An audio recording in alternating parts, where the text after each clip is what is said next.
Hey there, gorgeous gays! Version 2 here with Final Fantasy XIV Endwalker.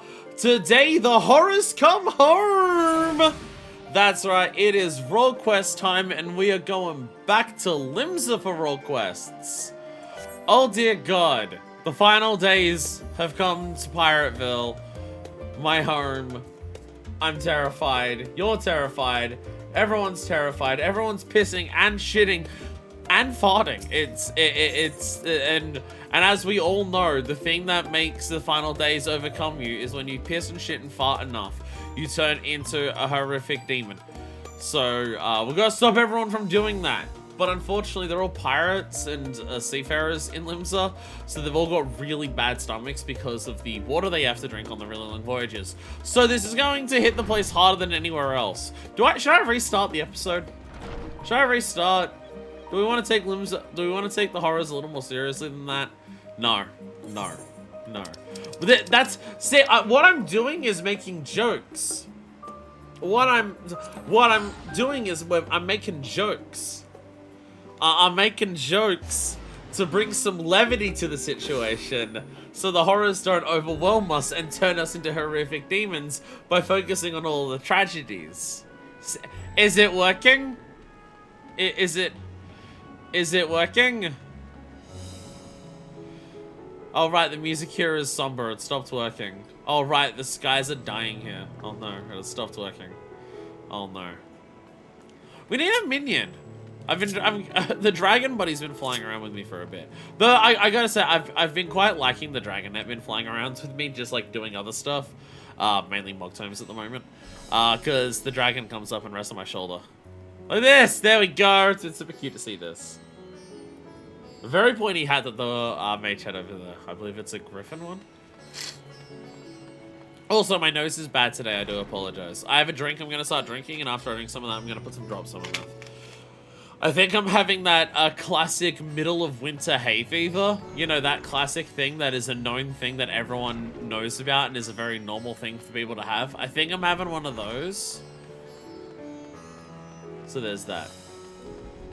We do have the Merwin minion. That is true. We do have a Merwin minion. Because I am Maelstrom, my leader minion does actually turn into Merwin.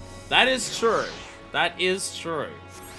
Only one of these where my leader will actually be out here. It is a little awkward that they're just like, oh, I just don't have a Kane or a Ralban minion.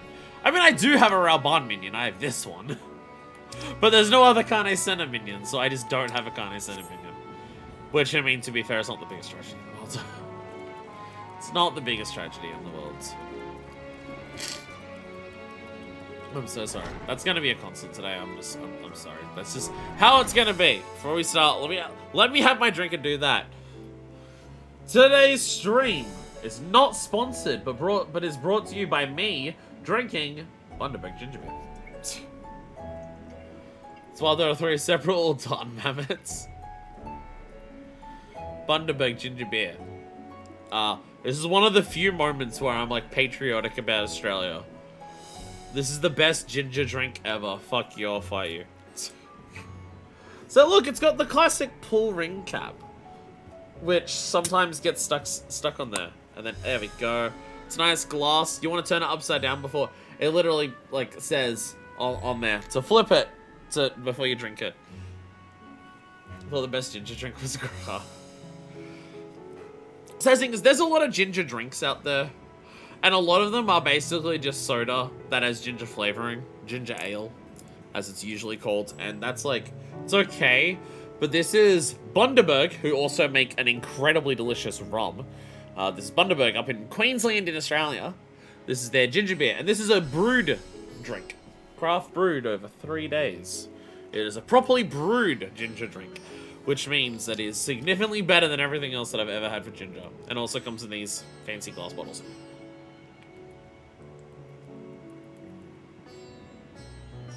Fuck, it's so good. When I make my best cocktails that use ginger. If you're making a cocktail with ginger, I always try to recommend getting properly crafted ginger beer as opposed to a ginger soft drink. It'll improve the quality of the cocktail significantly. Fuck, that's good shit. That is so good. So this is Limsa, which should be melee. Which, yes, as Craftsman's saying, if we're doing melee and it's Limsa, there's one very obvious choice, which is rogue / ninja. But it's fine. I am a ninja, but I still have my rogue glam. I still have rogue glam. What is that? I need one of these drops. Is this funny? One of the streamers I follow randomly got Ace Attorney off stream, so this came up. So it's good. It's nowhere near as good as my one. That's Pearly. That's Pearly. Mine wins though. My incredibly good Ace Attorney emote clearly wins. I don't know if I've shown off my rogue glam since we did the rogue quests, which was basically the same as this. The gloves are now a little different. These are not fingerless gloves. These are just gloves where the ends of it happen to line up with like Manifest skin color anyways. But look, new knives. I have new knives for my rogue glam. These are leveling knives in Dawn Trail for Ninja, which I find insane, that there are knives that are this cool as just part of leveling. They're fucking Marjama knives. They're fucking Marjama knives. These are dyed. You can dye, these are Dawn Trail, so they're double dye. So you can dye the handle and the blade itself as well. So I have that. Most of the others are the same. It's still the same hat, body, legs, shoes. Pretty sure the only thing I've changed since we did the rogue quests is the gloves and the knives. I think that's everything that's changed. Somehow putting this drop on my mouth has made my nose worse. I apologize for the constant sniffles today, but that's how it's going to be, I guess. Storm clouds brewing. The Limsa Delicate would entreat your aid in dealing with a grave threat back home. Manifest. On behalf of Admiral Blowfistwind, I thank you for your many deeds in service to Limsa. We have received troubling tidings that base akin to those that plague rats at Harnham inside on the Notion coast. Admiral has mastered the Maelstrom and hopes to quell the threat. If there's much we do not understand about our foes, as such, your expertise in this arena would be a great boon to us. Will you help us? Wouldn't be much of a hero if I refused, would I? Excellent. So I'm saying that, my character's saying that in jest. The Admiral will be heartened to have your knowledge and martial prowess on our side, I am certain. Pray sail for Limsa as soon as you're able. The Secretary to Maelstrom Command will apprise you of the details upon your arrival. Or I can use return. I can also do that. One of these here leveling weapons is randomly what if we killed it, what if it fucked hard like Dancelon is a fucking bladed fan. I have seen that one, yeah. Thought you making 95 crafted weapons go hard for no reason. Sometimes simple is best. I mean, as people have definitely noticed with all of my glams, I do not like stuff that is incredibly ridiculously over the top.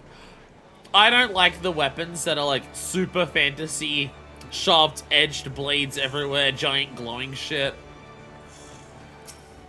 That's usually not what I lean for. Lean towards in this series. If only they gave us a small pistol. I wish I had a small pistol. I could shoot people with my gun. Bang, bang, bang. Shoot him with my treasure gun. Hell no, Maelstrom Secretariat! Oh my god, I'm so sorry about the constant sniffles. They're gonna happen a lot today. What hat are you wearing? I don't recognize... Is that a normal Maelstrom hat? I don't think I recognize it. If that's the... I think that's the Maelstrom Mage hat, which I don't think I've ever actually tried on. Because I recognize the top is the mage stuff, but I don't recognize the hat. I want a purse piece so bad. You will deal with the Makai Moon thing and you will like it. Alright, man, Red Hunt told us to expect you. I'll inform the Admiral of your arrival.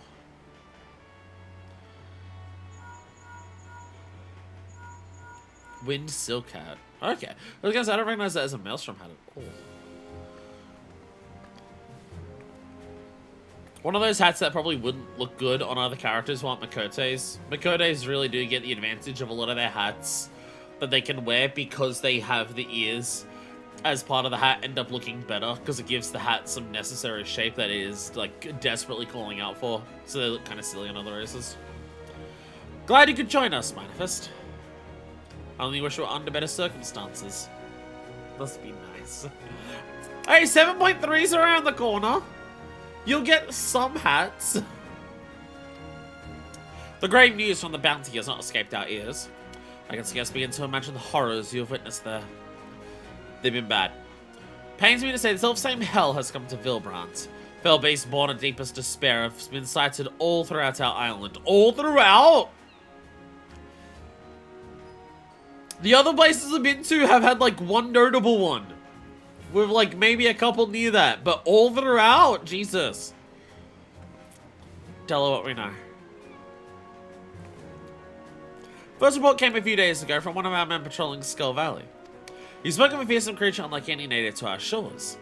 While we had our suspicions, it was only later the connection to the final days was confirmed by our most unlikely source, the Sahagin. We've been treating their temper for some time now, and many have made a full recovery. Owing to this, some factions are eager to improve diplomatic relations with Limsa. It is one such faction that has provided the most comprehensive reports in all their alarming detail. Was it one of the Sahagin? That's the first tier. They speak of a most dreadful sight, their spawn brothers transforming into horrific beasts before their very eyes. Indeed, it is far too similar to the incident in Radzat Han to be mere coincidence. So this is not something we've really had to worry about with the other areas that we've done so far. It's always been, like, people of the city.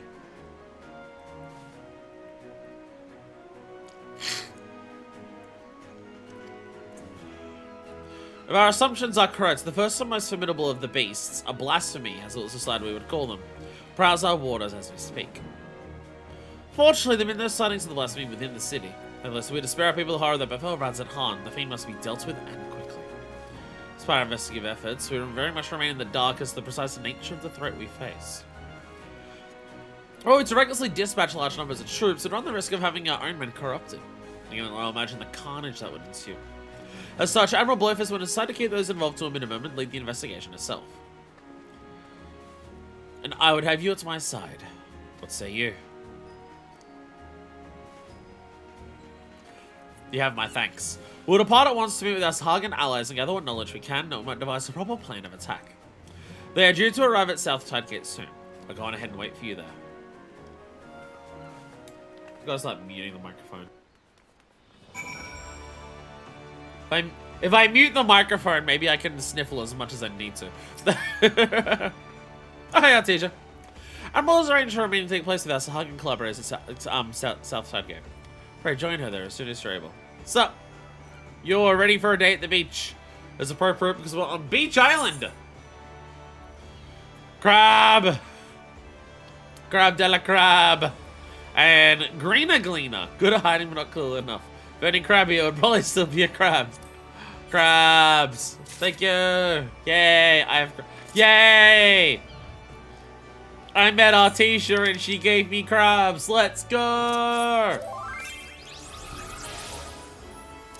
On Gomo, we're gonna get you through a push-up bus stacked on top of each other. Wind Silk Wedge Cap. And guess what? I was right. Look how right I was. Do you see how correct I was? That this is a hat designed for Makotes to give it some much needed shape that it doesn't normally have. See how correct I was? Man, I hate it when I'm right.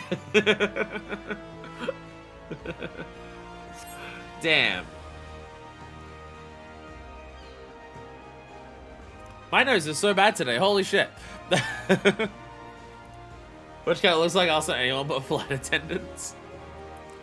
What I was gonna say is, it's very interesting, like, the blasphemy that is appearing everywhere. None of the blasphemies, the specific big ones, have been just a person in the town. Gridania's blasphemy was a Pajali specifically. The blasphemy for Ishgard was a fucking primal? A primal was the blasphemy for Ishgard? And now that we come to Limsa, it's a Sahagin. It's other people in Limsa. So it seems like that's going to be a specific point that we carry on with. That it's not going to be, like, there's going to be something that makes the one who turns into a blasphemy to begin with stand out in some capacity.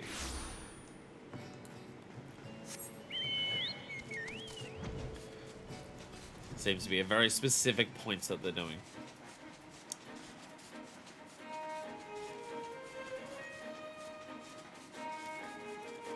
It's telling that it's been several Sahagin that are transforming. It's almost like the moment that the Sahagin have been like cured of their tempering. Why did he teleport to Westland? Absolutely nothing warrants this map having 2 fast travels. Because they needed one in Swiftport. Because you do MSQ there, because that's where you kill your first Ascian. I think that's the only reason why. But yeah, it's almost like the moment the Sahagin were no longer like tempered into worshipping Leviathan. The moment they had that to no longer distract themselves, they've immediately gone, wait a minute, our spawning grounds are shit and this place sucks. Which is like the canon. They took this place because their old place got destroyed in the Calamity. So now it's just like, well, everything here actually sucks. It's well past our agreed upon meeting time, but the Sahagin are nowhere to be seen. They don't seem the sorts to break their word. This bodes ill. Let us leave this place to the guards and search Hearthstone for any sign of them.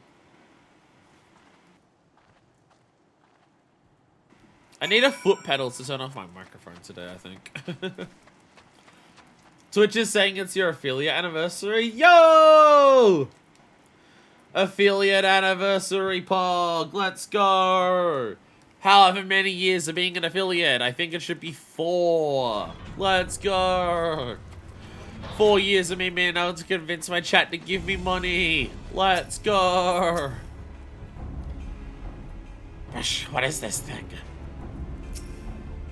Affiliate. More like a flighters miseriate. Noel is in danger. Quickly, to his aid! What are you waiting for? Go! Oh, it's not this? Oh. I'm going up further, okay.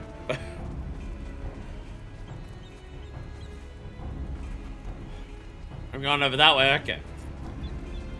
That's Blood Lily, right? I didn't hallucinate it. A flatus misery, yes, that is indeed Blood Lily. Alright. Time for me to definitely remember how to play ninja. Yeah, let's go! And fork dry juice! I definitely remember how to play ninja. I definitely remember how to play ninja. Many thanks, Sharalyan. Pray tell us my companion's safe. The Admiral has still comes to our aid. Glad tidings indeed. You show my boundless gratitude for saving my life. Let us quit this place before those beasts return. Want to go Viper? Viper's not very Limsa. That's right, just give me a moment to because it's also, I played it enough to level it to 100 and that's about it since Dawn Trail came out, and Dawn Trail changed some of how its moods work. I could take off my Jobstone. If I just take off my Jobstone, it'll be fine. It's also that they've changed some of the mudras. Or like the end results of some of the mudras are now different. I gotta remember, I got those, I got like the things there. So what do Hooton and Sweeton? Sweeton still hide. And what does Hooton do now? That does hidden.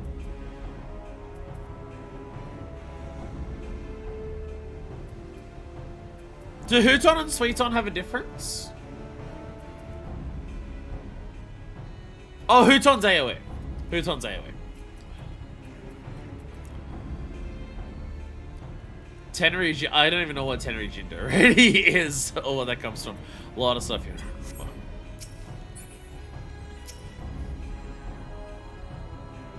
My nose is real bad. Had the Admiral not come to our rescue, which she did, I should have well think of what would have happened. I'm relieved to see both of you safe. Everyone's still alive. Good. But not if we stay here too long. Inside, quickly. Is there a specific questline Noel comes from? Was Noel attached to anything before?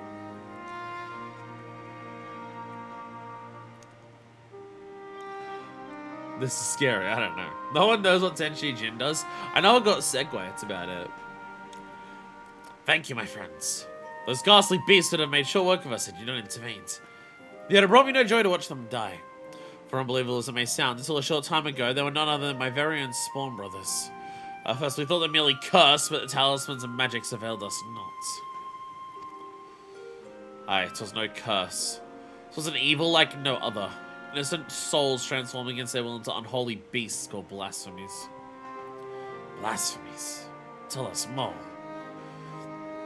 That'd be your area of expertise, Manifest? So, we're in the middle of an apocalypse called the Final Days. We don't really understand what's happening, but it seems when people give into despair, they transform. Turned into beasts by the power of despair. This is horrifying indeed. Thus far, the phenomenon here on Lenotra has been limited to the Sahagin. Noel is new. Okay, this is the way that Melwood was just like Noel's in danger. It's just like, is this like connected to when we did the like, was Noel the one who introduced us to Nov? I cannot say. It's a wonder if the crushing tide are involved in some way. And a note of this crushing tide. Word of them is yet to reach you, I see. It all began when the Indigo matriarch, the queen of our kind, was stricken with a grave malady. Tragic as this was, there was one small solace. She was not fond of shore walkers, and so deprived of her leadership, more of my kind came to see the wisdom in making peace with Limsa. There remain, of course, those who would oppose our cause. They formed a group called the Crushing Tide. Even now they seek to summon the Lord of the Wall anear, and consign all finless ones unto the briny deep. However, they lack the crystals necessary to do so. Denied the power they crave, they can do naught but gnash their teeth in desperation. And you suspect these feelings of helplessness are the cause of their transformations. Just so. Those of our spawn brothers who turned into the beast had been fraternizing with the Crushing Tide. Despite our differences, we cannot abandon our kin to such a cruel fate. We must be careful not to drive them to still deeper despair. Yes, we must consider the situation carefully, lest we bring destruction upon all our own kind. Tell me this, are the Crushing Tide even now under Leviathan's thrall? If freed from their drowned state, might they not listen to reason? Or it's so simple, all but a few are long since cured. They walk this path of their own free will. In that case, they may be yet dissuaded from their present course. For the sake of our nascent alliance, we will do all we can to save your brethren. Fortunately, a most capable ally stands with us, for this woman has bested many a formidable foe, including Leviathan, and also like an imagined Leviathan in my memory. But that's another story that is complicated to get into. The great manifest is emblazoned in the flesh?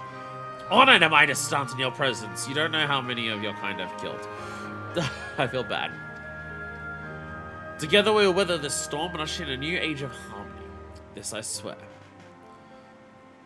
Some of you will still be hunt targets on the weekly Maelstrom board, though. I hope that's alright with you. MMOs. That one had 2 heads. My nose! I swear I started getting worse when I started streaming. Maybe talking is what does it. Maybe that's what it is. There is much to be done, but now let us return to our homes and prepare for the best we can for the trials ahead. Should we discover what's of value, we'll be sure to share it with you. I'll see you do the same. I didn't even kill your god for a good reason. I just wanted to complete some side quests. Indeed we shall. Until such time, I watch over my spawn brothers and pray that no more succumb to the change. So shit's bad. It would seem.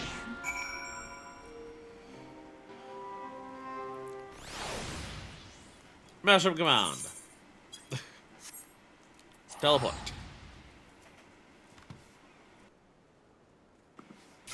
I brought my stream deck closer so I can turn off my microphone if I need to sniffle. Ivra!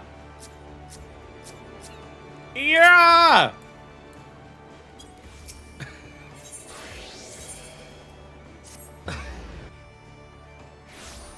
Get love bombed, idiot! Ha ha ha.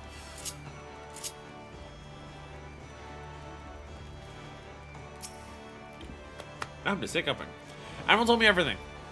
Then the navigator that you were there to dispatch those terrible beasts. Welcome back. Thanks to you and Nolan, I possess proper understanding of the challenge we face. It is a daunting task that lies before us. We'll continue to cooperate with the Sahagin to learn all we can. Once we locate the blasphemy, I'll have need of your strength. So then I'll see you remain at the ready. Clearly the storm clouds have only begun together.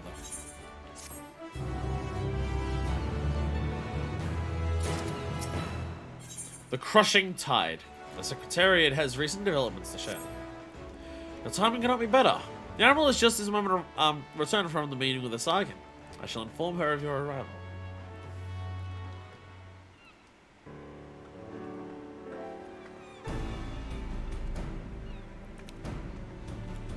Manifest. I'm glad you're here. We've decided on our next course of action. As you know, we face two distinct but interconnected challenges. The transformations occurring among the Sahagin may be one, but the blasphemy itself is the root of the problem. Thus far, those who succumb to the change have all been affiliated with the crushing tide, who continue to resist our diplomatic efforts. While we stop to the phenomenon, as well as address their grievances, we may yet have a chance at peace. So, and I would propose a double-pronged approach. Sorry, I heard double-pronged approach involving Mel with a manifest and got so hard that I passed out. On one front, we shall work in tandem with our Sahagin allies to redouble our patrols. Should the blasphemy surface, we will share this knowledge and move immediately to dispatch the threat. At the same time, we'll pursue a dialogue with the crushing tide. We need to bring them back to the negotiating table, and then see what can be done to convince them to stand down. A key point will no doubt be lingering the issue of securing the land for their spawning grounds. This is a discussion I intend to approach with an open mind. This will be no easy task, but we succeeded with the Kobolds, and I have faith that we will succeed with the Sahagin as well, as long as we parlay in good faith. I only hope the crushing tide share that sentiment. You're wise to temper your expectations, but I'm not abandon hope ere we try. At any rate, Snoll has sent word that one Dao, a priest who styles himself the leader of their crushing tide, has grudgingly agreed to hear us out. I'll parley with him face to face at the Sapsa spawning grounds, and I'll have you at my side. If you do not object, that is. Excellent. In that case, pray join me at South Tidegate when you're ready. From there, we will go together. We go together! Sorry. I was just reminded of my birthday. Welcome to Aiden without negotiations with the crushing tide. Admiral Blowfistman awaits you at South Tidegate. Where are we? Airport! There we go.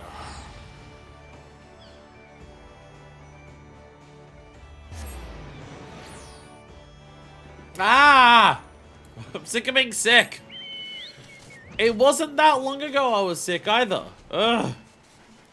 God, you go for several years without being sick, and then I get sick twice in like relatively quick succession, and it reminds me of how much I hate it. Alright, well, to be fair, the last time I was definitely sick last time. I was definitely sick last time. This time I don't know if I'm sick or if it's hay fevers, because it's the only thing that's being affected is my nose. Okay, confusing airport with the other one. There's airport and wine port. Do you like your beer or your wine? Unfortunately, there's no rum port, so I can't choose the correct one, but still. All prepared, are you? Dao is not known for his patience, so must take care not to incur his ire. I was hoping to be at the spawning grounds upon our arrival, but it appears he has been delayed. Let's look at the Sahagin here. Now, one of them will be able to shed light on what may be keeping him. One more thing, I came here as representative of Limsa on diplomatic mission. Should the talk deteriorate and things come to blows, I cannot be seen to bloody my hands. I trust that you understand. And with that, let us be off. I like comport. But do kids love the cool, refreshing taste of a Newport? That's the real question. That's the real question.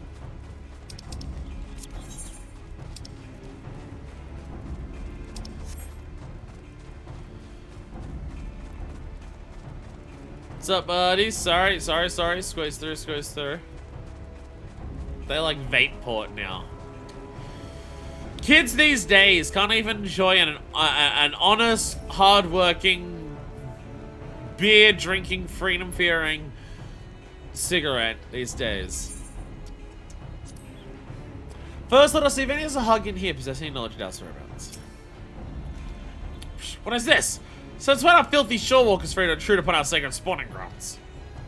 Pray forgive our intrusion. We seek an audience to speak at Dao. Where might we find him? You'll do no such thing, shorewalker! We have not forgotten what you did to Lord Leviathan. Begone! We won't get much out of this one. Let's try elsewhere. All kids know is smoke, lead, and lie.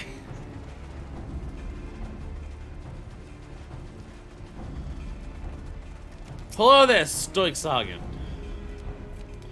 Why did you trespass in our domain, vile shorewalkers? We mean you no harm. We only come for a peaceful parley with your leader, Master Dao. Where might we find him? Shall we decide to parley with shorewalkers who would steal our home? Not if your insatiable selfishness, we Sargon would grow and flourish. Your grievances are justified. That is why I would speak with Master Dao and work toward a peaceful solution. Empty words from thieving shorewalker. But so be it. Soon you shall learn the futility of your efforts. Speaker Dao is currently overseeing security at the spawning grounds. You find him by the entrance. And mark my words, you will wish you hadn't. We shall see. And I thank you for your aid. They're saying that it's like, oh, the greed of Limsa is stopping them from flourishing. Well, the old town was destroyed by the calamity specifically, wasn't it? I mean, it's hard, I remember the Kobold one came up like in MSQ a lot. I can't remember the exact, like, main conflict between the Sahagin and Limsa. Because I know that, like, they came to these spawning grounds because their old ones were destroyed in the Calamity. And then that's when Limsa started, like, pushing back and being like, oi.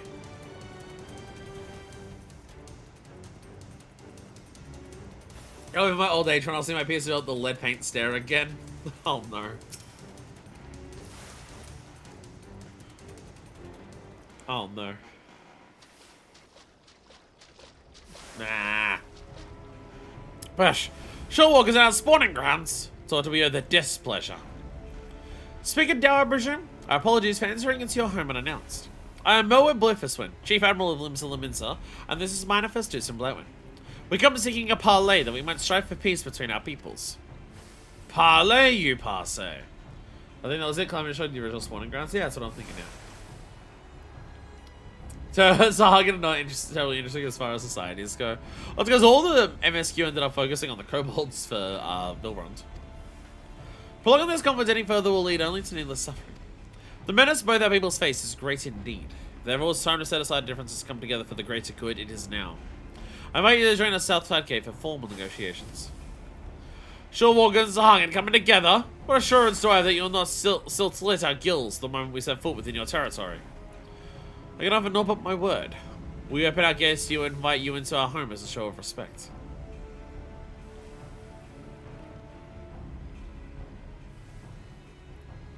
Huh. Do not trust you, Shorewalker. But let it never be said that Dao the Crushing Tide was a coward. I accept your offer, but attempt any treachery or subterfuge, your people will drown in their own blood. Very well, Master Dao. I look forward to a productive discussion. Ah. Why does Mo get to have a lip combo while I have to make do a tinted lip balm? Well, let's return then. I shall send word to Nola as well. I would have our Sargon allies join us at the parley.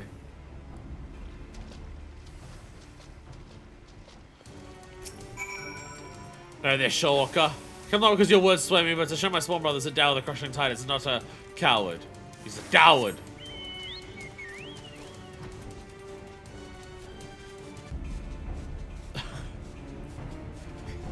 The incredibly sudden switch between music. Can't even get red lipstick. Really? You can't get red lipstick? Jesus. Moab. There you go. Moabs!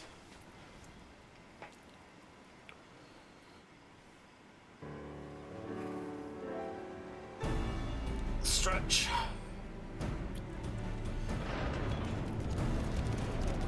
Best you can do is maroon. Jeez.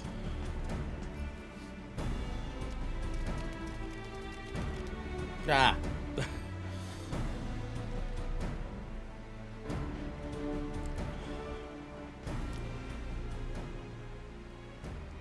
Thank you for joining us here, Master Dao. The air here sickens me. Be brief. Alright, let's get straight to the heart of the matter. A common threat looms before us. One more powerful than any primal, with the potential to bring death without end to both Sharalyan and Limsa alike. These circumstances call for swift and united action.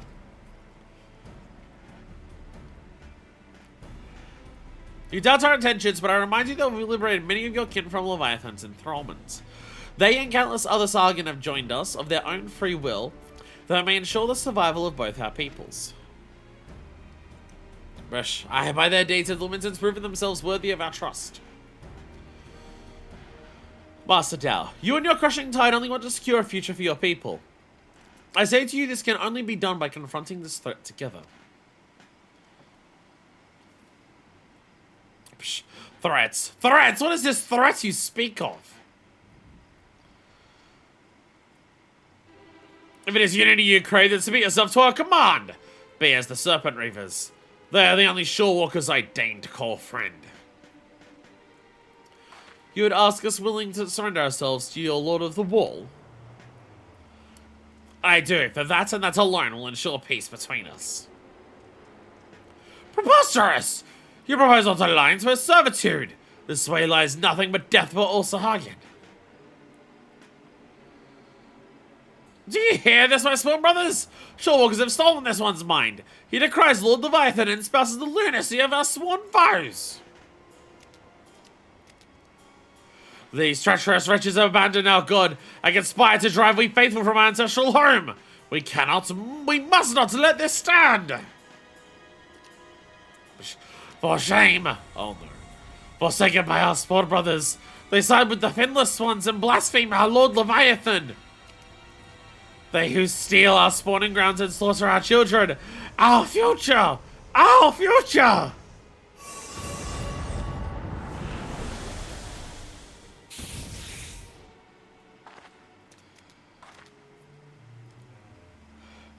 Behold! Behold this blessing! Lord Leviathan grants us greater and greater strength! Oh, shit. This is definitely a different approach compared to other ones. Hey, what if people assume that the blasphemy monsters are just part of their god? Because they always take on, like, like, what they end up looking like is related to what you fear and stuff like that, so these look like sea creatures. You would call this a blessing? Such horrors. Flee! Flee for your lives!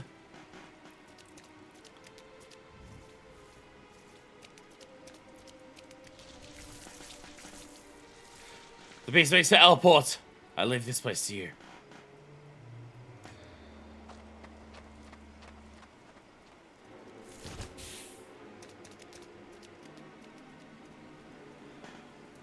Splendid, splendid. Let all our small brothers be blessed with such power.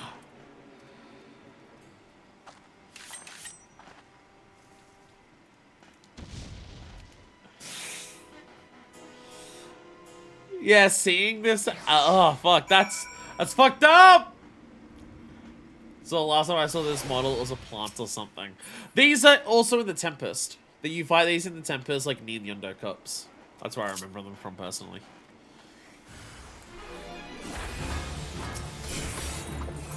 Boom, boom. Come on. There we go. I did it! The second time you've saved my life, Shorewalker. I got you. As boundless as the sea. For the Admiral, we must go to her aid. Pretty sure they're in Lakeland being plants. Yeah, Tempest is after Lakeland, so like, meh. Meh. Oh. They didn't make it as far as, As airport, thank God. What a horrific sight. I was too late. I'm sorry. There's no need for apologies. You're not responsible for my people's plight.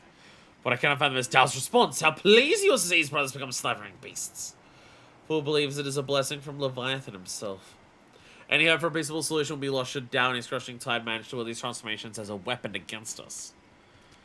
I shudder at the very thought. Yet the true threat to the blasphemy is still out there, yes? Just so. First ones transform with those who have fallen into the deepest depths of despair. The most painful their anguish, the more fearsome and formidable they become in their bestial forms, and the greater their influence over others. Gosh, I scarce hope sending against a legion of such foes, or that there were more people my people could do to help. Other Maelstrom patrollers east of the blasphemy that we might slay it with all due haste. This may well amount to naught. If the blasphemy too was born of the Sharalyan, could be sheltered in the depths beyond the reach of our ships. In case pray let my spawn brothers and I to serve as your eyes beneath the sea. Thank you, Noel. Through our efforts combined, we might yet weather this threat. As for your brothers who gave their lives today for our cause, we just said they returned home to be laid to rest as they deserved. You have my gratitude, Admiral. And with that, we should return quickly as well. Much work to be done, and I would see it done quickly.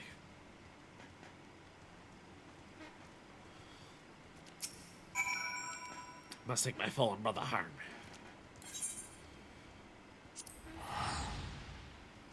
Green leafy enemies are around Elf Castle. But also the Tempest.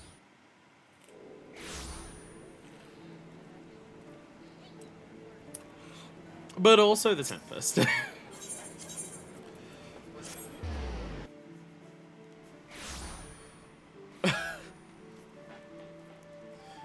My nose feels really bad.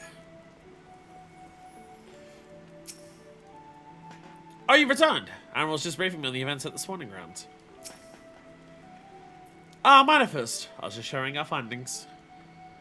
So you see, the danger is exactly as Hagen described. While Downey's ilk have no means of forcibly triggering the phenomenon at present, 'tis plain they intend to seek one out. We double our patrols offshore and inform you this is the first sign of anything out of the ordinary. It shall be done, Admirable. I worry that we may be stretching ourselves too thin. Should the situation take a turn for the worse, I will recall our forces from Garlemald. Yeah, to reserve that as our last resort. For now, I must get to securing reinforcements. I'll see you remain close by. We may have need of your strength all too soon.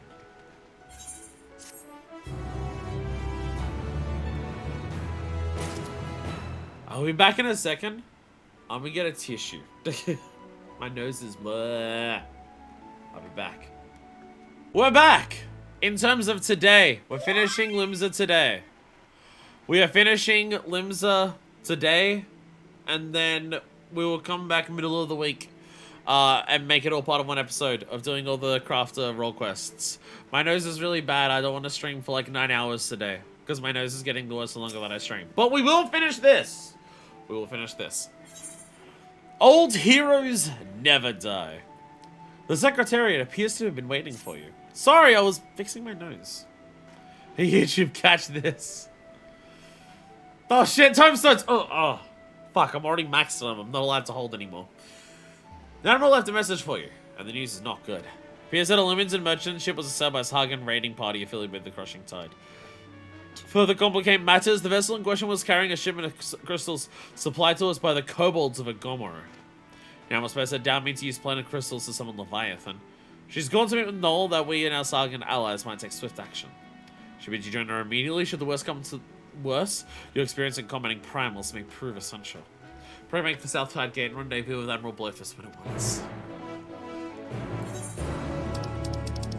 So things aren't going well, it would seem.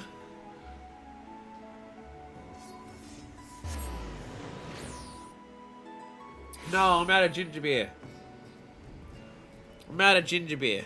And then everyone cried. You'll have the worst right time. that is the thing. I have heard that the Endwalker relic is requires a lot of time. So at least soon I'll have an actual use for my poetics.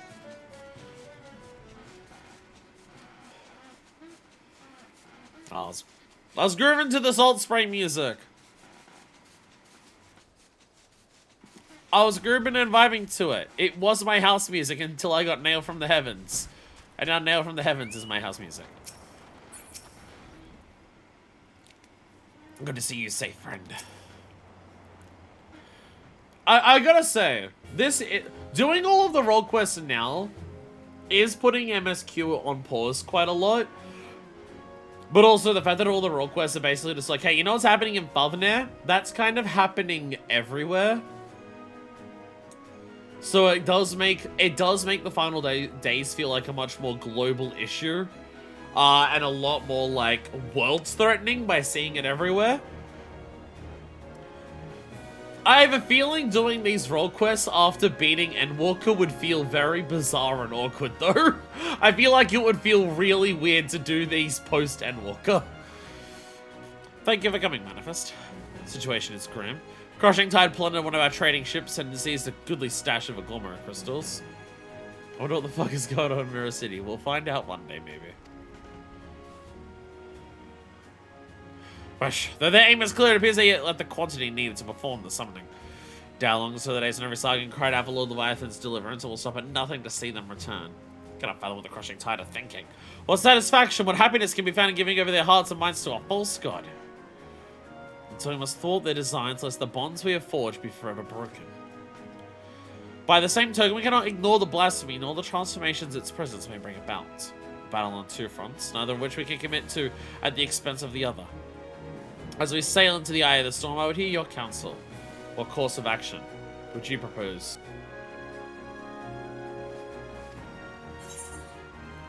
The three great pirate powers, the Yellow Jackets, or a job for the Company of Heroes? I mean, the Company of Heroes fought Titan, not Leviathan. I'm not turning to the cops. Three great pirate powers!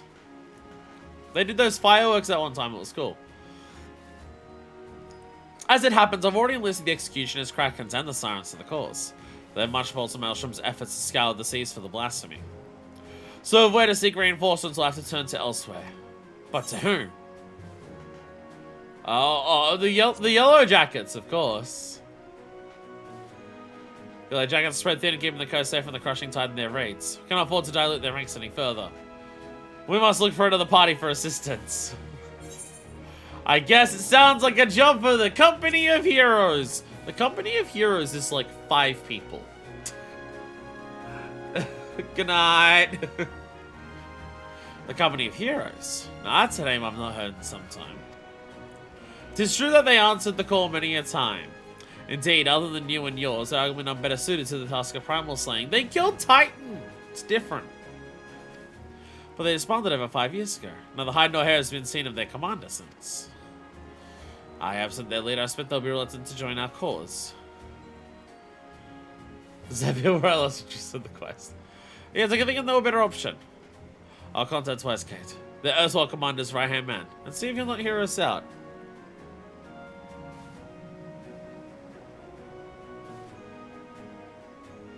Oh, I do think they've killed both. Oh, I thought it was just time.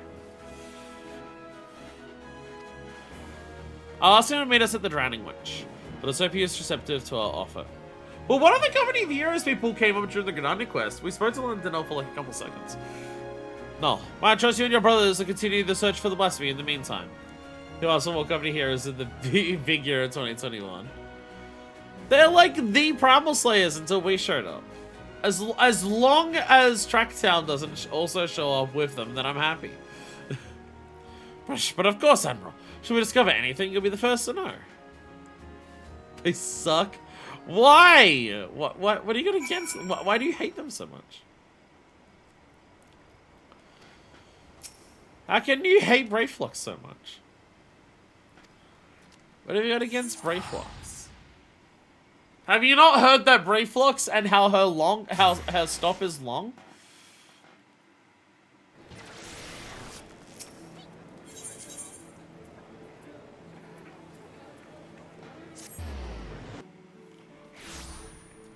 I mean, if I was gonna say anyone should, I would say the Rose Guild would be more appropriate to get. I would say we should get the Rose Guild because the Rose Guild questline is stopping Limsa from being fucking nuked. So I would say the Rogues Guild would be a pretty nice addition to have as well. I'm totally not biased at all towards that.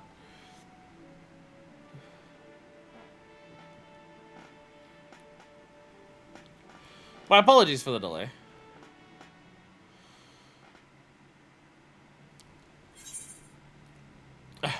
You are alone. People cleared Tojo off the bottom of Gobi's World. Why do you hate them so much? I don't get it. And here I saw 5 years ago that I was done playing Hero. Hey!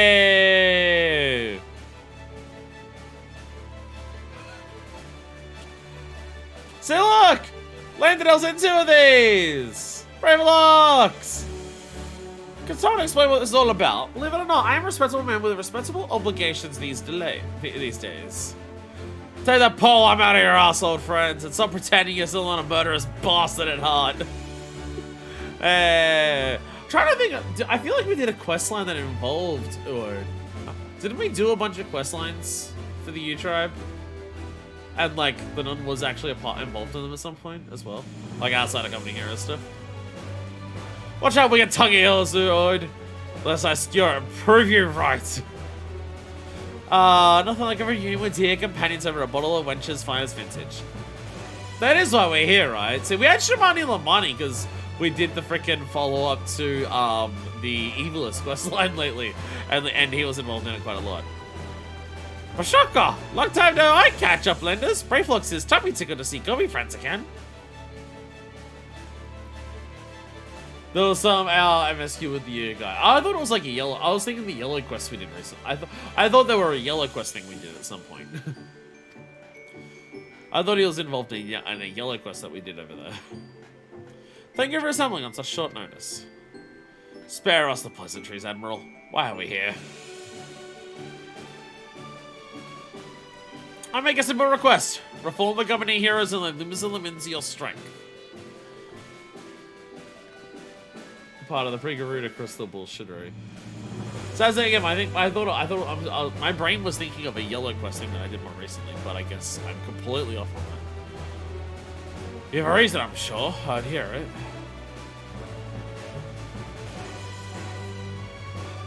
Did some yellows there, we didn't do anything on the U guy when we did them. Okay. So there you have it. A terrible fiend known as the Blasphemy prowls our seas, transforming the Sahagin into ravening beasts. At the same time, Sagan themselves, specifically a hostile faction calling themselves the Crushing Tide, have declared their intention to summon Leviathan anew. Should they succeed, it would be hard for us to deal with the Primal while still dealing with the other threats. Alright, pickle indeed. But the answer is no. The commander disbanded the company, and as his first mate, it's not my place to gainsay his final order. So that I say, if you've got a company's creed, the duty of the strong is to protect the weak. Are the people now in danger the same men and women we fought to defend years ago? Commander would not have turned his back on them, and neither should we. Bold words, Lantanel. But you believe we can honor them as we are? Old mercenaries past their prime, lacking the commander whose wisdom and prowess saw them to glory once upon a time. Yes, your commander.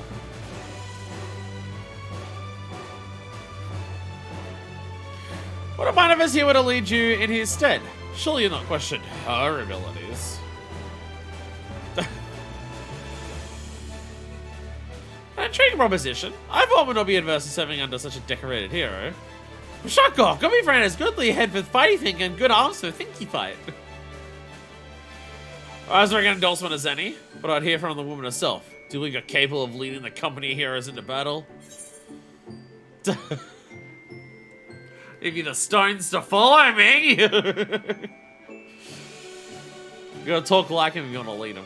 Now that's the confidence I'd expect from my commander. Very well then, consider us yours to lead. 5 years to the day. Truth be told, let's join the more leisurely life. My journey calls. Wait, before we proceed, I must ask, have we known of reaching out to the commander? We know we took his leave, have we? Up and banishing so we can each find our own way apart from him and the company? I doubt we'll see him again, much as I wish we could. So the matter at hand, the mission you will undertake. First, you are to aid us tracking down the blasphemy that roams the sea. Second, you must prevent the Crushing Tide from summoning Leviathan at all costs. Oh, is that all? You know, we might get our feet wet with a real challenge. But in all seriousness, we should take care to decide who attends to what. Sounds like a job for acting commander. I I should give it all due consideration. If you choose the wrong people to do the wrong jobs, you get the bad end and Limsa dies. Well, Scott might be skeptical, but I for one have little doubt you'll prove worthy commander for the company of heroes. So I understand this correctly, we're to bring down this so-called blasphemy. Of course, to do that, we'll need to find the damn thing first. Also got to prevent the crushing tide from something they call Leviathan. Tall order in and of itself. So the commander, it's your job to decide who'll be doing what based on the skills we each have to offer. I recommend that you start by having a chat with each of us so you might develop a sense of the strengths and weaknesses, mostly strengths of course, of the storied veterans under your command.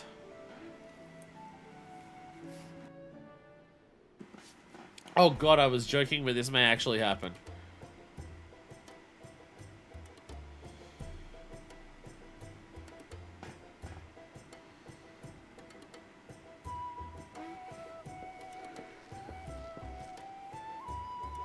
My specialty, you ask? Why, impaling means that it's Lancerman, of course. Stronger the foe, the better. Not a match for me. We've only to waste my talents on dealing with those slippery fishmen. So we can say so-called blasphemy, I'll have the thing on a skill where you can say bow or blow fist one.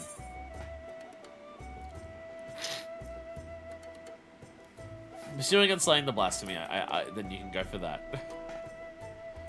Wise choice. Send Landolph's targeting his light to help them summon Leviathan to save his blood lost.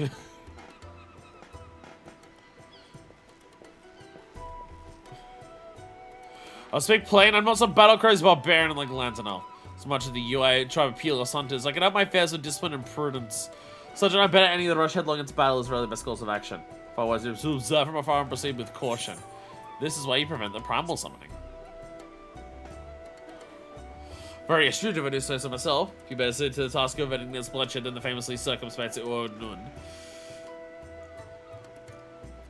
I'm really good at getting the crew members drunk. As you all know, my vision is somewhat lacking these days. I guess to defend myself when necessary, but I'd rather it not come to that. My condition also leaves me rather unsuited to scouting and searching. Wasn't always the case, but such is life. On the other hand, I like to think I've got quite good at sounding out the intentions of others during negotiations and the like. Which is why this is still good. We want you to talk with them. Key test for these things, I say. More so than reconnaissance or battle, should money's neck for work behind the scenes to see the company's goals achieved.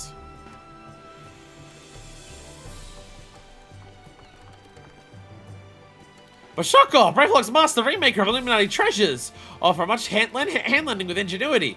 Far-seeing spyglass see far into ocean deep. Crack fires go boom and blast beasts into bitty pieces. Blasphemy hunting. Logical choice if I do say so myself. Bravelock's mastery of tools and armaments are sure to value in tracking and felling that's a beast. Let's see, everyone has their assignments. What about you, Wise Kite? I dare say you made an iron impeccable. I didn't know him better. I think he'd been leading us for years. I'm just that good, and you made it really obvious. Oh, that's how we got to work. I procured link pearls for one and all. We can keep each other apprised of our progress. You may pick them up from Maelstrom Command. My nose is so bad. It'd be us that. We'd best be off then. Should we have need to regroup and reconsider our strategy? Call for us.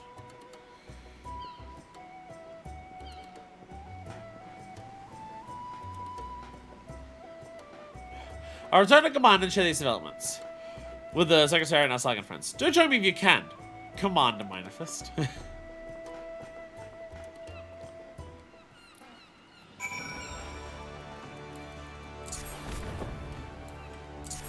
Yeah! I teleport. Oh, it's a minute cooldown? Oh. I get 2 stacks, but it's a minute cooldown? That makes me go boo. Everyone boys would have asked me to overseeing communications between you and the company heroes. First meeting link pearl. Price me with the Secretariat. Okay, how obvious it is. I'll still get paranoid. I'm choosing the right option. Just finished praying for the Secretariat. She has something you can find. She should get, yeah, useful. A manifest. Admiral's surprised me a situation full. Furnish a manifest with link pearl, yes? Of course, Admiral. Let me just shove another one of these into my ear. I've got like 7 of them jammed all next to each other. And say the company is trying to reach us.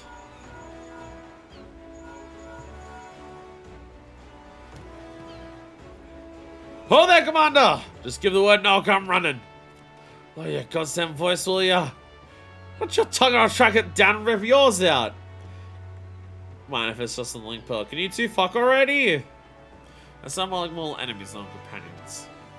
That's where Manifest comes in. Trust you to put them back into shape. Make them a force to be reckoned with. Our Secretary will contact you if there are any developments. I'd convey them the entire company by Link Pearl. Can't afford anyone taking reckless action. In the meantime, I'll reach out to Noel and see what he has gleaned about the crushing tide in the hideout. Let us hope for good tidings, Commander. Yay! Yay! I need a drink as well. Give me a second. I forgot to get a drink when I was getting a tissue. I'm so good at this is what I was trying to say.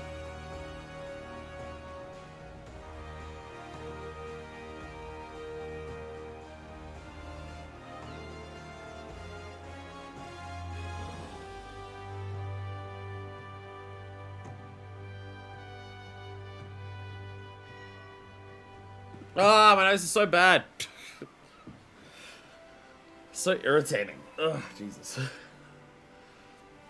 Yeah, I'm pretty sure I'm pretty sure actively talking more is just agitating it more and more. Yeah. Look who's got another can of liquid death.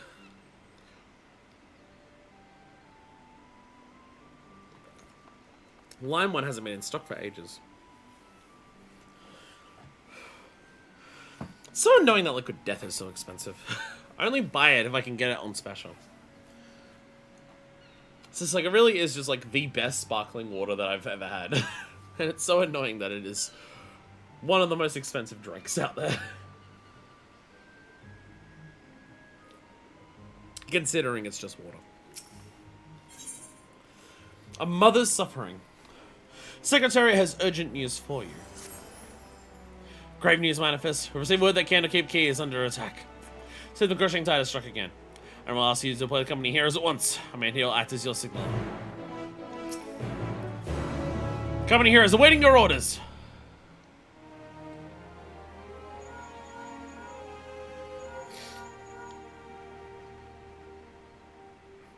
Candlekeep Key. Both Landau and Ordnance should be close by. What are your instructions? Landau is a hot-headed warrior who lives for the thrill of battle, while Ordnance is a calm and calculating hunter. Both could serve you well, but better assigned if tasks suited to their skills.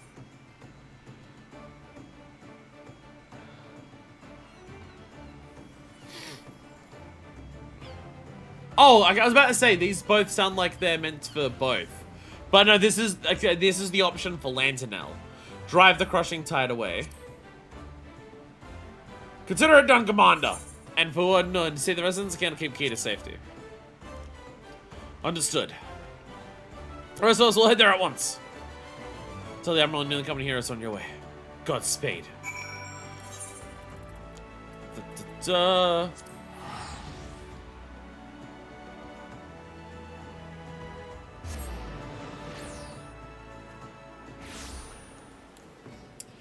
Quick! Rescue the people!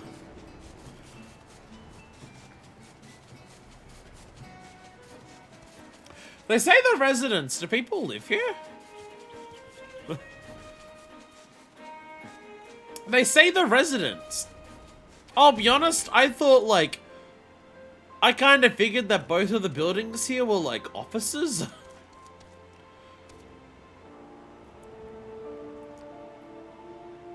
I didn't think anyone actually, like, lived here.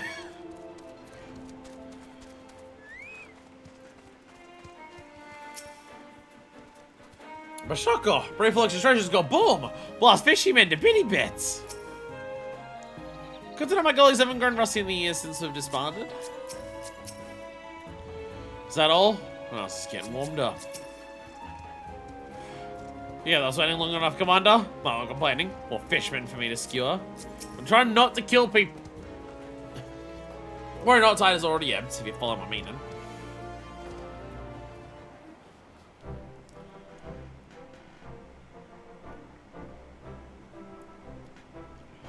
Perhaps you're curious how your men carried out your orders. You please hear Landau led the attack with his characteristic aplomb, dancing among so such speed and ferocity that we were dizzying to watch. Oh, none made full use of his talents in the rescue effort. Not a single man, woman, or child suffered so much as a scratch. I'm a doubts first, but your policy first trials out to captain with flying colors. Yeah.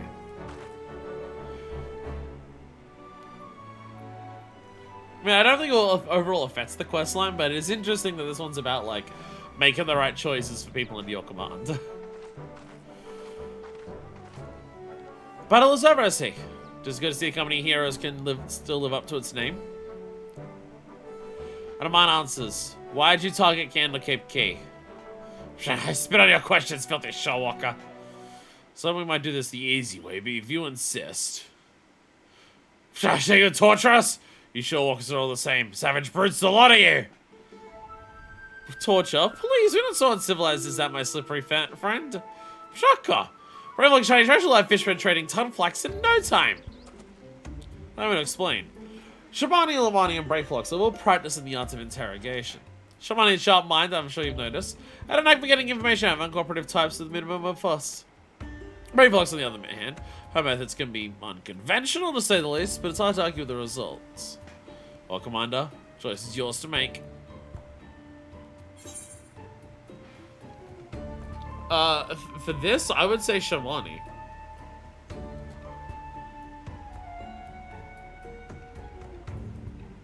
I wouldn't trust this one to Shamani. But of course, Commander, what did I get him talking about? So much as lifting a finger. He told me you're going to particularly find Nation oranges. Mind you soon a glass of delightful orange wine brewed from our latest harvest? This is another glass, Sharalyan. I demand it in return for the crimes you've committed against my spawn brothers. I'm a glass, my friend. I'd be more than happy to offer you a full bottle and an entire cask, if you provide us with the answers we seek. We have a deal, Sharalyan. For a cask of that blissful beverage, I'll tell you all my secrets. Again, I ask, why did you target Candlekeep Key? Dao himself gave the order, so we must establish a foothold in preparation for our assault on the city. It means to attack Limsa itself, but with your numbers, that would be folly. Speaking Dao commands powers beyond the comprehension of you Sharewalkers. We've dealt with Leviathan before. You misunderstand. Speaking Dao says it is greater power still. The very first being blessed by our Lord. Blasphemy. Tell me where Dao is. Fresh. An island part of the south and east. There he performs the rite that will summon forth the Divine One and deliver my brothers and I to glory. Thank you for your cooperation. I suppose that Dao is hiding out somewhere in the Ciel Ciel Delies. A desert. Forget it. I don't know how to say this. A deserted isle, most likely. Don't know much about these so-called blasphemies, but can they truly be tamed so easily? With the evidence they can, we must operate on the assumption that Dao has found a way. Oh, ready a ship? We'll set sail over the Ciel Delays at once. Prepare yourself. And meet me at the docks as soon as you are ready. I shall have Shamani and Brayflox continue the interrogation in the meantime. Our friends here might still be hiding something from us. Satellites are the islands that the people of Limsa had before they went to Limsa, right? Or like maybe specifically Mistbeard was hanging out there before, like Mistbeard and Melweb went to Limsa. I can't remember. It's directly part of Limsa history. I just can't remember exactly which part. Ashaka! Brayflox, keep watch eyes on this place. Don't worry, Brayflox and I have the situation under control. I do have this. I do have the option of just using return. I think I keep forgetting I have.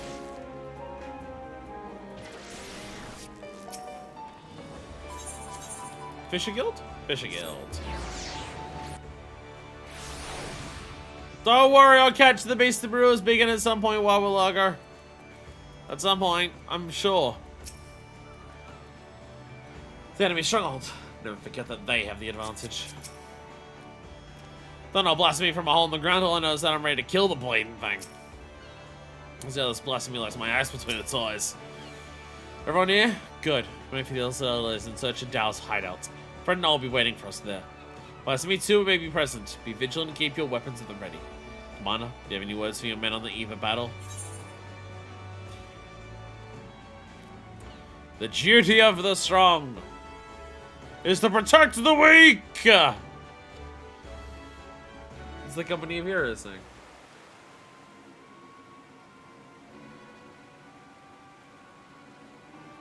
There we go. One of them cracked.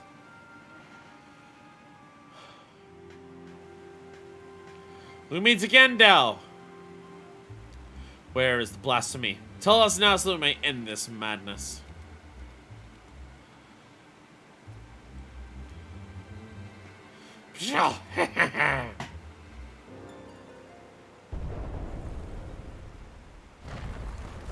Oh shit.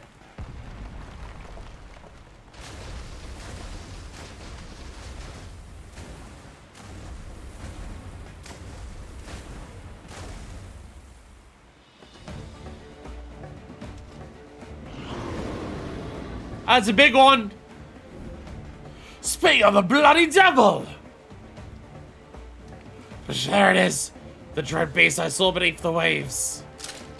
The source of our woes. Oh, echo time!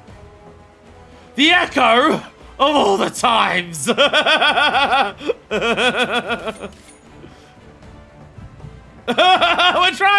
We're trying to fight it off! Defend the commander!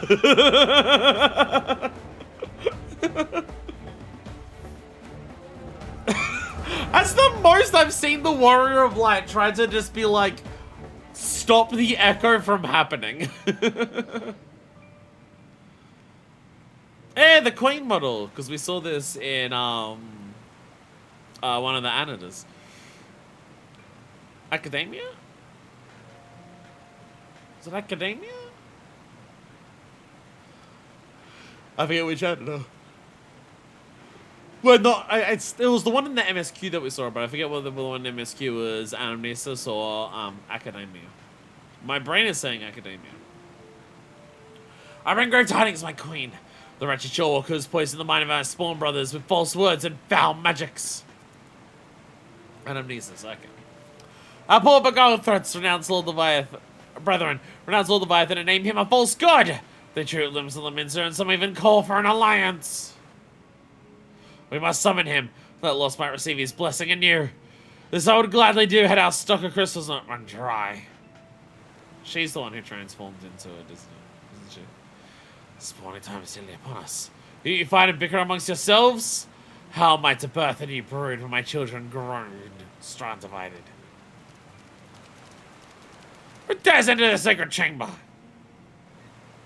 Forgive me, my intrusion, Queen Mother. I speak to Sharalyan, who's seeking a call with the Shawwalkers. New age is upon us. We need to turn to false gods and all for men's bitterness and bloodshed in our precious spawning grounds. The Shawwalkers have changed. They endeavor to understand us, to share these lands with us, that they may have peace and we our spawning ground. Could this be true? Is it how that's end? Lies, lies! Do not be deceived by that one's delusions, my queen. He is a heathen who has strayed from Lord Leviathan's light. The Shawwalkers are oath-breakers, now and forevermore. As they extend one hand in friendship, they clutch a dagger in the other. We are beasts in their eyes, deserving of naught but slaughter. I mean, for a very long time, it's absolutely true. Hard to believe it in overnight it changes. Oh, for a blessed moment, I felt the faintest touch of hope. But you're right, Tao. They are demons and we are doomed. Damned. Oh, for woe! My poor children have lost their faith. Their minds poisoned by lies, they turn away from the Lord of the Wall and cast their lots with the enemy. 'Tis so, my queen, 'tis so. We'll have no choice but to abandon our sacred spawning grounds and sink the ocean floors to rot and decay. Oh, dearest of my children, you tell them that we have no future.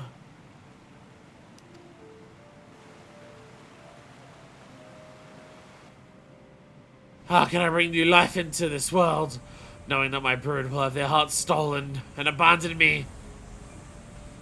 I cannot!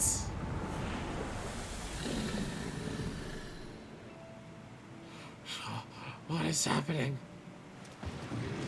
Please, my queen, you must calm yourself!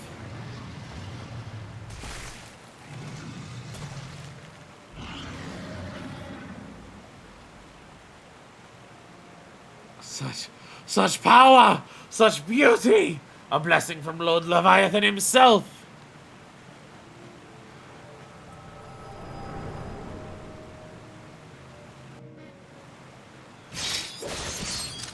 Slight issues are happening.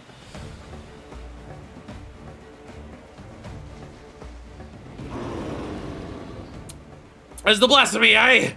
I can see what all the fuss was about. Have you wits about you? Good. If you can fight, now is the time.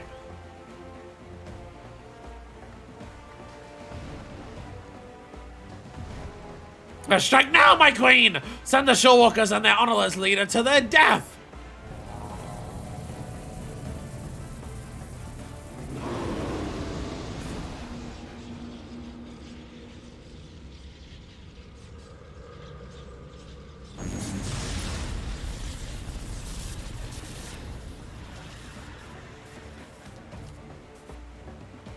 What's happening?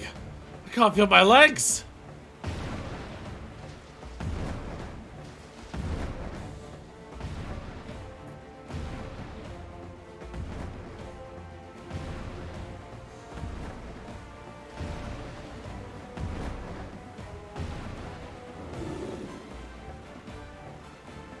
Why, mother? Are we not your children too?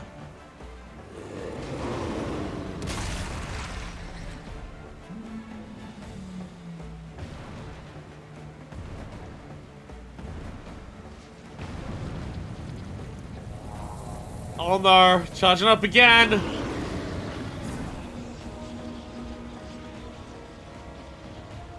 Damn it! Cannot weather another blow like the last.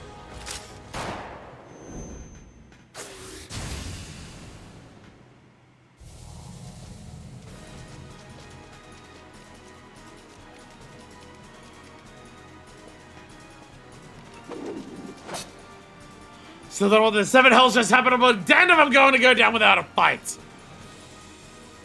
Steady, the beast is feeding on our aether. Will not survive a head-on fight.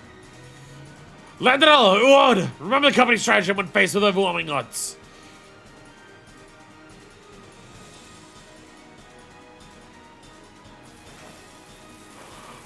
Bombs! Smoke bomb away! Retreat! Retreat! Let's get our bloody hells out of here!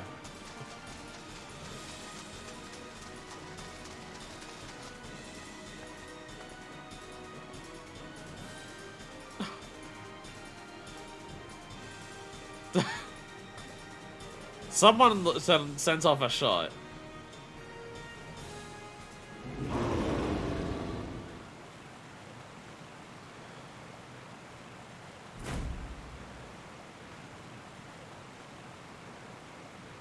I mean, you're looking mighty fancy. The bizarre JoJo's Bizarre Adventure reference?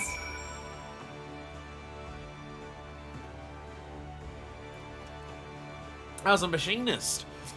Well, probably more so a musketeer, but I had the same boots that my machinist has. With the other beasts to face are also my spawn brothers. I cannot bear the thought.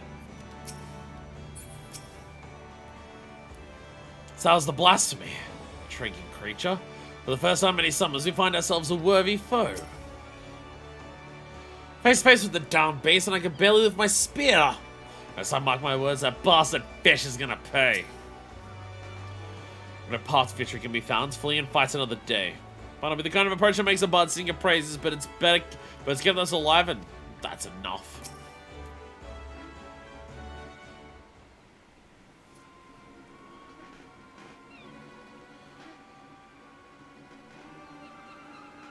Damn it all.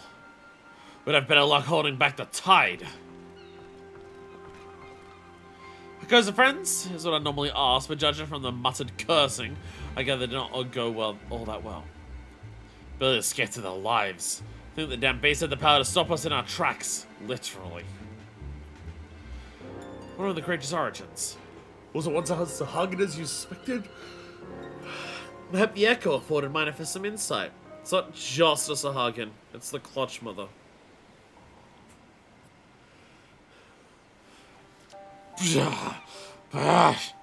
Dal's villainy knows no bounds! Sowing the seeds of despair in our Queen Mother's heart that she might transform into that monstrosity. She was the first to turn, there was nothing deliberate about it. Still, it's clear that his words served as a catalyst. Yeah, he didn't realize with the first one that the despair was going to cause it because, well, unless Dao somehow learned about the final days. Otherwise, then no, but yeah. We kill the blasphemy, it'll be tantamount to killing the Sahagan's queen. It's not going to endear us to them one bit. Well, we can't rescue her. I cannot turn my spear against the mother who birthed me, let alone take her life. But, you know who is used to that? you know who's used to putting down a family member because it's required? You know who the camera pans to at that exact moment? Out of curiosity, did anyone see who fired that shot? If not for them, we'd all be dead.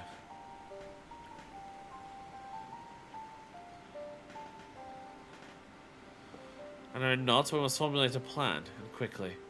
My scouts told me that blasphemy has left the island, now roams the open sea.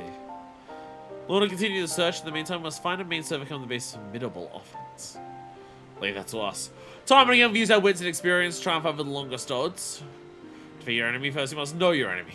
Tell me, Commander, what do you reckon was the most valuable knowledge we gleaned from our initial encounter?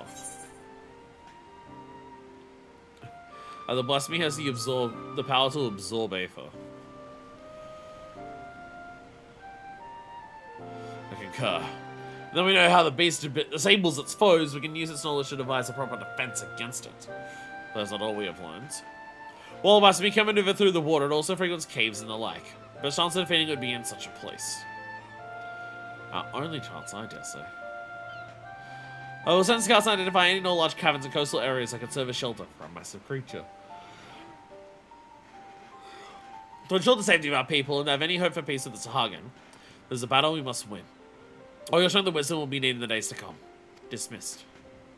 I imagine the idea, because like all of the blasphemies I've come across have had some memory of their prior ones still like lodged within them.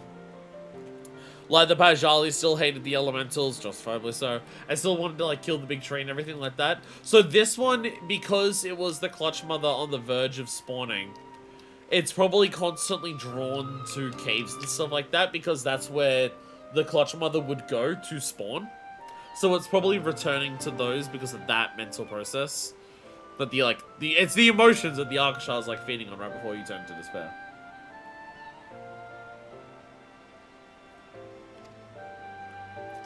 I imagine that's the idea. Come, let's share our findings at the Maelstrom.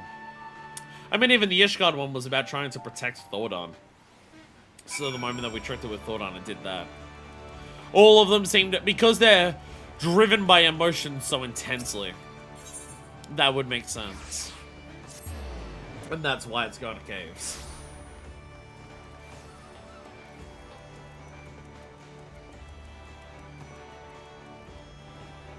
Yeah, getting a very strong impression that all of these are going to... all of these are going to function quite differently to each other. Oh, it's going to be, we're dealing with a different kind of problem that requires a different kind of solution for each one of these to make them stand out a bit more. Which is also what they did for the role quest in Shadowbringers. You're dealing with all of them are cardinal virtues, all of them are Sin Eaters. But they're the special Sin Eaters, and they've all got unique things to do to stop them and stuff like that. If even the Fan Company heroes cannot bring it down, this so-called blasphemy must be a formidable beast indeed. Emerald told me of your encounter with the blasphemy. Some may not have been ideal, but I'm heartened to see you return safely.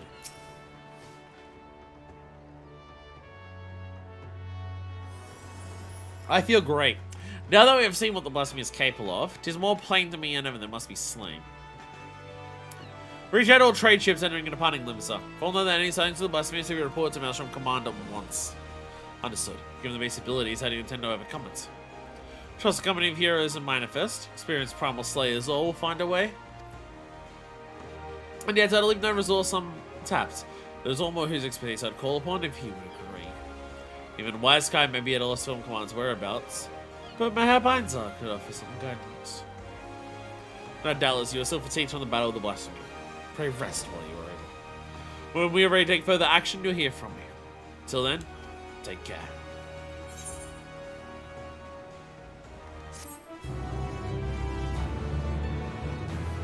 I feel great. Out of the shadows.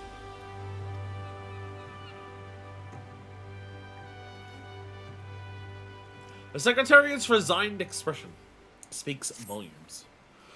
Ah, manifest. Wish I had better news for you, but the blasphemy continues to elude us.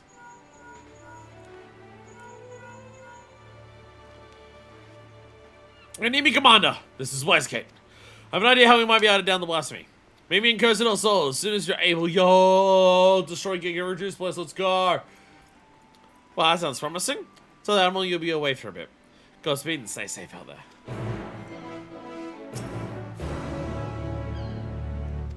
She coasted on my Del till I soul. So I've now realized one of the biggest flaws with this game, one of the biggest issues about this game, is that when you go down to East Lenosha and you go to do anything in Costa del Sol, you don't get to see Tifa's tits in a bikini, and like, I think that's a pretty major flaw of the game, I'm not gonna lie. Oh, hell yeah. Femro's starting out her fucking warrior quest line, let's go. Apologies for having you all come all this way, Manifest. Ever since our encounter with the blasphemy, for racking out my brain to find a way of dealing with its debilitating attack. Sadly, I've got many hands, and my companions fared no better. I was second one for that. That's what I started thinking. If only our finest was still with us. He always had a knack for knowing what the rest of us missed. These eyes are so sharp, he spot a foe's weakness with a single glance. That's not... What? Same to him that were able to slay Leviathan and Titan. They did do both. I just remember the Titan one. And lived to tell the tale. Robert is always a bit eccentric. Yes, I know you can say that about all the company members. But unlike he prefers to work from the shadows. Truth be told, I've not seen him since the day we disbanded. Oh, that guy's probably the commander then. I doubt he'd help his old comrades even if we asked. But an order from the company's acting commander would be a different story. Now, hey day, we had a way of reaching him. Whistle at the fort's road, and sooner or later he'd show himself. Didn't matter when, winter or summer, and broad daylight, dead or snow, he'd always be watching from afar. Funny like he still is now. But I've rambled on enough. Gone. So be our best and only hope. Remember the signal, and hope for the man shows.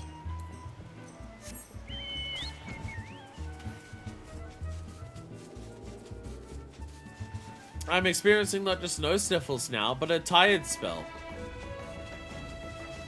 My entire body's falling apart. It feels awesome. Most of my body no longer functions properly. Let's go! Oh, Jesus.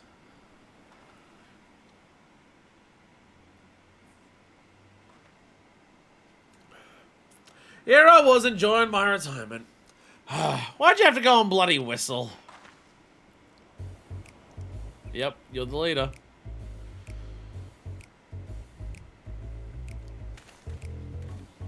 Hello there. Call me Lawrence. The company's resident sharpshooter. This wasn't my day.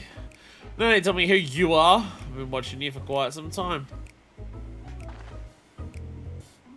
Don't get the wrong idea. I'm just curious how my former mates are faring. Well, not as curious as folks were about me, though. First wise guy, then I'll misbeat himself. Ha! So those codgers could never catch me. And now he owes you a storied hero summons me forth. He don't say why. You're gonna ask me to help you take down the blasphemy. Yeah, can you help us kill it? I'm not asking ya. I'm ordering ya.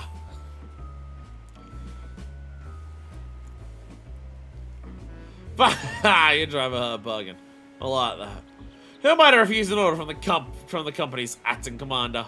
So tell me, acting commander, what specific duty would you task me with? I trust you do have a plan.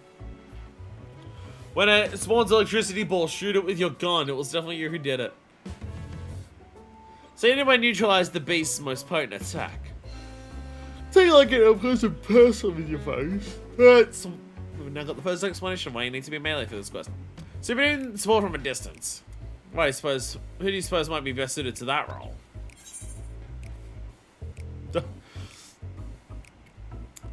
Moab and her twin muskets get out of you, of course. You're helping us. Damn right. Well, as the keenest in the Romans, you've doubtless heard from Wesco. Pure marksmanship and Limsa are the Admiral's equal. Yeah, Moab is ill-suited for a sporting role. Not like a skill, of course, but rather, kind of think of it, something you should know. Follow me. Oh. Oh. You see, Moab might be a support role with her musketeer, but she never puts head grace on her bar, so she can't help with any of the interrupts. Me, I still got Peloton on there even though junk still exists.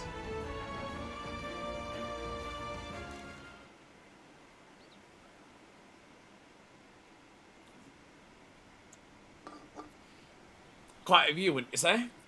I can be off to normal either say. If you wouldn't indulge me for a moment, I'll spin you a yarn. Just try not to doze off. That is way harder for me than you realize right now, Lawrence. I'm tired. Back in Paris' golden age, League of Lost Bastards ruled the Rotano. I was one of them, as was well. We were led by none other than her old man, Blowfist one. The most feared captain on the RICs.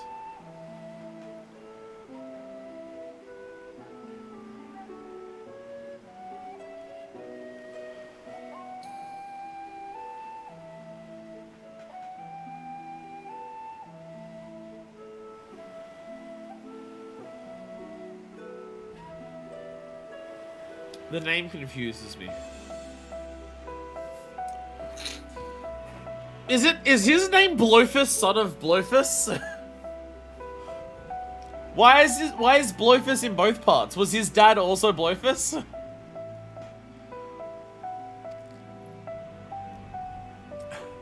Feared by his enemies, that is. Certain unforgiven though he was, he took me under his wing and showed me the ropes.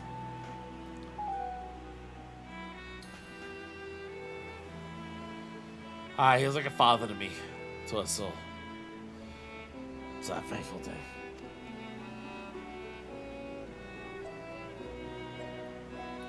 It was in the year 1562 of the 6th actual era. Men's and merchantmen were struggling with night constant raids by the Sahagin. Around time, Blowfist had yielded to a day-to-day leadership of the bastards to his Moab, his pride and joy. She was still growing into the role though, and everyone knew the old captain was still calling the shots. Oh, Blowfist had a noble streak, he did. Ordered us to defend traders from the defend the traders from the fishbacks. Moab led the effort, and we fought day after day to keep the seas safe. Pardon me. Fight was fierce. We always came out in one piece, until we didn't. Until after a skirmish, a Sahagin survivor with his last breath summoned forth the Lord of the World. The great beast toppled our mast and cracked the keel like an egg. Came aboard the merchantman's as our own ship sank. Naught to do but wait for the end. But it was Blowfist when his bleeding Fatilla had nowhere to pull her out of the fire.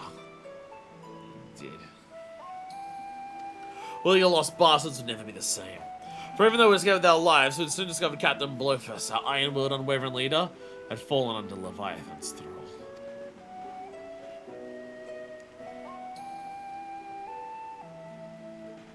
Of course, in those days, we didn't know much about downing or tempering. Didn't know what to make of a captain as he grew more agate by the days. His words devolved into the craze of rambling. Then one day he vanishes, taken off with half our men. Not too long after, a band of pirates called themselves the Servant Reapers began taking prize in the Indigo Deep on the Sahagin. At their helm was none other than Captain Blowfist, who cast his lot with the fishbacks. Moab decided Moab knew what had to be done. And to her credit, she didn't shrink from the deed.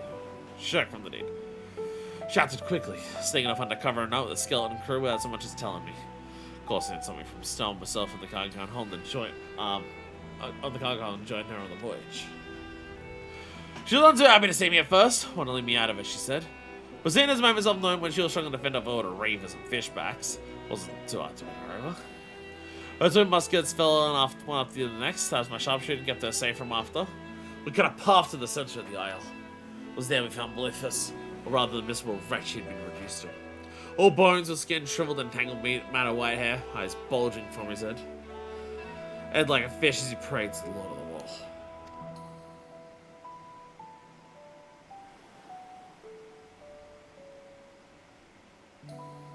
Moab challenged him to a duel, and a dim memory must have flickered into his drowned mind, for he accepted. And so with only me there to witness it, Moab ended her father's life. This is the stuff she was talking about with the guns in 4.4. The lost bastards will have done the same word for Moab. She assumed full command and restored us to our former glory. Not long after, she triumphed in the Trident and was named Chief Admiral of Limsa. I often think back to that day. Sent a charge into battle, muskets blazing. I seem reckless to some, but this is our Captain Blueface's daughter. And she knows no other way.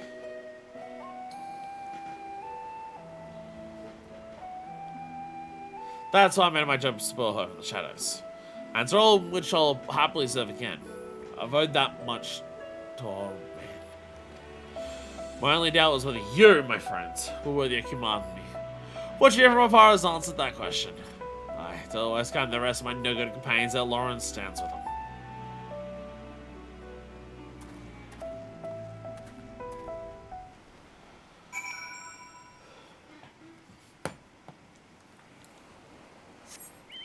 They're like specifically also just for these questlines trying to bring back some old ass fucking lore.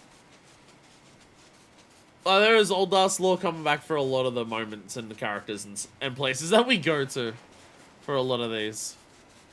Again, it's like they're treating it like this is the last time they're going to focus on those places, because post 6.0 with storylines done everywhere and like core expansions done everywhere. Past 6.0 they want to focus on new things. So they're just like, these role quests will just get the very last vestiges out of the beginning places we can. And fuck it, go deep on the lore with it as well. Because when else the hell are we going to get to mention it? Yo, Sprat Femora tank, let's go. That's alright, man.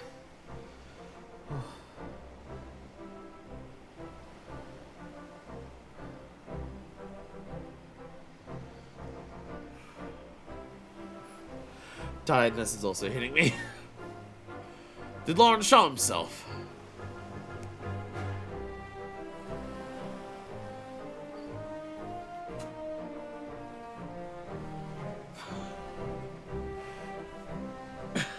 Is there one really bright glowy part on there on the thing? Oi! Yeah. That didn't help. Stop it! Oi! There we go. Haha! Well, there's a surprise. I had to tell your words might reach him, and I imagine he would agree so readily.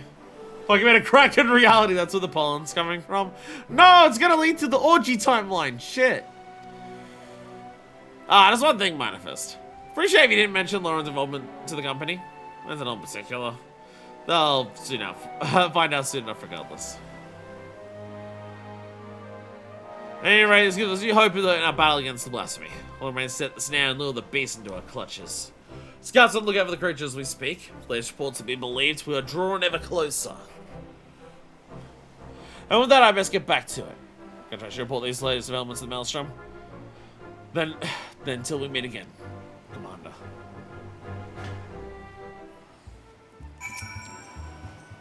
I'm sure we pleased to hear Lawrence will be joining our fight.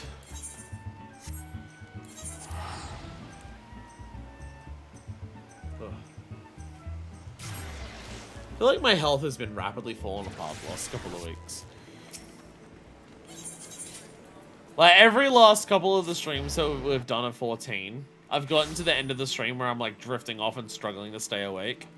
And today, that moment's happening 2 hours in. And my nose is also fucked. Whatever Wise Guy is planning, I can only hope it works. Search for the blasphemy continues, so I understand you've been carrying out an entirely different investigation? A master by the name of Lawrence, eh? You're probably pleased.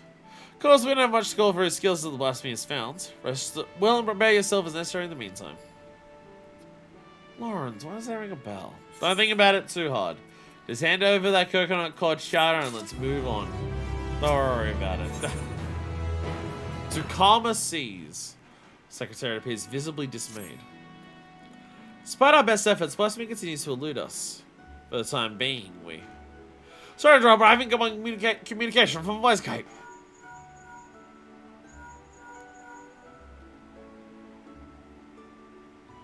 Commander, we set ourselves a blasphemy!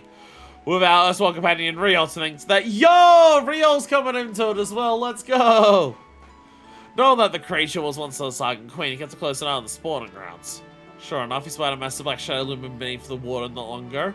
After receiving word, Shamani and Lamani directed the Maelstrom warships have seen heard the beast of cannon fire into the Sestasha Sea Grot. Isolated the Sea Grot is. We can engage our foe without putting small folk at risk.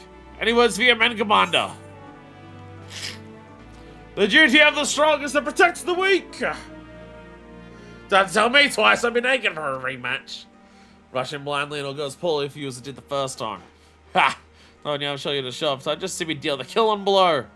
Now, can I say my vitriol for all the quarry I've lured into the perfect place and I'm waiting patiently for all of you to put it out of its misery? Bashaka! Playbox has got me boobs, blast over big blasphemy into bitty pieces. Well, you'll never find what will serve you well when the battle is joined, believe you me. This is Merweb. I'll radio warship at once. Assemble outside the wench once you've all seen to your preparations. Time has come. I shall pray for your victory.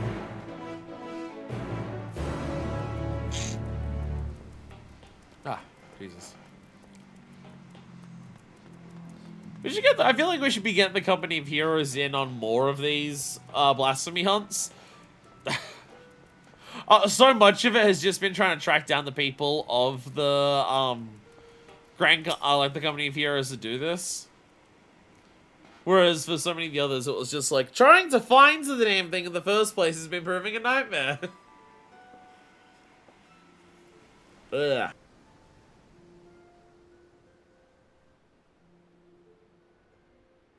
Grumble. Manifest. The others should be along soon. Here we go. Battle time. Time for me to totally know how to play Ninja at 90. That thing I definitely know very well. The blasphemy is still contained within the Sasha secret. There will mean its end. Navigator willing. Rush, but then my brothers and I can join you in the fight. Yes, blasphemy so may be. That beast was once our mother. I understand, Snow. Forgive us for what we must do. With the remains of reverse transformation, we would do all in our power to bring your mother back. Sadly, there is nothing left of her to save. For the future of the Sagan and Limsa Limins are alike, the blasphemy must be laid to rest. When the deed is done, I'd bring your brothers, even the crushing tide, aboard the great ship we call Vilbrans. So I don't want to slay your mother, but this thing she has become, a mindless beast who would enslave her and kill her own kind, is an affront to the memory of who she was.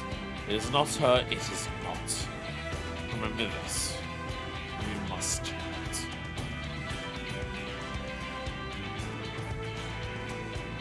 I'll ask you to shoulder the burden of matricide. So I go strike the final blow, I will do the deed. Admirable.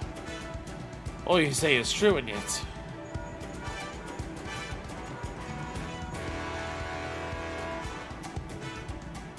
Everyone got a phone call? Commander! I've sighted a group of fishbacks! Crush the tide most like. Head straight for the sea grot. You best make your way here and fast. Time to move out then. Any words for you, man, before we set sail? Duty of the strong. Today the blasphemy falls! You're going into this role quite well, haven't you? But enough talk. Time to show their own that the company of heroes hasn't lost a step. Aye!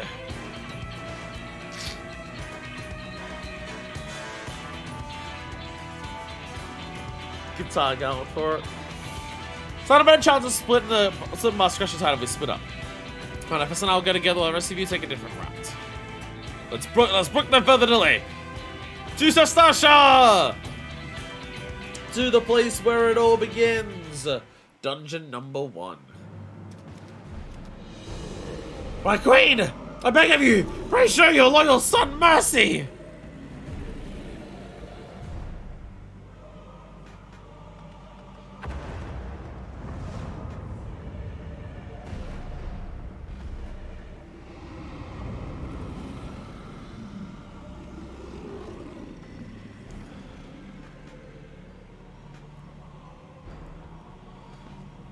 It's Dao. Or what's left of him.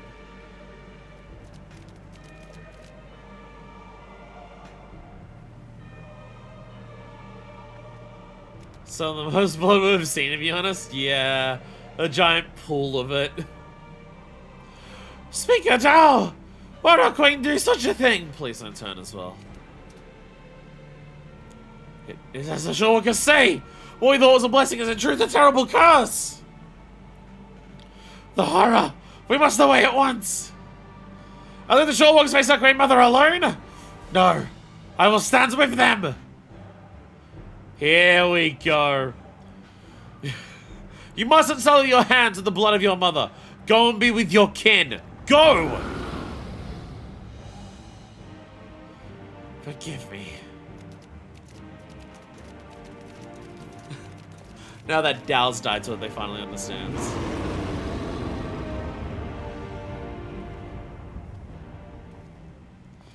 Yo!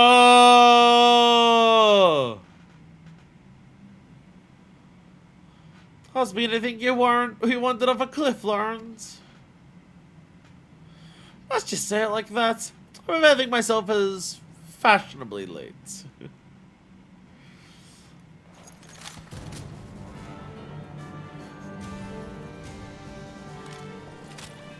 But enough talk.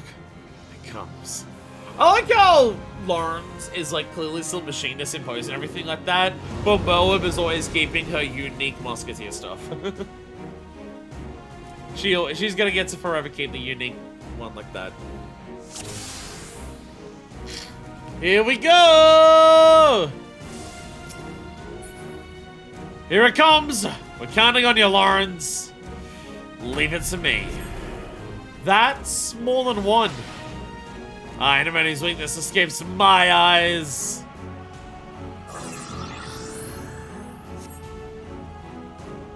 Just one shot and... Well, that was more than one shot, but, you know. Aye, there we go. Roar! See how easy that was? I reckon you can do it too, Acting Commander. Alright, aim for the weak point of the ethereal orb. Boom, boom, boom! Through the maelstrom. This is interesting where it's like specifically targeted points. Dealing with specific target points on these orbs. This is kind of, I like this. Positionals! Yeah, that's what it is, yeah. Trick won't work anymore. Ain't that alright, Acting Commander?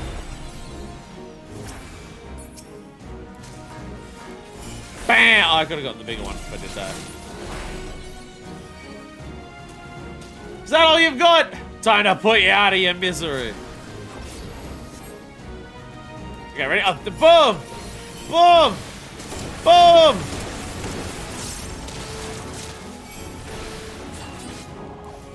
Phantom! Attack!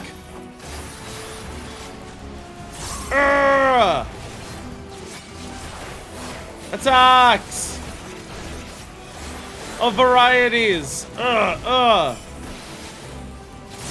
Endangered flare. Oh, jeez. Couldn't use your jutsus there, but probably. Oops, oh well. There we go! Move back in the middle. Doink.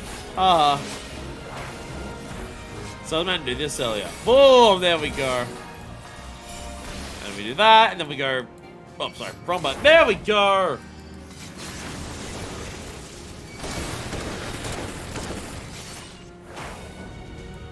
Indigo. There we go. Yeah, I got it. I got it. I did the thing. Get that sub as well. My children! Way to go. Beast beware. Best be wary. Beast be more like beast be wary. Ready and how do I do the Oh, is this every time you do the attack? I was about to say, how do you do the snake thing with the dart? Is this every time you do the second attack? Oh, Jesus.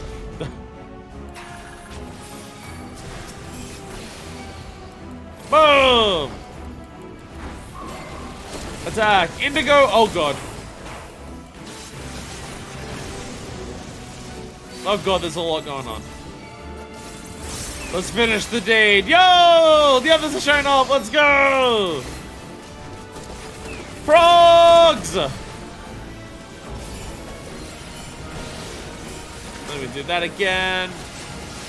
We can do some of this. Oh. I'm not trying to single target Doton. I just thought the others are still alive. I know single target Doton's worse. I just thought the others are still alive. Don't worry, I know that one. I forgot my Raijus again.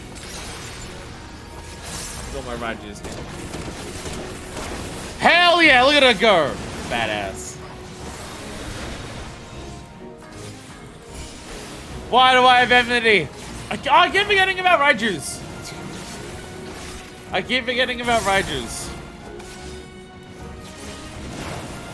There we go. Bravos with the chemist heal everyone wants.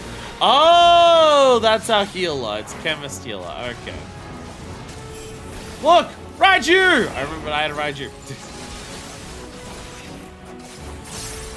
Faint. Definitely useful. Well, super useful, too. Oh, God. Oh, God. Oh, God.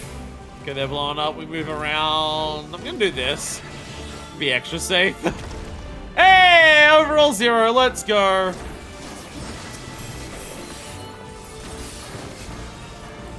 Get that in. Do some of this. So I have like a rough idea of what I should be doing as Ninja, as just in terms of optimizing. I've got no fucking idea. I'm assuming it's chemistry's kind of throwing shit at people. That sounds chemistry. Oh shit, here we go. Alright. Last me absorb their ether. I have a bad feeling about this. Okay, there's something. Okay. Absorb their ether, is it? Let's finish off the beast quickly. Is a thing gonna happen? Because these feel incredibly powerful. Defend us with your blade!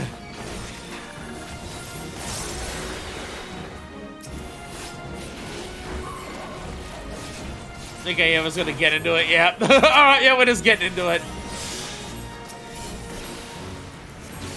Yeah, we're just, okay, yep. Ignore the mechanic, we're just doing a tank LB. Such power. Here it comes again, steal yourselves.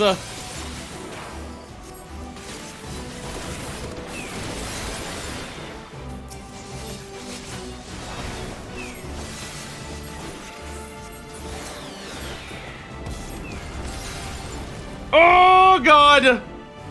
Oh, we only had the one tank LB. I thought I'd have to go blast this entire island! We better work fast.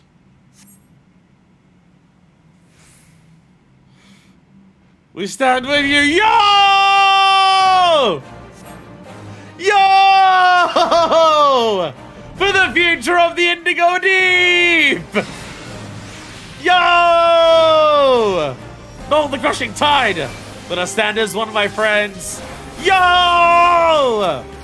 The great ship Vilbrand! Let's go! Land it out, Luan! Now's your time to shine!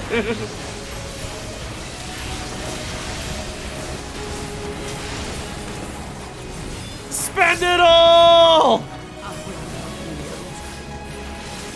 I can't figure. I'm dropping inputs, don't worry about it. My DPS is fine. Ah! Go! Remember the. I did the shuriken, but it's fine. We did it! Hey! Hey! The Sahagins came in.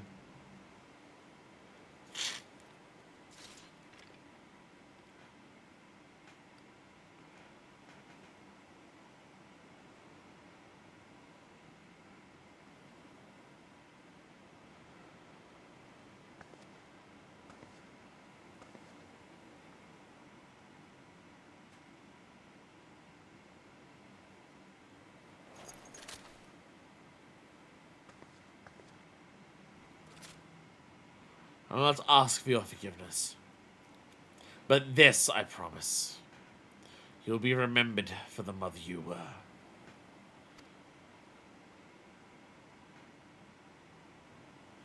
But, Admiral, I have no words.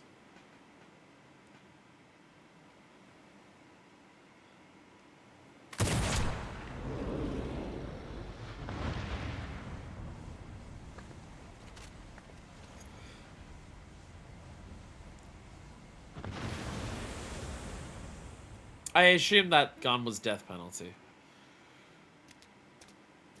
That was the gun that she gave to the kobolds to draw a new history for Limsa in her blood. That also is the gun that she used to kill her father. And instead now that gun's being used to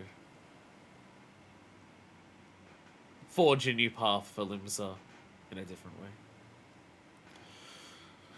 Push. Our Queen Mother returns to the depths in eternal slumber.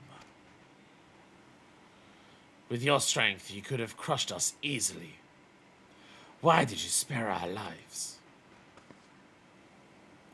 The beasts and blasphemies are born from the despair in our hearts, but to no more. I would break the cycle. Though Dal may have been blind to it, I believe in a future where Sahagin and the Minton live in harmony.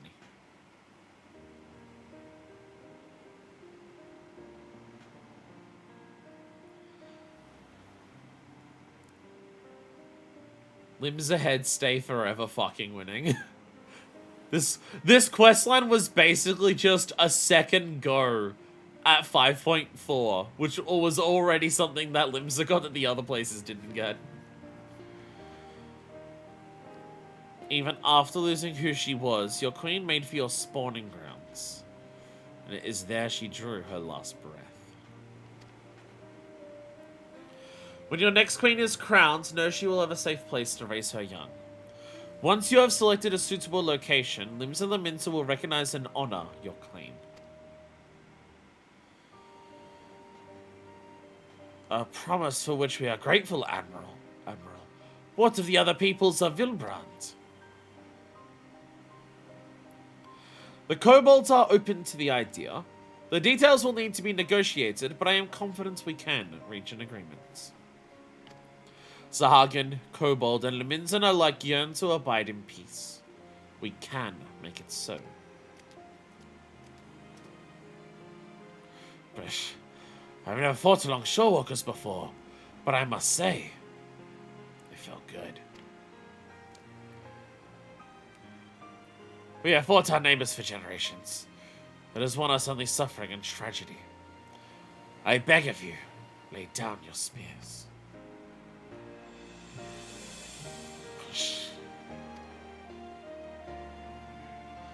It will take time and effort to bridge the gulf between our peoples, but bridge it we shall.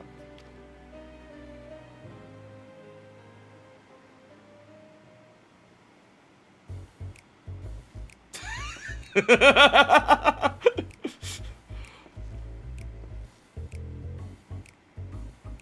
just gonna sneak out of here. Hey-oh! I dare say we have a lot of talking to do as well. Don't we, Commander Lawrence? Oh, Landonel! If you just allow me to explain.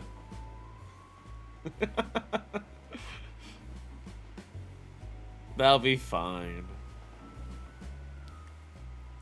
Let's be off before they drag us into this mess. I was one of the biggest fan of it, mainly because we already had 5.4, such a huge thing. Limsa kind of had a handicap from that. Also, Company Heroes just a thing to focus on Fanwalker content.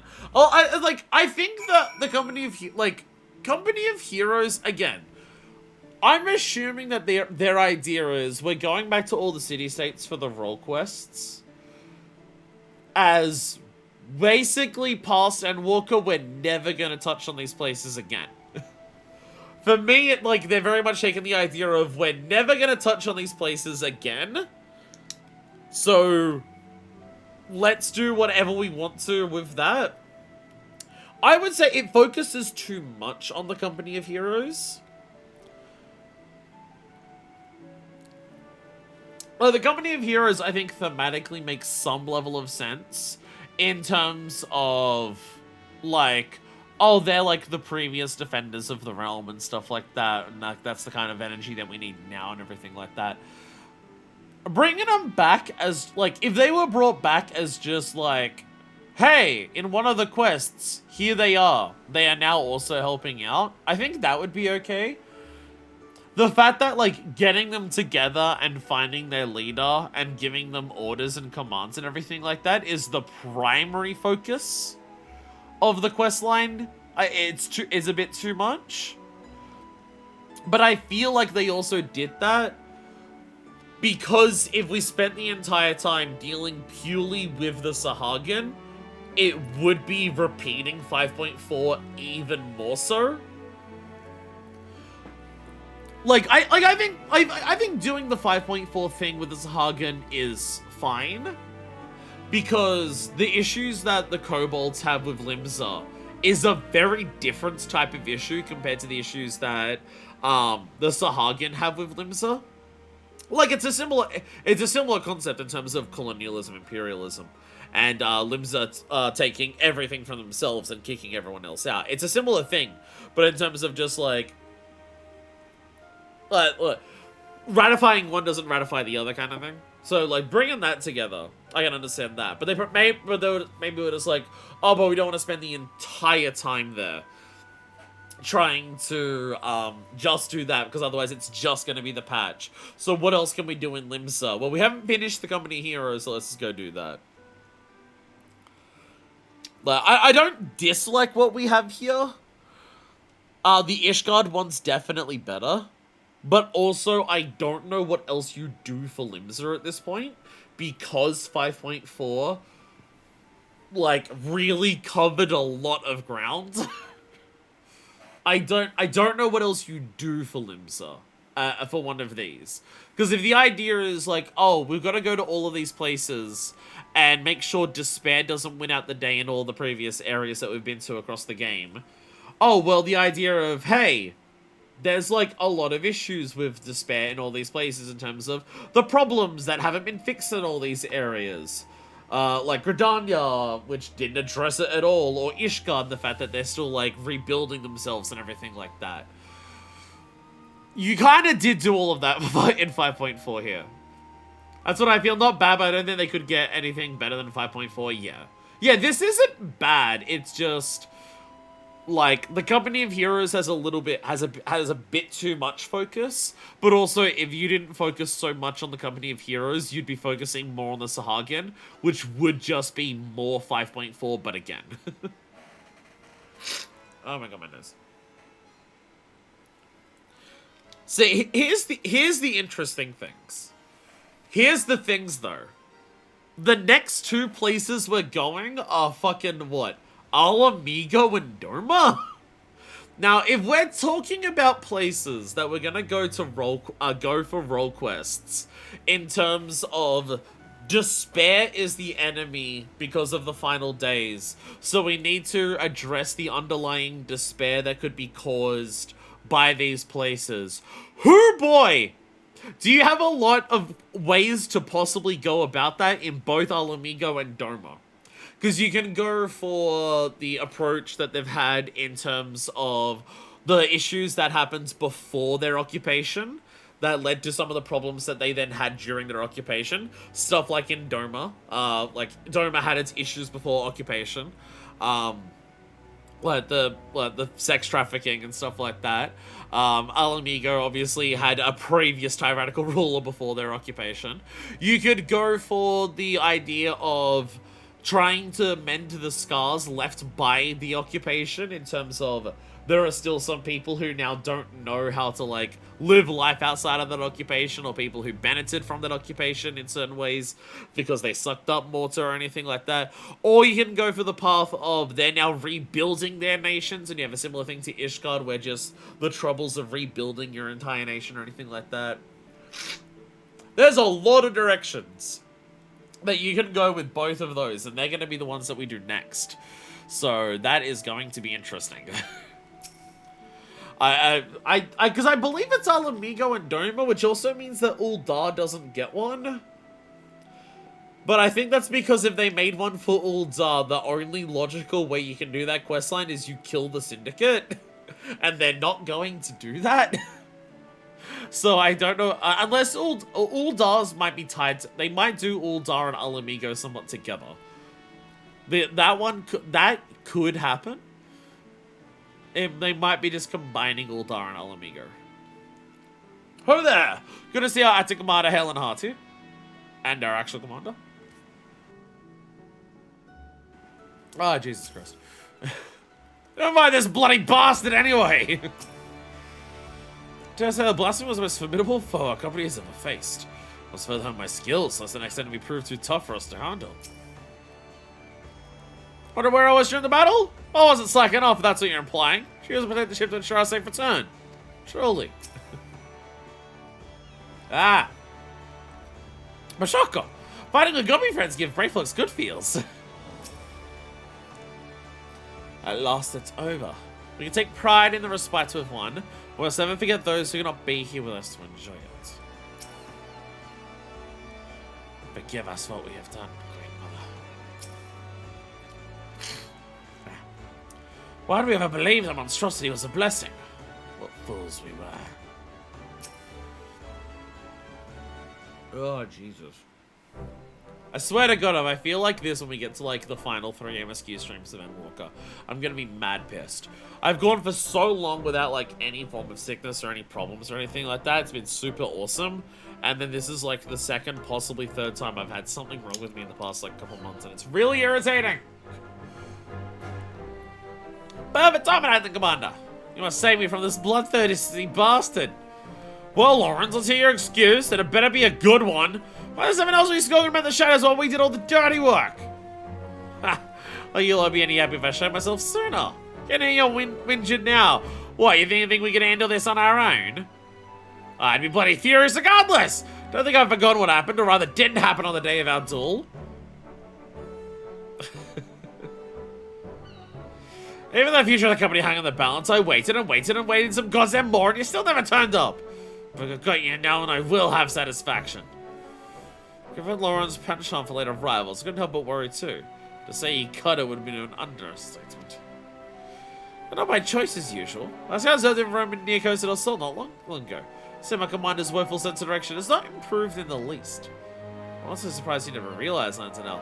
But that was to blame for his extreme tardiness. Though the commander did indeed arrive at the agreed upon location of your duel, after the sun had risen and set up half dozen times. Never care to take me, Shamani. You promised that would stay between the two of us.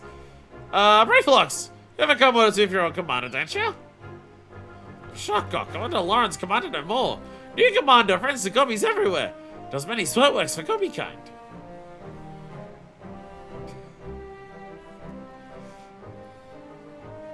Heh. I thought you were too much of a coward to face me in battle. Come now, Landon. You know me better than...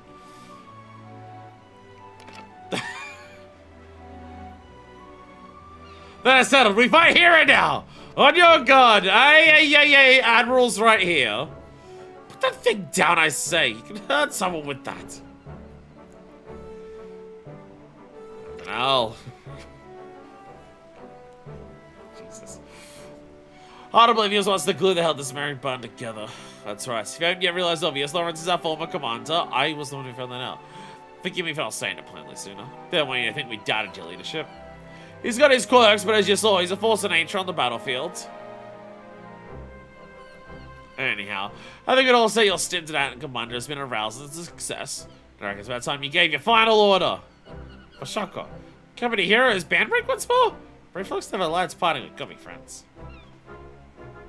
Yeah. I made my complaints, but when we're together, a good fight's never far away.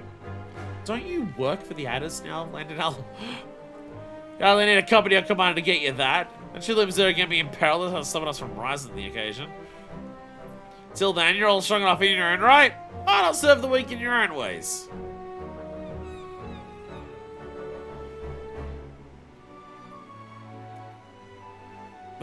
You serve the weak by serving them wine. You serve the weak by serving them cheese. You serve the weak by serving them abs, I guess.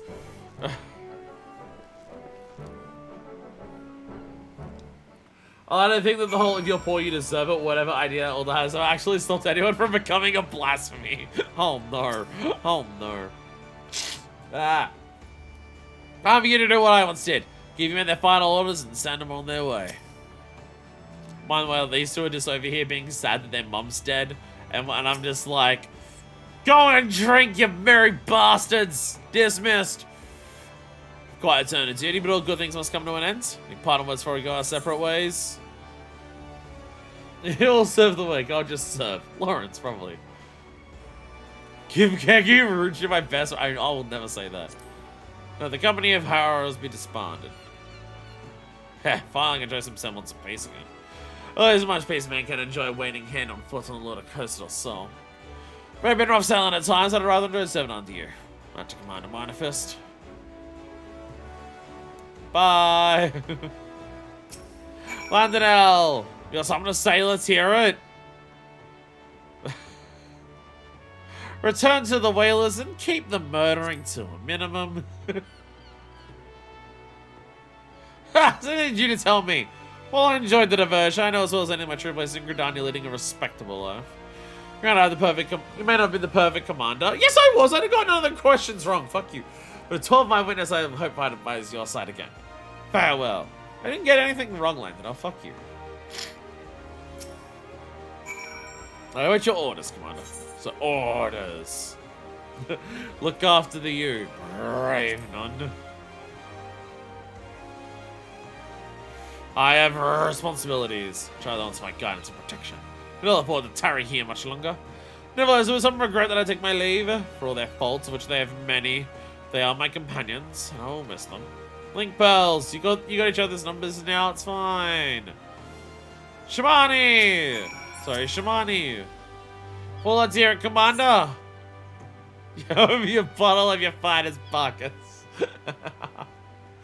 Let the company of heroes be disbanded. Indeed, indeed. I mean, there's only one person that's tied up a few final cents here. Speaking of wine, always prefer the older vintages. Left to sleep in their barrels for many a summer, they come out tasting better than ever. One might say the same better, aren't company?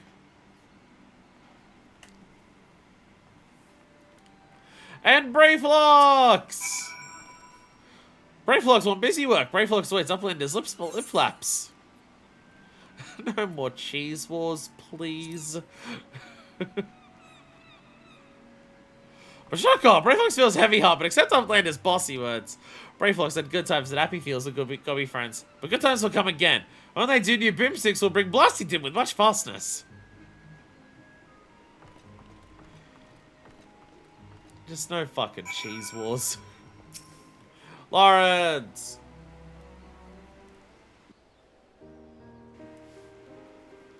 And on that note, I ought to be on my way. Until this character's introduced after the others because he's not stuck in ARR gear. Sipping away again, are we? You're a creature of habit.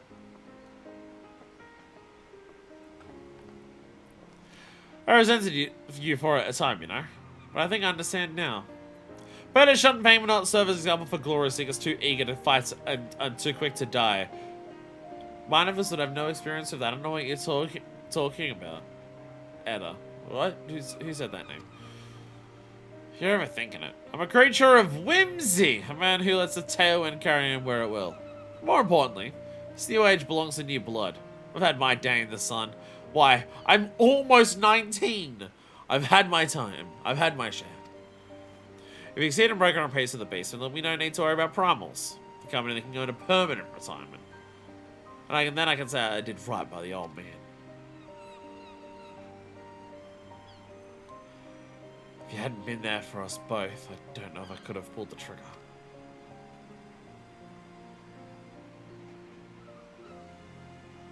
Thank you, Lawrence. Brother. But I did nothing. It was you who shot Captain Blueface's burden. And that's the entire league. I'm sorry, Moab. I know it hasn't been easy for you. But I dare say you've worked hard enough. Maybe us company folk aren't the only ones in need of retirement. But I've said too much. I don't think you could convince Moab to give up being Admiral. Laurent's holding his tongue. Gods, you have changed.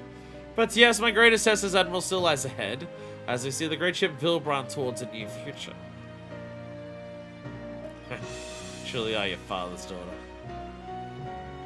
I give my thanks to say you did almost a good job of keeping me my mental task as I could have done. Hold on, someone tells me our paths may cross again. But thinking of a current like I've never seen you before. No, like my old friend Miss Beard, I prefer to keep my past in the past. Yeah, I might come up again, but I can't assume that you've done this questline, so my dialogue won't change for it. And with that, I'm off. Take care of yourselves.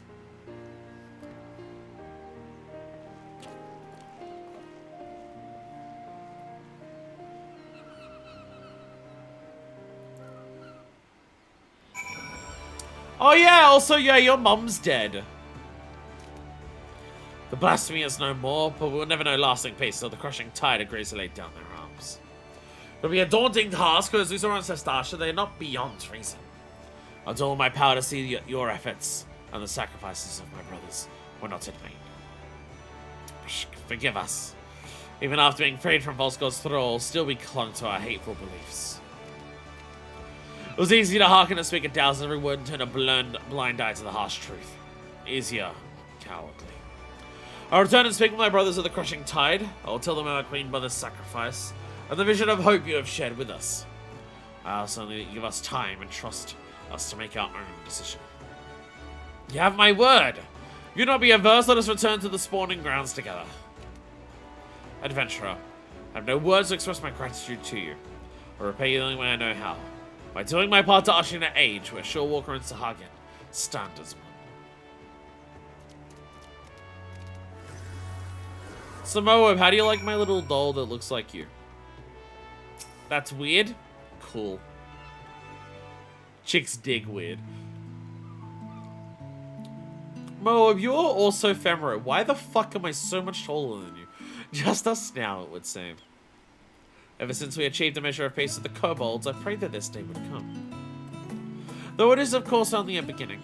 Negotiations must be held, and words exchanged in earnest will invariably lead to flared tempers and bruised egos. But such things always accompany meaningful progress. The history of Vilbrand is one of bloodshed, but we have the power to change our ways. After all, it is clear we are united more by our similarities than we are divided by our differences. I will share what I have seen in the Sahagin with my fellow Dimensions, and listen closely to their doubts and concerns. For it must be a harmony not foisted upon them from above, but one which they aspire to of their own free will. No doubt Anol and his brothers feel the same. Again, you have come to Limsa's aid, my aid, at the time we needed it most. When next we meet, I hope to not be as Admiral and Adventurer, but as friends. Perhaps trading war stories over ales at the wench. But for now, I must return to my duties. Drafting reports and decrees is hardly the most exciting part of my role, but it is a necessary one. If you haven't passed through Radzat Han, pray share your exploits with our delegates there. Doubtless he will be interested to hear your first-hand accounts.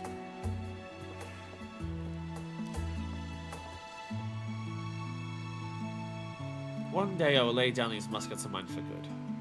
But not yet, Father. Not yet.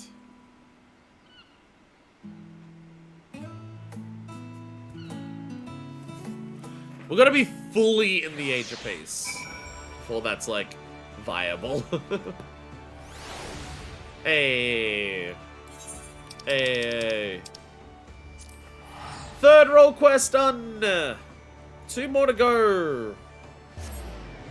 And also all the crafters, but we're not going to do any of the crafters today. It'll be part of the same YouTube video, but we're not doing them today. I'm feeling better than I was earlier in the stream. But I still don't think I can do it. I don't think I can do 3 full crafter things today. I still don't think that is viable. I think my plan for the... I set up for the final episode of Endwalker, I was going to do it. I think I'm going to have to do it for every episode. After you finish, of course, you use the running ring real quick, sure. I think until I beat 6.0. I mean, I didn't stream yesterday. I went to a concert yesterday. So it's like extra just like weight on the nose, weight on the tiredness, weight on the exhaustion. I think until I beat 6.0, I just have to make sure I don't stream on any Saturdays. To make sure I can have as much rest as I can, because these streams are long and but especially for the MSQs, they're going to be emotionally intense. Barnabas, you return! Pray tell what news from my homelands. Blasphemy is dead, peace with the Sahagins, company heroes came back for some reason. Extraordinary! A chance of peace with the Sahagin? Disheartening tidings indeed. Without a doubt you have helped dispel the polar despair that once hung over old Vilbrand. Our people now bask in newfound hope. I must share the news with the others. Full glad will they be to hear that the threat to Limsa is no more. Thank you again, my friends. Hey. Look, oh. I can tie the job specific gear that I still don't have access to. More than loss.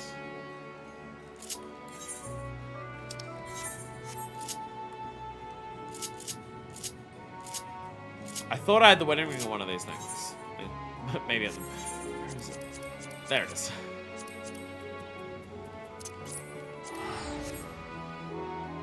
It's weird that that teleport is so fast. Hey! Lawrence is still just hanging out on the cliff from the quest line. Something you need? But no. It's not yet time for me to step out of the shadows. What's all you make it say? Just musing to myself is all. I'm just a man watching the sea and nothing more. Alright, so Lawrence is just gonna hang out here from now on. Lawrence is just gonna hang out here and just do his thing. Alright. I mean, I can also just go down here and talk to Lyskite and Shamani back there. He's actually here from like the side of Endwalker. They'll update his lines once you do finish the quest. Oh! Weird. They just chuck him there and just be like, by the way, he's a...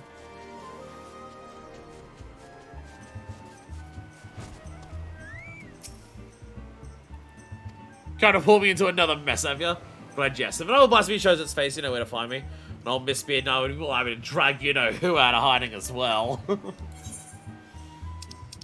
Does Brayflux hang out anywhere? Because, like, Brayflux is a dungeon. So I don't know if Brayflux actually hangs out anywhere in the overworlds. And I'm not bothered to teleport over to, fucking Camp Tranquil just to talk to Lancel.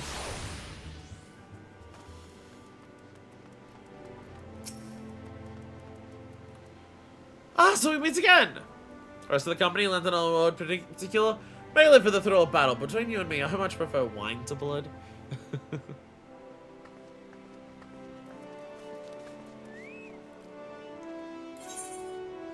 Oh, fine, I'll do it. Camp Tranquil! And I guess I could also go to the springs. I'll go chat to everyone!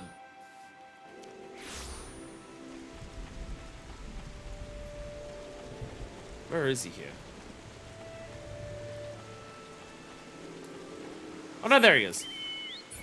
Land it now! What is that former acting commander? You saw Lawrence fight back there, yes? Some things never change. I do the commander once when I first joined the company. He says that we fight on equal terms, putting his guns aside and fighting me lance against lance. Despite the handicap, he bested me easily. Ever since then, I swore I'd follow him anywhere. So the time came when I could return the favor. I don't think Brayflux has physical one. Yeah, I think because Brayflux is a dungeon. So I don't think it's not quite the same. Not quite the same, sadly. Boo! I boo at my urns. I boo so many urns. And then Forgotten Springs. Oh, none! Commander, show no signs of rust despite his 5-year hiatus. It's impressive as it is maddening.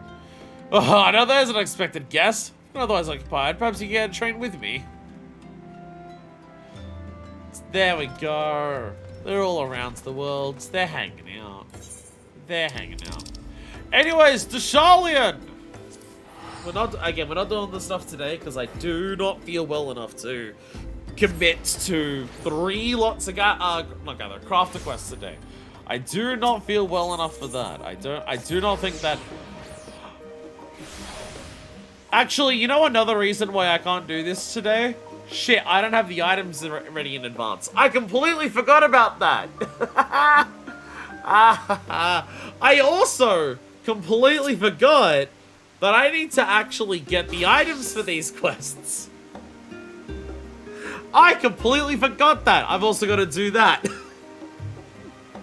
So I will do that. It'll be part of the same YouTube video, part of the same episode. But we'll be back on another day to do the 3 lots of crafters as far as we can. Being that, again, the way that these work and the way that they worked in Shadowbringers, how far we can go based on how far we are in MSQ is different. These may not have physical locations restricting them. I don't think we traveled anywhere outside of the Crystarium for the crafting ones in Shadowbringers, but some of them might be locked to story events, like, oh, this story event has happened, so now we're going to talk about this. Like, maybe some of these you can't do, like, once the forum comes out and says, hey, all the stuff is happening, world's ending, that might affect some of, like, the quests here, so maybe you couldn't advance some of those before that. So the fact that we're at this point, maybe we can't finish them all, but we will see when we get to them. Gonna have to do something. Have a good rest of the stream. Stream's literally about to end. Oh, we went to Leagueland for Culinary and Alchemist. So yeah, like the first area. But I mean, maybe it's different in Endwalker. I have no idea. But we will come back and we will do the Studium quest. All 3 crafters all 3 crafting ones. We will do those at some point. So we shall return instantly on YouTube. A day or 2 or possibly longer, however long it takes for my nose to behave in Twitch terms. Yeah. And we're back! It's been a week. It's been a week. But we are back on another weekend day. We're gonna finish well, also, and completely start all the crafters today. That is our plan. Our plan is all the crafters, to follow up on the Limsa ones that remember how we just did the Limsa ones? Remember how we literally just did that and it hasn't been a week? And that's why Melweb's following us, because we did the Limsa role quests. Yeah. So it's because we just did that just then. We're gonna do the crafter quests now. I told you already to put some goddamn clothes on. Jesus. She ran past the camera when I was getting ready. She still hasn't put any clothes on. My god. My god. Anyways, we have a well, I mean, there's 5 in here, but we can't do more Hinageshi stuff. We need to do more MSQ for that. Because there is also that. The plan is to do all the crafters today. I have no idea how far into them I can get. I knew the gatherers we wouldn't be able to finish. That's why the gatherers are after when we do 2 of the combat role quests. Because if it's anything like Endwalker, anything like Shadowbringers, we can't do it until we get to the Tempest anyways. But the crafters? Like, the crafters, we don't usually travel. We didn't travel for these in Shadowbringers, but obviously, like, in fucking Stormblood, we traveled to, Kagane for literally every single one of them. That's not true. We didn't travel there for the Alchemists. But also, given the story of Endwalker, like, some of these could very easily be, oh, it doesn't even matter, like, oh, this isn't affected by, like, where you have to go. But the story is just like, hey, halfway through these quest lines, the final days starts. Something, I don't know. So, there is always that possibility. Anyways, you're a fisher. Catboy's the fisher. That feels racist. We have Boric, who is blacksmith, armorer, or goldsmith. We have DeBroy, who is going to be our alchemist or culinarian. Part of me wants to save that for last, because I feel like this questline has to be about fish bread, and I kind of want to save the best for last. Like, if we make something that isn't fish bread, that's going to be Pog. In search of the Azure Star. Oh my god, someone's playing Monster Hunter Worlds. And then we have Carpenter, Leatherworker, and Weaver.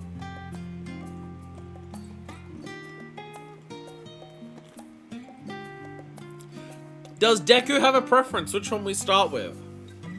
Again, I'm thinking fish bread for last. Because fish bread. Like, I don't want to go for this. I want to deal with some metal first. I think dealing with metal first is what we did in the crystalline mean. Anyways, who is ready? Let's do Boric first. Hey, we agreed. Who is ready? Because I have new glam. I have a new glam for crafters. I am no longer in Best in Slot Estates gear for Shadowbringers. So, I am now, glammed into just what my crafter glam is. Ta-da! It's the Best in Slot crafter, top for level 90. But this is what I actually want to glam into. This is the Indicator's coat. This is Best in Slot for crafters and Endwalker. But this is also just going to be what I wear in general. This is going to be my crafting glam moving forward. It looks amazing. I love how this top looks on her. It is one of those cases where the glam is basically just the top. I suggest Goldsmith too. I went for Goldsmith because I like the look of the weapon the most. I have all my luminaries on for my crafters at the moment. Because it matches, like, I've got, like, the trims. I've got gold trims on my jacket for this, so luminary tools just fit it. So I have all my luminary tools on for all my crafters at the moment. But yeah, it's one of those glams where basically the entire glam is just the body piece. Like, the gloves and the boots are there and they do work with it, but they're such a small part of the glam because the body just, you know, takes up the entire body. But I love how the Indicator's coat looks on her. It looks nice and professional. I've had an issue with the crafters of just being like, one of those things where if they made glam plates enough to have, like, separate ones for each separate crafter, I would do that. I would love to have a different look for my culinarian and then compared to my blacksmith. But we don't have enough glam plates for that. So unfortunately, I can't do that. So that's been my biggest issue with trying to make a crafting glam, is having a crafting glam that looks like it could be any crafter. There's a lot of glams that I'd like where I'm just like, I really like the look of this. But I either use as a piece that only one job can use, or I'm just like, this looks really nice, but it's kind of silly for culinarian. Or like, I really like this look, but why would, like, a blacksmith wear that? So, I feel like this covers everything by just being, like, a sleek professional look. And also the gloves are Skywalker. So, they are crafting gloves. In lore at the very least, and they're nice and, like, metalled and protected. And also the boots are ironworks. So, like, I'm wearing bits from, like, 2 big crafting places that we know in the game. I'm wearing some ironwork stuff, I'm wearing some of that. And also Manifest has glasses. Because Manifest needs glasses for close vision. A lot of craft stuff is either heavy artisan or heavy workman. Yeah, that's the big issue, is that it's really hard to have a glam for crafters that works for all of them. So if I'm gonna have one for all of them, it's gonna be this. If they give us enough glam plates that I can comfortably do different glams for every crafter, I will happily do that. I'd also love to do that for botanist and miner, because I feel like those two also want to be different things. It's another issue. Like, Fisher is so different to botanist and miner that I actually do have a second set of gathering gear for Fisher specifically. But to do that, I only need 2 sets, one for Fisher and then one for Miner and Botanist. I'd still prefer a different look for Miner and Botanist, but I'm okay with the one look that they have shared between them at the moment. I can't do that for crafters. There's just, I couldn't isolate, like, I can't make that many different sets. They won't fit in my armory chest. Give us more glam plates so I can have all my different things. But yes, and also Manifest has glasses. Manifest needs glasses when it comes to, like reading, not necessarily. If it's like a really tiny font, maybe. But I'd say reading, no. But for closer up stuff, yes. Which is why she has it for, she has her glasses for crafting. Because if it needs to be really close, she needs glasses. It's also why she has it on her Hildebrand glam. The idea is that you're an inspector, you're a detective. So if you're looking at things in small detail to try and get clues, there's also glasses for that. Even though the glasses that she wears for that is specifically called reading glasses. Don't worry about it. Anyway, Professor Varusha's new friend. Boric is in a spot of bother. Deary me, whatever am I to do? I tried to think how the professor would react if I returned without a... Oh, sorry, startled me. I suppose you would happen to be a craftsman, would you? Do you see this giant hammer? It's a ball peen hammer. I use it to hammer the balls and the peen. Sup, Kona?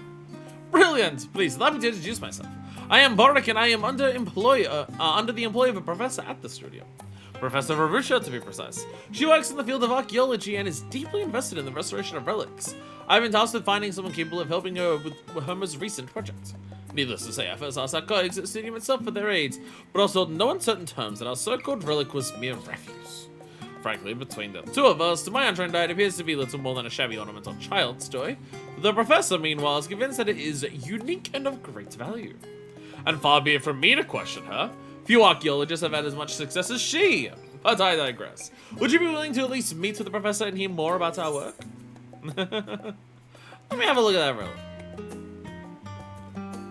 I seem to recall a distinct goldsmith who was able to restore a relic to not being broken and then restore it to glistening fashion, which people got mad at for saying you restored it too good. So you are willing to meet her, then. Excellent. Thank you so much. Sure to be somewhere here in the studio. I don't imagine it'll take too long to find.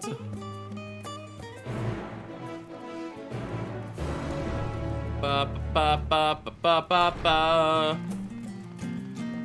Rurusha! You know what going through... Oh no, Barak. You know what going through this place reminds me of? Because I don't have experience of going to any tertiary education of any kind. So I have very limited framework for going to university. The university in Bloodborne. That's the vibes I'm getting. Because it's a university. There's a university with like one big main corridor and then rooms off to the side. It's literally it. Honestly, I've never seen such foolishness. Oh, sorry, I didn't say to Barak. Well, Barak was scared. Well, hello there. Terribly sorry, but I'm rather busy at the moment. Can I wait until later? Perhaps you wouldn't be quite so busy if you weren't wasting time on us clearly little more than rubbish. You do realize there are limits to our fundings and facilities, don't you? The faculty cannot afford to waste time on projects that show little to no merit. Honestly, I think you're overreacting, Professor. I have a very good feeling about this relic, you know? I didn't realize she was sold. It's Hitaru's old lady face. I didn't realize. Yeah, like, seeing the model, not in the cutscene, I didn't realize Rurusha was so old. I'd give her an old lady voice, but I can tell you right now, if I start doing an old lady voice, it will drain on my voice very quickly. Feeling? I was not aware we had decided to rely on feelings of a common sense now. Well, you try to spend my time on anything other than helping this crazed crone with her work.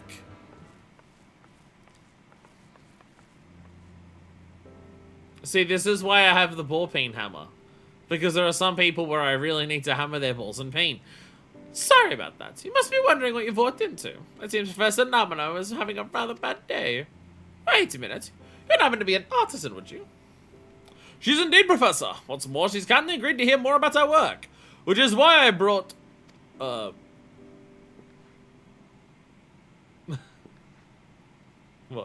Gotta think of it. I don't think I've asked for your name. Oh no. Oh no. Oh no. Why are you getting out a gunblade? Well, I just asked for your name. Why are you holding a gunblade into the sky? Why are you generating energy? Well, Minifest, thank you for coming all this way to talk to an excitable old lady. I'm Ravusha, the humble professor of archaeology. You've doubtless heard from Barak that we are attempting to restore a relic of sorts. I suppose that it falls upon me to explain our situation in a little more detail. But first, let us make our way to the workshop. It'll be much easier to explain things to you there. Are we just going back into the... Oh, no, okay, so they do have different rooms. Okay. I was half expecting that all of them were just going to be at different desks here. But I guess this is the maker's meet, this is the searcher's meet and stuff. So I guess it does make sense. I was just kind of expecting them to all be in the... all there. I'm not sure I know anyone scarier than Professor Namino. Of course, he's highly capable. The fact that he's become Professor despite being younger than myself is proof of that. Well, the fact remains that he's so passionate about his work that he is somewhat hard to approach. Each of them get their own slice of the room. The work that presently occupies my time in this is the restoration of this peculiar Piscine-faced relic. Oh god, it's Nomazu. Its design calls to mind the stories of Saint Yatta, which is why I've taken it calling it the Golden Yatta. in her honor. It was brought to us by one of our gleaners. From what I understand, the excavation whence they found it was an independent venture, and considering its otherwise lackluster appearance, those of a similar mind to First Phenomenon have been quick to write it off as rubbish. However, I believe it to be a type of marmot.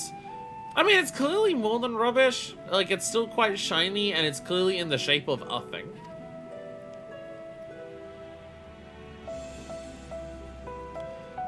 I do not wish to sound impudent, Professor, but do you truly think that thing could be a marmot? My eyes, it looks like an ornament designed to resemble a bird or a fish. Next, you'll be saying it can take to the skies like an airship.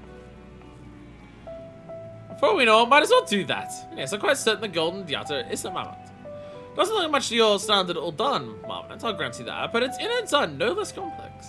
We just need to get it fixed, and it's bound to start moving. I know it. What's wrong? I've got a special feeling about this one. Something tells me it possesses special abilities.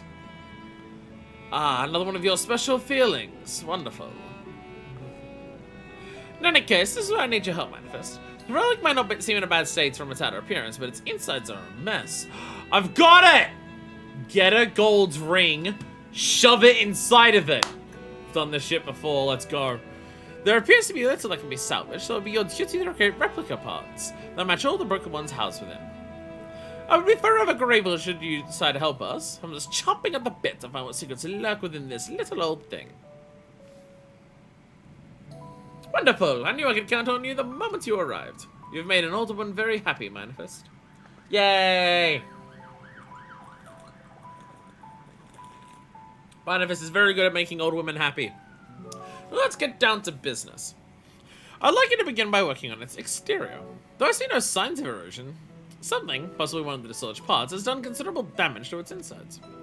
But it won't do to work on the interior and its complex parts without first ensuring the shell housing them is sound. As I have no doubt you'll need to prepare a few things before you get to work. Let me know when you feel ready to get started.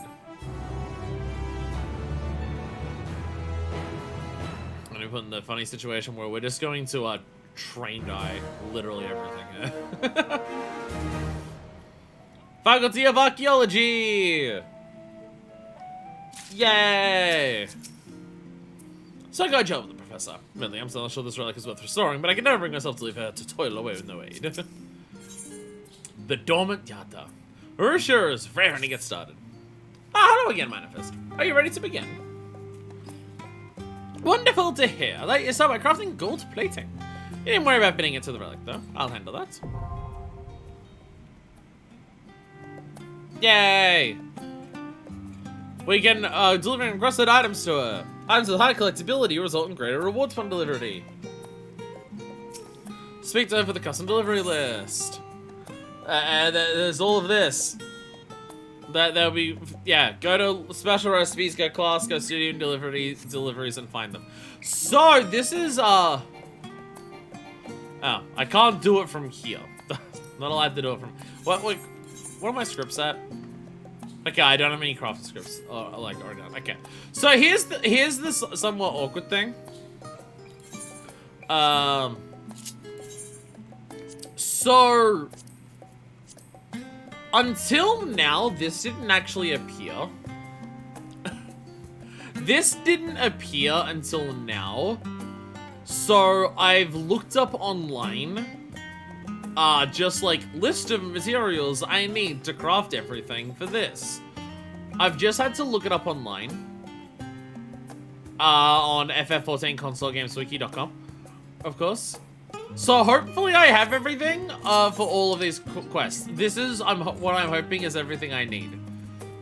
Which, for 3 entire quest lines, feels like too little.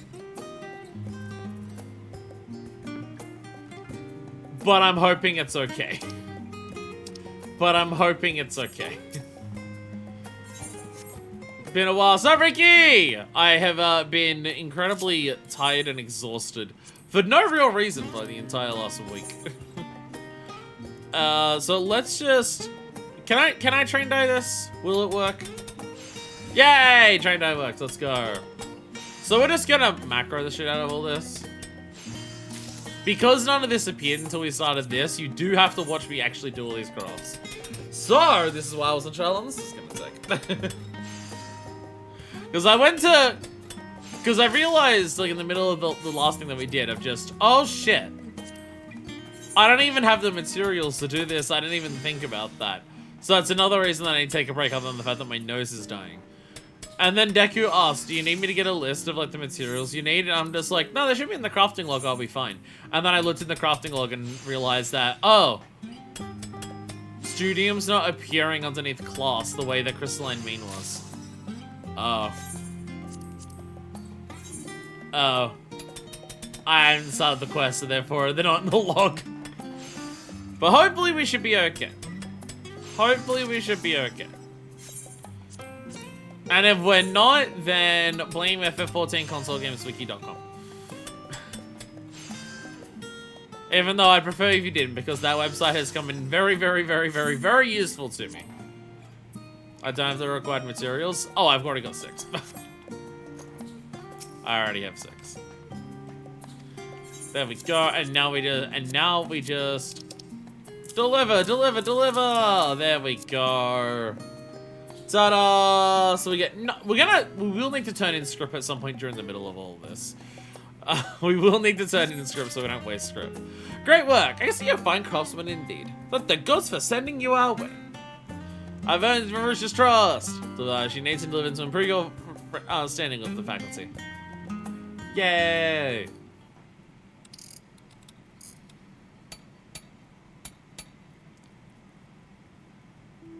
Yeah!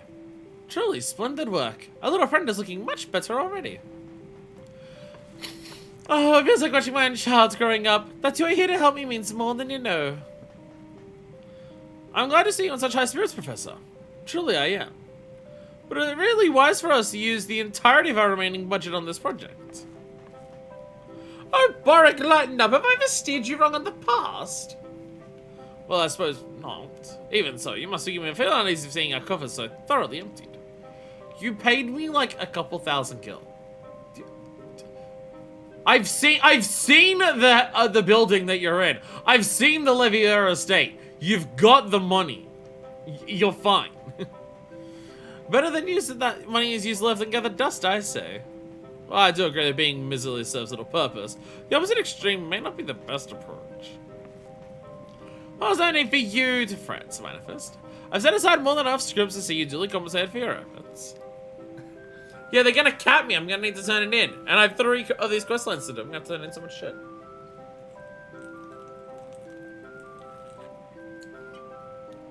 Is there a turning point in Sharalyan?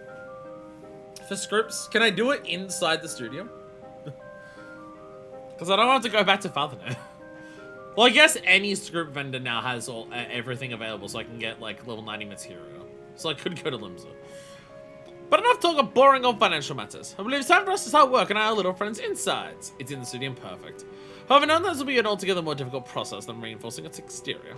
Let me know when you feel up to the task. Oh, we're gonna get so many crystals today as well. Oh, it's gonna be sex. It's gonna be so good. We're gonna get so many fucking crystals. I am a rookie relic restorer. I'm a rookie relic restorer. Yeah.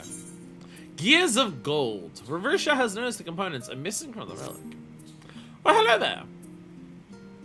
Hello. Oh, thank the gods you're here. I was so worried you might not return that I couldn't focus on my work.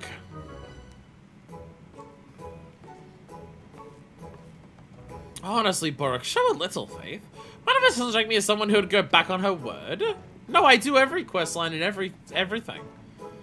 My apologies, I didn't mean anything by it. It's just that we've been turned down by so many others. As you probably worked out by now, Borok has a punch hump to worry far more than he has any right to. Please don't take anything he says too seriously. But that's enough of that. I swear to God, when I start streaming on stream, is when my nose gets bad. It's not bad, but it's just like it's anything compared to nothing that it was. That's our stream. So we got back to discussing our little friend's woes. It's time let's do the craft of minuscule cogs made of gold. While examining the insides of the relic, I discovered that it was missing some, which seemed to have caused all the damage we've observed.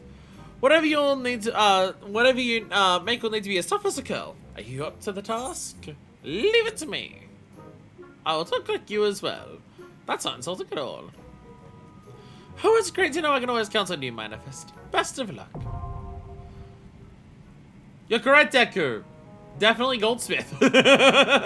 Definitely Goldsmith. I just went for Goldsmith because I like the also this is a gavel. This may not even be the hammer that's used this may not even be the hammer that's used to hammer the balls in the paint. Cause it's saying it's a gavel. This may not even be the balls and paint hammer. Oh no, that might be armor. Gold Skog! Oh shit, I might have to use 3 groundworks for some of these later. Oh damn. Oh, I do have to use 3 groundworks already! Oh no! Shit! I already need to use 3 groundwork. Fuck. I guess I gotta go for the 3rd macro! Oh shit! There we go. I mean, I'll definitely take this over making another one of the fucking Sky Steel tools. Jesus Christ. Even though I'm aware we're probably gonna have to do the same thing in Endwalker and Dawn Trail. I believe crafting relics have become a staple since Shadowbringers. They had weird relics for crafters that were not even real relics, but had a similar process. In A Realm Reborn, realized that was weird, let's not do that in Heavenswood and Stormblood. And then in Shadowbringers said, what if we made 2 different ones? And see which one people like better. And then no one did Resplendent, so they said, alrighty, Sky Steel. So maybe the future ones will be a bit more like Sky Steel. Just maybe. I mean, to be fair, Sky Steel was still, like, I liked Sky Steel as, a process. It was just the expert crafting was just, like, so much crafting in this game you can do half brain off, or even just full brain off by macroing it. And then expert crafting was just, like, I had to mentally, like, focus a lot for that. And so just how many I had to do is why it took so long. Solid work as always. Look at the detail too. It's obviously stand head and shoulders above your peers. And that's not just because you're a fembro. Oh, hell yeah, Necroc.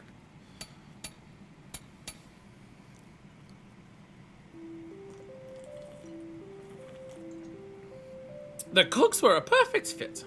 Now I'd be even happier if she decided to move for us. Flap my fishy boy! The golden gato flinched ever so slightly. However, it soon returned to its former static state. It appears you still have work to do.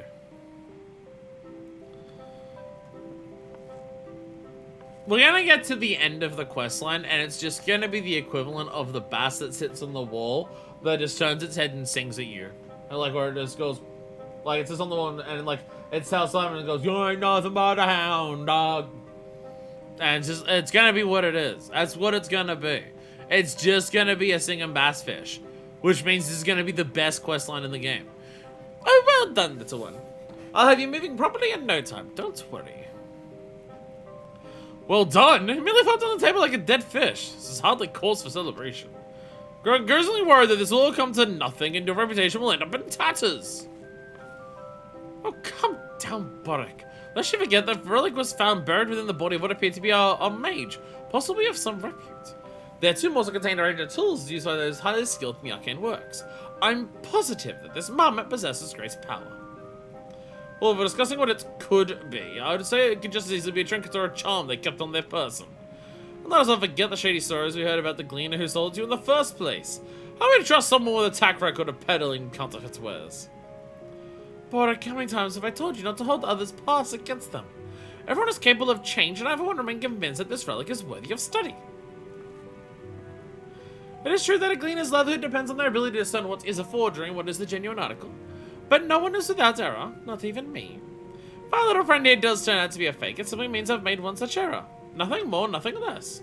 Although I don't believe for a moment that I have done so. After all, who will believe in me if I don't believe in myself? That's not to say I think myself infallible, mind you. Putting that aside for the moment, I shall examine our friend here and see if I can determine what problems yet remain. When next time you have a spare mind, first pray seek us out and we'll set about making further repairs. I'm waiting until 7.3 so before I bother with the Endwalker and Dawn Trail relics. Oh, and Endwalker? Oh, okay. I think it's one of the things where I have been a little lost in the game. Like, I'm a reasonable relic restorer. I've been a little lost in playing the game in my own time on stream. Not to be one of those people who is constantly saying, "Oh my god, content drought." People here have like confirmed that the amounts of content that Dawn Trail's gotten for like 7.1 and 7.2 is like equal, if not more, than most other prior expansions have gotten in a 7.1 and a 7.2. It's just how much of that is raid focus and people saying if they don't like something, it means the content doesn't exist. But yeah, I've been a little lost in terms of just like, what do I do? What am I doing in like my own time while playing this game? And I realized, oh, I'm in the middle of an expansion. Post Shadowbringers is the first time that I actually completely caught up on everything. I mean, like, there's obviously still achievements, there's still other relics and all of that stuff. But, like, in terms of all of our quest lines and all of the grinds that I have to do all of our quest lines, Post Shadowbringers is, like, the first time I've ever been caught up. We specifically went out of our way to make sure that we had done everything up to that.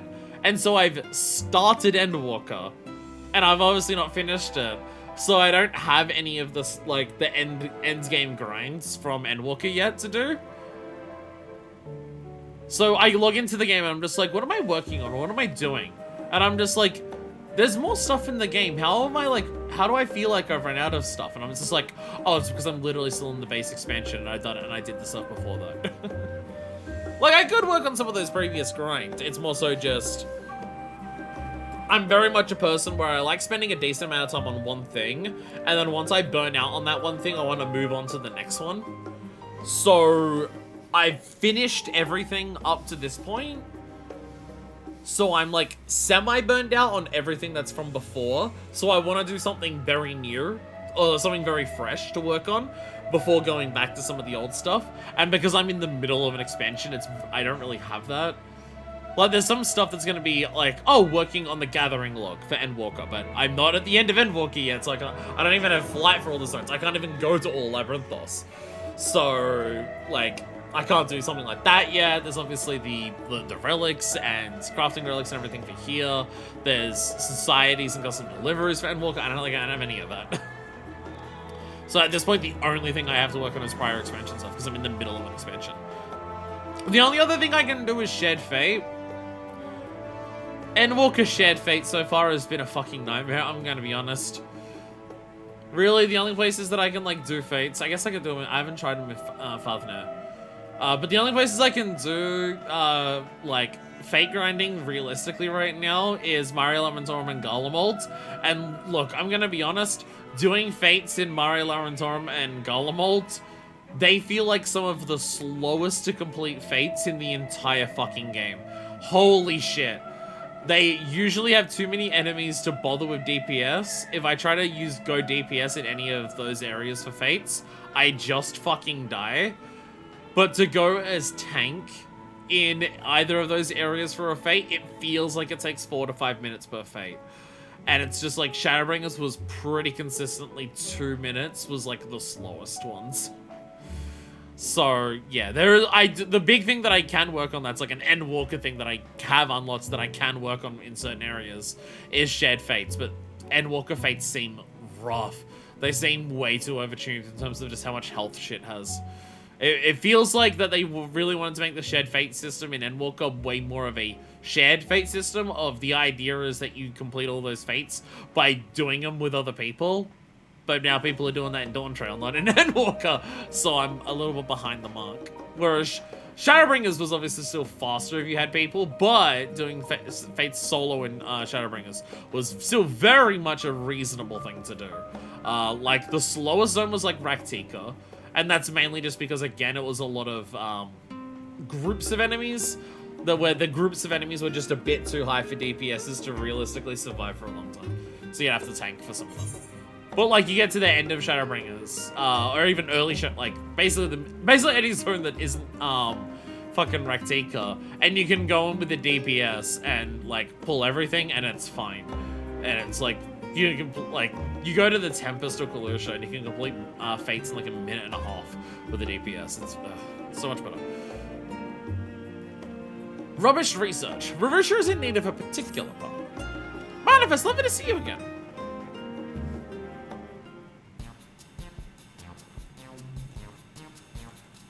Tasty. This water's very cold. It's very nice. Very refreshing. I do hope you've been looking after yourself. On more than one occasion, my students have fallen ill due to neglecting their health, you know. I wouldn't want you to go the same way. Goodness, listen to me prattling on like some worried old mother. Well, I may not be your mother, but the rest still stands. I am old and I do worry about you. But never mind me. You're obviously in good health and spirits too. Now, while you're away, I took a closer look at the Golden Yacht to determine what other parts may be faulty. Problem, it seems, is either the moment's core or the mechanism controlling motor function. I've examined the core and it appears to be made from exceedingly rare minerals. I could find no gleaners willing or able to procure them, but I did manage to strike a deal with a merchant in the harbor. It'll take time for the materials to be delivered, however. Until they arrive, I propose we start with another rather important part of our mermaid puzzle. Your task is to craft the motor components required to support proper movement. This is far more complex than anything we've asked of you thus far. I sincerely hope nothing goes wrong. There's been so much to worry over of late, I fear there is insufficient time in the day to consider it all. The thought of overlooked troubles keeps me from sleep before I realize that another day rises with a new set of problems.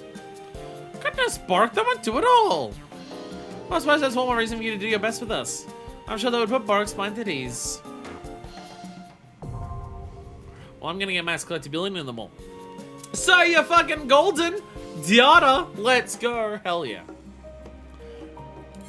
Alrighty! Oh, we have to remember, we're gonna keep these things to keep our unique items. It won't matter at all, but we're gonna do it anyways because we can. Because we can, so therefore we must.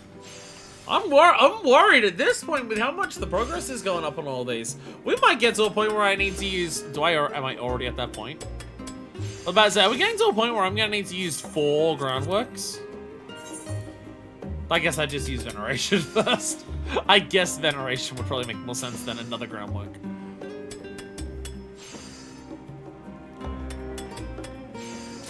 I do have a keyboard now for the game on my PlayStation, so I can always just go to the macro and type in a Veneration. Pretty simply, I don't have to stress about it. There is that. There is one thing about this, which is just like, this is a problem that Minifest just has in general because of all of her clothes.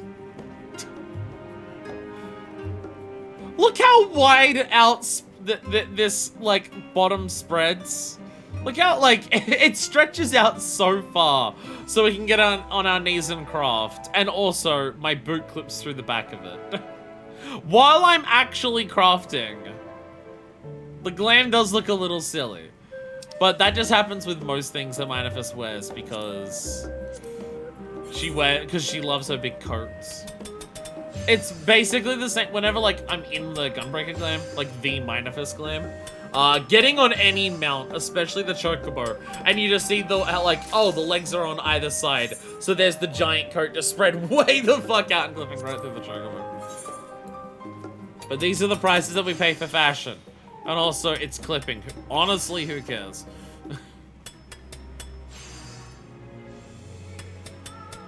It's one of the things about why it's so confusing that it took them so long to actually fix Viera and Hrothgar hats.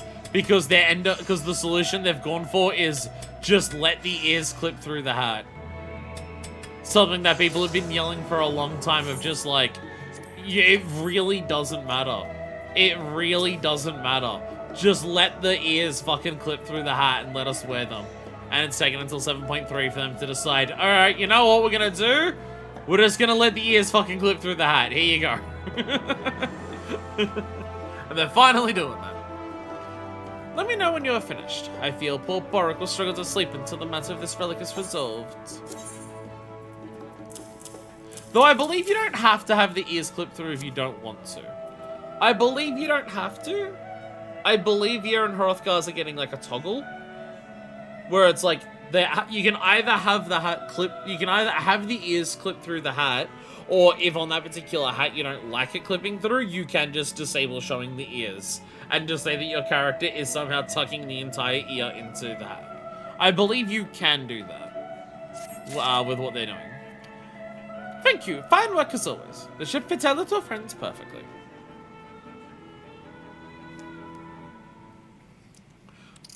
Yeah, one of those things where it's like the solution is just let it fucking clip. Everything clips in this game. No one cares.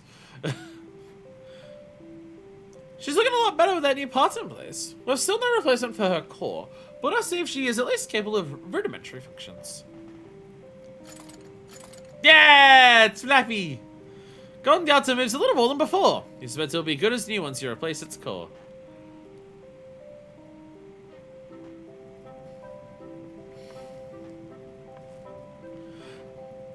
We're making progress. Maybe slow, but we're definitely heading in the right direction. All that remains is to fashion a new core.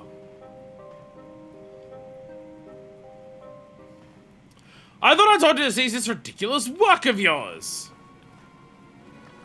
To think of Stadium's resources being wasted on such nonsense, all my efforts to decipher ancient languages to go largely ignored. You there, come to your assistant. How have you not yet convinced her to stop this blunder of a project? You should understand better than anyone her colleagues' misgivings for this outlandish behavior. Well, I can see I do not share the Professor's optimism for the potential of that thing, but as long as I am her assistant, I'll also continue to support her in whatever way I can. Well, Hazuki Aliapa thinks rather highly of you. But to sing such praises, you must be an artisan of remarkable skill. Yet for all your talent, it seems you have so much to learn about what work you should and shouldn't accept.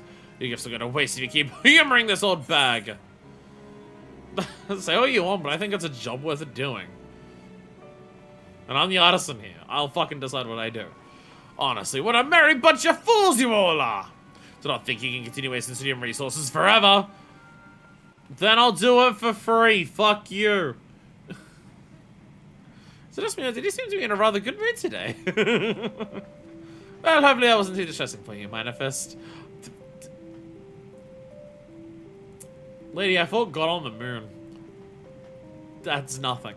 We simply need to keep at it. I'm certain our mom, my friend, will stir to life as soon as we get her a new core. As always, your help will be indispensable.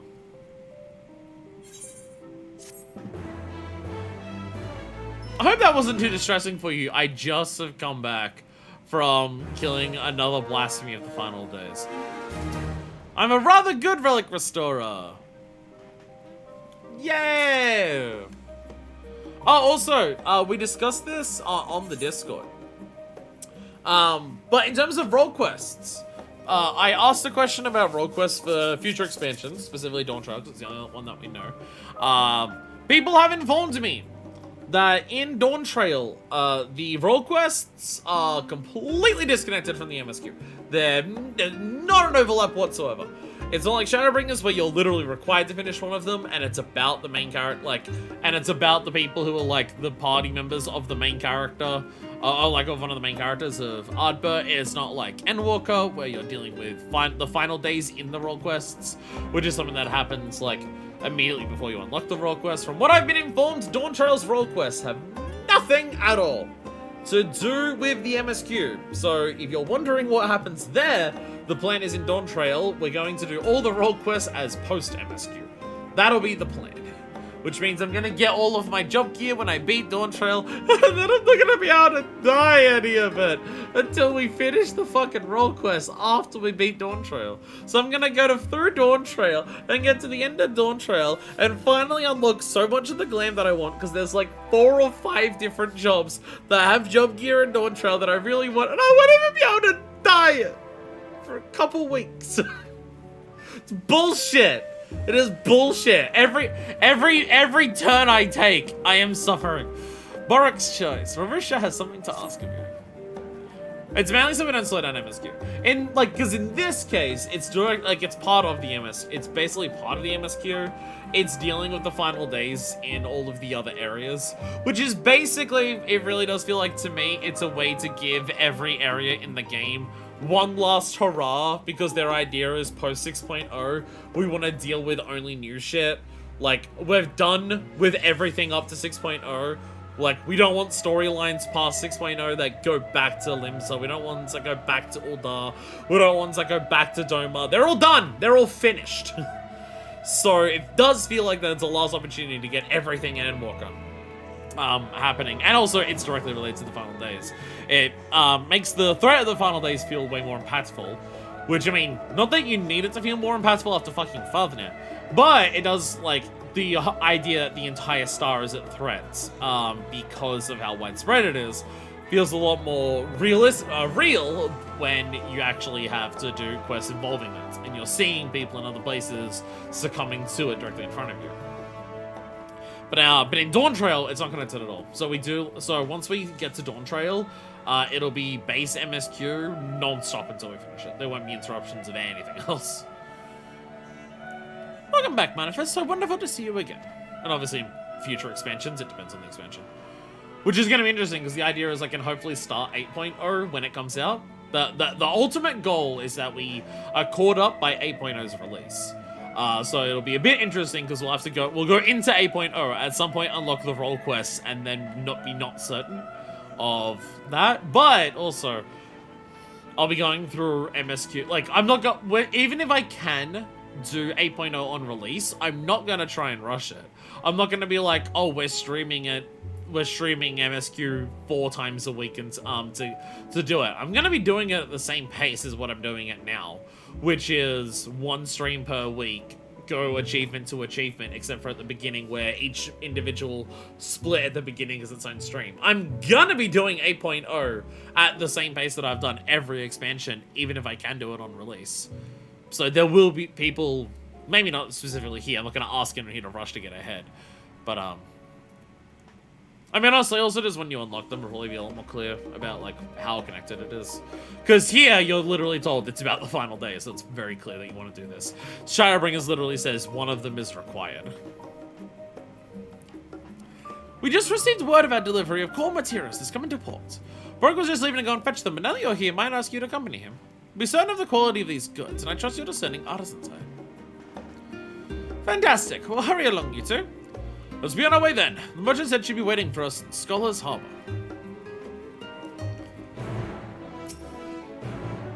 So everything go when we only just arrived, but I leave nothing to chance with these supplies. Which I'm going to burn through multiple because I want to get every unit kind of. Okay, I need to spend some script. I need to spend some script. I need to get materia to sell. I don't have anything here that I need to worry about. Like, I have all the master recipes, I believe, that I can hold. Oh, no, I don't have... Never mind. I don't have master recipes for... I've completely forgotten about that. Yeah, Dawn Trail master recipes. I don't have those yet.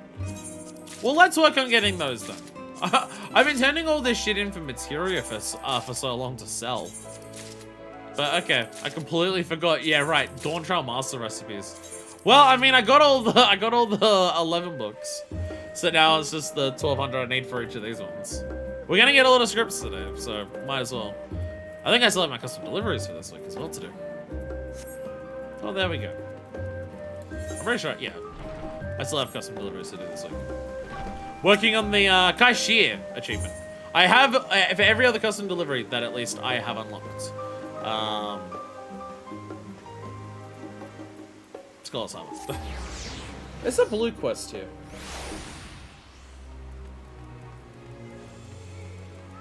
Oh, it's literally just unlocking leaves.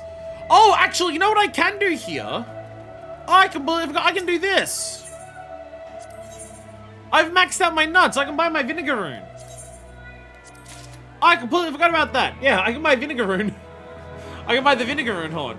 And I can also get either an ancient cat or a Diablo. So I'm gonna get an ancient cat. There we go.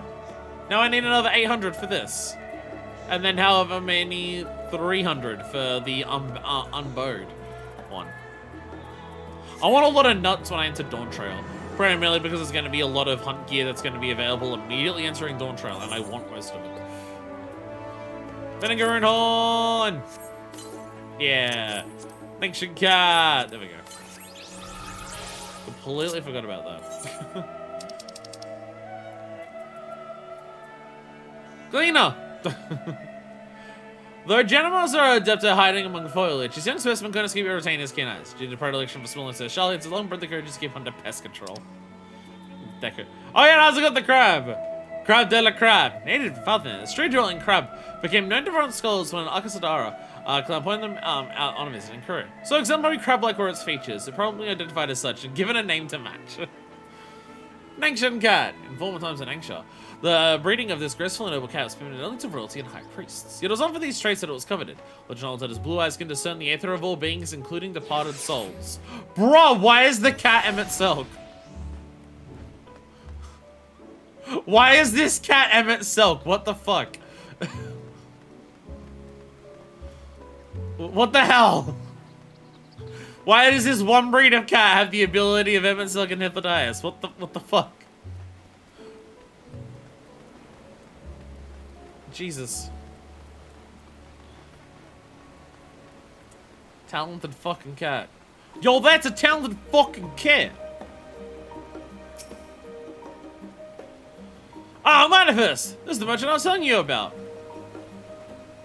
Maria Falda? What? Hello, hello. How are you on this fine day? You're both from the studium, yes? Why, yes, we are, actually. We've been sent by Professor Verusha for... Ah, is he be here for the minerals, then? Have a gander and let me know if they meet with your approval. Have a gander.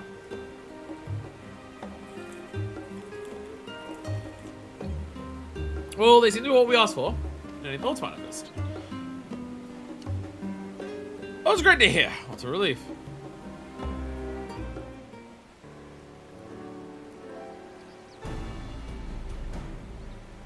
Pleasure doing business with you.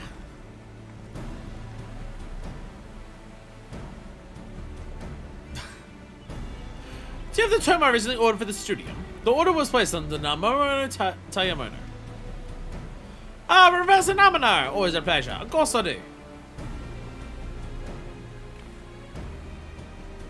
Here it is. I see you're locking. Yes, this is indeed what I requested you acquire. Though I must say its contents appear to be somewhat lacking. Dearie me, do you wish to return it then? No, you did your job and deserve to be compensated accordingly.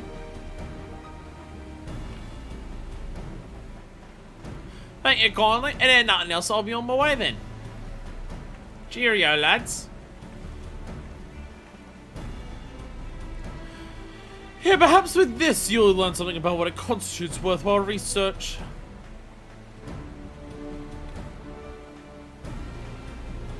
If it piques your interest, then feel free to visit me in my office. I'd gladly welcome someone as determined as you to join my staff. We could do with another pair of hands.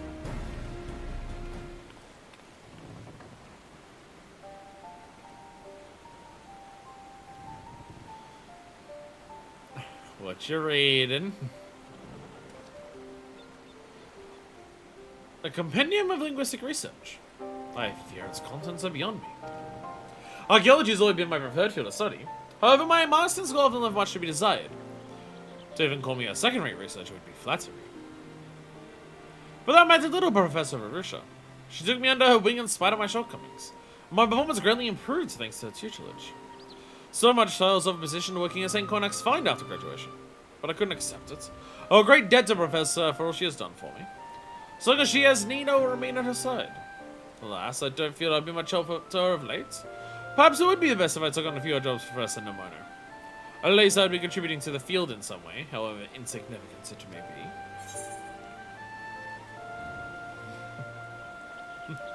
Nah, I'm gonna work you to the bone, you know. We should be left all on our own. I mean, this middle one feels like the most Endwalker answer. Only you can decide how to live your life.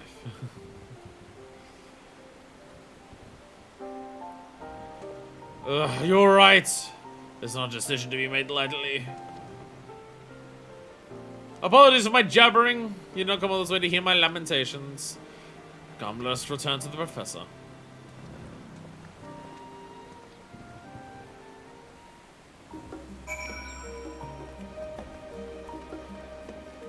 We're as close as 8th now. I don't spend much time in Sharalyan.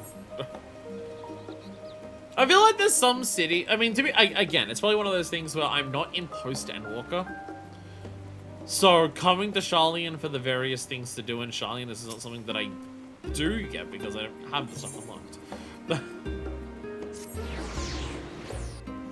It's one of the things that I'm very much realizing being caught up on everything else.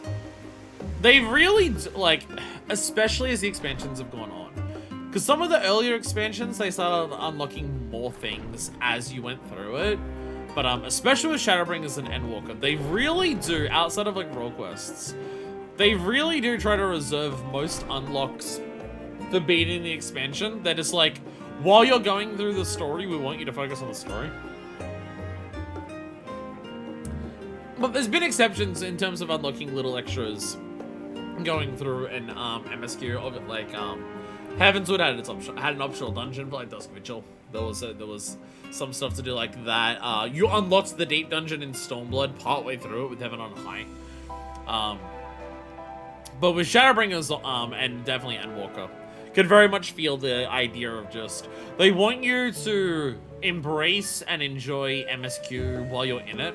They don't want you distracted by unlocking a bunch of new things. They don't want you to have to worry about trying to do all these other things. They want you to just focus on MSQ and just enjoy MSQ for what it is. And then once you get to post-game, that's when you can start unlocking everything to actually do. One of the things where that apparently just like, that it's one of those things where that's what some people complain about for FF14, where it's just like, why do I have to finish the story to unlock like raids and stuff? Not understanding that the story is the foremost, most important part of the game from a development standpoint. I mean, maybe not the most important thing from a development standpoint, but probably the most important thing from a development standpoint. Obviously, they still, like, it's an MMO, they need to make all the other stuff to, like, keep subs going and everything, and to keep people playing the game between major expansions, but it's like, every major update still comes with a major chunk of story, and the major chunk of story is usually the thing pushed to the forefront, to the point where I think with Endwalker, you don't even unlock, I believe people have said that, it's like, for Endwalker, the raid tier per patch, you don't unlock until you do the MSQ for that patch. It's like we did Eden in a very particular order in Shadowbringers to make sure it lined up with the actual MSQ, because, you know, thank her on J leave the first. But from what people have said, Endwalker is even more strict. You straight up don't unlock that tier's Alliance raid or normal raid until you do the patch MSQ. And so you're forced to unlock them piecemeal by doing the MSQ. And again, it's like, the MSQ is the reason that I liked it, like, is one of the biggest reasons why I like this game so much. So I definitely think it works in its favor. So I can definitely see the choice of just being like, again, it's probably why I feel a bit lost, because I'm spending several more weeks on MSQ than what they probably intend because of the streaming format. But there's always stuff for me to do in this game, and if not, then I can just go play something else. Which I actually was doing. I was playing some Super Mario Wonder yesterday, because I want to replay that up until where I did it, because we're gonna do it on stream soon, and we're nearly at the end of the game, but I want to like remember the game before I do it. But also, I can play this because we're in Moogle times right now. So there's also I gotta log into this so I can do enough Moogle times so I can buy everything. I don't need to buy as many maps as I used to, but there's still a lot of stuff for Moogle time event that is just like stuff that I don't have. Welcome back, you two. Everything went well, I take it? Look at my cat. Good to hear. Thanks again for lending us that discerning eye of yours. I say, Boric, what is it, that tome that you have there? This, well, we happened to run into Professor Nomono when we met the merchant, and the tome he ordered seemed to underwhelm him, and so he shoved it into my hands. He also asked if I might consider working for him. Look at you getting scarred by other professors. You're coming up in the world, Boric. Alas, he's only wanted me to help out with odd jobs. I can never hope to aid anyone deciphering ancient languages, as you well know. I do wish he wouldn't put himself down like this. He contributes more than his fair share to my work, at the very least. Let us set that aside for now. Time has come for you to get to work on the core. Should any additional materials, Boric will provide. They're super rare to get, but if you somehow fuck up, we can get you more. Alright, okay. So we're gonna synthesize a gold core. I'm gonna remember where my fucking thing is. There it is. So we're gonna make one of these.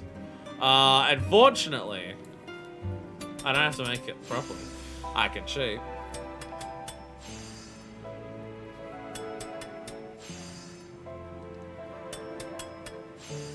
Ta-da! Yeah. Oh no! It disappeared! Bark, I need more materials!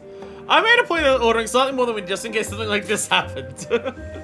Super rare and hard to get, but just in case.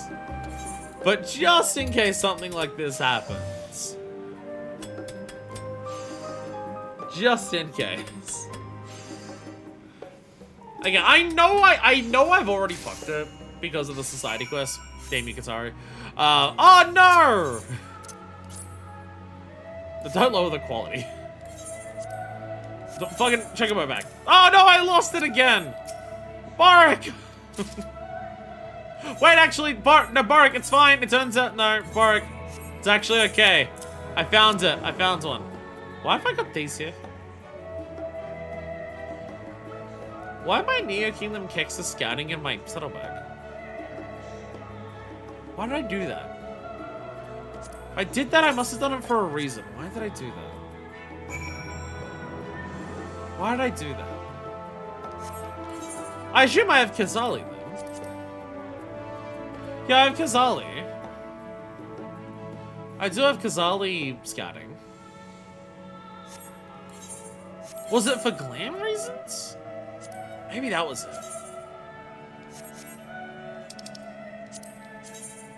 Yeah, okay, yeah, looking at these, yeah.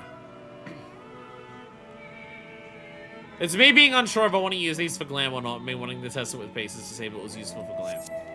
That's what it was. I worked it out. Anyways, I got these here. Yeah. I know I can't get every unique item in the game because I've already fucked up for the guitarist stuff. And there's probably other quests just randomly throughout the game where you can get extras if you do weird shit like that. But, you know, I still like keeping as many as I can get a hold of. Especially something like this. That's pretty. Look at the gold's core. It's pretty. That's pretty. So close. Let me know when you're finished making the core. It's pretty.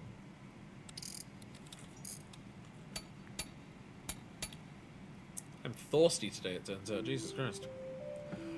Well, that was nerve-wracking work, but I've successfully replaced the old core with your new one. Now we need but pray that it works. Look at us making an actual gold core for a marmot. And it working! And it working! As opposed to us shoving a gold ring in there. For the briefest of moments, the golden Yalta took flight. Unfortunately, immediately falls back to the table. A rattling sound can now be heard coming from within. What do you know? It really can fly like an airship. Okay, oh, believe my eyes. Are you certain it's not Alagon in origin? It looks. It is way too aesthetically pleasing for it to be Alagon in origin. I think the whole ancient civilization capable of fashioning such a marmot. Strange, though, that continues to function poorly despite replacing all its parts, which is what is now essentially a prohibitively expensive ornament. I'll grant you our results thus far are somewhat less than satisfactory, but this is not cause for panic. Archaeology is at its most interesting when you come up against a hurdle like this. Don't you just love being challenged to solve a good mystery? Well. Only time will tell if the Golden Yalta is truly a marmot or simply someone's odd plaything. But I can never give myself where to move on to another project without first uncovering all of our friends' secrets. Just think back to the state we found it in, yet it's not capable of flight for goodness sake. We've made incredible progress. That said, the rattling noise now does have me worried. Perhaps I made a mistake somewhere when inserting the new parts. Need to dismantle it once more to see if we can't deduce what went wrong. Until then, I bid you some rest. I'll let you know the very moments we have finished, or the very moment we have finished. Let's go. Here's some haddock dip. Why, thank you. I don't know if I'll eat it. I'm pretty sure haddock's made out of. I think it says it's made out of roe, but you know, and not like I mean, if it's made out of this roe, I'd have a bite. You know what I'm saying? But I think it's made out of a different type of roe, and I'll pass on that. A friend didn't need. Oh my god, it's Toy Story. Get it? It's like Toy Story because we're making a toy, and it's gonna have a story to it. All is not well with Marusha. Oh, sorry, I didn't see you there. I was just mulling over something. Haddock's a fish. Say, I don't want fish. Oh, that's octopus, as it turns out. No, that's not fish. That's just a water creature. Go watch Yakuza. I had takoyaki for the first time on one of the Yakuza streams. It was quite tasty. The texture left something to be desired. There was stiff bits in it. And I wasn't sure what the stiff bits were.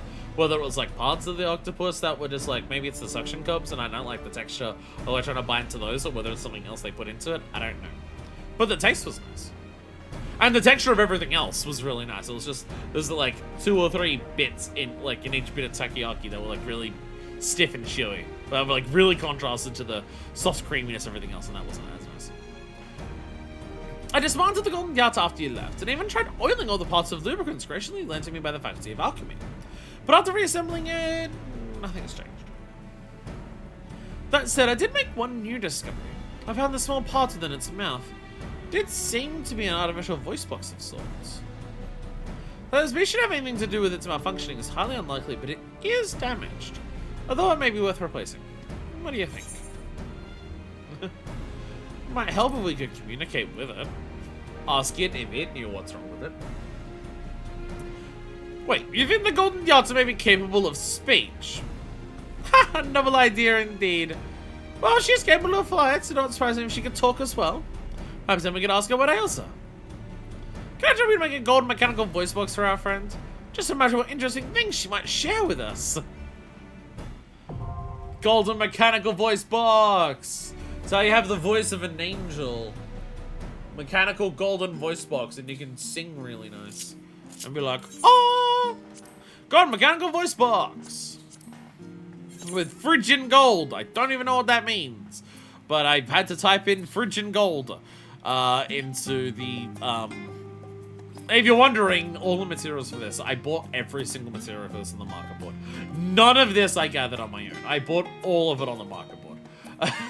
I was not bothered to go out and find a lot of it myself, and I wanted to get up to level 90 for all the crafters, and I realized the possibility of some of the stuff, if it's going up to level 90, I might need to go to some of the last zones in Endwalker for it, and I'm not even going to bother looking up in case it spoils me on anything.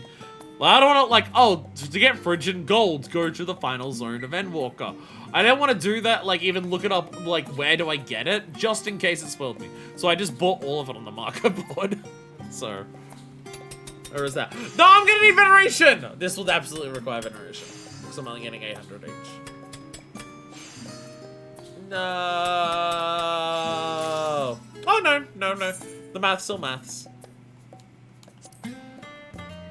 What? It's 800, 800 and how much?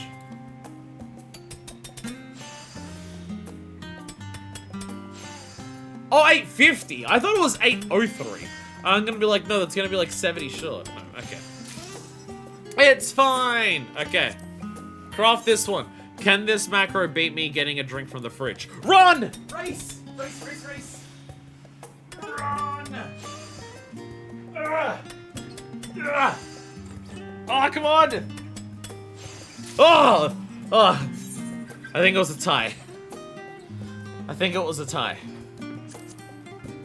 No, I didn't grab a tie from the fridge. I grabbed the drink from the fridge. I grabbed what is now becoming my go-to energy drink for my 14 streams on the weekends, the V Refresh. They're just the best tasting energy drinks. They're just my absolute favorite tasting energy drinks now. So they're just, and the only place I know that I can buy them is the 7-Eleven I can go to. I've not seen it for sale anywhere else. No other convenience stores, no supermarkets. No, not even like the cold drink section of the supermarket, like near the counters. But even like in the aisle where they have the warm energy drinks where it's like, buy these and go chill them at home. Even there I haven't seen the V Refresh. It's only 7-Eleven. So they've become my go-to for streams. Can't go voice box me. Just think we need to learn more about a little friend here. Just imagine what she'll have to tell us. Bob. I should probably actually pop this open and have a bit of a drink. Green apple lemonade. Good. I think there's 4 flavors of that. Sucks because I know I'm not gonna like one of them. Because one of them's pineapple and watermelon. It makes me so mad. It's like I fucking love pineapple so much. But I can't have the pineapple refresh because it's the one with watermelon, which I fucking hate. Then there's the yuzu and blackcurrant, which is quite nice. But I gotta say, the green apple lemonade and the citrus lemonade, oh my god. Those are just flavors that, like, I've not had anything else that says that it's called a green apple lemonade, and I've not had anything else that says it's a citrus lemonade. But fucking god, they're so good. Like, combining the sourness of green apple, like, the sour and tartness of a green apple with, like, the natural bit, sourness as well of lemonade is just, oh my god. And it has that distinct, like, it's got the tartness of the green apple. It's got the citrusness of the lemonade. And it has the sourness of both. But it's like just the right amount of sourness that it's still refreshing because of the tartness and the, like, citrusness of the other parts. It's so fucking perfect. It's so good. I still think I still think the citrus lemonade's my favorite. But I'd say the green apple lemonade is a more unique flavor. The citrus lemonade tastes more like other lemonades. It's just refined to perfection, where this is very unique. The thing is, like, for these two specifically, the green apple lemonade and the citrus lemonade, my brain immediately goes to, I need to work out a cocktail that either combines green apple and lemonade into something to make it a similar thing to this, or just what can I mix this with in alcohol to make it absolutely fucking slap. Rum. Green apple and rum go together super well. I gotta try that at some point. I gotta try this with rum. I'd have to be a very specific rum. I don't think any rum in Pacific Drifter, probably. Probably Pacific Drifter. I don't want to do it now because I don't want to ruin the can. It'll be something where I'll have to buy separate cans to experiment with it and have like a proper, like, I don't want to pour a shot into that. I need like a proper glass and ice to experiment with. But I think this is with Pacific Drifter. Might make me come. Oh, thank you! Exquisite as always. We'll have a talking in no time with a voice box like that. Speak, oh floating fish of goldenness. Like, it's a big gold, well, it's not a big one. It's a little gold fish. It feels like it has to be Namazu. Alright, let's see if she speaks.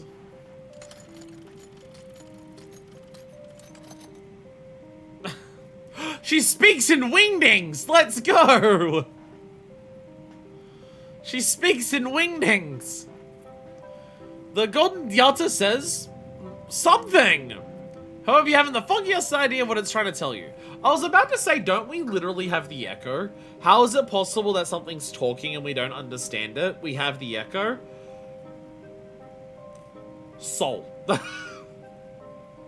You can understand what people are saying with the echo, because of the echo. Because of the soul. This thing probably doesn't have a soul yet. Which maybe that's the final secret ingredient. Maybe this thing is actually capable of housing a soul.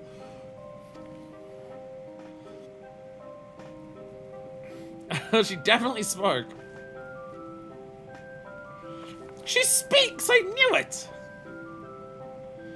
Did I truly just hear that just now? Oh, Professor, this could be the discovery of a lifetime! That said, well, it definitely made a noise. It sounded more like a song than speech to me. To be fair, song did come before speech. Like, all the theories of linguistics about, like, human history is that singing did come around before before speech.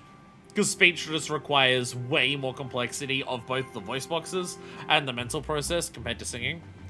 Like, singing where you just do things to pitch, where you just go, oh, you just need pitch, like, you need pitch and rhythm. Which are way more natural to, how the brain works. I mean, like, for fuck's sake, like, birds sing. Like, I've seen some people just be like, how do you sing without being able to talk? And it's just like, birds. It's something that I've discussed with people where it's just like, they don't, like, it's hard for them to wrap their heads around the idea, because, like, singing for us is now so ingrained as singing words. But there's a lot of singing that is just sound. And then the simplest way to get across where it's just like, you can sing without words. And it's like, how? It's like birds. And then it immediately clicks, and it's just like, oh yeah, okay, yeah, that makes sense, yeah. And then it's one of those things where you consider it from that perspective, and it immediately clicks of just like, oh, yeah, that does make sense, yeah, yeah. I forgot about birds. Still wasting time on your little pet, I see. Oh, Professor Nemono, perfect timing. If you can spare a moment, we have need of your keen insight. I beg your pardon. Did I do something to suggest I wish to waste my time alongside you?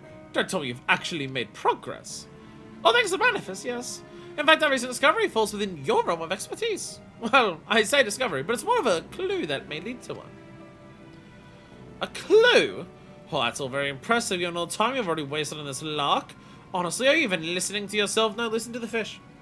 But guys, I'm not here to discuss your latest failings as a researcher. Allow me to be brief. In light of your wasting of research funding, I've asked him to consider if your continued employment is of worth to anyone here aside from yourself. Just look at how stressed your assistant is. He looks more tired, not stressed. Fret not, Boric. I promise to look after you once Professor Rushes from me from my position. Of course, in return, I expect you to sign my petition to proceed with this inquiry.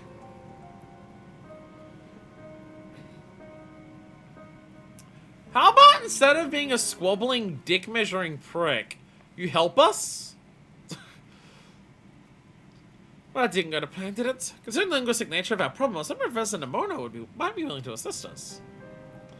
If only I had spoken up sooner, perhaps it would have come to this. Forgive me, Professor, but the day has given me much to consider. Even excuse me. If you're seriously considering, like, working with him now, after he's, like, deliberately not helping because of a personal vendetta, I never realized he was under such stress. Will you not go and speak with him?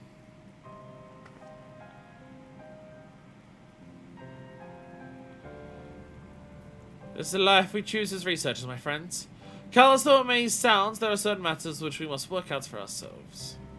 But come, you not wish for our work to remain at a hold on his return. We must consider our next course of action. Sneak up behind Nemono. Have the thing sing. See if he works it out. Top drawer relic restorer. Yo. Wayback Machine! Rusher is in need of your sage advice.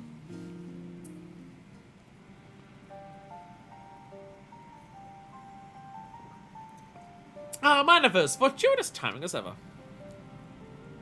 As you can see, Boric is here to return to the workshop. To be honest, it has been somewhat lonely without him here. For our mercy, I've managed to make progress with the Golden Gyatso by way of a rather curious discovery. Naturally, I thought to leave her be, vehicle damage in the parts you've labor so hard to provide. But then curiosity got the better of me. I dismantled her yet again, but someone discovered a black stone inside. A connector of some sort called All About It. Any ideas what it might be? Auracite! It's Auracite! Are you sure the Algon Thompson didn't drop from my pocket? I have so many of those. Are you sure that Algon Thompson didn't drop from my pocket? An Algon Tombstone, you say? It doesn't have the customary patterns of a tombstone, but the texture is clearly similar. Based on what we found her, I very much doubt our friend here was created in the 3rd Ashley era. No, the 5th Ashley is much more likely. Perhaps even the beginning of the 6th. It is entirely possible the people of that age, after unearthing Algon relics, repurposed their technology. Or perhaps they merely drew inspiration from Algon designs in their work. If this is meant to store records, which I believe it does, I would have expected it to serve as her core, much like the Marmots of Ul'dah. However, the Golden Gyatso's core is an altogether different function, which is why I suspect the stone, and whatever knowledge is stored within, is meant to supplement the core, hence the connector I found wrapped around it. Tell me, little one, just what secrets are you hiding? Manifest, would you be able to fashion a new connector for her? One of our attached to the stone is clearly not working as intended. Honestly, what would I do without you? No, not waste any time then. We must finish our work before Professor Nemono convinces the studio to hold that inquiry. Surely they're more busy dealing with the final days. This may very well be the last request I ask of you, so please, anyone else you require, but ask and I'll see to the rest. See this box? Borak has turned into it. It will now supply you with things. Oh, hell yeah, I get to put my hands inside of Arusha's box. Box full of basic materials. Arusha bids you take as much as you require. Oh, I've already got the materials. Okay. Gold connector. 26. I'm gonna need a venerating. Oh, I can't. I gotta do this by hand. I'll need a venerate on this one. Which one is it? This one. See, with a venerate, there we go. With a venerate, it's fine. And then I'm just gonna take a couple more of these. No need to be greedy. Oh no, Rarusha! I don't know where. Oh, Rarusha! Oh no! No! Oh no! Look at me, I'm all greedy and shit. Oh no!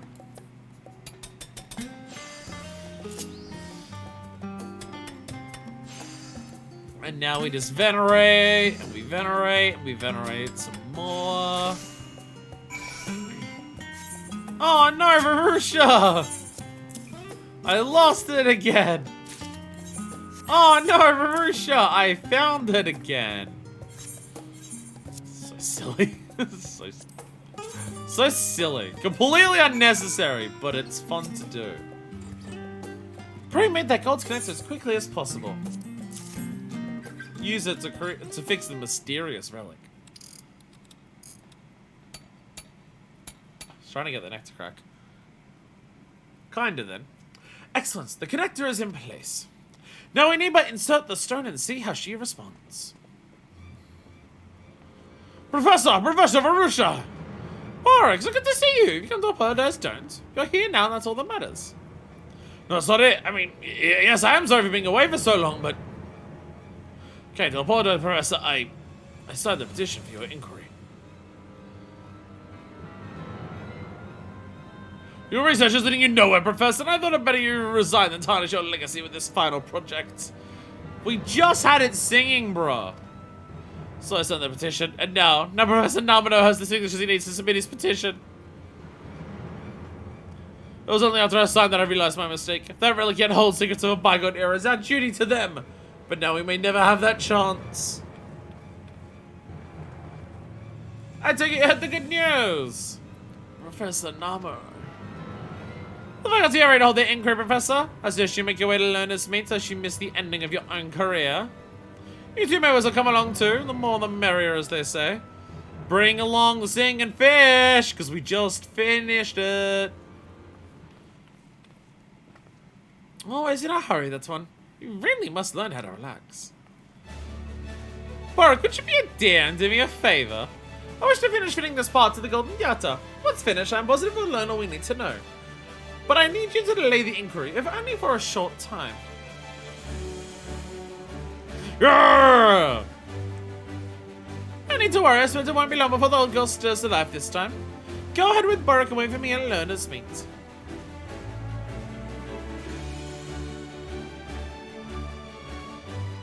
I mean, this questline is implying pretty shitty things about Sharalyan in terms of just, like, that guy is so obviously biased against her, and he's still gonna get, and like, he's gonna try and get his way by just complaining enough. For a place that's built around knowledge and everything like that, the fact that it's so easy to just be like, we're gonna have someone inspect you to see if your knowledge is good. Like, Jesus Christ, Sharalyan. Just a few finishing touches and everything should be in order. Pray go ahead with Borak to Learner's Meet. Oh, they suck! Sharalyan sucks! Professor Namino, what's this? Only the two of you? You're gonna tell me that the great Professor Rusha took the coward's way out and fled, are you? No, her legs simply don't move as fast as they used to. Would you go for a cup of tea while we wait? But yeah, we can pay a visit to the last stand. Borak, we are far past time for guilt and regret. Would you not agree? But you needn't fret. I'll be sure to look after you. So please, there's no need to delay the inevitable. At any rate, all necessary parties to this inquiry will be here soon enough. Professor Rush's absence merely proves that she has no intention of defending herself. Let us make our way into the auditorium. This is so dumb. This school is dumb. The school is so dumb. Never mind, he's in charge of this. Never mind, it's gonna be. Never mind, actually. Never mind, actually. Bro is leading the charge here. We're actually fine. If Monteshane's the one in charge of this, we're actually gonna be fine. Monteshane here's a bro. We should be good. Never mind. Now, if it was Fortuno here, we'd be fucked. But Monteshane's here, so we'll be fine. Allow me to preface this hearing by stating that I have the utmost respect for you as a fellow academic, Professor Rurusha. However, given the support behind this recent petition, we have no choice but to consider the matter of your continued tenure here at the studio. You stand accused of squandering studium funds on the restoration of a relic of questionable origin. As she refused time and time again to hear my request to cease her activities. She is convinced that the relic in question is some sort of marmot, but I have not witnessed it move in even an ilm. It was flying. What's more, the gleaner that found the so-called relic has a history of delivering counterfeits in the past. Isn't that right, Boric?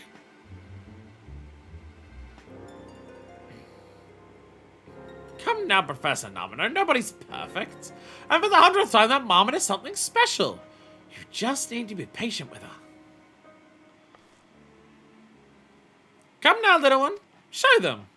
Is he gonna fly into the room? Yo! Let's go!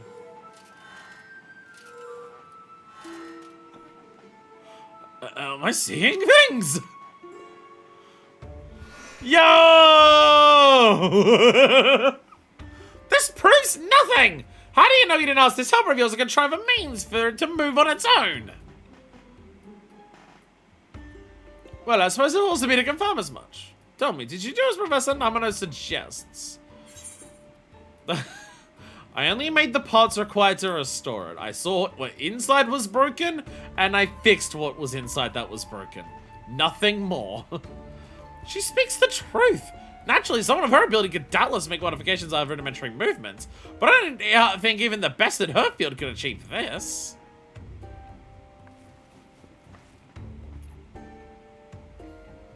Why, is that something I received from Professor Nomino? As you may recall, the Golden Yards produced strange noises some time ago in our workshop. It was only until recently that I realized those noises were syllables, and they matched those comprising the language found in this book. I like how from like the side Nanamo's looking at it, you just see the head, and like the head is tilted down to face it. But when you look at it from this side, it looks like one giant mouth that just flaps the way open. Like, it looks like a normal face, just like looking, but on this side it looks like it's going, ah! No, my dear, would you kindly read an excerpt from the book? Oh, and please be certain to translate it into a language we can all understand.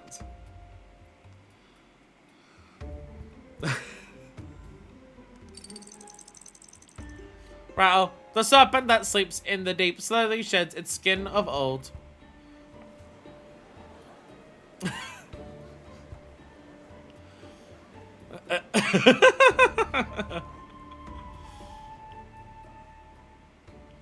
Ta-da! We have a translating marmot! I recognize that passage. It has something to do with the magics that control the life stream. At least, I would wager that's what the serpent represents. It aligns with everything my research has uncovered thus far. Then this relic is an ancient translation device, yes. And here I was convinced that Professor Rusha had all but lost her critical faculties. Yet clearly it was I that was entirely in the wrong. I've been too quick to belittle the work of others, thinking only of what immediate benefit they might have to mine. A researcher should be inquisitive and reflective, but I have only been selfish and overly prideful. Please, allow me to extend my sincerest apologies. If anyone should be removed from their post, it is I. Oh, stop. You needn't be so dramatic. If not for your passion for linguistics, I never would have discovered the importance of this relic. I mean, it was literally Verusha who was just like, people make mistakes. Like, we're people, we make mistakes. Well, it would seem there's no further need for the proceedings. If I may make a suggestion, would you two consider working together? It is clear to me, at least, that such an arrangement would be mutually beneficial. I mean, yeah, ancient linguistics and archaeology do make a lot of sense to work together. What a fantastic idea! I would have nothing more than to work alongside Professor Namina.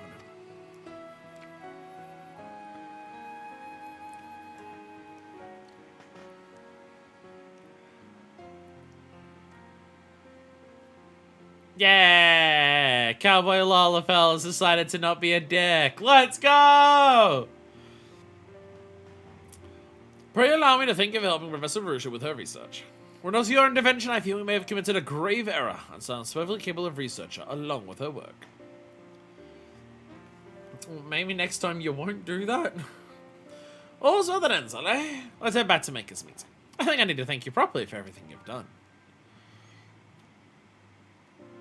Flying little fish, look at it go! Yeah. Golden Yada! Golden Yada! Golden Yada. Seems you an apology. Still, it's most pleasing to think this will aid my work as well. Yes, there is much learning to be done.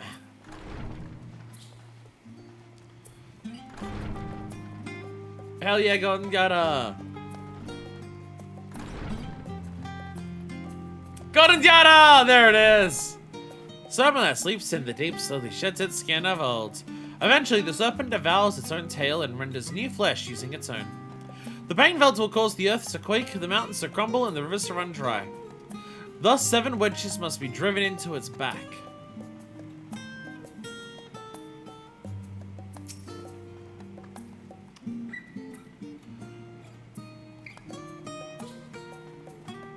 It feels like this is meant to be connecting to something very specific. If this has to do with the live stream.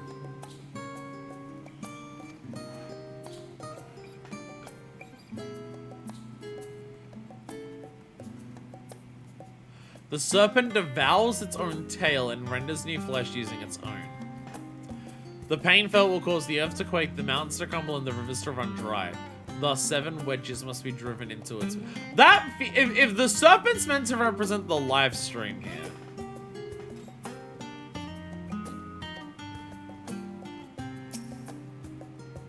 Like, part of that feels like calamities.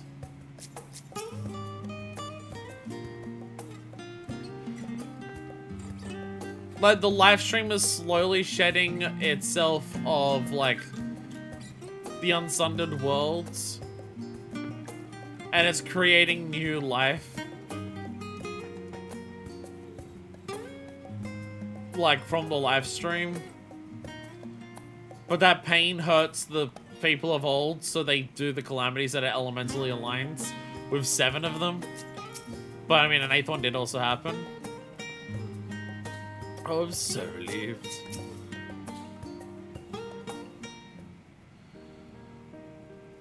Maybe it's a secret clue to how Endwalker ends. I don't know. I thought I was acting in your best interest, but, well.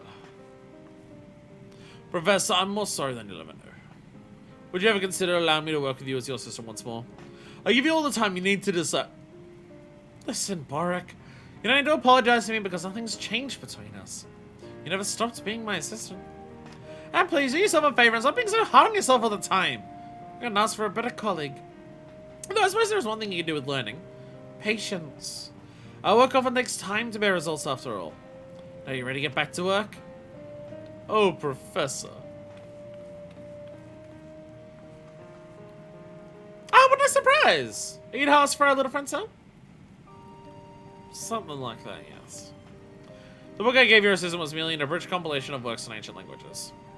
What I have now are complete inscriptions of the text I am presently studying. I simply must know what is written there here. I spent far too long toiling away to decipher their contents to no avail. I'm all too familiar with that feeling. Suppose all researchers are spurred on by that thirst for answers. Can't. Loaded word. Perhaps said answers, loaded word, will even help with these recent anomalies in the live stream. I'm sure some of the other professors at the studio would love to hear your findings. Okay, so no, this does have to do with the live stream. In terms of anomalies in it.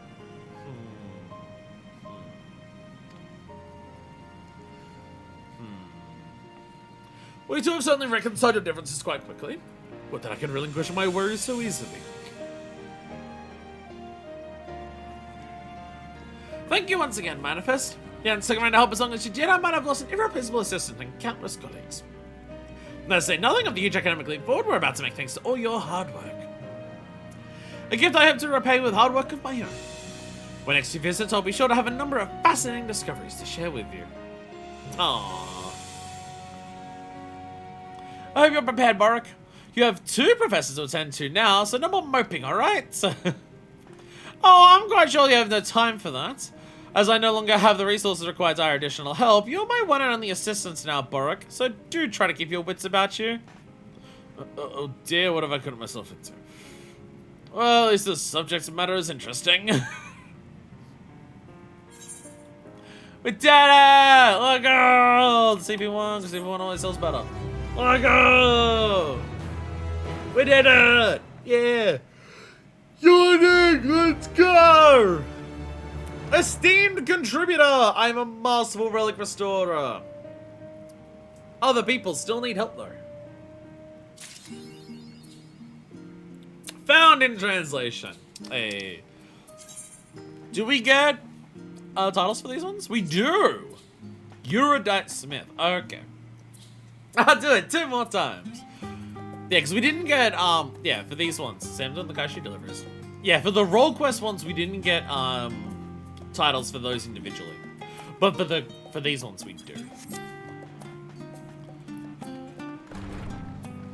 But these ones are doing something combined. Alright, so.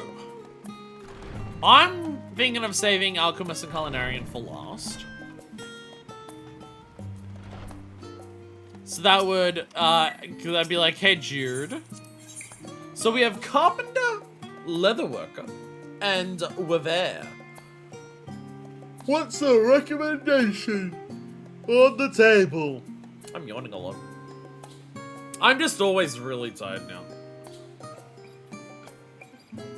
The last week has been rough. I've pretty much been coming home every day after work and sleeping for, like, 6 to 8 hours. and then waking up for like an hour or 2 and then going back to sleep for another roughly that amount of time to go to work the next day. It's been really bad. Carpenter released the start. Hell yeah, I like Carpenter because it's a gigantic sword. Saw. It's a gigantic saw for the Luminary one. It's fucking, look how huge that shit is. I mean, it's smaller when you actually pull it out, but not by that much. It's still fucking massive. In search of the Azure Star. Jude appears trouble. Hey Jude, what's up? I already made that joke. Dear, oh dear. If only he were here to help. Who's he? Yep, goodness me! Even quite scared. Do I know you? Nerds. I must apologize. As you likely gathered, I'm rather easily startled. You're right. Buddy. It's a saw on my back, not a sword. Okay, I'll be honest, it doesn't actually really... In terms of, like, danger that I could cause to you, it's basically the same. Well, no, sword's definitely less. Ah, the sword could be worse. It'll just take way longer. Yes, you see, I, Jude, belong to the Faculty of Astronomy, and I'm listed in the Classical Astronomers Association. Despite the name, I'm the sole member.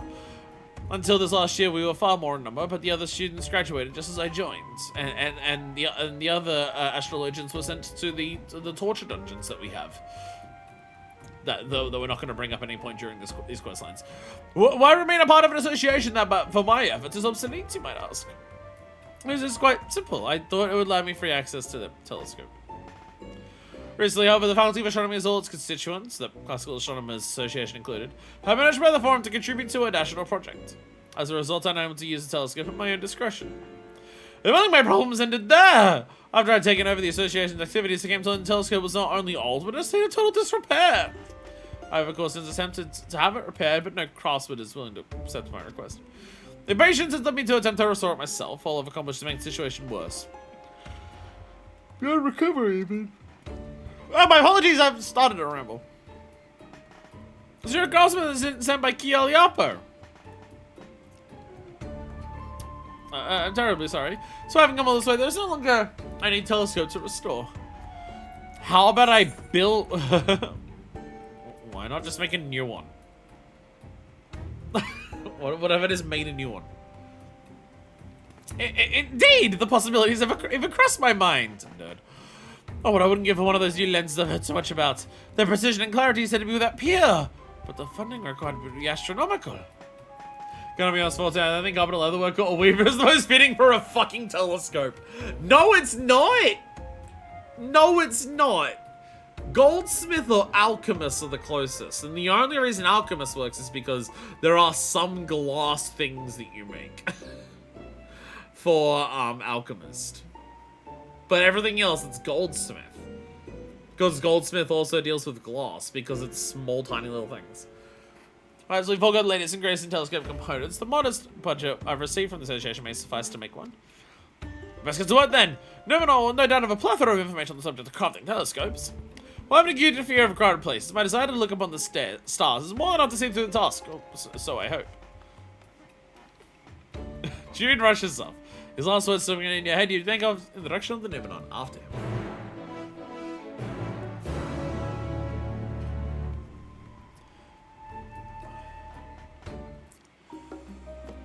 I mean, Carpenter to make the outer casing.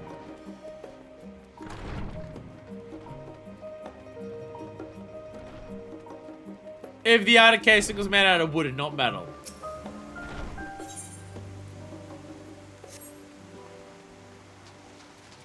That's about it.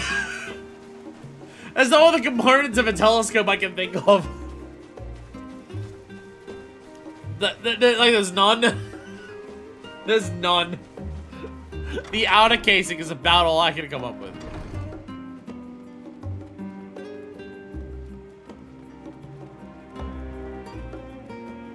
Yeah, no, that's it. Hey, Jude. Find anything about how to weave a telescope? Oh, you're here to lend me a hand in searching for the necessary tomes. I figured you wouldn't be tall enough to reach. Thank you. Only one of the persons ever extended to me such kindness.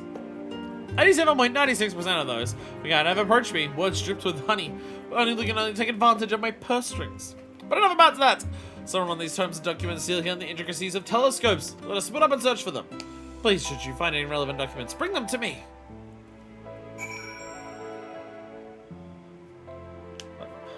So much of my body wants to crack today. I feel like it's the cold. I feel like the colder it is in temperature, the more my body wants to crack. Which might be an actual thing. A history of observatories. The telescopes of yore were known to be made out of cotton and wool. The Encyclopedia of Astronomical Telescopes. It is also said that the lens cap was made from leather. An astronomer's comprehensive overview of the star lens. The star lens was also made out of wood. How the fuck were these people entrusted with trying to survive the final days? Great deal into the inside of gigantic telescopes in the history. Telescopes and how they're structured. Ever elusive star lens.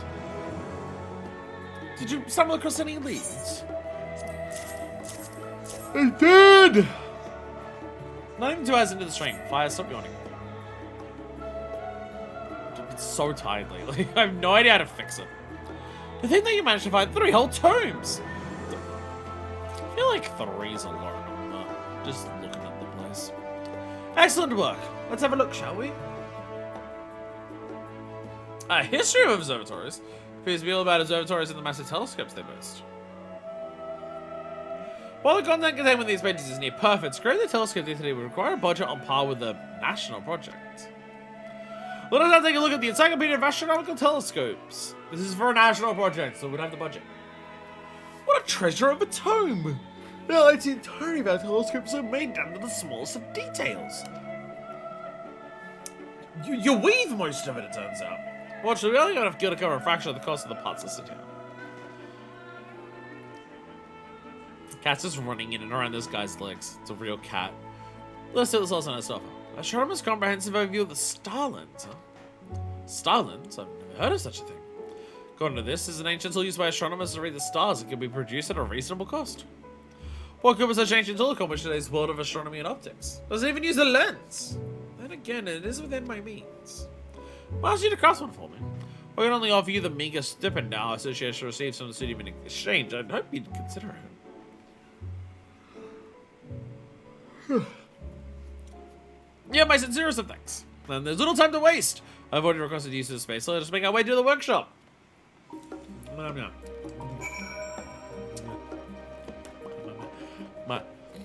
tired. Apparently I got no sniffles again. Streaming, I think streaming is just putting a lot of stress on the body. I think that's what it is. Clearly it's like in cartoons where they're stuck on it and said, I still have advanced technology just made out of coconuts and leaves. Yeah, this is gonna be a telescope that's made out of nothing but old toilet paper rolls stacked together, and somehow that is able to magnify an image.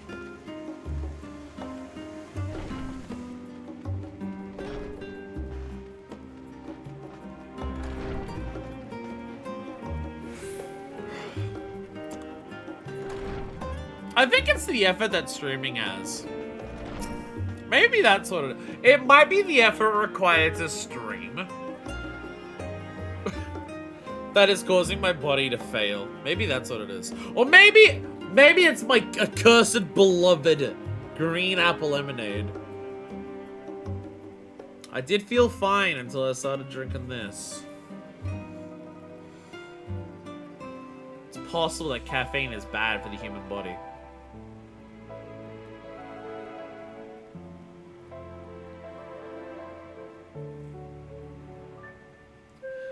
But if bad, then why taste good?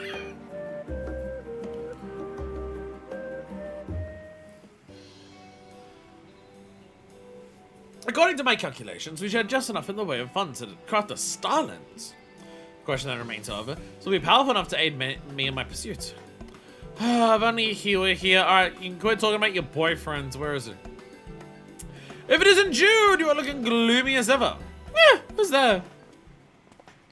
Told your boyfriend. Oh, it's you, Jeremy. Have you decided to join the Faculty of Astronomy? I do know which Jeremy you're referring. The sun shines brighter than any of those so-called stars you gaze upon. Motherfucker feels like he's about to bust out a JoJo pose. You're the only Jeremy I know. You should know that, seeing as we've been friends since childhood. Jude, I'm terribly disappointed. 10 whole years have passed since we first met. I thought you were growing out of it eventually. You're just immersing yourself in this tedious, unrewarding work. We are pupils of the studium. It is all about blasphemy. No, different. That's like a giant monster thing. To whittle away the best of your years, no stuck between dusty old tomes. Get out there and get some puss, for fuck's sakes. Why don't you guys set aside your wayward aspirations to join me at the Faculty of Literature? Might be able to fetch you a decent looking oh wow, I was making a joke about how Jeremy thought that this guy's problem was a lack of pussy. It turns out that his pussy supply is reaching critical levels. You know when you can feel the IRL stat meter of just like hunger is depleted, you start taking damage. Health is depleted, like water is depleted, you start taking damage. Like not enough rest, health starts taking damage. The final meter is the amount of puss that you have. Once that starts depleting, you do also start taking damage. I recently joined the Poetry Lovers Club. We speak on love and life while sipping the finest of teas. Does that not sound pleasurable to you? I mean, shout out to 14 for depicting Sharalyan culture accurately. AKA making out that most of the nerds are also massive fucking hornbags. Jeremy, was it not you who introduced me to the wonders of astronomy? What made you lose interest in the subjects? That's neither here nor there. I'm simply worried you're wasting away here all on your own. Just promise me you'll think on it, alright? What made you lose interest? I got a blue job? Obviously. I like how it can be like, is that your friend? Or is that more than a friend? It's Minifest. She's gonna absolutely say this one. Minifest, so that conversation was just like, okay, so by the end of this, I'm convincing you two to fuck. Either for the first time or again. That I'm getting to work out. But it's gonna happen by the end of it. The final thing I'm gonna have to make, I'm gonna have to leather work a condom out after all this. I was about to say, out of all of the jobs here, which one would you want to make a condom? Out of the 3 that we have for this quest line. I don't know which one would be the best one, but I'm pretty convinced that Carpenter would make the worst one. I must apologize for not introducing you. That was Jeremy, a childhood friend of mine. So have you boned or what? Ever since I could remember, we would spend our nights together gazing up at the stars. So yes.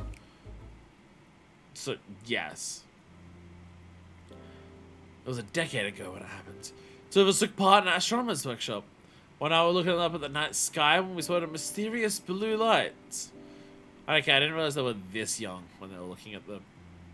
Surely they've gone stargazing since then, though. Maybe not at this age, but later on, surely. Concluding it was an unidentified celestial body, we immediately notified the student's faculty of astronomy. No matter how much they searched, they were unable to find the light we had seen. The end of the studium chalked up to ramblings of imaginative school children.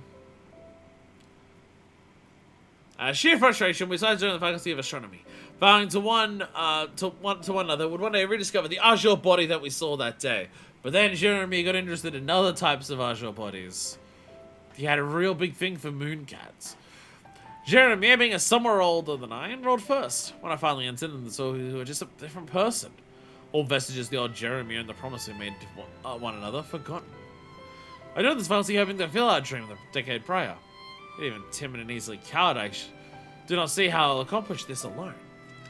It was Jeremy who was in the way with him. Without him, how am I meant to talk? I mean, most early condoms like animal organs, so I guess Leatherwork would be closer, but Weaver probably more comfortable. Well, see, my problem with Weaver is just, I feel like Weaver's gonna be ineffective. Like, any material that you're weaving to make a condom out of, I feel like is going to result in a condom that's not going to keep things secure. Most things that you would weave from are at least somewhat porous materials. You're not alone! It's like the song. It's like the song for Endwalker. As we rise again. It's the Endwalker song. You are right. With your help, perhaps there is still hope. Don't know what I can do, how far I will get, but I must at least try. Thank you very much. You've done so much for me already, but I've yet to even ask you your name.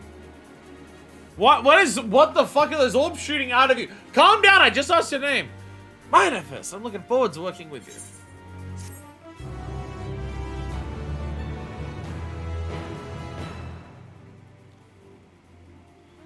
I think it's probably one of my favorite stupid bits of Minifest. The idea that at now, post 5.3, every single time someone asks her name, she does the full thing. I still think that is probably the funniest, like, mental headcanon I have for the character now. The world's without you. No, it ends with you. Jude is eager to begin work on the Starlands. Minifest, let us waste no time in getting to work. I'd ask you to craft Starlands braces. They are going to be the most important pieces.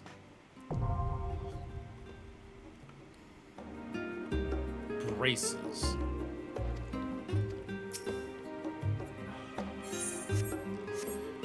Braces. Starland's plan. Starland's needs braces. Studium. There we go. Now looking at this and literally realizing it's just made out of fucking lumber, cotton, and leather. Alright. Still not quite sure how this is working, but we'll go for it. But we'll go for it, I guess. I'm tired. How do I stop being tired? Don't say stop drinking energy drinks. That's a coward's way out. No! I didn't get experience points for my crafting log thing. Challenge log. No! Previously made out of blacksmith, armor, and goldsmith items too. But at least it made sense that what I was making could still all be made by a goldsmith. At least it did kind of make sense. And I feel like there's a little bit more overlap in terms of skills for those three compared to these. Just a little.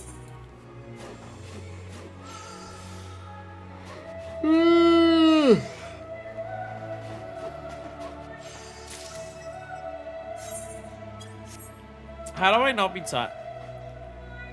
Let me Google that. How to not be tired. How to not be tired. Eat often, move, lose weight, sleep well, reduce stress, talk therapy, cut out caffeine. Liar! Liar! Liar! No! No, it's not the caffeine. Shut up. Okay, what about this one? Drink water, less caffeine. Liar! This one, reduce stress, cut down caffeine. Lies!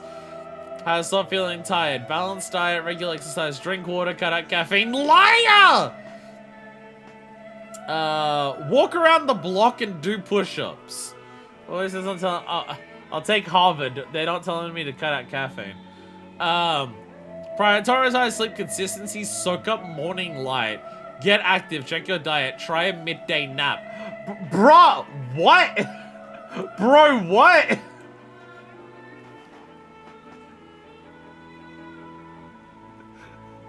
I'm having trouble. I'm falling asleep in the middle of the day. And this is like affecting my life. How do I avoid the tiredness that makes me want to fall asleep in the middle of the day? Have you tried having a nap in the middle of the day?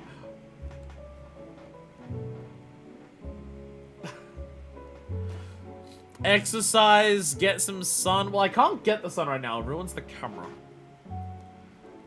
Not getting high enough quality sleep. How do I get better quality sleep? Deficiencies. Do you see how many tablets I take? Look how many tablets I take. Deficient in what? Underlying medical condition? I mean, probably, but, you know. Consuming too much caffeine. Lies!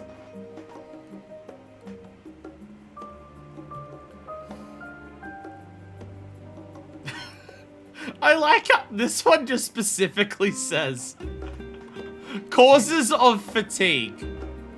Go to bed and get up at the same time every day. Don't use illegal drugs. I love the specification of don't use illegal drugs. It's only the illegal ones that will make you tired.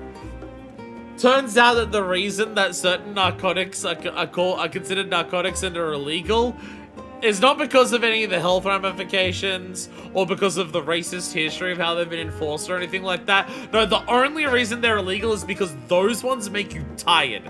That's why. That's why, obviously. Have you tried being a plant? I have not tried being a plant. But maybe I should. Maybe I should be a plant. What's stunning craftsmanship? Your talent is incredible. You're a star among stars. Yeah, I have Jude's trust. So do we have the star lens yet? That's just the brace. Where are you getting the lens from? I can't make one of those. Thank you. Don't you have no hope of ever finishing the star lens?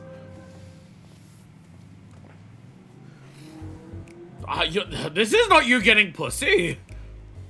Listen here, Jude. Today I'm going to show you how to make the most of what should be the best summers of your life. Fuck this woman in front of you right now. In front of everyone. Are you familiar with the concept of barbecues? Barbecues? Yeah, shrimp on the barbie. So I gotta say that using even more of only my nose to pronounce that to say it properly in an Australian accent. You gotta throw more shrimp on the barbie. There we go. It is a culinary practice originating from the archipelagos off the coast of the New World. Dave, I have a name for that now. Various cuts of meat are thoroughly braised over the span of half a day. Many of our peers were sitting alone in dreary silence, but it is not so at the Poetry Club. We gather around the fire of the barbecue, discussing the final points of literature, reciting poetry as we watch the meat smoke and sear. Please tell me you put down the books when you start eating, and that you're not dribbling, like, barbecue juice, like, all over your books. Bumps the flames that see the meat, or finding that the fire in your heart shall propel you into action. At long last, you'll be able to declare your undying love for that totally yet somehow still alluring girl.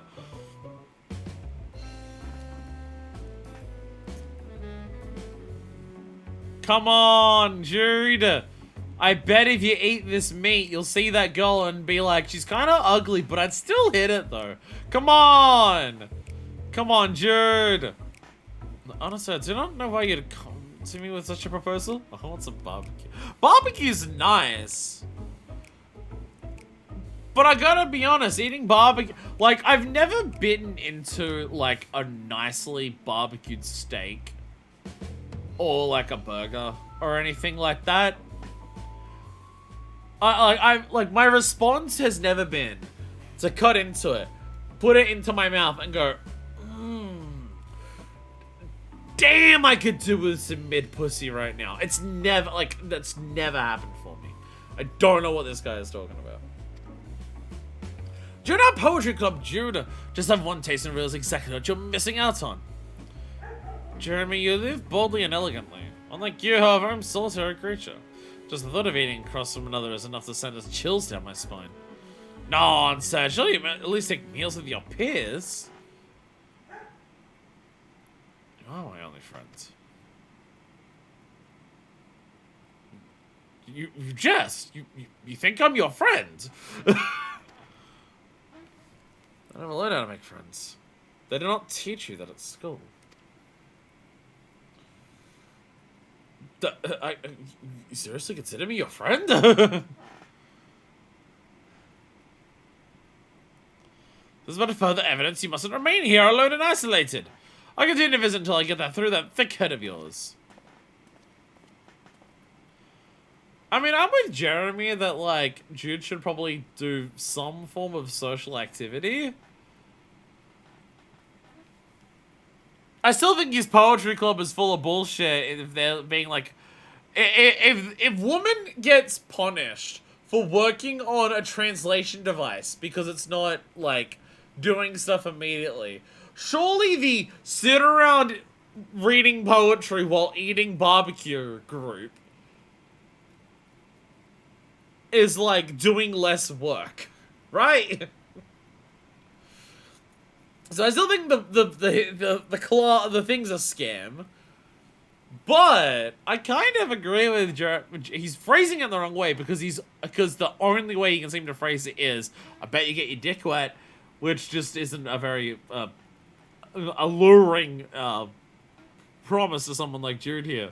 But I do kind of agree with Jeremy that it's just like, you probably gotta learn how to speak to some people, even if it was purely for your job. Like, if you were good at speaking to people, maybe there'd be more people in the faculty than just you.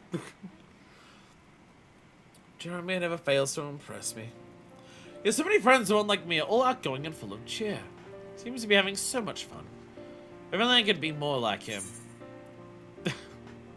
Have this. Hands over alcohol. With a bit of effort, you can.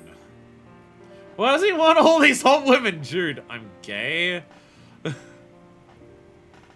So the problem is, if you tell Jeremy that Jude's gay, then it's not going to change Jeremy's approach. He's just gonna then instead say, instead of getting puss, you can get man-ass. And nothing about the sentences are gonna change. You're right. Lamenting my situation will get me nowhere. Chin up, Jude. You're always looking down, you'll forget to look at the stars. Think you're witty, huh? I mean, if you're funny, hey, that's something you can use. I was trying to help! Oh, you were making a joke, and I mean, like, making a joke is good. I was trying to help, bro. I was trying to be like, hey, you are being funny. That's, like, what you should do to help get friends and shit. God. Thank you for that. Perhaps I would not have needed comforting had your words not cut so deep. I am, after all, an extremely fragile creature. Bro, I was trying to give you a compliment. That said, we still have the necessary parts to complete the star lens. I still have a few things to take care of, but you'll be hearing from me again before long. Thanks to her encouragement, my heart, which was but weak as a marmot, has now grown a bit tougher. Tough enough to match pudding! Yeah! My heart beats with the ferocity of pudding! Marginally scary individual. Fucking hell.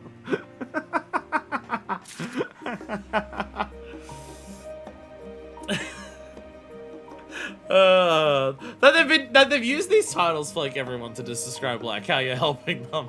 So now we get to Jude's. And the first one is just marginally scary individual. When even by Sharalyan standards, you're seen as a weak-ass nerd.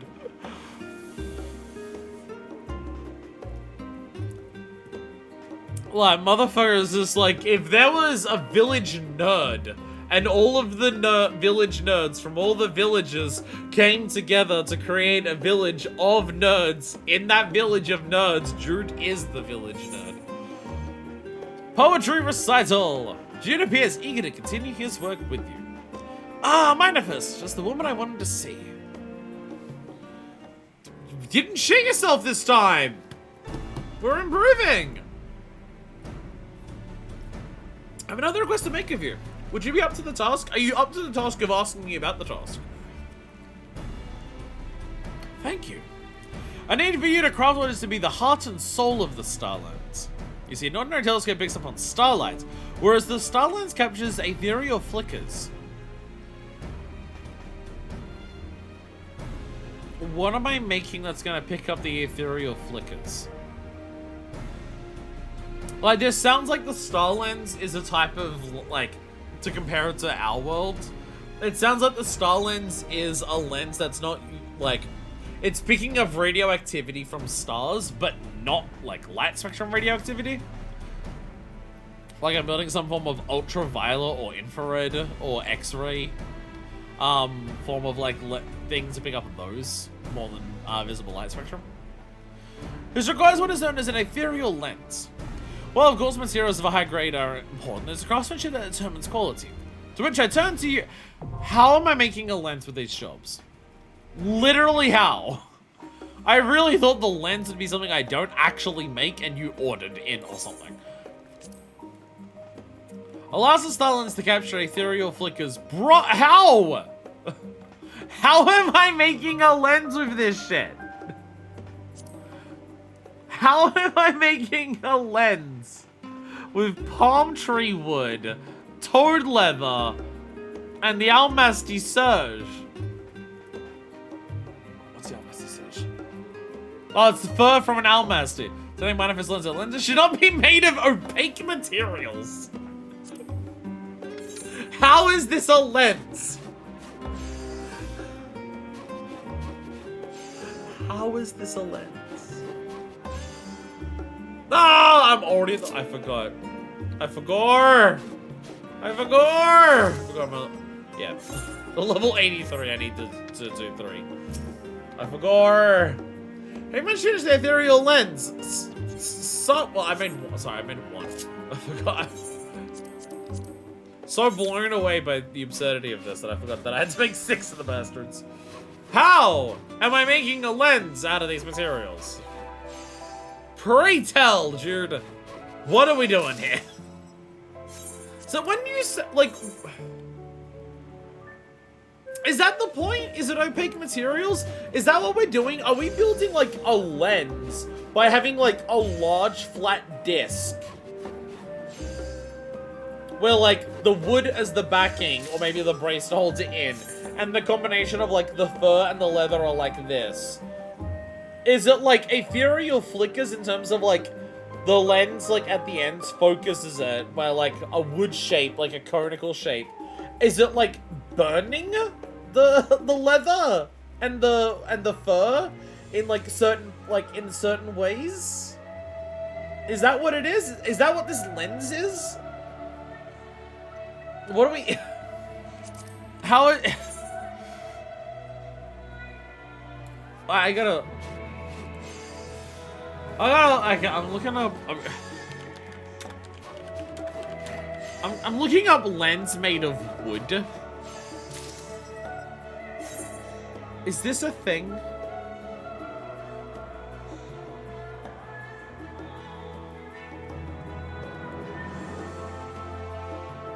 I'm seeing results, but I don't know if these are just like, oh, the outside's made out of wood and it's still glass in the middle.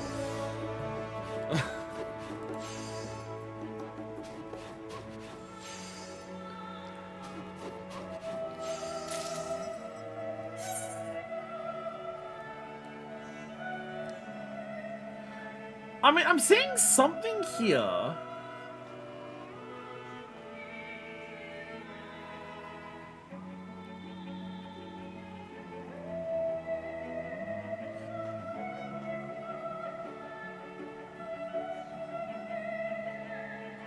No, never mind. No, I go through all of this and being like, this lens was made out of wood. And I go through all of it. It's still glass in the middle of it. This is the most promising one out of all of them because the whole outside structure looks like it was made out of wood. And you go through all of it. No, it's still fucking glass in the middle because it's a lens. Well, I was looking it up just being like, is there some obscure aspect of history? Is there like some early history that we're talking about? Like before glass manufacturing was common. Where it's like they did have a way of using wood to focus light onto something else. Like what I'm saying, where it's like it focuses on the back and it burns it and everything like that. But I'm not seeing anything like that. I'm not seeing anything like that. What if I just straight up look up FF14 star lens wood? Are other people asking these questions? No. No one else is confused by this. No one else is confused by this. No one seems confused that the star lens is made out of wood. What are we doing here? I'm so confused.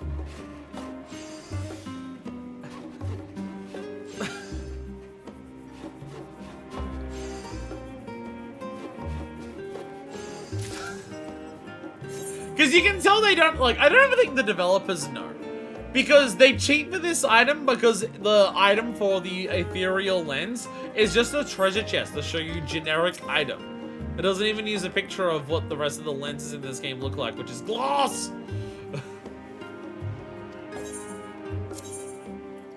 Again, it's an ethereal lens, so it not needing visible light could be the explanation here, but then I still want to know what the fuck the explanation is.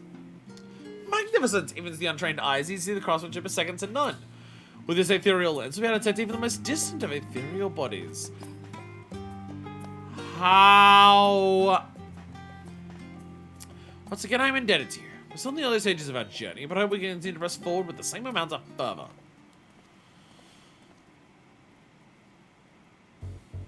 Okay, maybe you don't want puss. Ass? Tits? Cock? What are you after? What body part can I convince you to lavish yourself on other people to get out of this nerd hole? Dude, sequestering yourself in such confined quarters will eventually take a toll on your mental health. Come, there is fun to be had in the outside world.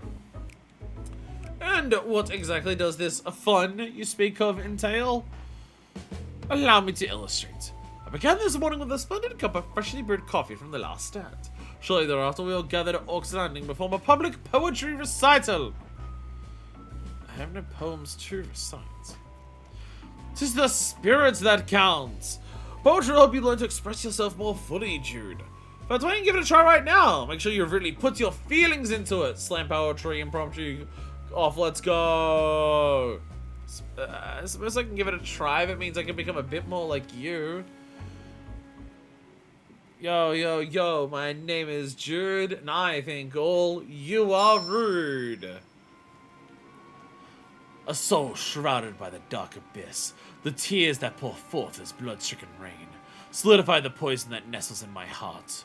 The world returns to nothingness.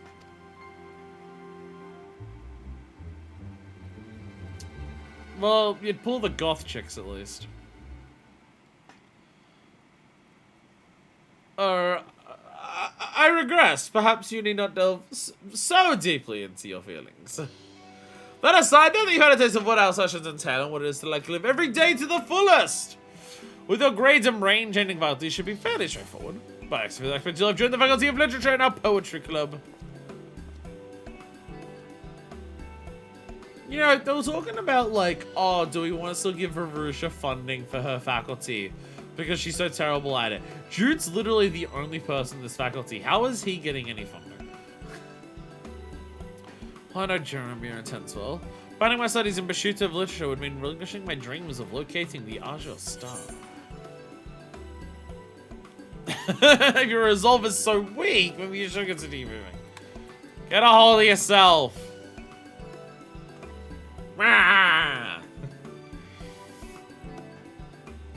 Please do not yell, you know I scare easily. Jude, would it help you or, like, irrecoverably break you if I fucked you? Would that help? Would that help get past all of this? Would a single dose of they them pussy fix you? I mean, to be fair, I've known one person who got one dose of they them pussy, and he's trying to enter the world to get a second. So it's not always a good solution. Just to splash a tit. Just flash a single boob. That's it. Do I always appear so frazzled to you? Or perhaps is this your way of encouraging me? Either way, I joined the studium in this association for one reason and one reason only. I cannot give up. I just wonder why Jeremy is so unrelenting in his attempts to have me withdraw from my studies. I do not understand. Astronomy was his first love. Yeah, but now he's into polyamory and astronomy ain't loving him back, baby. Because, you know, look up to the stars and this meteor's falling in its final days. We were momentarily sidetracked. I'd like to thank you once again for your help. I'm eager to continue our work together. With you by my side, the resolve of my heart has hardened. I feel as though the strength of a choke bolt. Fuck off. No. Jude. No. Individual that takes time to warm up to strangers. I like how these titles are getting more ridiculous. Individual that takes time to warm up to strangers.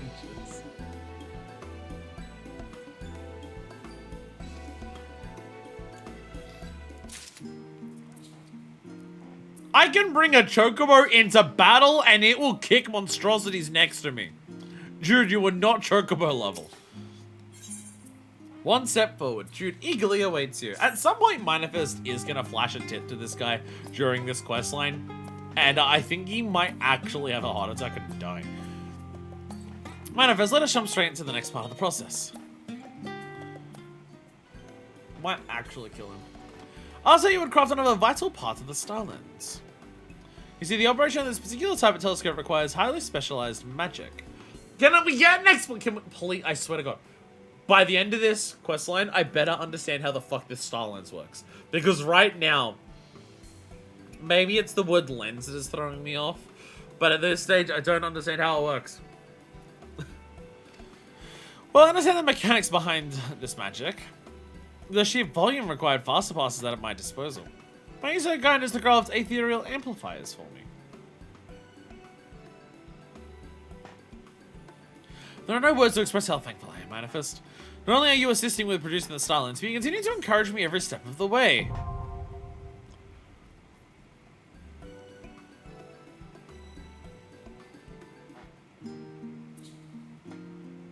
Oh, I thought this was the make one. But I guess, yeah, there's two at 85. Ethereal amplifier.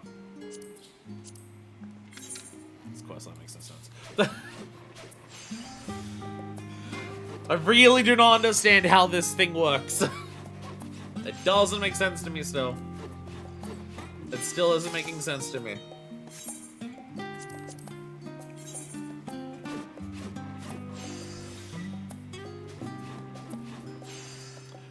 I don't think this music that's playing is a harp, but I'm doing harp.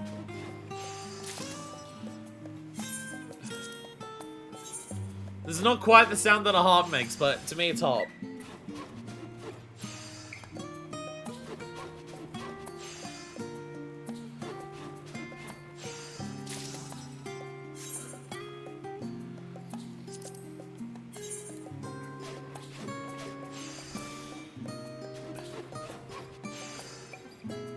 I assume it's, it's some form of guitar. I assume it's just guitar. But the thing is, if it's just like a plain normal acoustic guitar, I'm assuming they're still plucking the strings.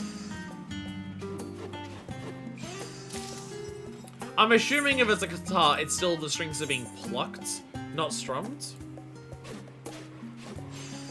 Because that's why like my brain goes to harp, because it sounds like the strings are being plucked, as opposed to being like even if it was a single string and just being like strummed with a finger or a pick. It doesn't sound like that. It does sound like it's like it sounds like they would be picking, like they'd be plucking the strings by like pulling them. But I'm very bad at identifying that in music in terms of like what instrument is actually which part of it. I can recognize music as like a whole and all very cohesive. I have a very hard time, because I don't have a ton of music experience, of like isolating parts of a song to try and like work out individual sections. With the ethereal amplifier, should be able to channel enough magic to operate our star lens. How does the star lens work? Oh wait, I'm about to cap. I'm about to cap. Quick! Buy more books like a fucking nerd! We must buy books like a nerd! There's so much script today. Books like a nerd. It's their own books. Those ones missing as well. Oh, they're the 10 ones. I have all those. Book. Yeah, I got 2 book.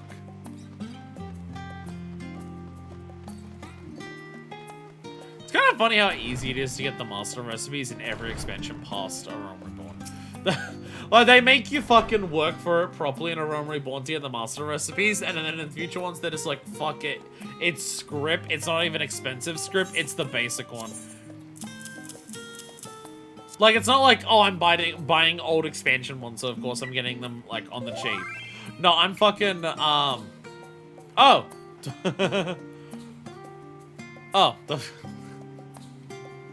Hi, Mello. We're talking about the FC stuff. I will join. I've not been online a ton lately. I will get to you, Mello. I will respond at some point. Manifest is absolutely perfect. Thank you.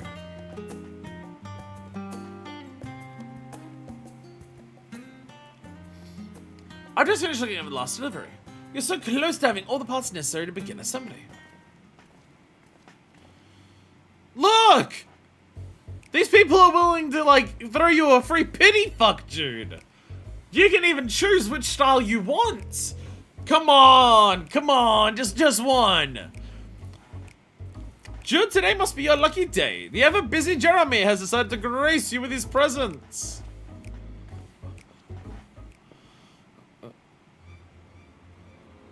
Oh no. Cat girls. Oh no. Big beefy men. Who are these people? No doubt they're here to extort coin from me. I must report them to the stadium's guard post haste. Thinking aloud again, are we? You need not worry. They're with me. In fact, they're members of the poetry group I mentioned. I'd rather me so everyone could get acquainted. It's nice to meet you, Jude. Points out her ass. Does cute cat girl poses immediately. She's speaking to me! Girls aren't just watching, they're talking! Die! Quick! Quick! Evacuate all mental faculties from brain! Of course she's speaking to you. That is, of course, the reason we are here, is it not? I also do the crossover assisting Jude. Do also feel free to drop in one of our poetry meets sometime. Should strike your fancy. Oh yeah, we're not like angry at Jeremy. We're not like, how dare you, poetry's for... Like, we're just like, yeah, sure, I'm down. So what do you think? A magnificent group of people, are they not? We're just on our way to Last Stand. Would you care to join us? Steady now. Jeremy is trying to help you. He knows you have no friends. There's something that coax you out of your shell. You really should be thankful. Truly. Roar! Absolutely not. He's trying to help me make friends and, like, learn how to bond with other people. Fuck that noise. Apologies, but I'm currently in the middle of producing something known as a Starlands, but perhaps another time. What is this nonsense? Come now, Jude, join us this one time. We'll never get to wait should you continue down this dark path. How can you say that with such certainty? Trust me, he knows exactly what he's talking about. Please, that's enough. Let us be on our way, shall we? Fuck, Catgirls couldn't get him to come to join us. That normally works on everyone. Having to meet new people is quite draining, I must say, however. I'm rather proud of myself. Normally I've been so nervous, even the thought of speaking would cause me to lose consciousness. I must be growing! I only threatened to call the cops instead. Such growth. Here, when I go to a party and hang out with some total strangers, there'll be alcohol.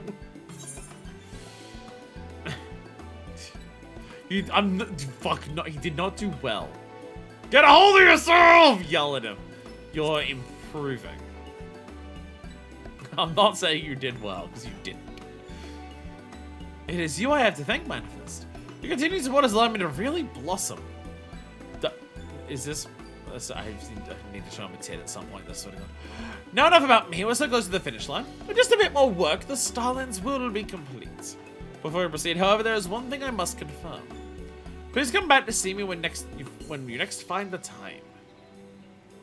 Thanks to Manifest, the chocobo in my heart is transformed into a mighty goblet!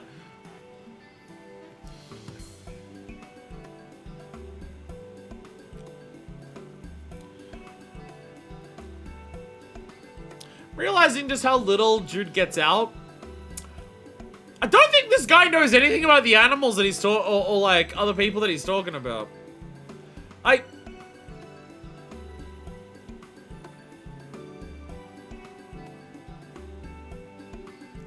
In terms of like resolve in a heart, I'd not put a goblin above a chocobo. Like, goblins are cool.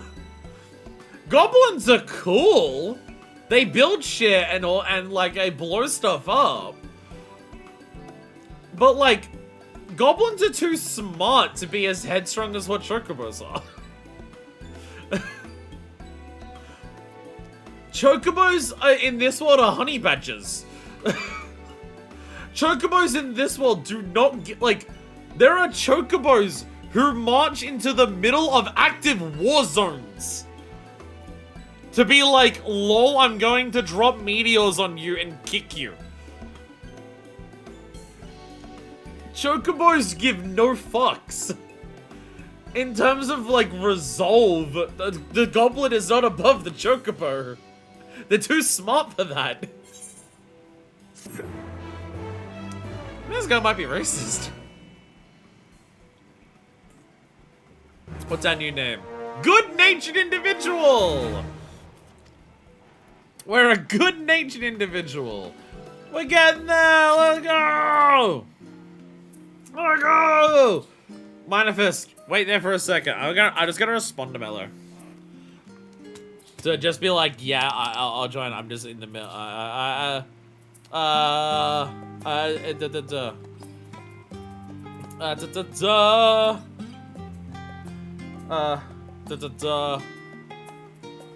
Sorry.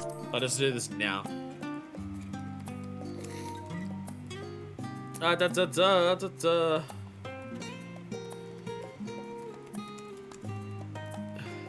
Oh, I cannot type. Sorry. This keyboard has a habit sometimes of just you hit a letter and it will just endlessly do that letter.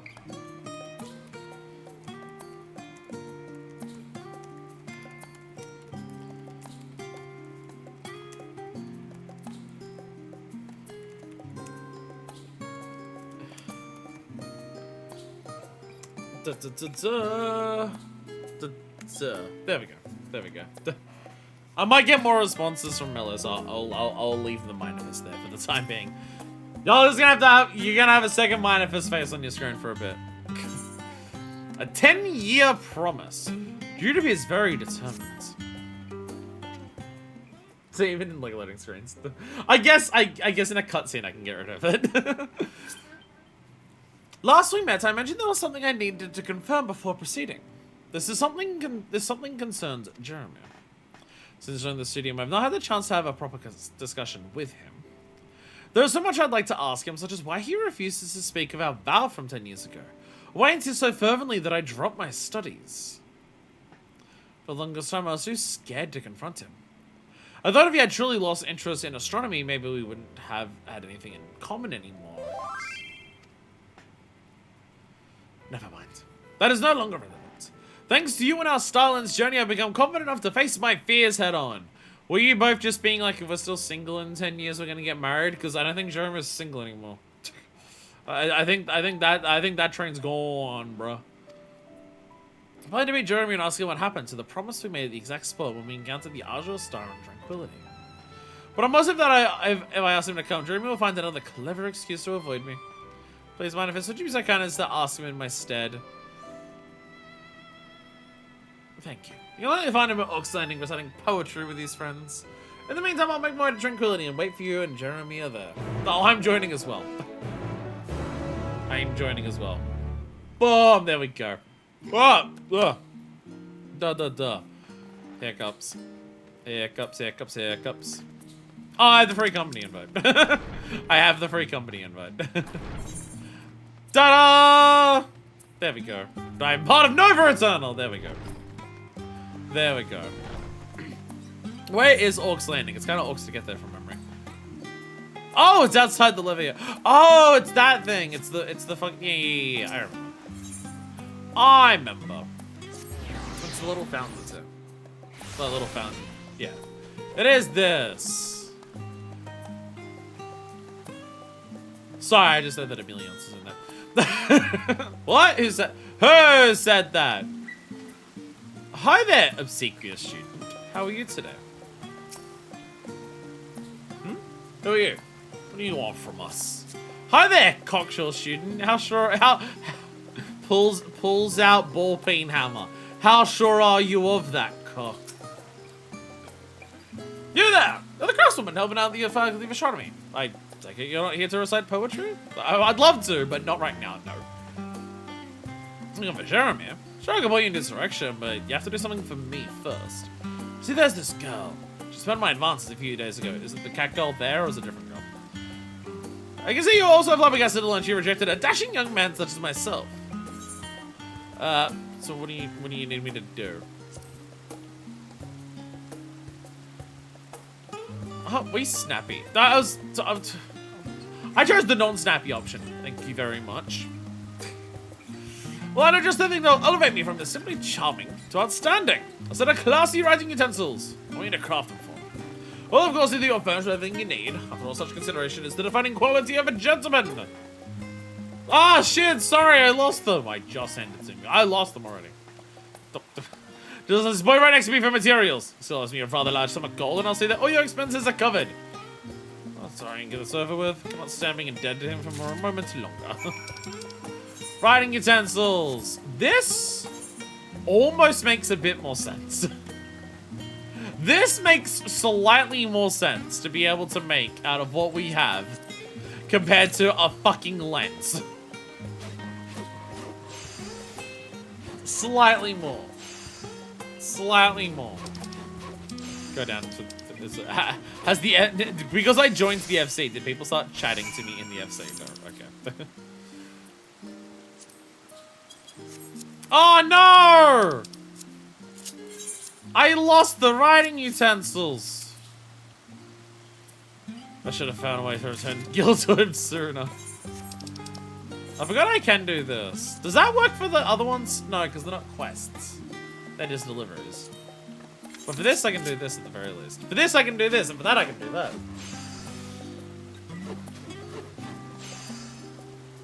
What's this memory spot like? Oh, it's a meta concert. I got the Google phone. The Google phone loves telling you. Remember when you remember these photos you took on this day, however many years ago?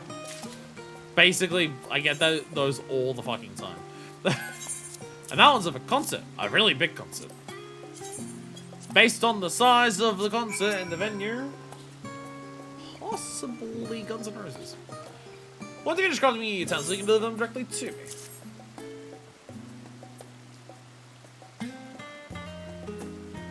Excellent. So this exquisite set not able to produce poetry beyond that of the average club member. She has no choice but to rethink her foolish decision. Ah, right, so you want to know where Jeremy is. You can find him at Skull's Harbor right about this time. Real wet blanket this one is, if you ask me. Don't need to say that. He's only just joined and has yet to settle in, is all. What faculty did he transfer over from again? Oh, Jeremy is not popular amongst them either. Oh, the people here don't like him either. You're certainly not going to be happy if I told you. You're going to have to ask someone else. Something is harboring a few secrets, then. Yes, he tells us you crafted a superb. Rather than telling about admiring your handiwork over, because our scholar's harboring going to catch Jeremy. Oh, the people here don't like Jeremy. What happens is Jeremy with his previous faculty? They don't like him either. Oh, he's trying to convince Jude to join. Because if Jude joins, then Jeremy will no longer be the new kid in block, which means that finally people will start looking at Jeremy like, oh, you're one of the people who've been here for a while. Maybe I will sleep with you. And then Jude can be the one they don't sleep with, and they'll finally fuck him. I've pieced it all together, chat. I've solved it. I've solved our problems. And we're going to solve this the only way that Minefus knows how to solve problems like this. By finally convincing the two idiots in the questline involved to fuck each other instead.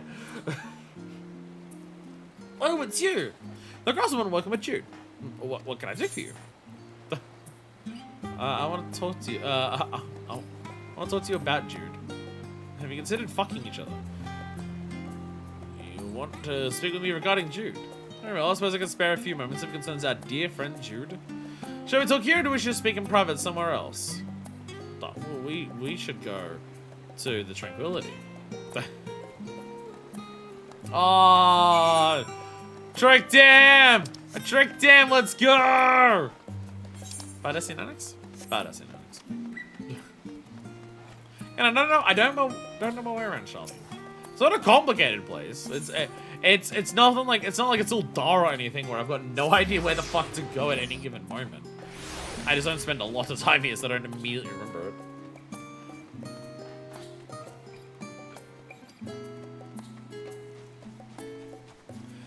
Yeah, I'm gonna need like post game to kick in to like really get a feel for Sharalyan a lot more.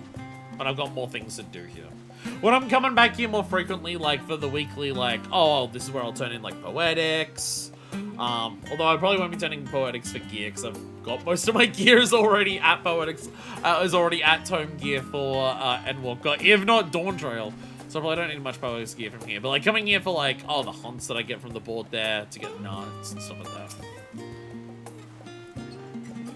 So what exactly did you wish to speak with me about?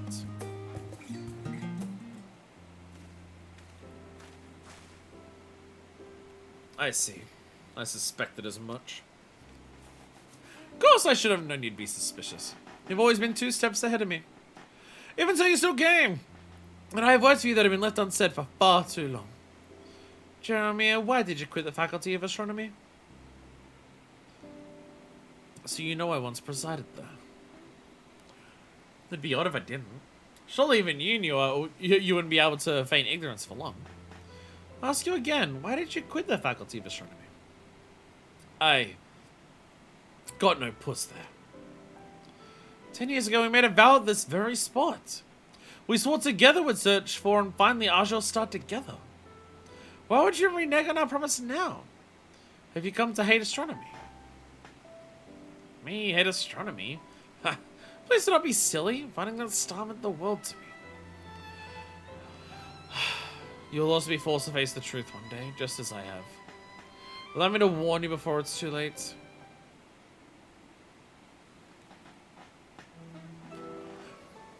I am but one summer older than you. I shed blood, sweat, and tears to ensure I'd be able to earn a place to study at the studium.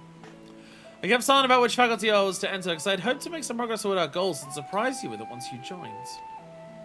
Bonding members were free to use the telescope any time. I joined the Classical Astronomical Association. I plan to devote all my spare time to our investigation.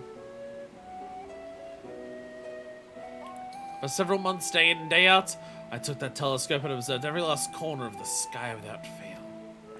To my utter despair, I was unsuccessful in ever locating the Argel Star. Even so, I refused to give up on our dream. Although perhaps a more powerful telescope was required. And so after much negotiating with my professors, I was granted leave to use the finest equipment available in the studio.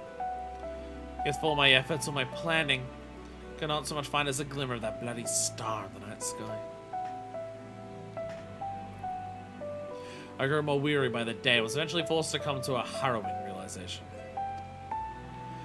The Argel Star does not exist. It never did.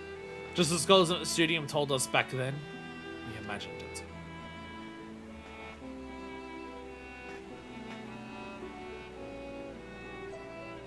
The Argel Star doesn't exist. If in fact what you say is true, then why not tell me sooner? Same as me finding that star meant everything to you. How could I possibly tell you that?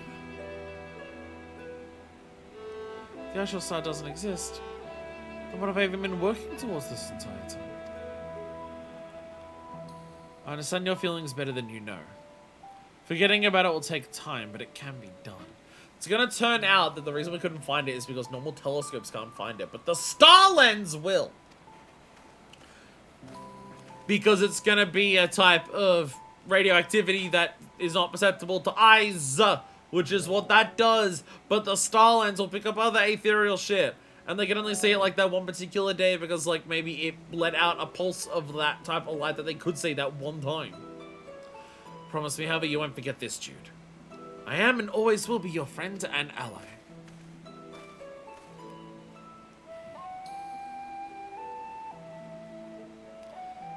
My life, without the Argel Star giving me direction and purpose, is meaningless. What am I to do?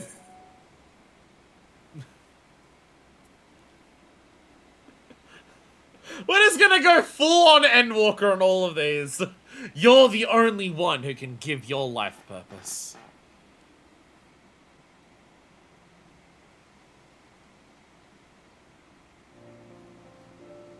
Yes. You're absolutely right. Letting someone or something determine my life's path is the easy way out. I'm the only one that can decide what's right for me. Let's return to Maker's Meet. There is something I'd like to investigate. Investigation! Investigation!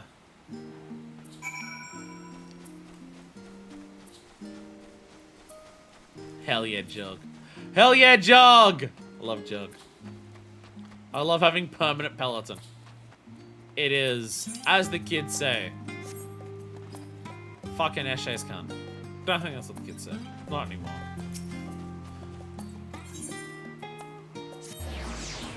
Kids are no longer. Are the kids? We've had this conversation before on stream. There's no way we haven't. Are the kids still lads? I mean, I'm sure if you're in Britain, they still are. I feel like lads is just a permanent cultural fixture of Britain.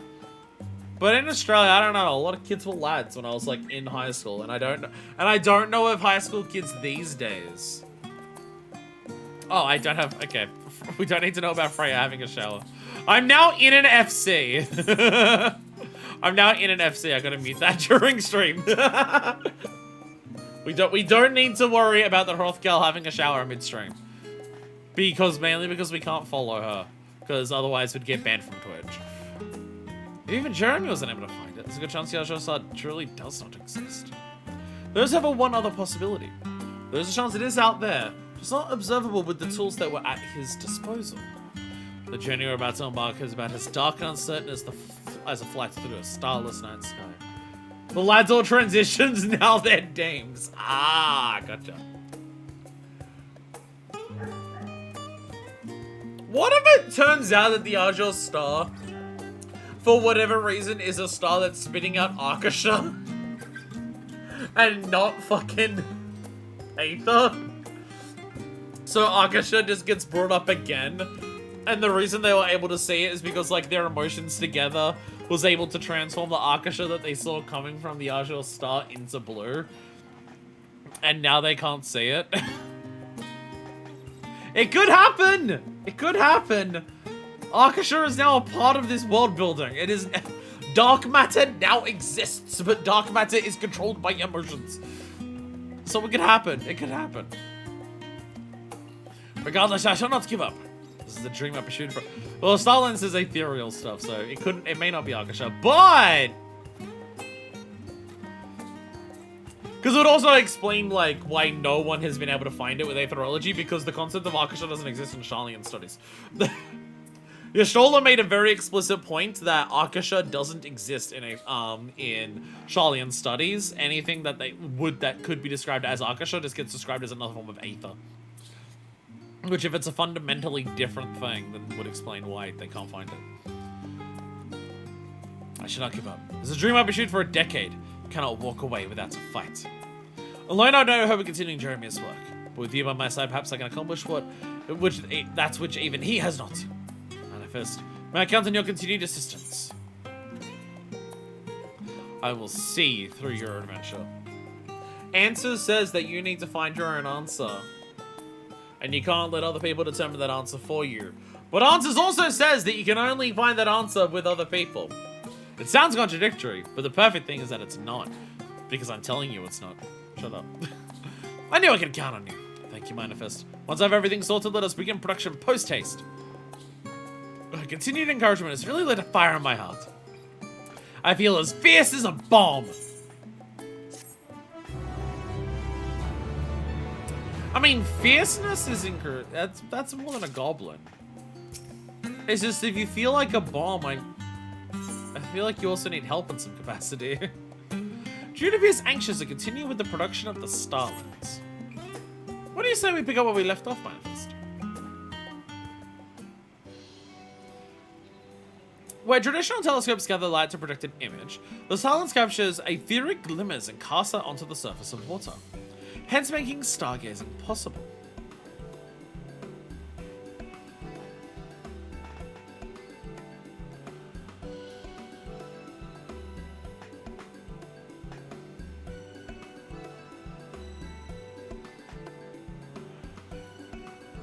We're getting a description.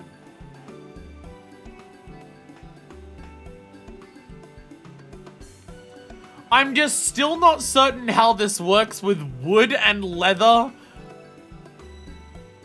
and wool, like, well, fur, I guess. The one, I guess all the way this one's gonna be made out of different stuff, but fur was the Almasty stuff. But we are getting a description of why there's no glass involved here. I just still don't know if it makes sense. As I was constructing the Starlands, I realized I was missing the very piece that would allow me to do just that. The water! This is where I'll need you once again to borrow your seasoned hands. Why don't you craft some ethereal conductors for me? Again, most things that have been discussed to have ethereal conductivity in this have either been made out of metal, glass, or crystal. Once these are finished, there'll be but one thing left to do. So I still don't know if that makes sense. I can do this. I can do this.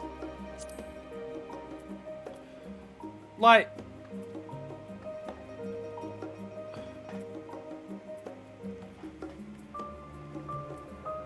I mean, I guess these things could conduct aether well.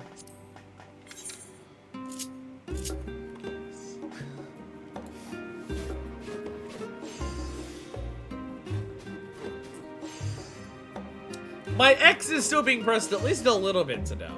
At least a little bit. Ow, fuck. A little bit. At least a little bit.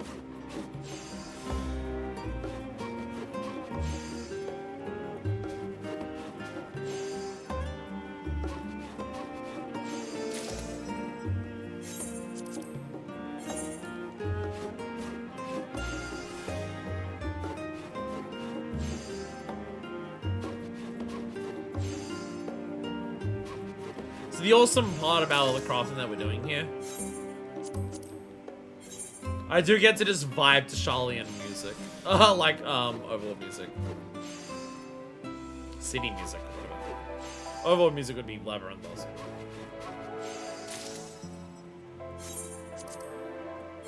Don't think it's necessarily my favorite town theme, but it is really good.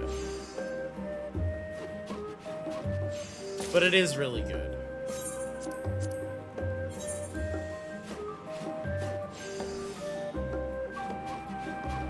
Trying to think of other town themes. I can't judge Rads at Han, because I don't think we've been to Rads at Han when there's been normal music playing there, because Final Days.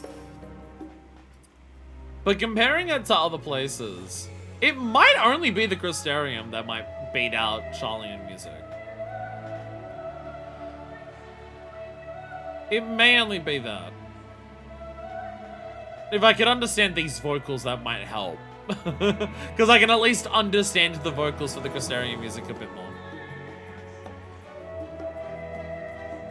Like, I like the Limsa theme, but do I like the Limsa theme because I'm hanging around Limsa Aetheryte so frequently, so it's just like familiarity over so much time has made me like it? Counting on you to make some ethereal conductors. I project the Aether captured by the Starlands onto water. Still not certain how this all actually works, but I'll take your word for it. You have my gratitude. Truly I am blessed to have crossed paths with the craftsmen such as yourself. I believe our faithful union is what shall lead us to the rediscovery of the Azure Star. The neck. Excellent! Now I've nearly everything I need. Just one last piece and we're one step away from a completed Starlands! Even I'm unable to find the Azure Star, meeting you has taught me the importance of perseverance. It is a lesson I shall never forget. Oh, what am I saying? Of course I'll find it. I must! It's a dream I have spent the last decade pursuing. Get a hold of yourself! Why can you just keep yelling at him? He has a hold of himself right now. He's doing great. Yes, I'll continue to give it my all. When you find time to craft final missing piece, please come and find me. I'll be eagerly awaiting your visit. Thanks to her support, the fire on my heart grows by the minute. In fact, it feels almost as though Ifrit has taken up residence within me. Okay. I think that's heartburn. I think you need to see a doctor. Go. Friends he can confide in. Aww. Aww. Well, if you can confide in me in that, I'm gonna confide in you that you need to visit a Kai Virgin, like, right fucking now, my guy. That's the promised star. Jude hopes to speak with you before completing the Starlands.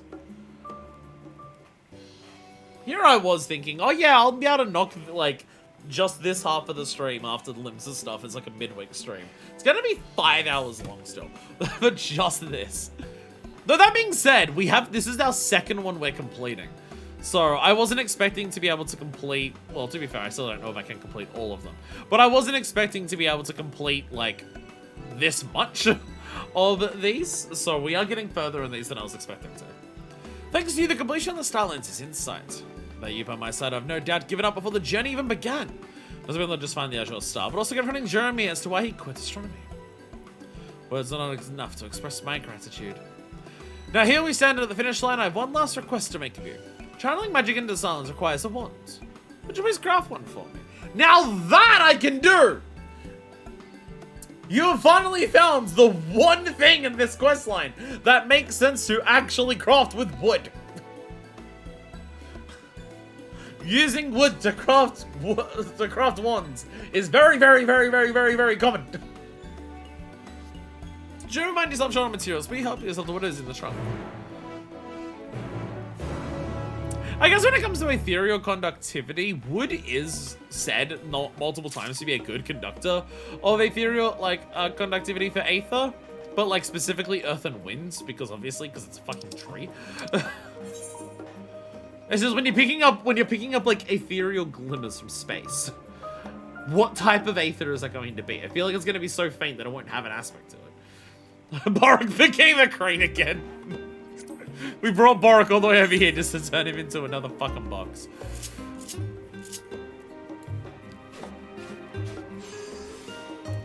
By the way, I burst through that tired spell. That's really what it is. I really feel like that's the main thing. Is that like, I think that's what I gotta work out when it comes to my tiredness. My tiredness is not strictly, oh, I'm like. I mean, I am perpetually exhausted, but my tiredness doesn't hit of just like, oh, I'm always just like very tired. I have moments where I like I have moments where I'm able to push through it pretty easily, not easily, but like once I push through it, I'm like I'm no longer tired. I was having moments earlier where I'm just like, I am now tired. I am now like, oh shit, I'm like struggling to stay awake, and now I'm fine again. So what is that? What is that? Is that the pushing through tiredness of like when you try to like pull an all-nighter and you get to that point where it's 22, 23 hours into the all-nighter and you've like pushed past the point of exhaustion into delirium?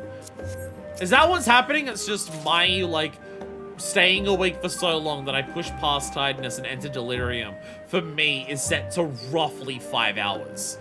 Is that the difference? I don't know. All this random bullshit I have here. Me trying to collect all these unique items, and I'm just now I just have a chocobo saddle bag filled with random bullshit. Have you finished crafting the final piece? Look at it, it looks so pretty. I want to be able to channel magic into the Starlands. Yo, look at it. Hell yeah, it looks fancy. It's absolutely perfect. That are the necessary parts. All that's left to do is search for the Azure Star.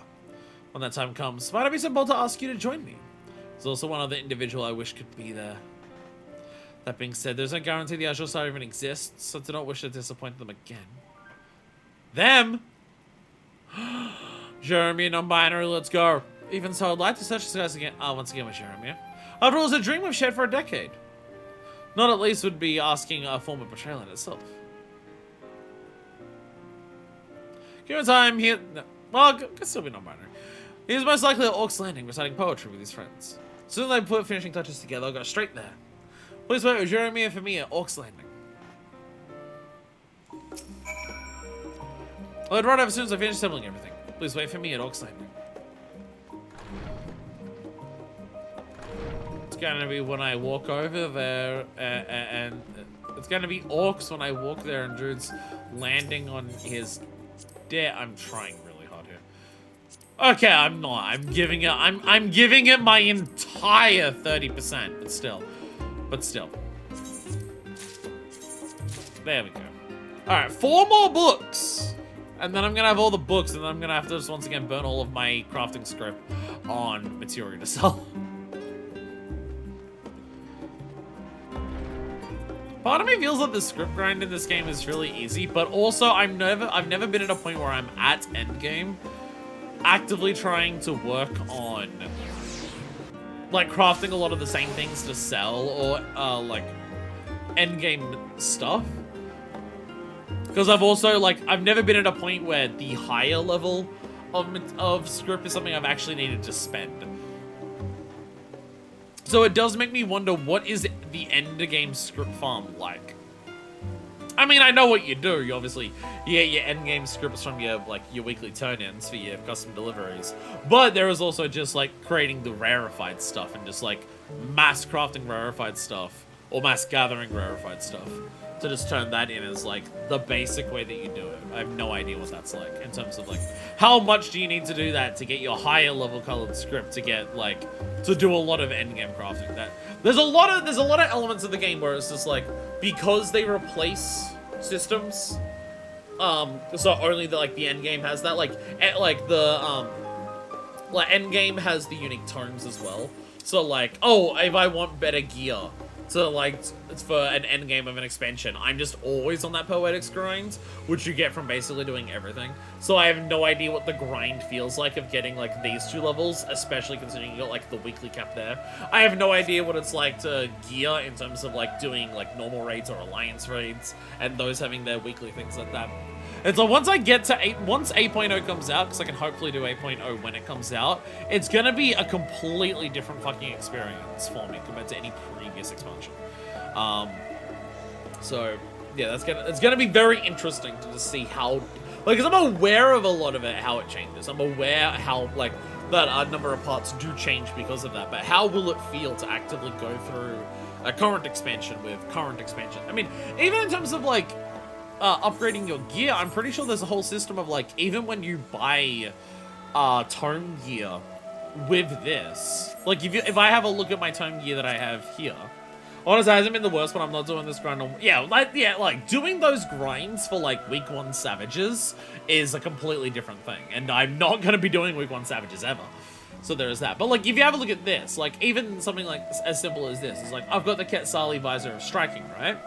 This is like, I don't know if it's the current, I believe because it's from a retainer, it's 1 below current. But this is like 1 below current for current tome gear. But notice how it only says Quetzali. It's not like older ones where it's augmented. Even that is like a process that I've never done. Like, it's not even just, oh, get the tomes that I need to get my tome gear. There is also the process of, oh, but also, once you get that tome gear, you can also augment it by, like, turning in other items, which you also need to get those other items to turn it in to make it even dyeable in the first place. Only augment, I believe, unless they've changed it in more recent expansions, augmented tome gear is the only one that's dyeable. Non-augmented isn't. So even if you want the endgame gear to be dyeable, you need to augment it. There's so many differences with like what being a current expansion is compared to an older expansion. That's gonna be it's gonna be a very different experience. And I'm honestly, more than anything, I'm looking forward to it. Like, it's a time, again, it's treating this game like Animal Crossing, in the sense of, is going through the process of doing weekly grinds to like, do your raids, get your tomes every week so you can gear up. Is that like the most quote-unquote engaging thing? Is augmenting your gear the quote-unquote the most engaging thing? And for me, it's like that literally doesn't even matter that much. I love this game. I love existing in the world of this game. I love walking around and just being my character in this game. I like the combat in this game. I just want excuses to do it more than anything. So being current just means that all of the current content for that expansion, you do more of it so you can do to get to the same level that you would be in previous expansions if you're doing like out-of-date expansions. So it just sounds like an excuse to play more. Which, it's an MMO, I feel like that's what most people are looking for. When people say content drought, I think they're more so talking about reasons to play the game.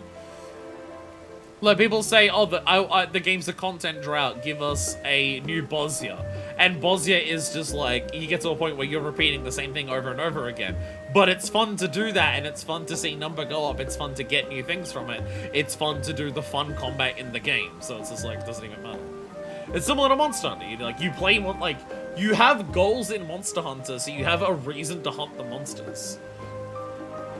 It's that whole discussion I've discussed in several videos in terms of just like, intrinsic motivation is playing the game because it's fun, but most people want an extrinsic goal, so it feels like they're not wasting their time by indulging that intrinsic motivation. And I know I am super one of those people as well. So, yeah. But it's also, it's just like, if 14, I think, it'd probably get boring if 14 was the only game that you played. Where 14 is close to the only game that I play off stream. I'm now also playing Monster Hunter. Like, with Wilds coming out and stuff, and I'm doing some, I'm still playing this more than I'm frequently off stream than I'm playing Monster Hunter off stream. But, like, if it was the only game you were playing, then yes, I can imagine people getting bored of those repetitive grinds. But it's just like, for me, I also stream, like, a whole bunch of other games. If the only game I ever played was 14, then yeah, I'd eventually get sick of it. But basically, for me, it's like every day, well, most days, not lately, but most days, it's, say, I play a couple hours of one game, and then for my winds down at the end of the game, it's just have some chill, repeatable grinds that I can just chill out and relax with at the end of the day in this game, playing a character who I like in a world that I really like that looks pretty, while I like watch YouTube videos and shit. It's perfect. And again, that's what Animal Crossing was. It's what Monster Hunter is.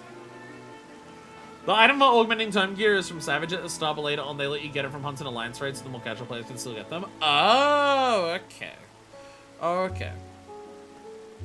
Wait, so if augmenting tome gear is from Savage, is that in case you can't get the drop from Savage then? Is that the idea? Because I know there's some level of like doing like weekly re-clears of Savage. You're only allowed like a certain amount of like chests from your weekly re-clears from Savage. So you may not get the Savage gear that you want. So is the idea that Savage gear is best in slot when a Savage thing comes out, but if you don't get that drop because you either it didn't drop at all or you failed the roll for it and someone else got it, then instead use the item you get from Savage to augment your tome gear so it's like second best in slot. Is that the idea? So like even if you're not getting the best gear from that, you're still slowly just upgrading your current gear to be close to it? What are you looking at? Thanks to exquisite utensil because you called to me, she's finally started taking interest in me. Is there a mirror again?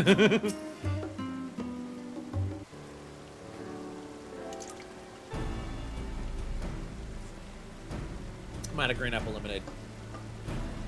I need them to make this and not caffeine so I can drink this without feeling bad, because this tastes like sex. Ah, dear. Damn.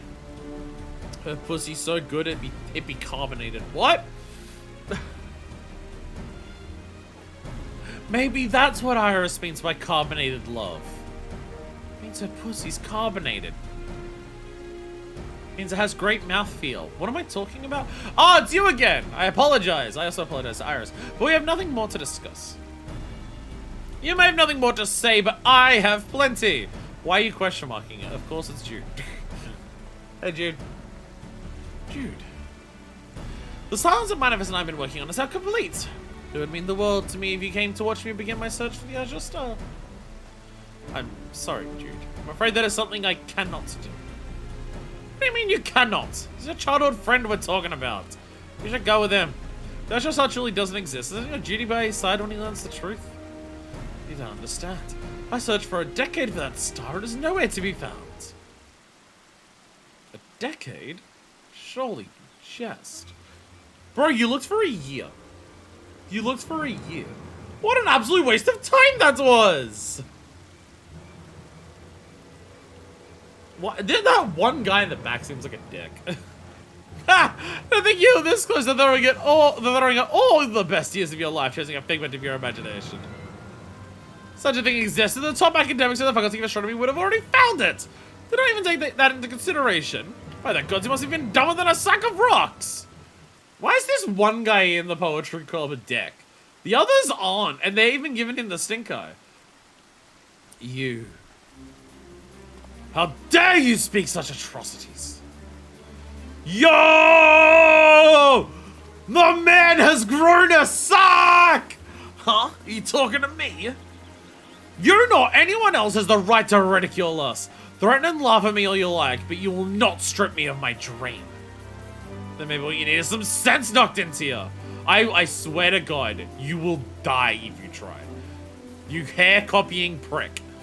I strongly recommend against that. Is there a craftswoman there?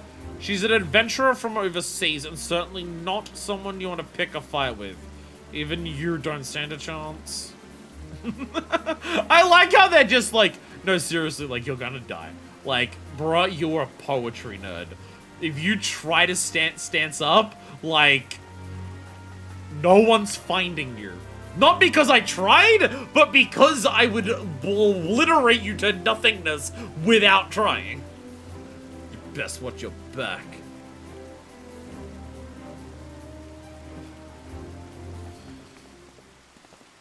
Gonna go to Black Mage, cast 1 Fire 1, and the guy will no longer exist. Motherfucker's gonna go out like the final days, because not even his soul's gonna be able to return to the ethereal sea. Jesus Christ. Dude, not like years together. I don't think I've ever seen you so upset. Much less speak up the way you did. I'll admit I'm surprised myself a little. My heart is still pounding. I just couldn't let it go when the thought about everything you had invested.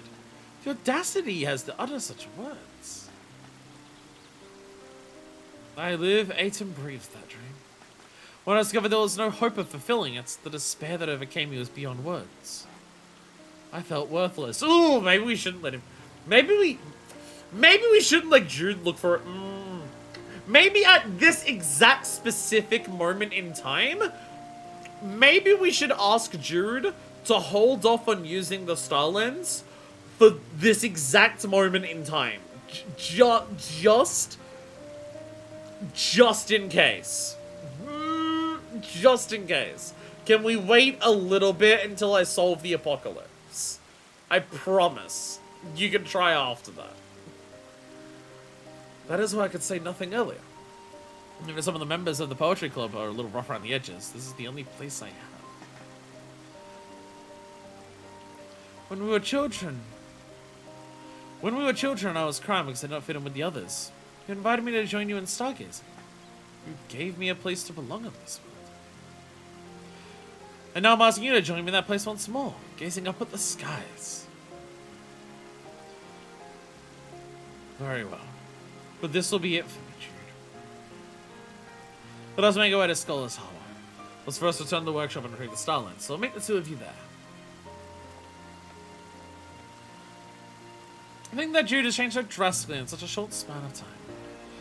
Seems that he didn't want someone to take him by the hands, but rather coax him forward from behind.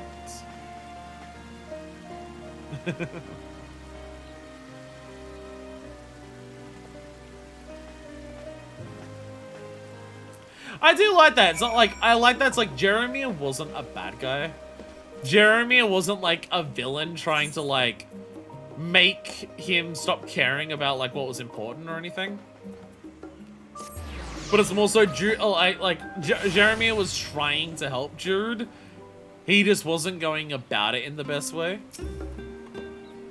And like that Jeremiah was right that like Jude needs to learn some self-confidence and needs to get himself out there a bit more. He was just bad at doing it. Savage only gives you one shot at all to roll on loot per fight per week. The books to your pity system, they can be used to buy either Savage gear or the augment items. Oh, okay, that's what the books are. The books augment or do Savage gear, okay. They feel in the Poetry Society of the bullies, true Sharalyan things. Well, I'm surprised to see how much Jude has changed. It does not change that the Yasha Star doesn't exist. I guess there's also some element of, it's also possible Savage gear is not literal best in slot depending on your job. I imagine depending on the job, like in very niche circumstances, substats do affect it.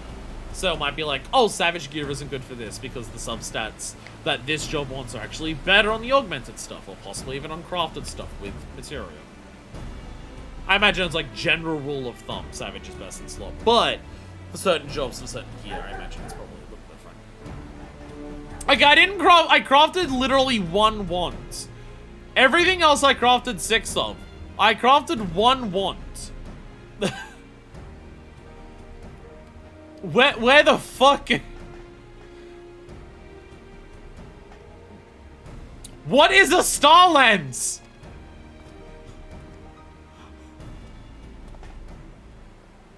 Let us begin then. What is a Star Lens? I'm so confused.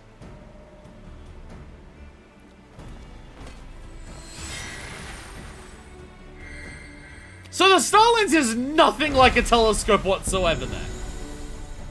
The Star Lens is nothing like a telescope.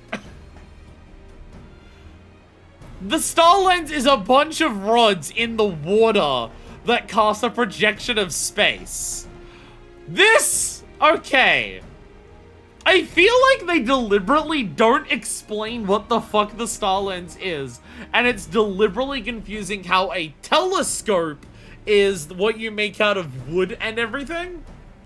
I feel like they deliberately make that confusing and not make any sense when you hear about what it is for this reveal.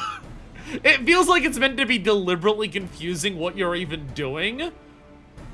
So you say this and go, oh, it's something completely fucking different.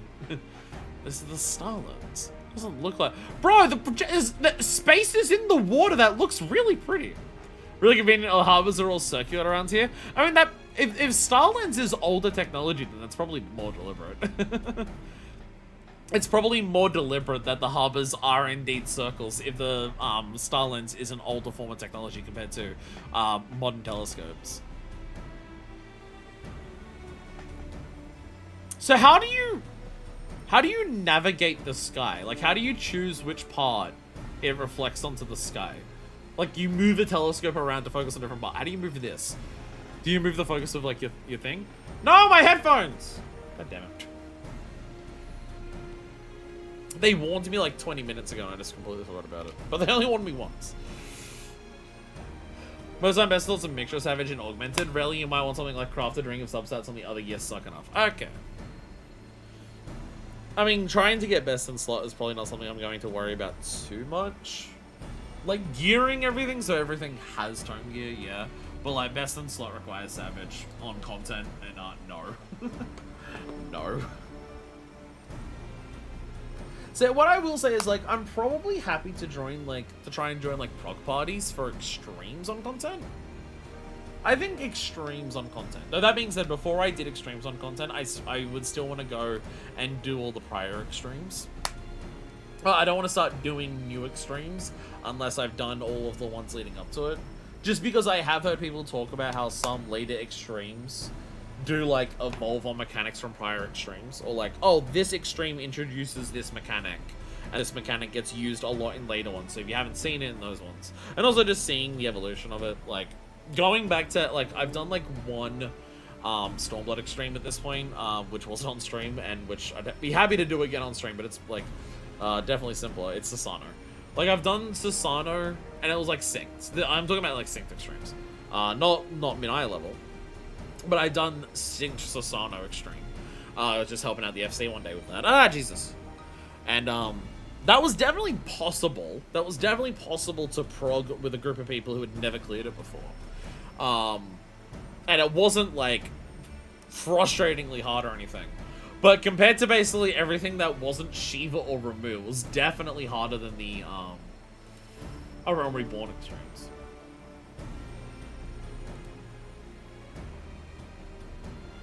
But yeah, that is something I would quite like to do. I would quite like to go and do all the old extremes, and I'd be happy to try and do extremes on content. Savage, no. Savage, absolutely no. Savage is where I will draw the line, just because there are people who are dedicated and have, like, I couldn't mentally join a static to do on content. I could join a static that joins, like, that had like 1 or 2 sessions a week to work through older savages.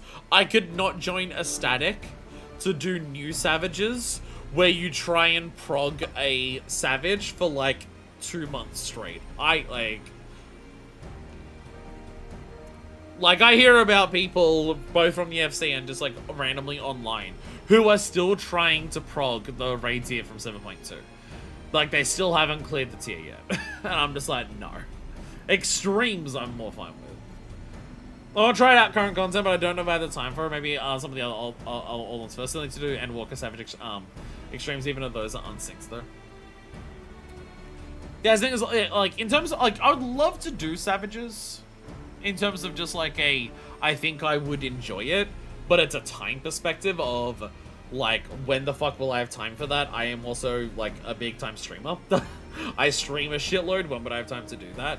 It's why I think extremes would be the balance. I'd like to work through all of the extremes on camera at some point, and then get to a point where we, like, make it a thing that we try to do, like, on content extremes.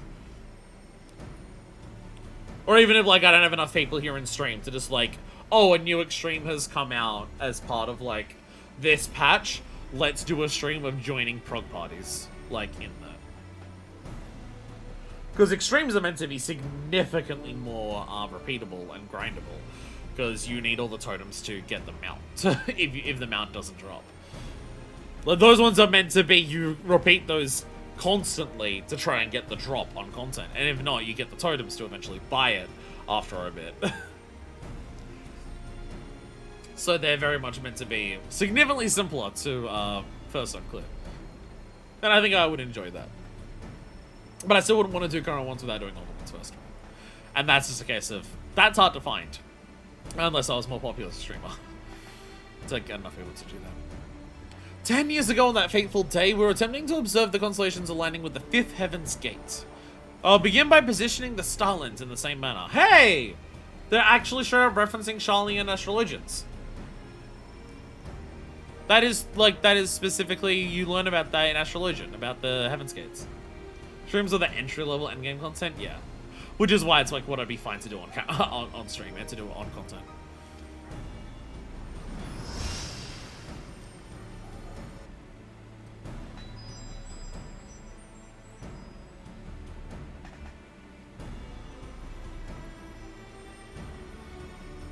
Incredible. Absolutely incredible. The stars can be seen with such clarity. However, the actual star we saw back then does not shine among them.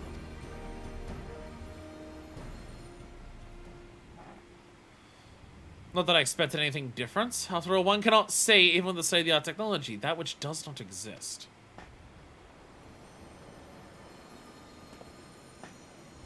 You did well, Jude. The Starlens is quite an impressive piece of work. Wait! It is for this exact reason the amplifier exists.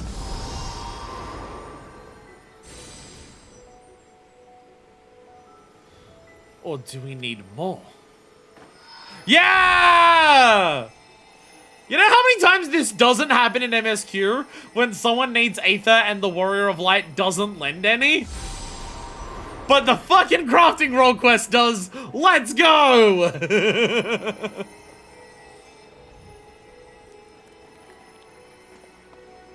Are you lending more as well? Yeah! Dude, I want to believe it exists as much as you, but...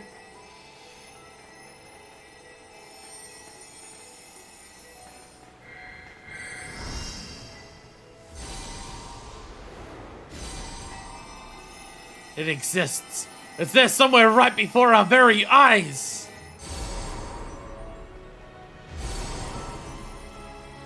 Please, reveal to us your brilliance once more, just as you did 10 years ago. Yo!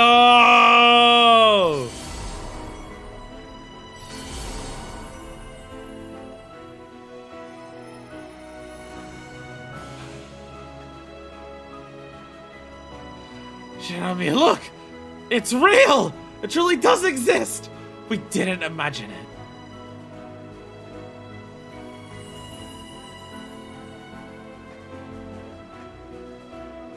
It's real.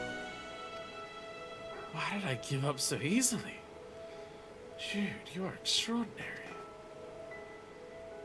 Aww. Aww. This is a really good one. This is a really good one. For crafting role quests, I think this is pretty up there. The guitar one was also pretty good in Shadowbringers. The guitar one was probably the best one in that one. Not the restoration one.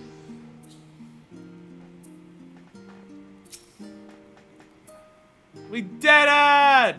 Blue star discovered! Manifested. It's all thanks to you that our decade of hard work did not go to waste.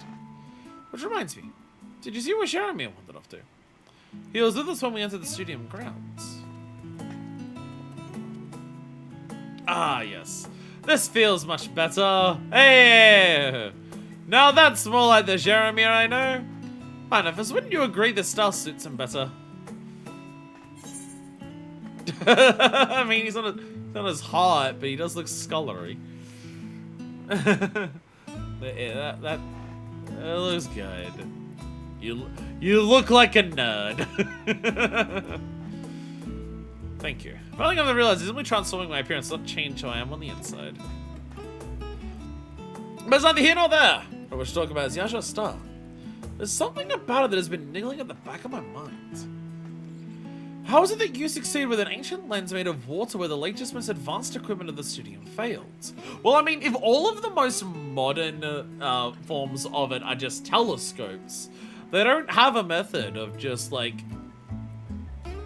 If all you're doing is looking at it with a telescope, you don't have, like, Hubble Space Telescope level of technology where you can have something look at one particular bit of the sky for an extended period of time. I mean, that's basically, that's similar to what the amplifier is doing here. It's basically like there's a camera term that I'm thinking of here. The, what's the exposure? It might just be exposure time. But it's like, you keep, like, space telescopes can, like, keep looking at one bit of space for a long period of time, so all the faintest little traces of light that come in slowly over time build up so it's more noticeable by just focusing on one spot constantly. If they're just using normal-ass telescopes here, they can't do that. Those telescopes will only capture what happens in the moment, which means if something is faint enough to be imperceivable, it can't build up that small amount of like, bit that is there to be perceivable by capturing it in a long period of time. It might just be the word exposure time. Exposure in terms of, like, how much light gets captured, yeah.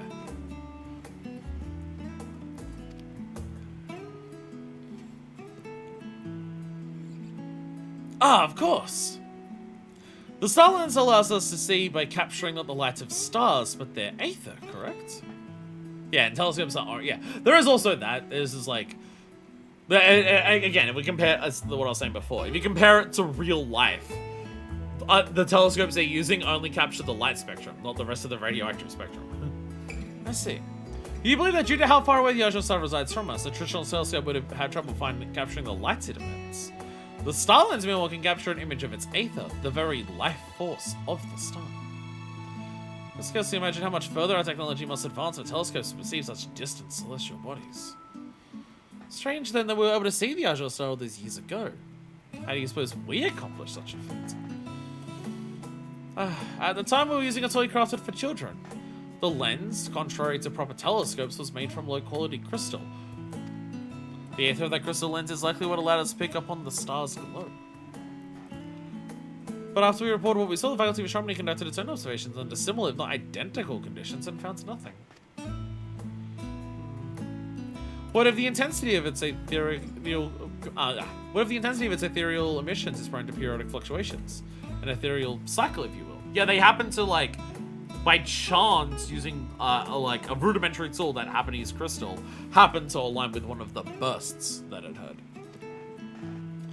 Sounds the reason that night 10 years ago, the Yasha star had reached its peak.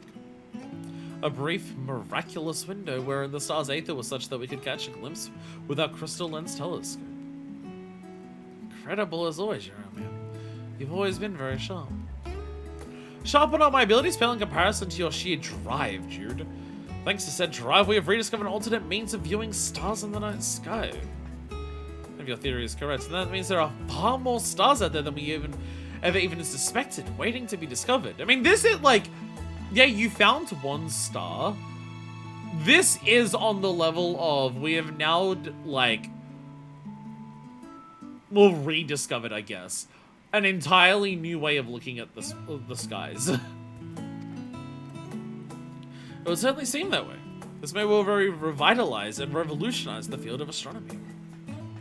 Let's continue working together to find them, Sharalyan. Let us continue to breathe life into the dreams of those two young boys from 10 years ago. Jude, you forgot I'm no longer with the Faculty of Astronomy. In case you've already forgotten, I'm a rather persistent fellow. I waited this long. I can stand to wait a bit longer for your return.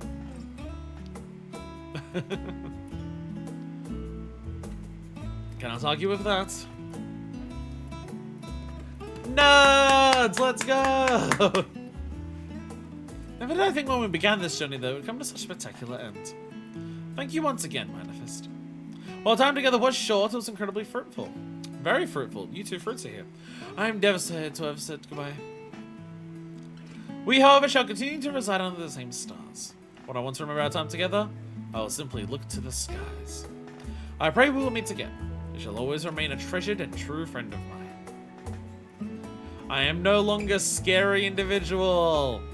The fires of Ifrit, nay, the Phoenix have taken up residence in my heart, where they will continue to burn forevermore. No, don't start worshipping Phoenix. This is the whole reason we didn't tell people about Louis Suarez. No! God damn it, this one kid is gonna accidentally revive Louis Suarez into a Phoenix Prime.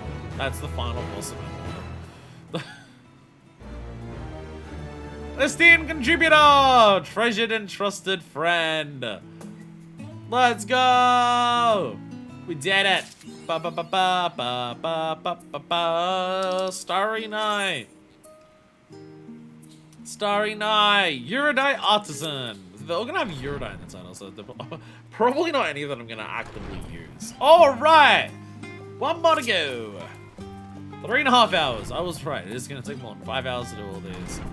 Alrighty! This is absolute. There's no way this is not gonna be about fucking fish bread. There is no way this is not gonna be about fucking fish bread. Perfectly awful. It's gonna be about fucking fish bread. The Broy is looking a little green around the gills. Chili crab. Greetings, madame. I'm DeBroy, a student of the nutritional sciences from Professor Gavroche's research laboratory. Excuse me. At your service. If I'm not mistaken, you're the culinarian who has come to us by way of Giuliapo's introduction, yes? Wonderful! I'd very much like to request your help with this, a certain... Oh my. Forgive me, my stomach is not entirely at its best.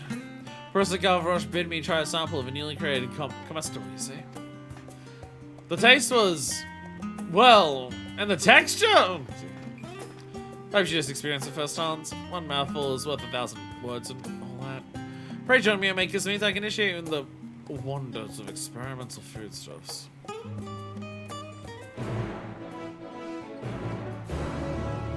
I don't know if I want to. Do I have to be present for the invention of Archon Loaf 2? Do I need to? Hey! Hey! leaving and doing another quest count as reloading, so Jeremy actually appeared. Well, I mean, one of many Jeremys that exists upon this star. I've not come across any others. I am the one that shines the brightest. In case when the night skies to Jeremy by my side takes me a decade back. How grateful I am to not have given up. So I thought all of these were still here when we like finished the quest. Well, thanks to you for coming. I'm so busy with all these new discoveries. Let's have a good chat over tea at the last stand once things have calmed down. Alright. Busier than ever, but I'm loving life. Professor Namino has been rather calm lately, and I'm sleeping even better at night. Golden Yada. Their same dialogue. Nanamar! So it's so hard to not say Nanamar and say Namar no. Perhaps the document that Zumi found in the moment and was a translator of sorts. Oh, I can't wait to discover just how many languages our friend can translate. Dobroy! Thank you ever so much for coming. Let's sable for you, shall we? Fish bread too! Fish bread too! Fish bread too! On first inspection, it seems to be an ordinary loaf of bread, yes? Let's try a slice. There's some crispy toast.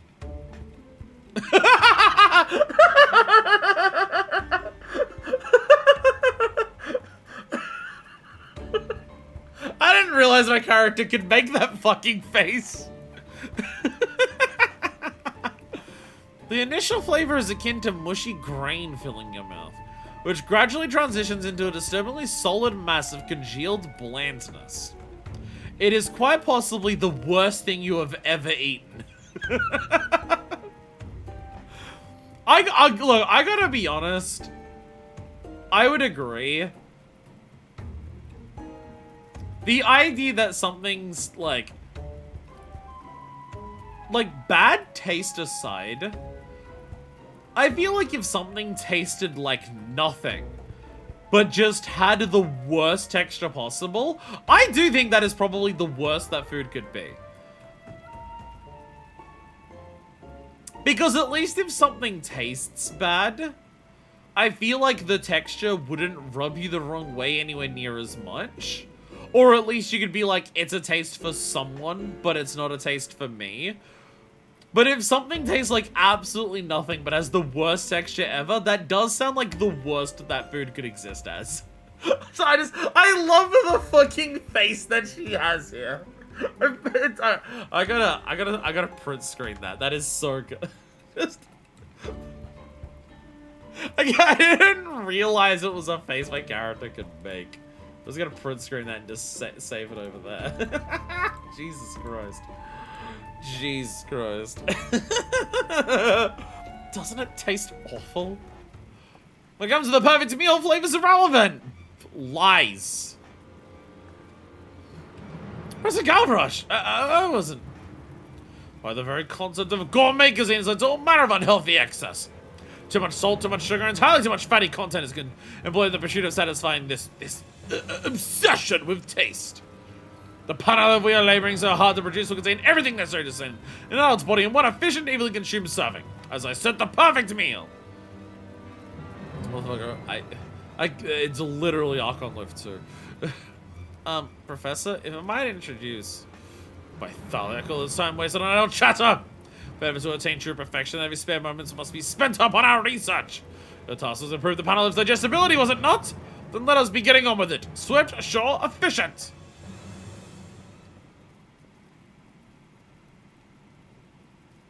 Do you want me to kill him?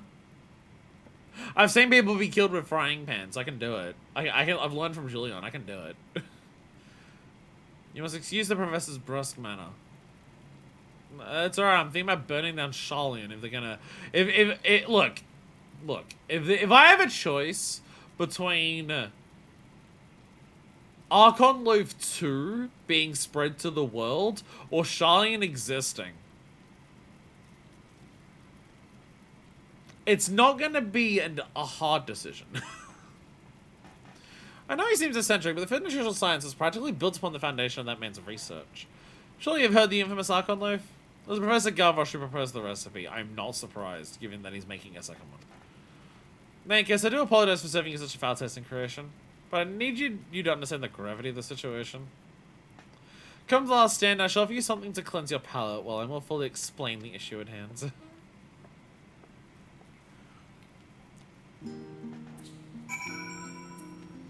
I need Sharalyan burnt down expeditiously. Cannot allow Archon Loaf 2 into the world. Especially during the final days.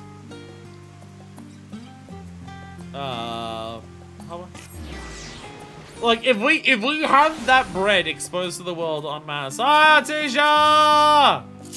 Artesia! If we have bread that bad exposed to the world en masse during the final days, I don't think we'll be able to stop the final days. Everyone in Sharalyan will immediately... Hey, look who's working through MSQ and talking to everyone around here, trying to get information out of them. I did that. So long ago. I say still being in Endwalker MSQ. It's been a while! I've had a lot of weeks where I haven't been able to stream, or weeks where I'm doing one stream over 2 weeks, and we're having 3 role quest things in a row. It's been a while since I did the Thunder episode. Pray take a seat, and I shall be with you in a moment.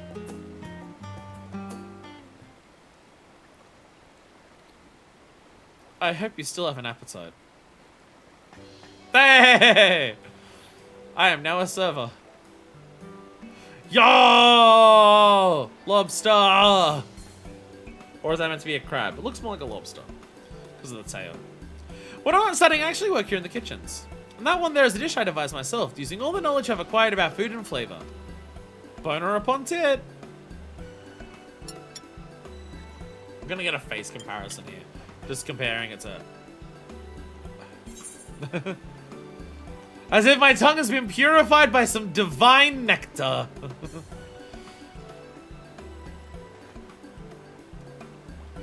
I'm so glad you liked it. I mean, I may hate seafood. Well, fish. I can't judge all seafood because I tried takoyaki and I liked it. But you know, Minefist comes from a small village in the middle of the ocean and then moves to Limsa. Of course she's gonna fucking like fish. I mean, I say that. I live in Sydney. I literally live in a harbour city and I don't like fish. Minefist does. Minefist is less of a cow than I am. I'll try your divine nectar, bro. I mean, what? What you do is, you take a lobster, freshly caught from the Indigo Deep, scoop out the meat and saute with butter and olive oil. Next, you steam in white wine, but you must take care not to cook it at this point. Then you stuff it back into the shell, sprinkle liberally with thyme, oregano, and rosemary for baking in the oven at steady heats. Not too hot, of course, and then...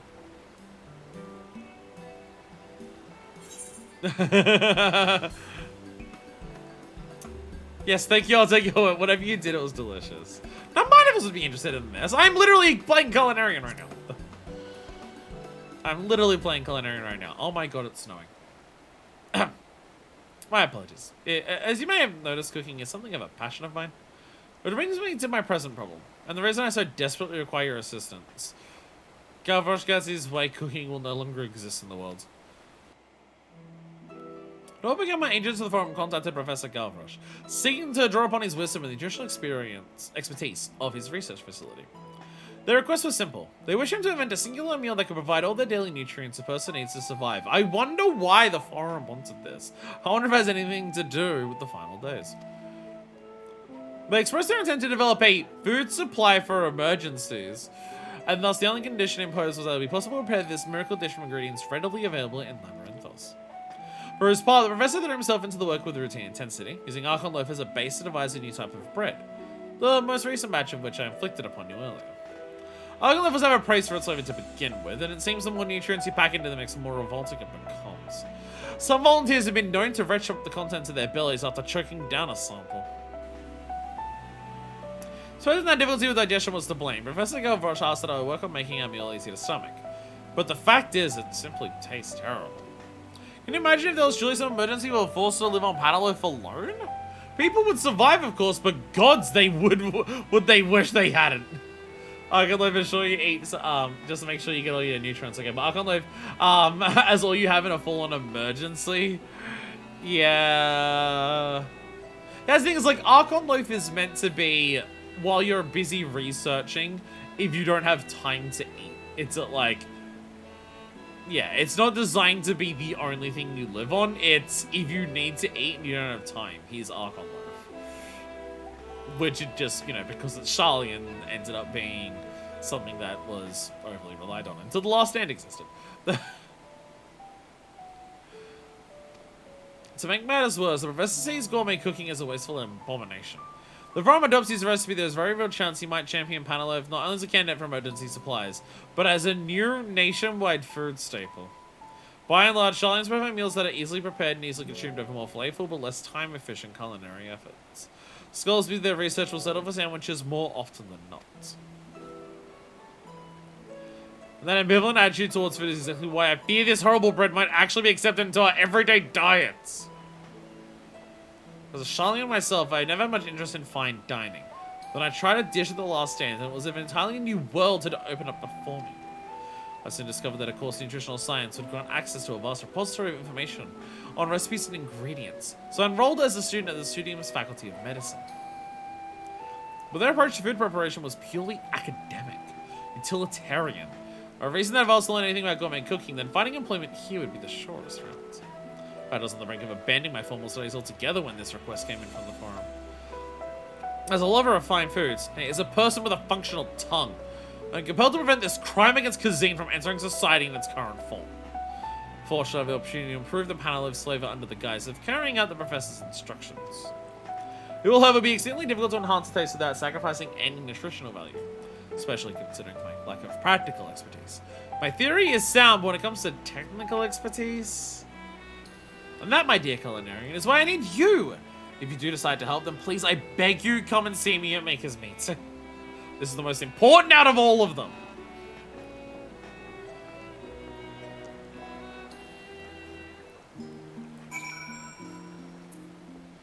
Is one of those moments, like, 14, like, stories in general do it. 14 does it a number of times. Endwalker is by far the most intense it's been.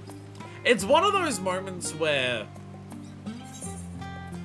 like, does what's happening here strictly make sense for Sharalyan? Does Sharalyan, a place that prides itself on combining knowledge from the entire world, does it truly make sense for a place like that to have terrible food? Does it truly make sense for this place to only focus on, like, the bare nutritional stuff when they have the knowledge of the entire world at their disposal? Like, Sharalyan is effectively, when it comes to knowledge, a giant melting pot. It doesn't really, like, in the real world, it doesn't make sense that a place that is a giant melting pot to have terrible food. Look at America, for example. Like, America has its own cultural cuisines, but also there is so many different foods that America has that are specifically, this food exists because people from different parts of the world have come together in these ways in these different parts of America.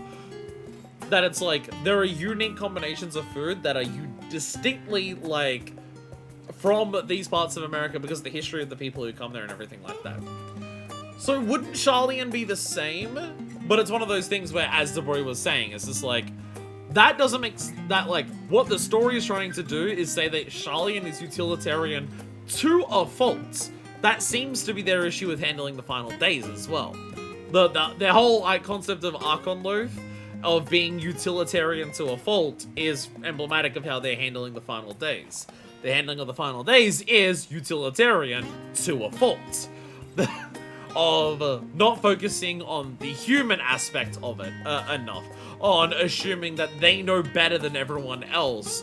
On assuming that pure knowledge, like, stripped of emotion, is the only thing that can get, that can solve it and everything like that.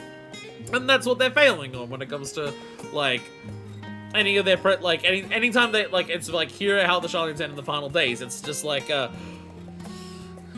yeah, if we need to, this will be a plan that we need to do, but, like, you're not making things better. And, like, again, Sharalyan not getting involved with trying to stop the Telophoroi is possibly part of the reason why the final days are even fucking happening. Oh, we don't need to worry with ourselves with worldly affairs, because we need to worry about stopping the final days. Like, handling the final days. To the point where they don't even try to stop the final days from fucking happening, because they're so focused on trying to, like, weather it. Kind of thing like that. So we, like, the food situation's exactly, like, lined up with, like, the themes of Sharalyan and everything like that. It's like Endwalker, more than any expansion before it, even more than Shadowbringers, is so dripping with its themes at every single moment.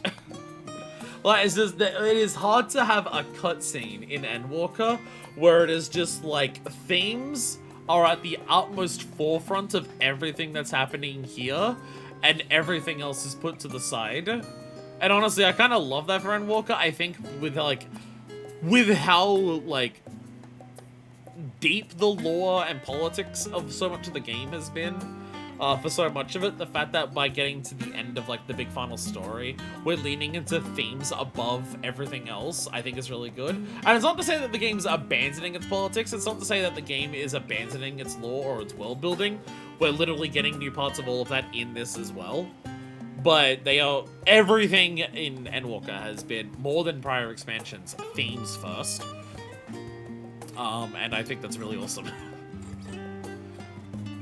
So we get to Sharalyan, and, like, everything about Sharalyan is defined by the themes that Sharalyan has been established so far, and how those themes interact with Endwalker. So everything about Sharalyan makes sense for that. I mean, even the other ones here, like the whole idea of utilitarian to a fault. Jeremiah tries to find it, assumes the best technology possible, the most advanced technology possible, must be the best at doing everything, tries to find the Azure Star with it, fails, assumes it mustn't exist, and gives up. Utilitarian to a fault. Even over here, Nemono is just like, it's a trinket, it must be bad, there's no results yet, therefore there must be no results ever. Utilitarian to a fault. Everything to do with Sharalyan has been defined by its themes. The whole entire concept of the city is like oozing with what the themes of Endwalker are, and it's awesome. Again, it's like, because it's the final, like, because it's where the story's been building up to everywhere, I think this is the perfect time for it to just be like, we are all in on themes above everything else. Like, even moments in Father Nair where it's just like, you have those little moments of reprieve to get across the themes and everything like that. Or even the fact that, like, our pacing has been rapidly switching between, like, calm emotional moments, reflective moments, intense, like, dramatic moments, like, oh shit, you just killed Zodiac, go hang out with bunnies, because the bunnies will cheer you up to, like, to be like a reminder of just, like, to not give in to the despair and everything like that. This is very, very heavily thematically driven, and I think it's awesome. Ah, there you are. Can I assume this means you wish to aid me with my panel predicament? Sharalyan's ladders must be saved. I like the other one. None must suffer as I have. Then I gladly accept your assistance. Praise the scholar for bringing us this savior in our hour of need. Damn, I just realized. I gotta put you through all that and not ask your name. Okay, you've changed into a black coat. You're screaming. Why are you screaming?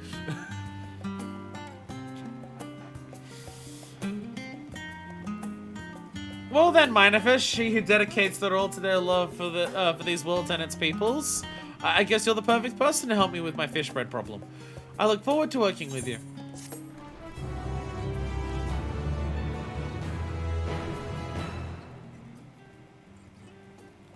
Faculty of Medicine! Has to be called medicine because you have to be able to do alchemist for this. Yeah, it's very clearly about food, but alchemy though. Make it sweeter. The boy is eager to begin the process of improving the panaloaf. Let's get straight down to business, shall we? The main problem with panaloaf is that the recipe calls for a wide variety of wholesome substances, resulting in extremely eclectic and subsequently extremely disgusting mixture of flavors. Now, I managed to make a slightly less repulsive version by adjusting the balance of ingredients, but taste remains indistinct and unsatisfying. It needs seasoning of some kind of so I put a recipe for sweetener using those materials which are readily available in Labyrinthos. Not in any amount which would contradict our healthy and nutritious mandate, of course. Not the sweetener itself is, however, a job for the experts. I'd like to entrust it to you. Very soon, we'll have taken our first step to making the panaloaf halfway enjoyable. There we go. That being said, despite how much this is obviously about food, we are going to go to alchemy for a second.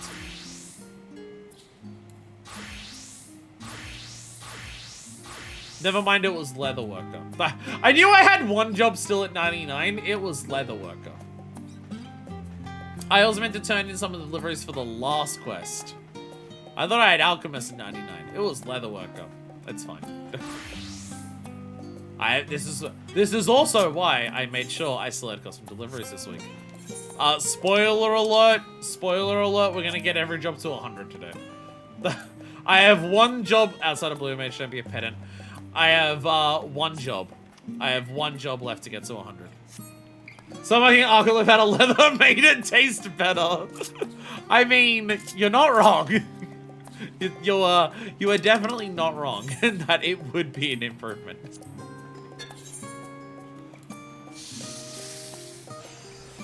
You are definitely not wrong in that regard. Oh, I need right, we're cooking again, which means that I can race to get a drink again. All right, ready? 3, 2, 1, go!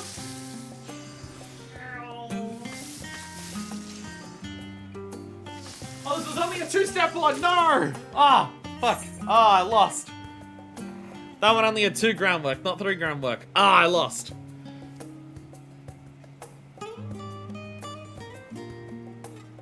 That's not the drink I meant to grab! I grabbed the wrong one. I didn't even remember. I got a can of flying power. I'll be honest, I forgot that I had this in the fridge. I just grabbed a can.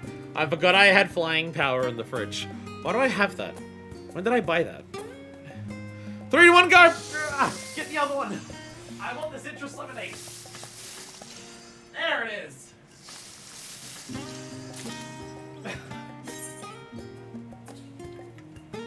Citrus lemonade. There we go.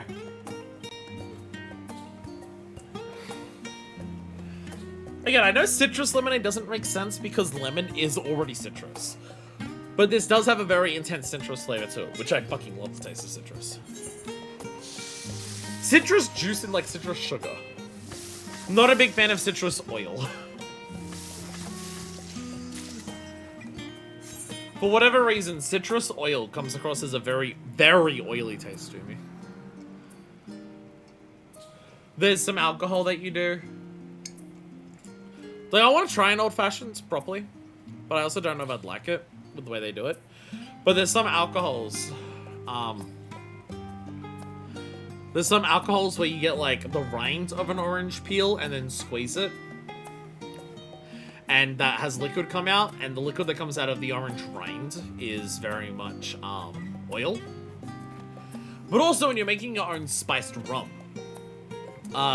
one of the things that you can do in a spiced rum is to have some orange rinds put into it to add a citrus flavor. Which it does, but it adds a citrus oil flavor, which I don't like. It is not a citrus sugar or a citrus acid or a citrus juice flavor. It is a citrus oil flavor. I think that's the key distinct difference. I like citrus acid flavor. I don't like citrus oil flavor. And they do seem very distinctly different. Well, the citrus oil still tastes like citrus. It just also, I notice the oil taste of it very strongly for citrus oil.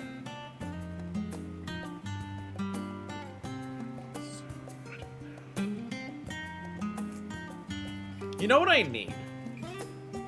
Still gonna know how to combine this with the alcohol. That's not what I need of this. I need like a Slurpee version of this. I need to make this into a frozen slush and drink that.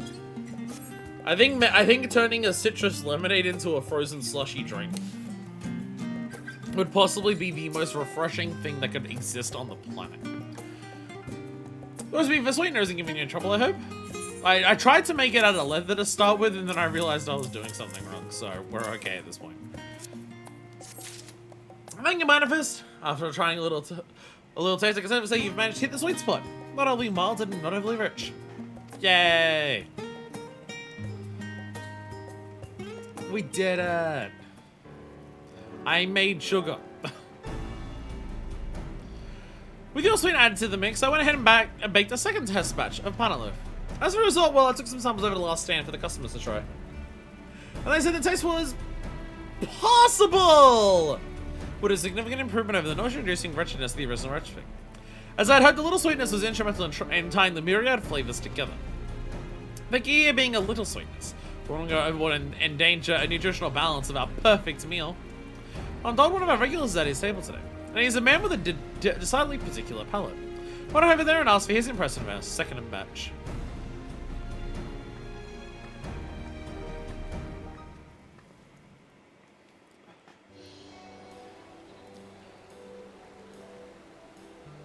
Still intensely snowy out. If I may ask, what do you think of the bread, sir? Not bad, not bad. Not good, not bad.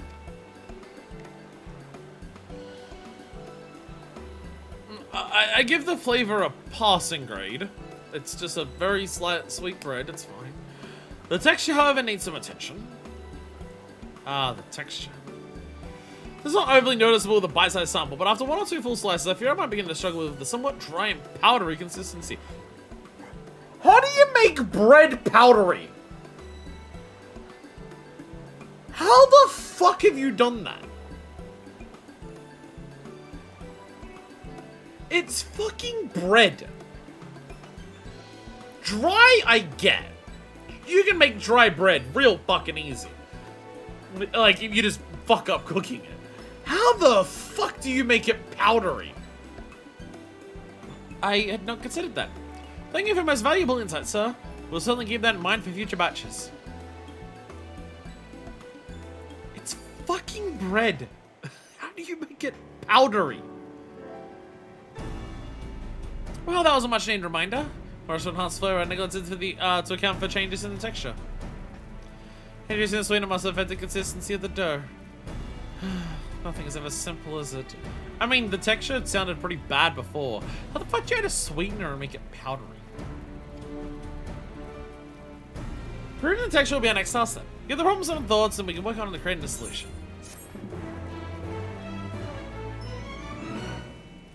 It's fucking bread. Reliable baker. I swear to God, if we get to the end of this and our title is not Master Baker, I'm going to be mad at Koji Fox missing a golden opportunity. Even though I don't think he's localized the game since like Stormblood. Remember the texture. The boy appears to have had a revelation. Ah, Manifest. My partner and partner life improvement. I don't know. Hey, Koji, like, I don't know. I've heard some people say that Koji's done no translation since Stormblood. I hear some people say he basically only does MSQ now. I've heard some people say that he like is mainly working on like song lyrics. I have no idea. I have no idea.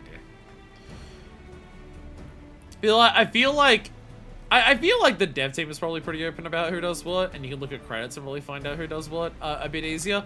I feel like the community has a really hard time in 14 attributing who does what to the correct people. I feel like the community probably has a really hard time just being like, it's like people who say, oh yeah, Sokun writes all of the music for the entire game. Every track in the game is written by Sokun, and it's just like, no, not quite.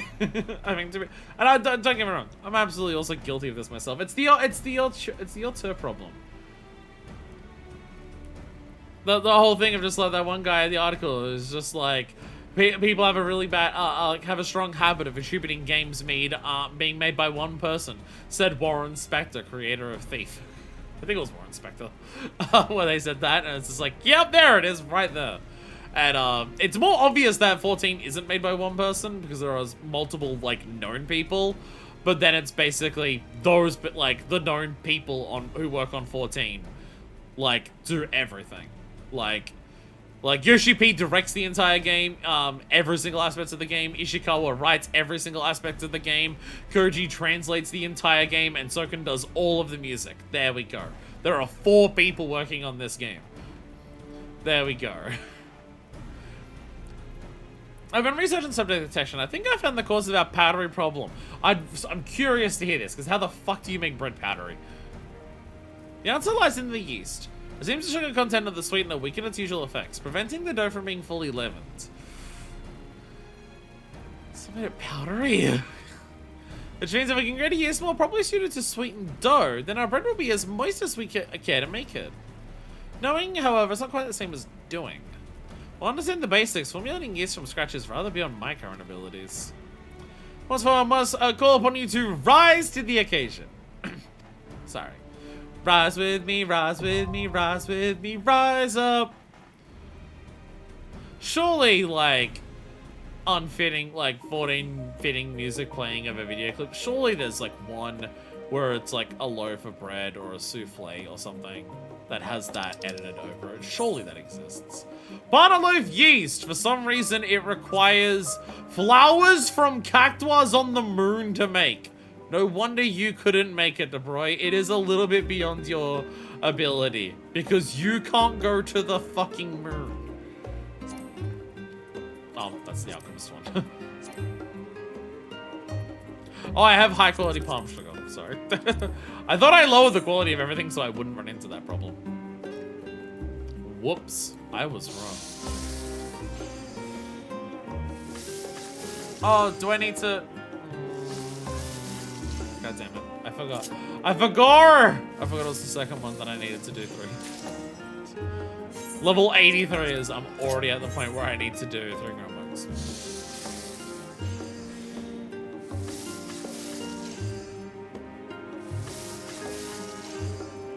I think most of my gear is Endwalker crafting gear.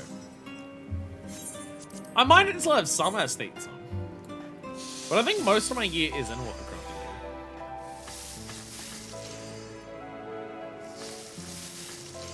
No, it's probably not melded. Oh, and the accessories are probably still aesthetes. I'm just thinking how it's like I could get away with like shattering and stuff into very easily, and then like Endwalker, like early Endwalkers requiring through.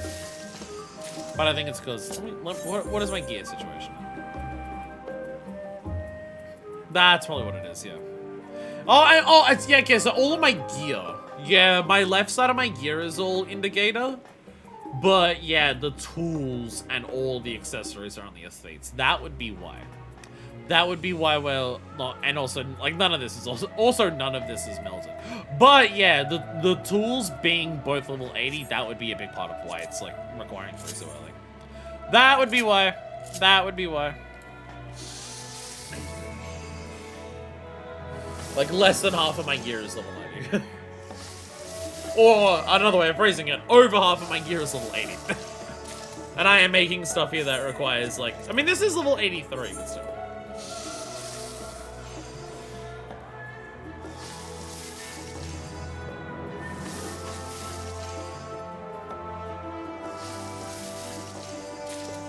So there's definitely lyrics for the song here. There's definitely lyrics for the song here.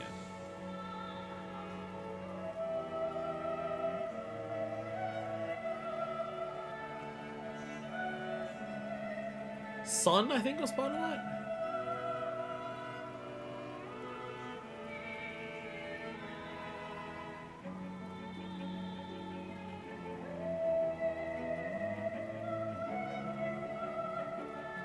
Wings rise.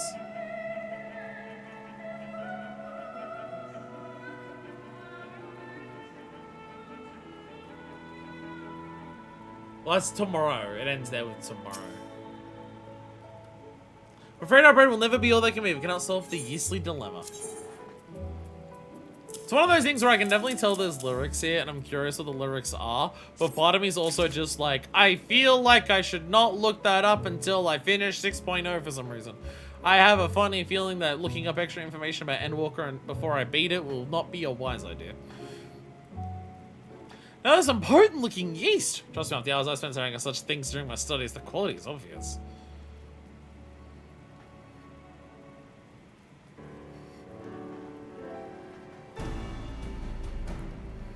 Thanks to all your hard work, the third test batch of Panelov turned out just as moist as we'd hoped.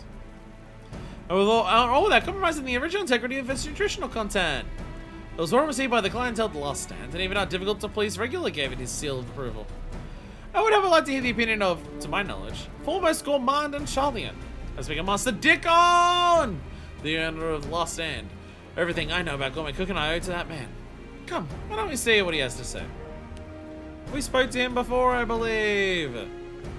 His name's Dickon. I definitely made a joke about that. So I feel like I probably did. Yeah, he's copying one. He's another person who's copying my hair. It's not the same color style. Master Dickon, what do you think of the third batch? Nom nom nom nom nom. It's a decent loaf, alright. Yeah. Certainly far cry from what you started with. Very first sample tasted like a sponge fished out of a sewer ditch. So you have your new friend to thank for this sudden leap in progress? I swore a vendetta against that foul-tasting evil.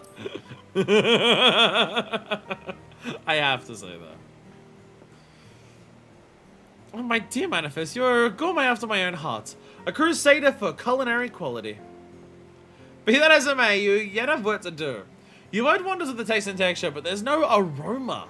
You need a savory scent to draw you in and set your mouth to watering.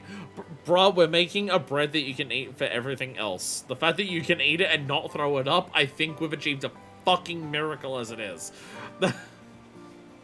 Now we're gonna get it smelling like a fresh goddamn bakery as well. You ask the world of me. So it isn't smelling enough? The road to gastronomic excellence is never ending, it seems. If that's what it takes to earn your full approval, then we must bake on. You remind me of old Mervyn. He was the fellow who built this place, dedicated his life to bringing fine food to Sharalyan. That life ended before he truly accomplished his goal, and the last hand passed on to me. Even now, gourmet cooking remains something of a foreign concept in this nation. It's kind of a place where popular experts like your professor label their nutritional experiments as the perfect meal. If anything with such a revolting flavor could ever be deemed perfect. Listen, last time was named so for a reason. We're a cultural outpost. The final defense against those who would condemn Sharalyan's diet to blandness and monotony. If you share Mervyn's dream, and I believe you do, then I implore you to carry on his legacy.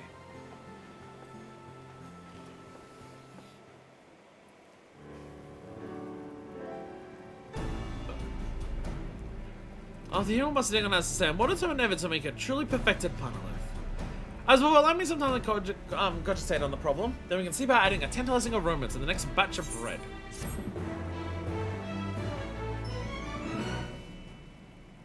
Oh, it's bread.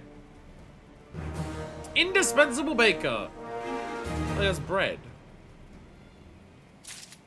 It's bread that you can eat with every food, and doesn't taste or feel revolting to eat. We've still made miracles here. Aroma is key, whereas nose is twitching in anticipation of your arrival. I think I have a manifest method used to infuse panelif with a more alluring aroma.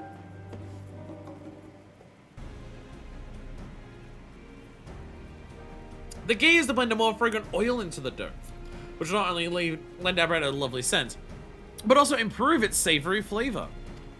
Oils and fats need to be kept to the absolute minimum, of course, so in a variety that produces the greatest effects for the smallest amount. I have a basic idea how a low-fat aromatic substance might be achieved, but oil require your help with the advanced process involved to make it. Sorry, that was terrible. You're really pushing it. You're stretching it with the puns, which I commend greatly. Thought I was gonna do a pun there, didn't you? I can't top it, what she just said. I can't do that. Alright, panelif oil! It's delicious, savory flavor. Oh, also my grade 5 mind alkahest.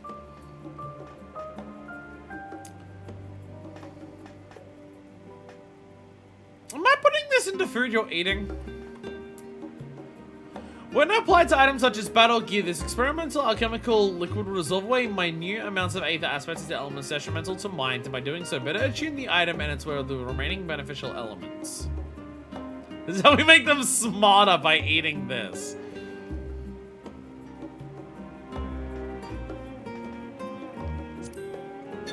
I don't know if we should be putting alkahest in our food, I'm not gonna lie. That sounds like a bad idea. That sounds like a thing we don't want to do. The perilla oil, sure, yeah, but, cause, you know, it's oil, but...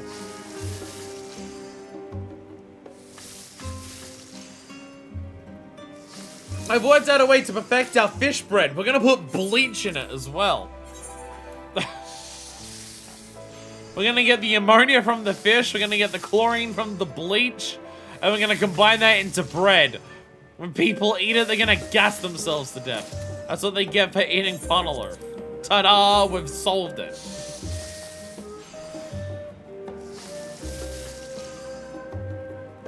I have bad news, Tide Spell 2 is hitting. Maybe it is the energy drinks.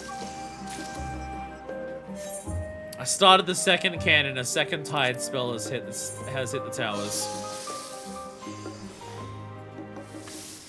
My dear sweet beloved caffeine could not betray me like this, surely.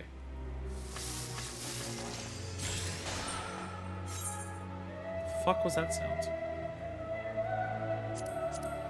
Oh, spirit bonds, Jesus.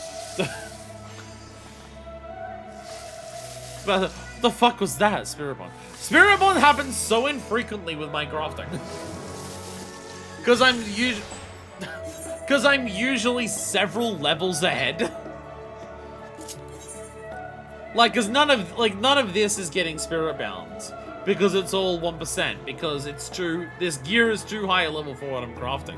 I basically never get spirit bonds in any of this, because I always have gear that's over leveled for whatever I'm doing. Because I can get gear that's a way above level than anything that I craft or combat in. So it's like, oh, fuck me. I can extract material. Let's go.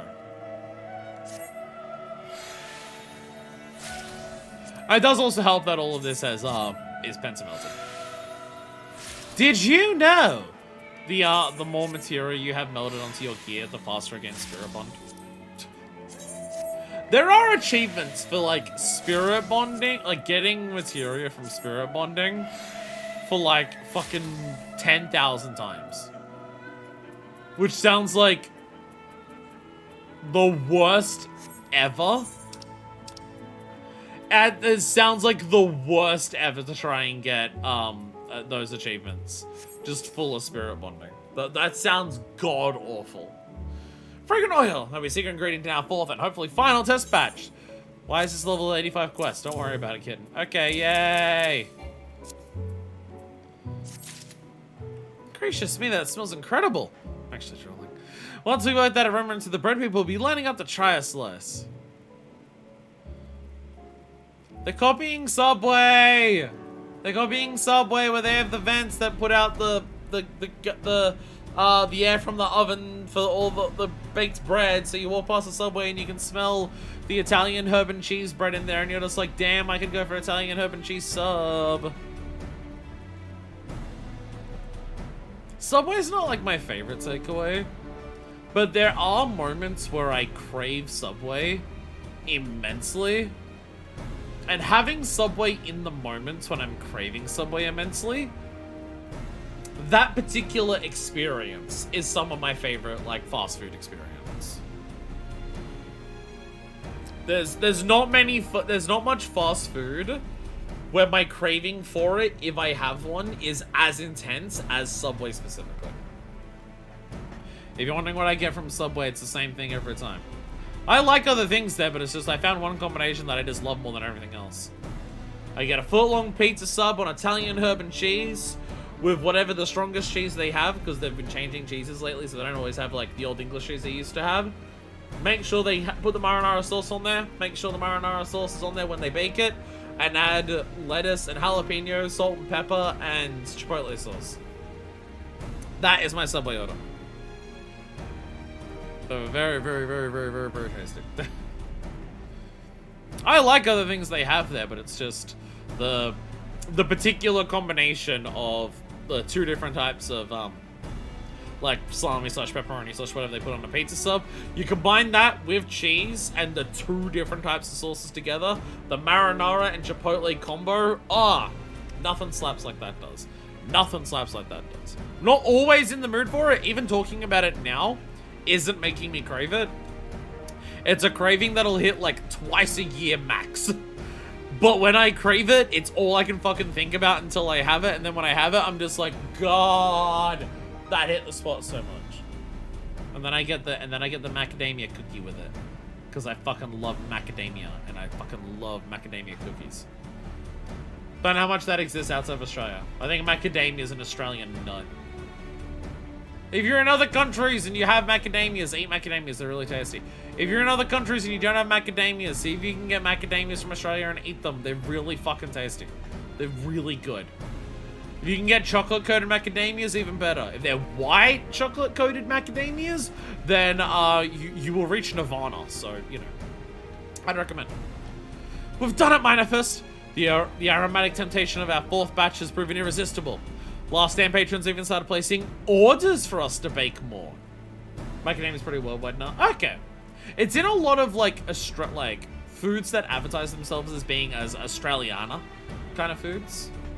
Like, it's advertised a lot as, like, an Outback kind of, like thing in Outback flavors. But it is a worldwide one. That's good! That makes me happy, because macadamias are really fucking good. One of my headphones died. In happy coincidence, the oil also served to plump up our loaf until it resembles a small, scrumptious cloud. I even measured the fat content just in case, and we were well within the accepted parameters. Surely now we've achieved true bakery perfection. I only have one headphone and I'm not bothered to switch back to the other one. We are going to speakers for the rest of the stream. We're going to speakers because I am lazy and there is no voice acting dialogue here.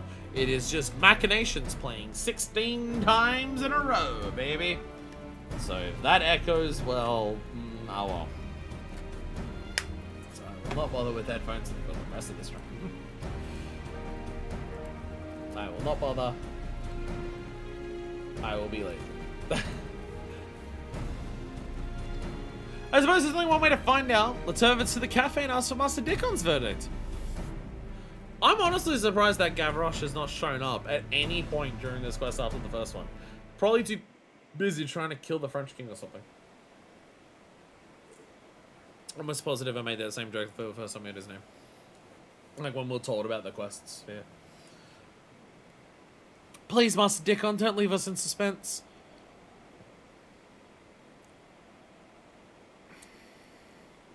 This is unacceptable. You fucked up. I cannot have you baking bread that's more delicious than mine.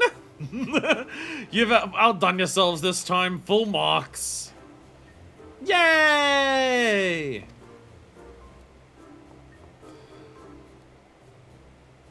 Now that we have the Master's unconditional approval, I believe that signals an end to our testing process. Wow, we're on level 85.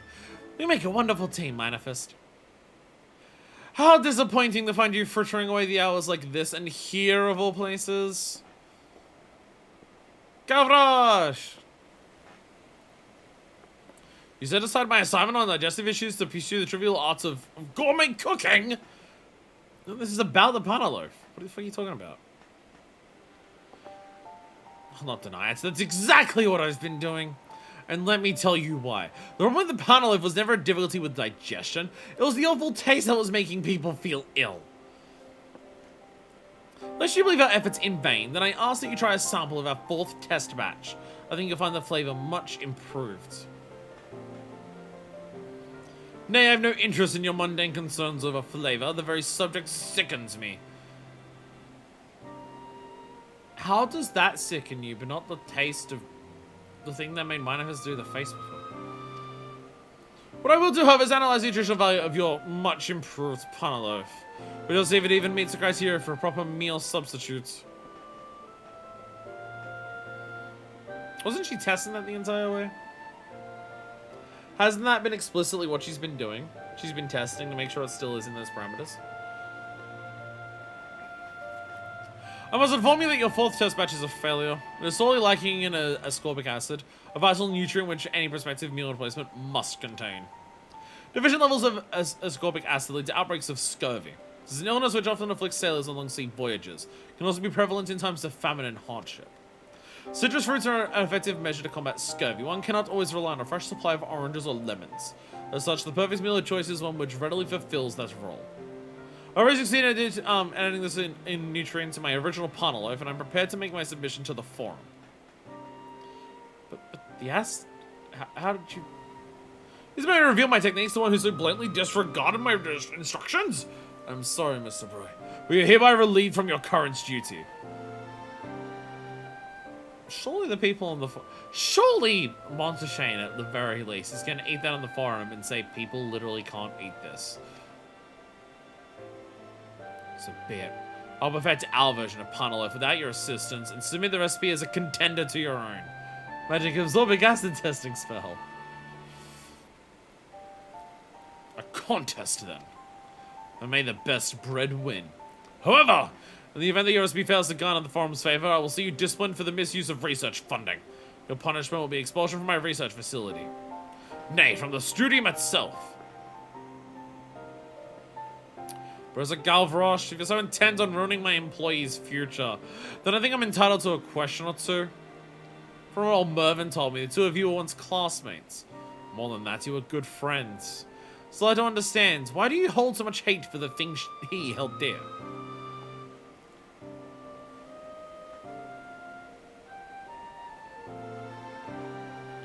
Mervyn was an exceptional student, but he threw away his academic career for the love of a well-made meal. This cafe he built, the incessant taste testing.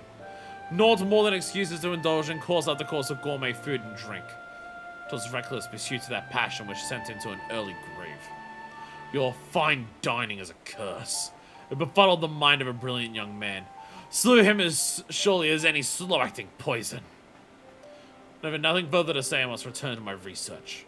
Swift, sure, efficient.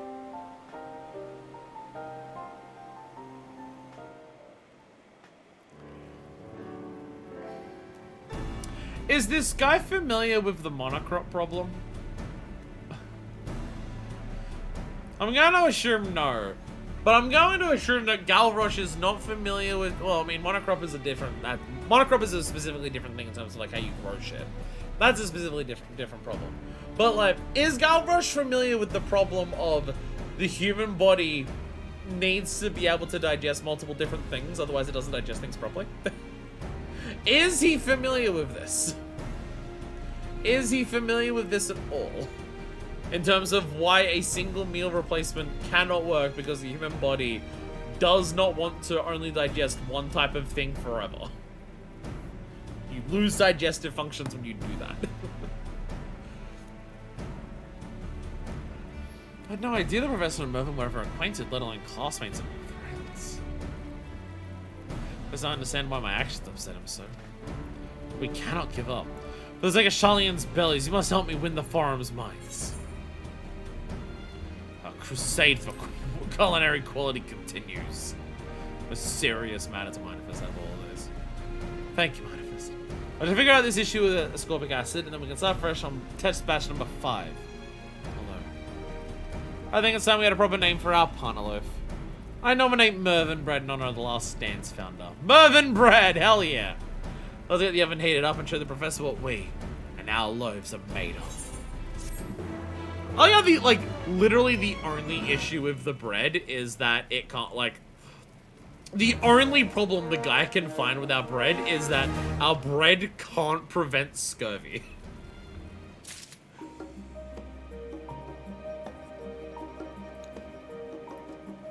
Like, your bread sucks and it's awful. Why? Because it can't prevent scurvy. You know, people usually don't put bread in that role. I mean, again, I know the idea. I know the idea is because Final dies, but like, just isolated from like everything else about it, the idea that it's like, your bread sucks, it can't even prevent scurvy, is just very, very entertaining on the mind. Long live, we're still on 85. We have so many test batches. She keeps talking about how, like, this is gonna be our last test batches, and I'm just like, we're still on 85. This is the one time 85 compared to the 2 after that we still have. The bro is practically bursting with determination and purpose. As Professor Galrosh has so eagerly pointed out, our Mervyn bread cannot be considered a perfect meal until we load it with sufficient quantity of ascorbic acid. Problem is, all the citrus fruits varieties grown in Labyrinthos have distressingly low values of this key nutrient. Has that something to do with how the full sun cannot entirely replace the effects of natural sunlight? I wonder if that's a metaphor about how this bullshit bread can't replace a full diet. I wonder if that's a metaphor. I wonder. Thus, for our purposes, we are likely to improve the Mervyn bread's levels of ascorbic acid simply by adding the Labyrinthos orange or 2 to the list of ingredients. Yeah, the professor claims to have managed the feat. The question is how? He lied about using protection with it. He synthesized the acid himself. I assume he wouldn't be lying. I assume he found a way to synthesize it. Yes, it's entirely possible. He may have manufactured the nutrient using elements extracted from readily available Labyrinthos produce. The process he employed, however, is a mystery. It'll take me months to research manufacturing method from scratch. We cannot allow the professor to submit his panel if unopposed. We need to consult with another expert on the subject. Professor Han's home of alchemy, one of his own practitioners, Master Jalvaz, is the nearest leading authority on nutritional science. I don't have the pleasure myself, but perhaps he will send to an audience if we show up on his doorstep. The new Aether allows us to travel to Farther directly, so that should save us some time. Let us be swift and sure. We might have to work on efficient. Alright, pre-pack the lassie. Pre-pack the lassie, because she's gonna get there and gonna be dying. Get the mud. The first time for one of these crafters, we have to travel outside of Sharalyan. Oh, by the way, Debris, while you're here, don't give in to despair. The apocalypse is happening. While we're searching for a way to get this acid into our bread, be careful. The apocalypse is happening. Don't give in to despair.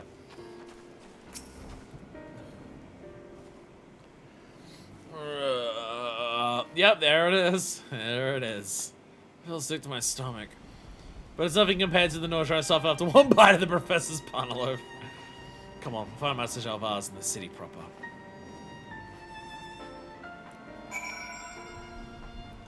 So now we're just going straight up to Razadon. He asked me about acid. My family's dead. Oh, Vitra, I command audience with you.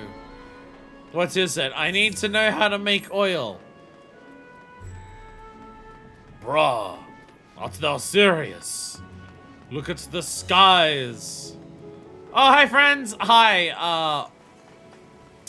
I'll be with ya on that whole Elidibus thing soon. I'll be there soon. Yes, yes, Alpha, no, Alice, I see you looking at me. I'll be there soon. I need to help this woman cook her bread. I promise it's important. I promise that I'm stopping a threat to the world as grave as the final days. This time I mean it, though. So this is the fabled city of Razadhan. It's even more vibrant than I imagined. I feel like you can only do this quest because you have to be able to go into Razadhan. They have a frying pan? They better not have. You basically, now that I'm thinking about it, you basically can only do this quest after the... Cat, what are you doing? Oh my god, the cat is on... Oh my god, the cat is walking on the water. My Nangshan cat can walk on the water. Because you have to enter the city of Razadhan proper to do this quest, you basically can only do this quest once the final days have hit Fatherner. Because you can come to, like, you go inside Razadhan for, like, a little second. Is 85 it's meant to be done around now? Yeah, it's just like... Yeah. Apocalypse. It's all more vibrant than I imagined! I promise you the skies normally aren't red. My first visit to Fatherner. Perfectly honest, it's the first time I've ever left Sharalyan. What have you, Manus? Have you been here before? I cried a lot here last time I was here. You can lead the way. Said later, this way's not to bottom on parchment, but in the flesh. Probably get us lost before we're taking 10 steps. Documents have mentioned Master Shalvaz's affiliation with the High Crucible of Alchemia. Wonder though. The man should be getting on in the years, and he may very well be retired. Anyway, it's somewhere to start. Let's head there now and see if he's still in residence. Oh my god, we're getting an actual accompaniment quest. Which I have like one spot to talk to out to the front of that. Hi. Why are they running around with a bunny girl? Don't worry about it.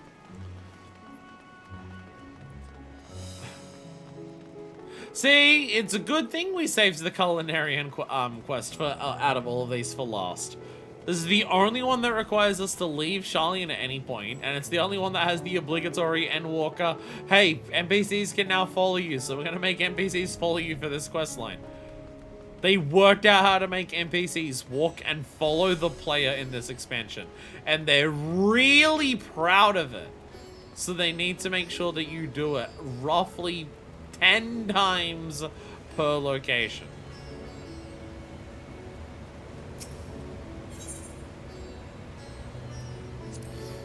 Seems everywhere you live there's another sight to dazzle the senses. Now that is an impressive piece of alchemical apparatus. By the way, they can concoct almost any mixture they please in such a grand furnace. Well, apologies, just some lingering ethereal sickness. Let's press on. Yeah, the fact that the alchemy is so intensely awesome here in South there is pretty cool. Well, we just get to another realm of science similar to Sharalyan, and it's just such a different place of Sharalyan. Like in the same expansion, that's pretty fun. Shalvaz, I've heard of the fellow. I had words here once, but I know no one of that name among my present colleagues. I suppose he's retired after all. Actually, considering his age, there is no guarantee that the man is even. Well, assuming he's still among us for the moment. Shall we continue our inquiries on the floor below? Now, it's very important, once we get over to these stairs, you are going to do sick jumps to go down them as fast as possible. You want to get here and you want to jump over the barrier. Very important. Will you follow me? This is how we do things in Fathernet. She followed me, let's go! I was half expecting to look up and to see her run down the stairs.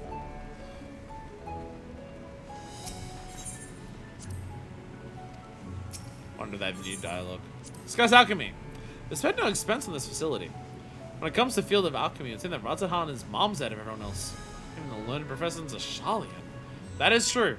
That is true. Alchemy is very, very good compared to everywhere else. It almost seems like Sharalyan barely involves itself with alchemy. Looking for Jalvaz, the alchemist. He'd be my great-grandfather, but it's been quite some time since he last worked here. Aww.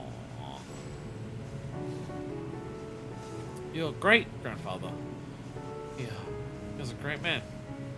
He is! Over 100 summers young and still going strong. As a prominent scholar of nutrition and health, he's always practiced what he preaches. Always seems bright enough to visit this tavern from time to time. If you're ever in Mayroad's Mayheim, you might chance to see him there.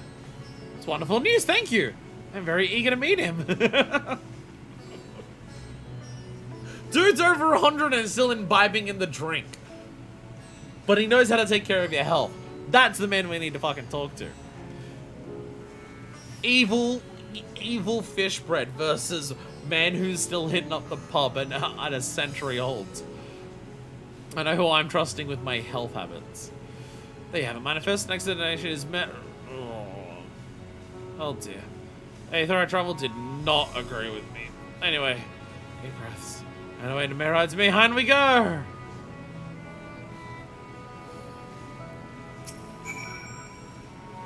When I say great-grandfather visits happen from time, what I really mean is all the time. Are you sure a friend is well enough for this, though? As long as she's not also gonna, as long as she's not gonna be roped into drinking. Oh god, okay, I was about to, okay. I was about to teleport there. Well, I'll teleport to the Aether at least. But then it's just like, oh, there's actual multiple speaking points along the fucking bazaars. So we do actually want to walk.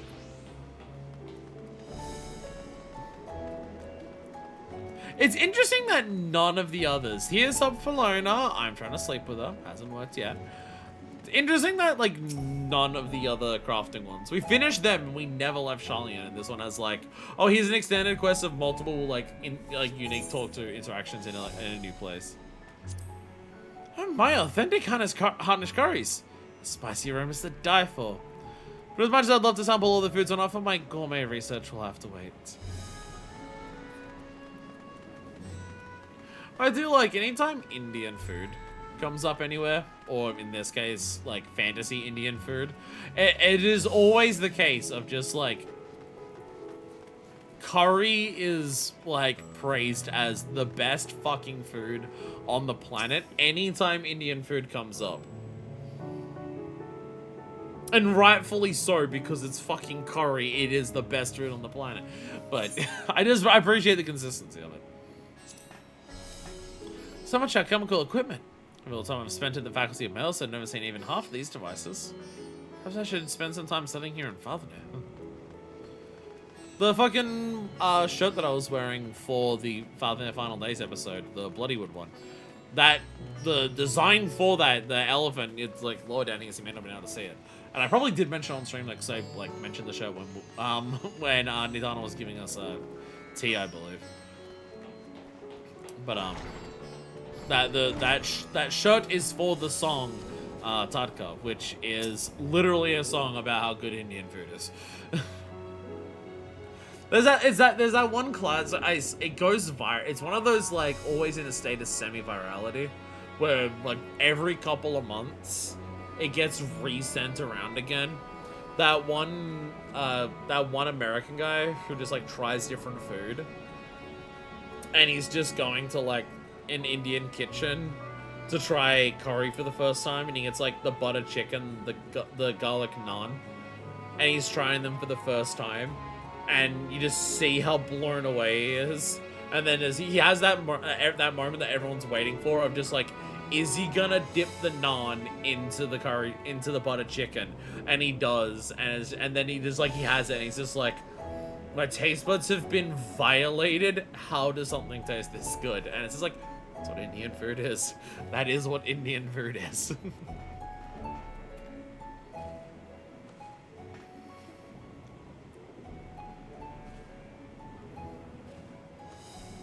I don't see anyone who matches the portrait from the books, which makes sense considering how young he was in that particular picture. I wonder what he... Oh, no. This is why we need some Lassie. Why didn't we grab any? Oh, Jesus. Down for the count she is. Miss? Is this the guy's meant to be 100? He doesn't even have like the super old face. Ah, don't you worry now, young lady. I'll brew a remedy that will put you back on your feet in a twinkling. It's gonna be him. It's gonna be Shalvaz.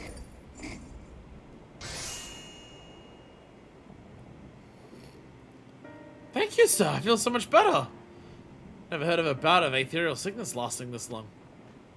Oh, no, my dear. You're gradually suffering from a severe case of anemia. All the symptoms point to a lack of ascorbic acid.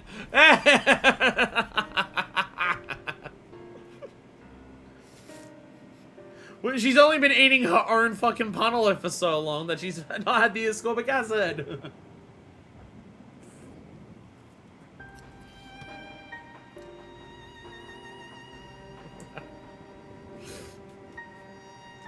Hey, you know how we're talking about preventing scurvy? You know how we're talking about preventing scurvy and how citrus has a lot of stuff in there? Has a lot of ascorbic acid? Is it going to focus? It's thrown off the white balance a lot. I am now blue. I don't know if I can get the focus to change because of my camera setup. But this does say on this citrus lemonade I'm drinking, antioxidant ascorbic acid. This is what she needs! We've solved it! You just need to have your Mervyn bread with a side of the refresh citrus lemonade. Actually, the other one has it as well. Yeah, it's in the other one as well, because it's, like, it's also lemonade. Yeah, right there. I mean, again, this also does say refresh. Like, it is meant to be, like, an energy drink, but it's also meant to be, a refreshing energy drink. Like, instead of, like, not just pure caffeine, but also a revitalizing kind of drink based on what it says. Just because it says that doesn't mean it. But it does say antioxidant ascorbic acid in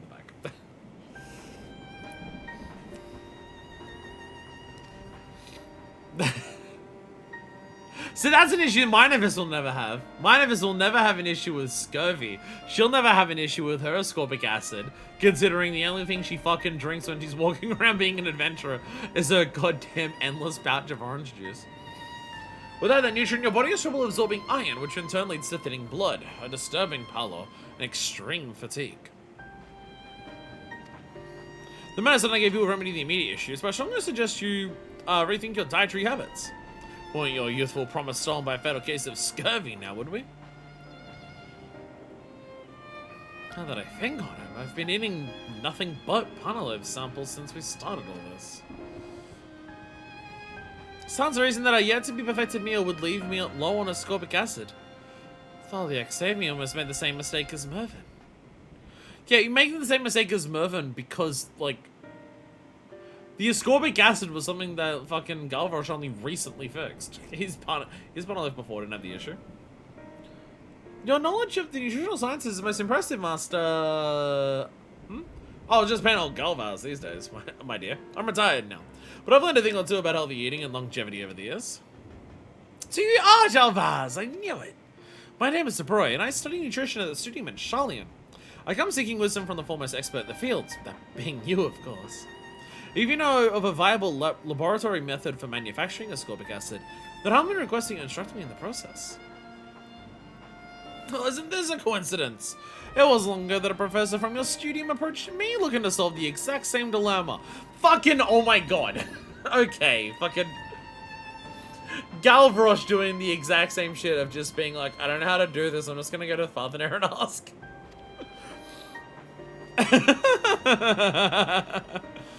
Yes, I know of a method. I was the one who discovered it. But the sweat of my brow comes at a price, then, bro, and a rather rich one at that. How rich? The professor paid for it without so much as raising an eyebrow, but I'm afraid the cost of my service is beyond the means of an average student. Still, it hardly seems fair to turn you away at the gate. I'll tell you what. Why don't I make you a deal? See, I've always been a lover of curries. But when you've eaten as many as I have, you begin to grow tired of the same old harnish flavors. Do you want a Japanese curry? You want to go to Kagane and get you a Japanese curry?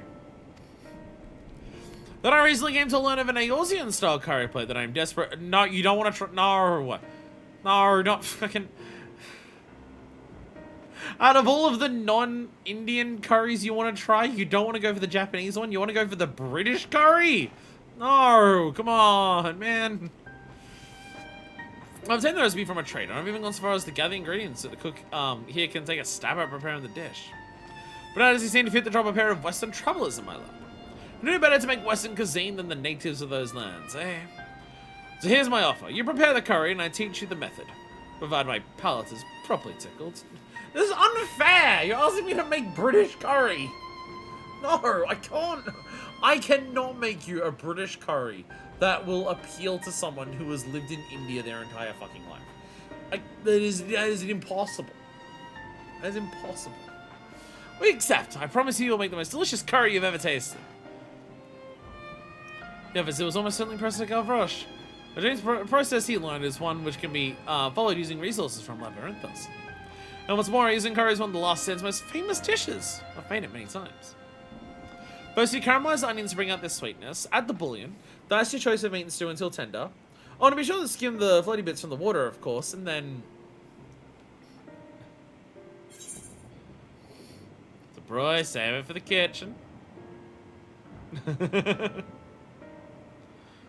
Sorry, I did it again, didn't I?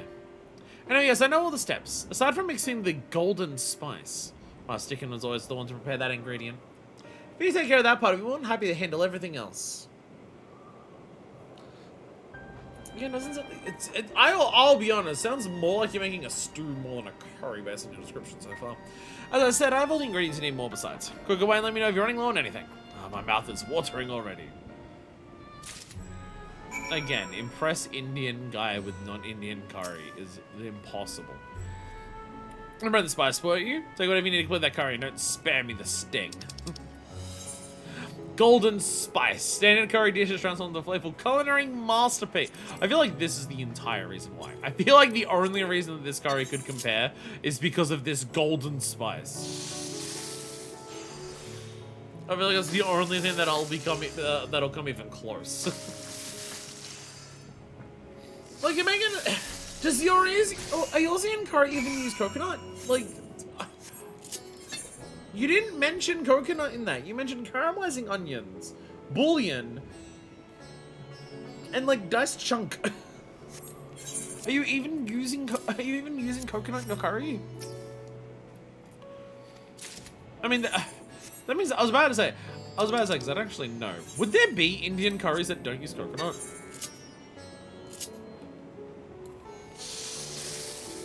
I'm now thinking of this, like, the main ones that I know I really like, I know they have coconut, for, Indian curries. But I would assume there would be some Indian curries that wouldn't use coconut in some, like coconut, milk / cream / whatever the actual word for it is. But I keep forgetting, which specifically one it is. I'd assume there'd be some, right? I'd assume there'd have to be some. That don't. Anyways, before I hand this in, because it's going to be a cutscene, I'm going to go to the bathroom, so I don't have to, like, go the entire cutscene that we're about to have, needing to go to the bathroom. So I'll be back. I shall return. And we're back! Golden spice. Golden spice. There we go. Look at all my bullshit that I'm carrying around. Hell yeah. Golden spice. How's that spice mixture coming along? Golden spice! Mmm, smells wonderful. This will give our curry the perfect amount of zest. Zesty, like the toad. I gotta already play 1000 Year. It looks like a British curry. It's the brown slop.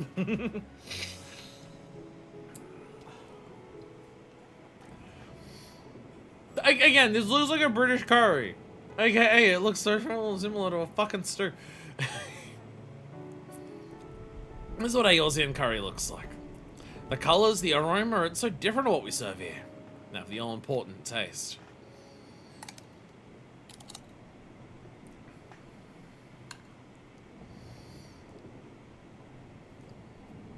Is it to your liking, sir? It's fantastic! The more you eat, the more layers of the flavor compound into a harmonious orchestra of deliciousness. As you can taste the chef's intention in a meal, and your determination to impress me has infused every bite. There's no way a man who's grown up on Indian food is impressed by English curry. Then you'll share your method with us. Of course I will. Meal such as that is worth more than a man's weight in gold.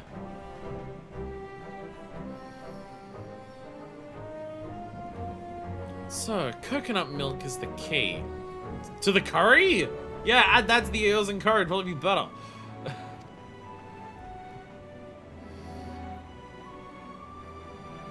Like how it's like, go to India to learn their secret about how to make food, and we go there and we learn the secret is coconut milk. I could have predicted that. Go to India, learn how they make food good. It's gonna be one of two things. There's spices or coconut milk. I mean, also tomato. Also tomato or onion, but like that's also more common elsewhere. Thank you so much, Chavez. There is one more thing I would ask, if I may. What, in your opinion, is the biggest secret to health and long life? Booze. Well, balanced diet is important, no doubt about that, but I believe you must enjoy what you eat. It's always seemed to me that digestion is aided by how well one relishes a meal. The better one's digestion, the more nutrients one's body absorbs. Excellent. I've often thought the same myself. You've been a great help to us, sir. Wish you many more years of healthy living to come.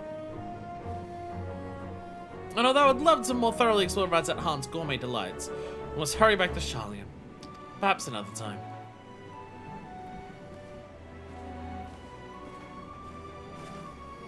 We did it! Ah, such a glorious meal. German truly does improve one's health, and I think it's had 10 years to my life. Let me have a look. I'm curious, like, how do you make an English curry? Like, what's in an English curry? Because my main experience with English curry would be, like,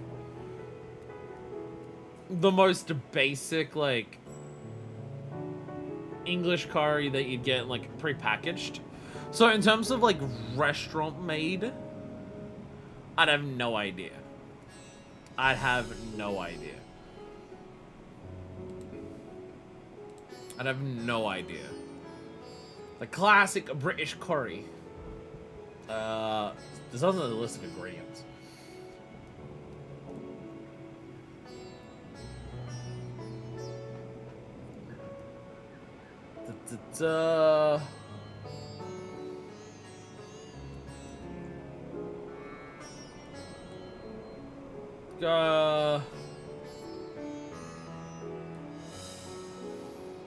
Curry as British rather than just English. Okay, this is just talking about. Okay, this is long reading. I want to read that. As too long. Go to Wikipedia. Europe curry.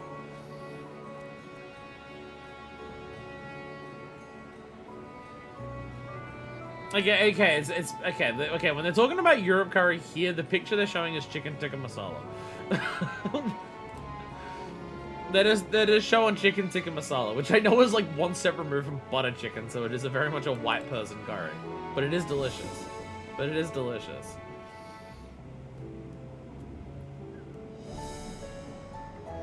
As of 2015, curry houses account for 1/5 of the restaurant businesses in the UK. So there's more, okay, so there's more curry in Europe than Australia. There's a lot of curry here, but it's not 1/5. That's probably kebabs here. That's probably kebabs here. I'm not seeing anything specific in terms of just like, other than just like white personified Indian curries. That's mainly what I'm saying here. That's mainly what I'm saying, yeah. I'm thinking of like pre-packaged curries. Is like what I'm thinking of when I think of like curry that's like English curry. Which, as I said, is basically a stew. It's stew, but with a spice in it.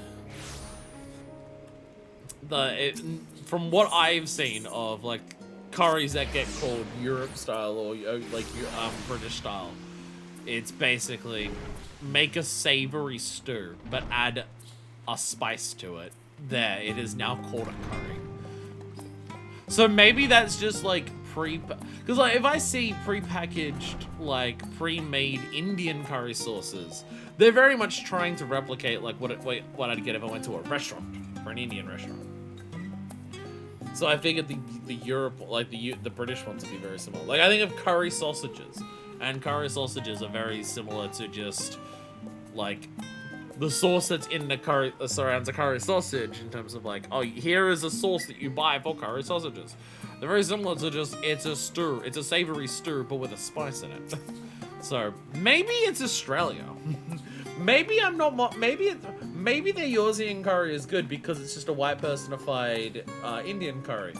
Which still makes it good because it's still curry. And it's still like based on Indian curry, so it's still tasty. Maybe it's Australian curry that I'm making fun of here. Maybe it's Australian curry. Thank you, Manifest, for accompanying me to such a far-flung locale on such short notice. Don't know if I could have secured that alchemical process from Shalvas without your assistance. But now we have it. For our next batch of Mervyn, bread will be well and surely perfect. This time, for certain, it's a level 88 quest. It'll be level 88. I don't know what you're talking about.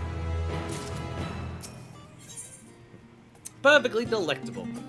The boy's in a state of despair. Fucking I hope... I'm now realizing... I desperately hope we can actually finish this questline. If we finish the first two questlines and then get to 88 here, and we can do 88, and then we can't do 90, I'm gonna be so sad. It'll be such an anticlimactic way to end the stream. Oh my god. Oh, Manifest. I assume if that was the... I assume if it was not possible to finish this one now, I assume Deku would have said to do it first. That would be my assumption. I've been trying to make that ascorbic acid. So exactly as Shalvas instructed, followed his episode letter, but it all ends in failure. It's embarrassing as to admit, I simply lack the expertise. The process requires a far more competent hand than mine. So here I am at the last, asking for your help once more. Please need to manufacture the additive that will be perfect for our perfect meal. Make ascorbic acid. Pours 6 cans of very fresh citrus lemonade into the bread. There we go. The bread is now perfect. Ascorbic okay, we are using coconut milk here. Coconut milk, Birkenau sap, and now the nutmeg seeds. Starting from coconut milk, this additive has been meticulously crafted to elevate the Mervyn bread's ascorbic acid content to acceptable levels. Ow! Ow! That one rather hurt. That one rather hurt. Ow. No, I don't. I only need innovation on the final one. It's only the final one I need innovation for. I was looking at the progress as being, was that going to be a nut? No. It's the last one I need it for. That's the last one I need it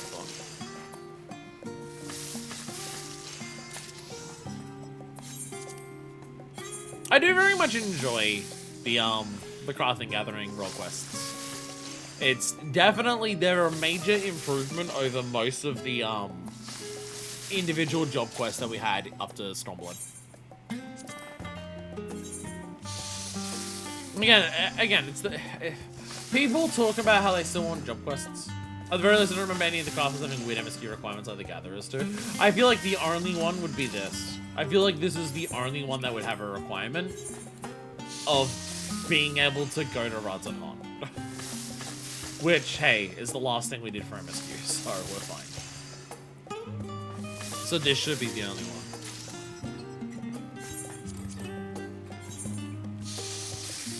But the Gatherers are gonna ask us to go, hey, go gather stuff from the 6th zone, which I was saying on the Discord. In terms of, like, we have 2 zones left. And 2, I cannot come up with 2. I cannot come up with 2 zones that we have left to go to in this fucking game. For Endwalker, I have no idea. I have no idea. We jumped the moon shark very early. Because moon was teased so much that I'm just like, moon's gonna be the 5th. Moon was the 4th. So we've got 2 left. I cannot come up with 2 different zones that we could possibly have as like our final 2 zones. So the only thing that I had of just being like, we have 2 zones left and I cannot work out what either, like any of them are going to be. The only thing I could think of was that all of the moon stuff for Endwalker being teased about how it goes to the moon. So much of the gear being named after the moon, the fact that obviously Zodiac's on the moon, and like, you know you're gonna do a Zodiac. The whole intro thing shows like the Warrior of Light on the moon. To me, all of that was just like, okay, it's a red herring, because the actual final zone is going to be in the exact opposite direction. The Ethereal Sea. That's like the only thing I can think of. In terms of like, how do we jump the shark more than going to the moon as like our zones for Endwalker? Because they teased the moon so much that it was obvious we were going to go to the moon, and obviously it wouldn't be the final zone. Like how it was very obvious that we were going to deal with Zodiac. So Zodiac being the like level 90 trial was obvious that it wasn't going to be that. I was still suspecting it was going to be 89, not fucking 83. So my only thought process is, oh, going to space and doing moon shit. Exact opposites to center of the world. That's kind of my thought process. That's kind of my thought process. They tease Endwalker so much about going to space and going to the moon, because Zodiac's on the moon and you're gonna go to space after all this time. Wow! That's to distract you from the actual reality, which is the exact opposite. Which is the center of the world, which is the Ethereal Sea. That's the only thing I can think of. The only thing I can think of is that the final zone in this game is the Ethereal Sea. It's the only thing I can think of that makes sense. But I also don't know how that makes sense. Like, the implications of a zone being the Ethereal Sea is concerning in several capacities. Least of all, how do we get there without dying? But, yeah. That's, like, the only thing I can think of. And even then, there's still one zone. There's still another one. Because there's 2 zones we haven't been to. And I'm just like, I'm grasping at straws to say Ethereal Sea's one of them. And you want me to come up with another one? I've got no idea. I've got no fucking idea. Because I feel like it can't be anywhere normal. I feel like it can't be like, oh, now we're going to Dalmasca. Now we're going to Mericidia. I feel like if they're going to introduce the moon as the 4th zone, just going to a country that has been mentioned before cannot be after that. Like, we went to Sharalyan, Farvenet, and Garlemald before the moon. So we've been to our countries. I feel like they're not going to save another country for post. So it's 6 budget, but it's a regular zone this time. The only other thought process that I had is because we're going to the 1st, is the moon on the 1st. The only other thing I could think, but I also, that feels boring as an answer. Because we have to go to see Elidibus on the 1st. The only other thing I could think of is the moon on the 1st. Or like something similar to Armorot, but on the 1st. That like a new location on the 1st that connects to like something like that. Like either an armor, like another Armorot similar thing, or the moon of the 1st. It's the only things I can think of. Armorot is on the 1st. I mean, like, another place like Armorot, where it's the ruins of, like, an old place. But both of those options are just, hey, what have you... It's a zone that you've had, but again. So they're both boring options. Because I don't know how we... like, if we're going to, like...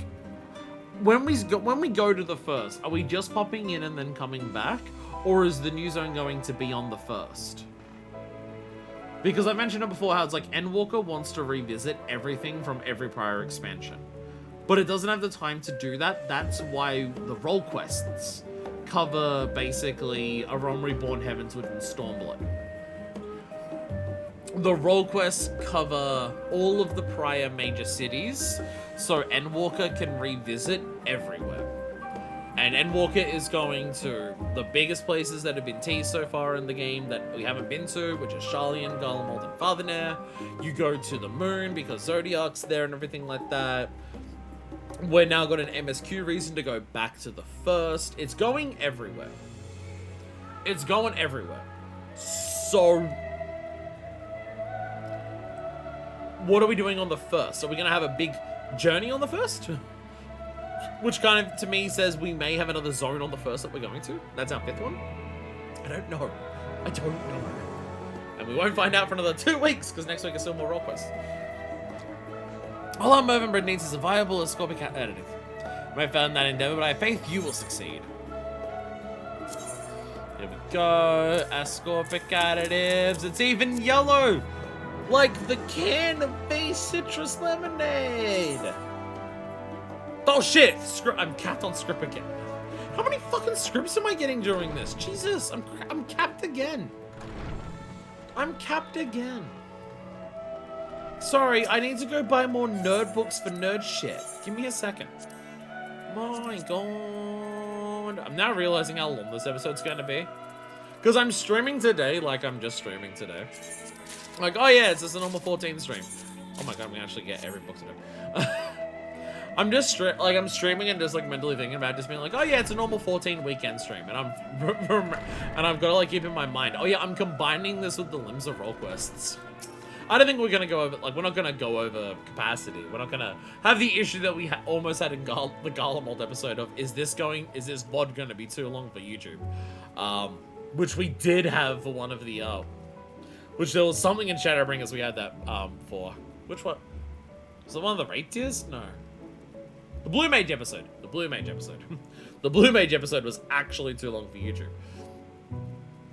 And then we almost had that same issue in Garlemald. But we're not going to have that today. It's just, I'm looking at the time just being like, oh yeah, a bit over 5 hours for the stream.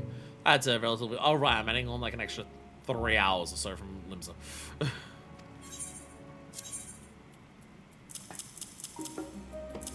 There we go. Incredible, it's actually glowing with goodness. With this added to our creation, I have every confidence that the bread will pass any test they care to subject it to. I assume the final one's going to be to make the bread, right? I'm assuming the final step is make the bread. With your additive well added to the mix, I put a batch of Mervyn bread into the oven to bake. Should be ready any moment now.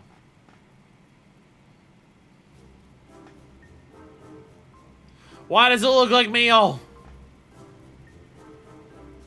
Why does it look like meal? Can we use any shape of bread that isn't meal, please? This is it, the final fluffy result of much trial and error. It looks so familiar. No, I have a bite. PTSD flashbacks. I like how you can actually have the warrior of light freak out just being like, it looks way too much like meal. No. And how does it taste? Like Sin Eater. Like streams of flavor blending into a single river of ambrosial delight. It's bread. It can be really good bread as it is full of ascorbic acid. I don't care how good your fucking bread is. It's bread. Look, I'm a bread stan. I fucking love bread. Bread, delicious. Bread, mwah. I love bread. I love a nice fresh bread. Good quality bread, I love that shit. On its own, it's bread. If you're just having it on its own, it's bread. I don't think the flavor of just bread on its own at its absolute perfection could be described as ambrosial delight. But it can be really good. But I don't think ambrosial delight is quite fair. Wonderful. Have you considered this bread is an Archon loaf? Okay, well, I guess if we're talking about this is Archon loaf, if we're talking about bread that functions similar to Archon loaf in terms of it can be the only thing you eat and you'll be healthy, and it actually tastes good, I guess compared to the fish bread, it would be ambrosial delight. That is fair. If we're talking about comparison. Natural law has been suspended to create this one moment of unparalleled puffy crusted bliss. I mean, I'll be honest, the first one, biting into a soft baked cloud, sounds better anyways. Fantastic! And last but not least, what did you think of the aroma? Honestly, for bread, specifically, that's like one of the most important parts. I think for bread, this is super important. Because for bread, the best tasting part, the best experiencing part of any bread is going to be the smell of it when it's freshly cooked. Siren scent of savory temptation, which no mortal it's bread. It's still, okay, to be fair, when it comes to the smell of bread, I can get it. When it comes to the smell of bread, I can agree that the smell of bread can be up there in terms of like the upper echelons of how good food can smell. That I will agree with.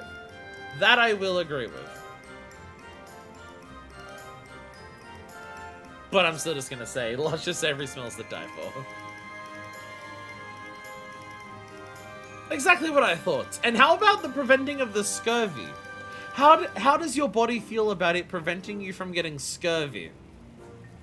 I will not need to drink orange juice for the rest of my life. I'm going to, but I don't need to. Exactly what I thought. All the disparate elements have come together so well. Flavor, texture, aroma, not to mention a perfect balance of nutrients. Congratulations, you've created the perfect food. And I have you to thank for this delectable achievement. Yes, with the current incarnation of Mervyn bread has a good chance of swaying the form in our favor. You are attending the evaluation, aren't you? In fact, I must insist upon it. Here's some tea. Makes me want to buy. I gotta buy a cream bun. I gotta buy a cream bun from the local bakery. I was talking about it either on Discord. I'm a consummate baker. Still on Master One. Talking about it on Discord or on one of the streams, possibly the last Yakuza stream. We spoke a lot about food in the last Yakuza stream. They blamed the game more than anything. But I was talking about the cream buns from my local bakery, where they look incredibly infeasible. Because I'll be honest, the shape of the cream buns they have is very close to the shape of the meal there, where it's almost a perfect circle.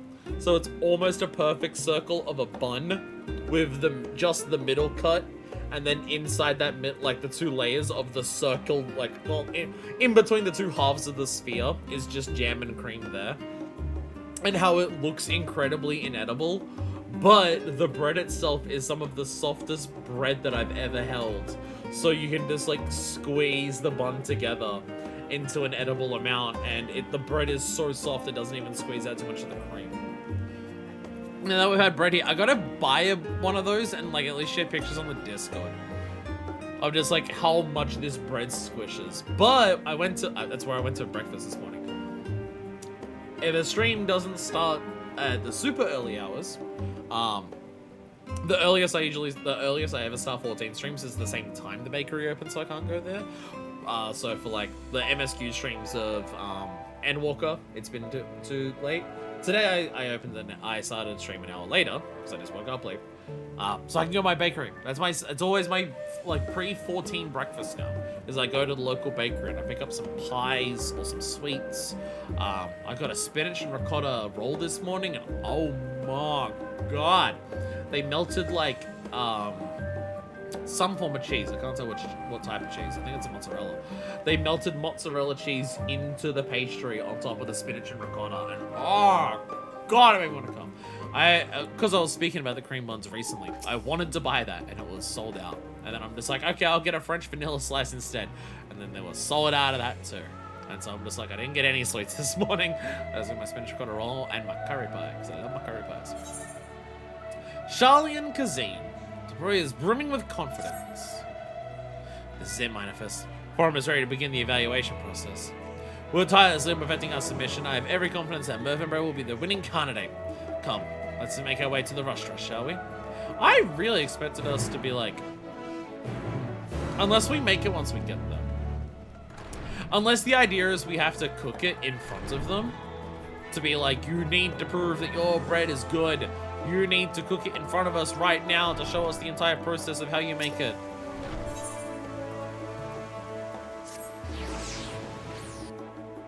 Because I don't even think her bread would necessarily be, like, more complex to make comparatively.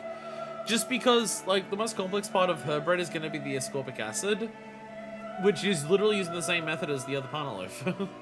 So I don't think it's going to be, like, any different in terms of, like, how much effort it takes to make it. And I said I was confident, but the thought of actually standing before the throne makes my stomach in all the knots.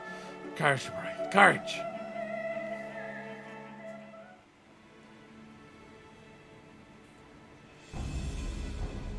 Ominous music, oh shit.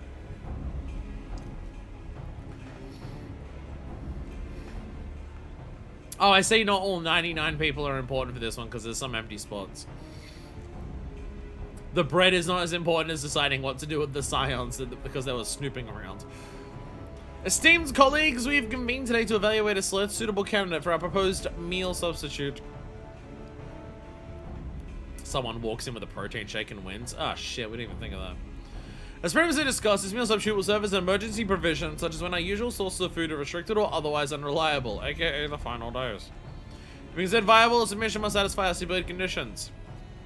Namely, that it must be possible to prepare the meal using only the ingredients available in Labyrinthos, and that it also provides all the nutrients necessary to sustain day-to-day survival.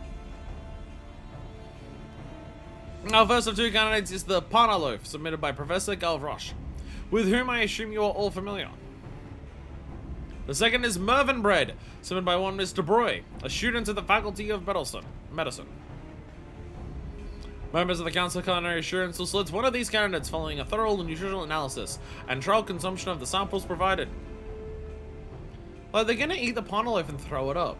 But, like, surely that... I feel like it's gonna be instantly thrown out. If they can't literally stomach it, then they can't eat it.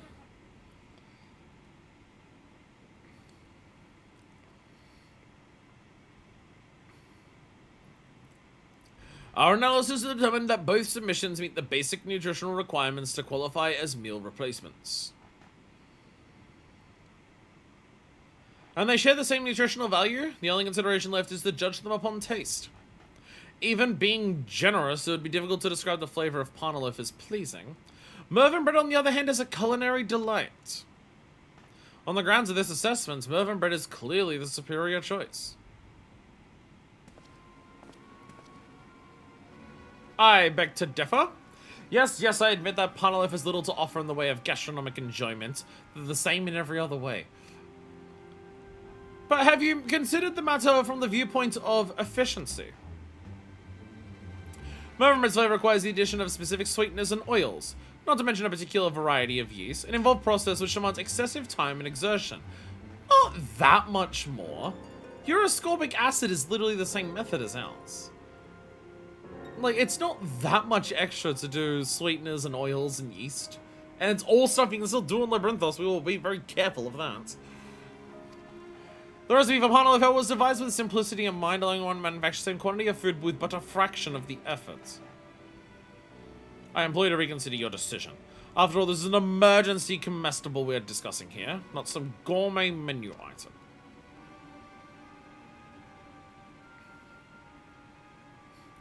You raise a valid argument, Professor. We have indeed overlooked the question of efficiency. Should a situation arise in a state's supply of emergency rations, then ease of manufacture would certainly be a primary concern. And in that respect, your Pana Loaf holds a significant advantage. But could people actually fucking eat it?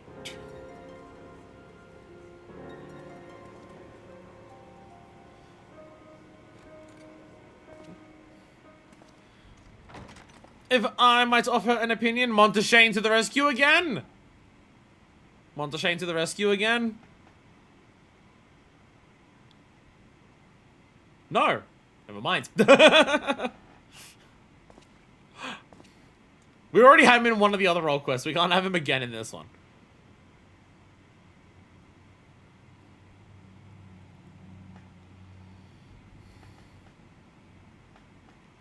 Must the flogger start? Thought we owed this unexpected pleasure. Curiosity, mostly. I may be a retired role. This talk of a perfect meal piqued my interest. Wait, I know you.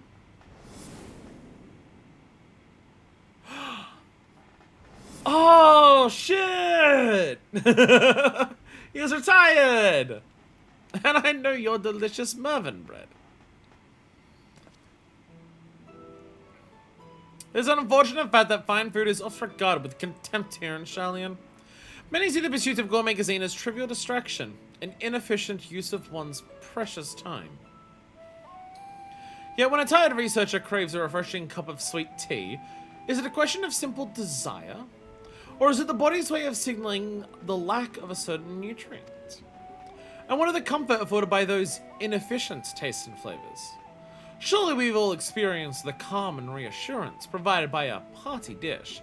I mean, that is like literally part of it. If you're in an emergency situation, do you want people to feel worse by eating horrible fucking food? Morale is very important. Like, both in emergencies and also just like day-to-day functionality of a society.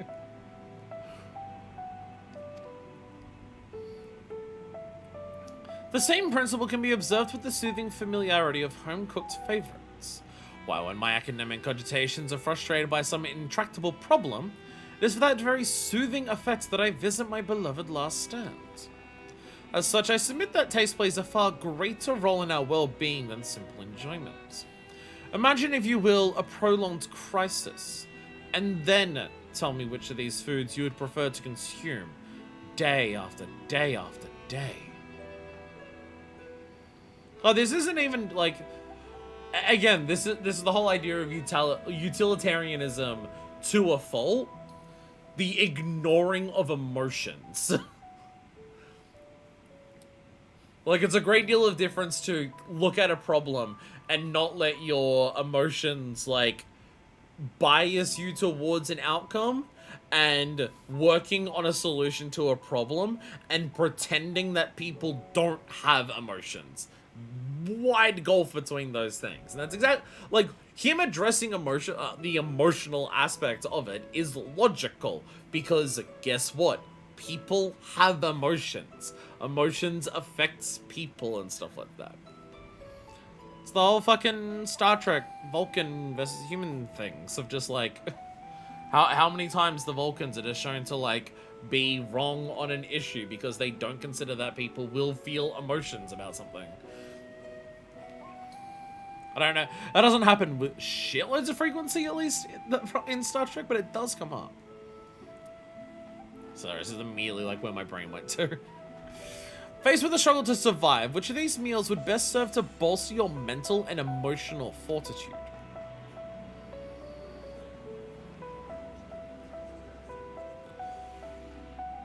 To be perfectly honest, the very thought of eating panalo for more than a single day brings me to the edge of panic. Actually considering voting for it, it's just like, if I had to eat this tomorrow, I might actually have a heart attack just out of sheer fear. Hardly a state one wishes to be in when dealing with a crisis. Like, literally, the fucking panaloaf is going to make people turn into blasphemies in of itself. Yes, even when taking into account the additional effort required in its preparation, a satisfying meal is more likely to contribute to a rational frame of mind, which in the long run may prove to be a more efficient benefit.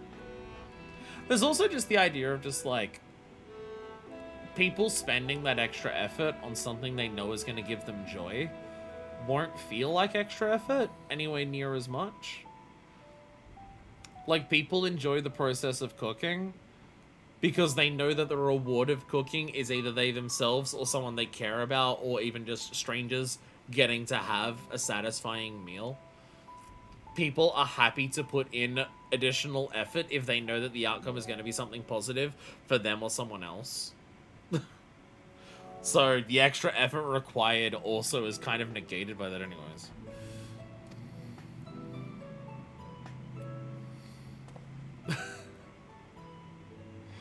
Now that all interested parties have made their arguments, the time has come to put the matter to a vote.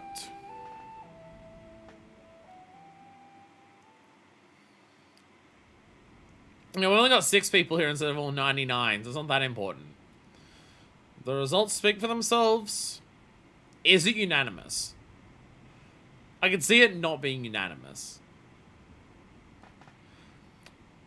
Okay, it's not unanimous, but fucking it might as well be. Panaloaf 1 vote, Mervinbread 5 votes. Congratulations, Mr. Broy. Your submission has been accepted as Sharalyan's official emergency meal replacement recipe. This woman has cured Sharalyan of fish bread. She has cured Sharalyan of fish bread. Professor, your research is still very much a part of...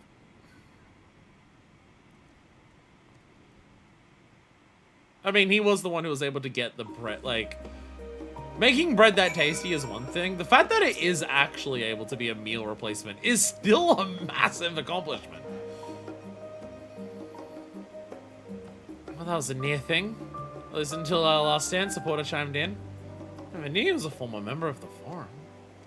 I say we can safely call this the end of the matter. There's one last thing I'd like to ask you, Manifest. Despite his rigid way of thinking, Professor Galvarosh is not a bad person, utilitarian to a fault. Perhaps I can make him a nice meal to soften the blow of his loss? With a little expert help? Just make him the Mervin bread. Just make him try our fucking bread. Make him try our bread. I'll get my apron. This is close enough to an apron, it's white. I knew you couldn't refuse. When you have a moment, come and meet me at the last stand. Again, surely just give him our bread. Make him see what eating our fucking god tier bread is actually like.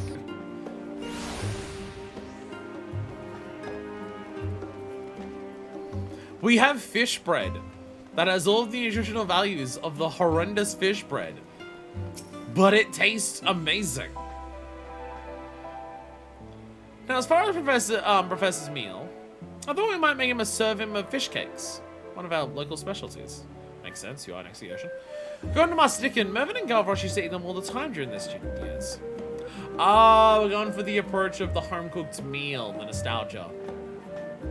Yes, Vargastet did explicitly mention that. To prepare the fish cakes, you take a white fish and some onion, and grind it all into a paste.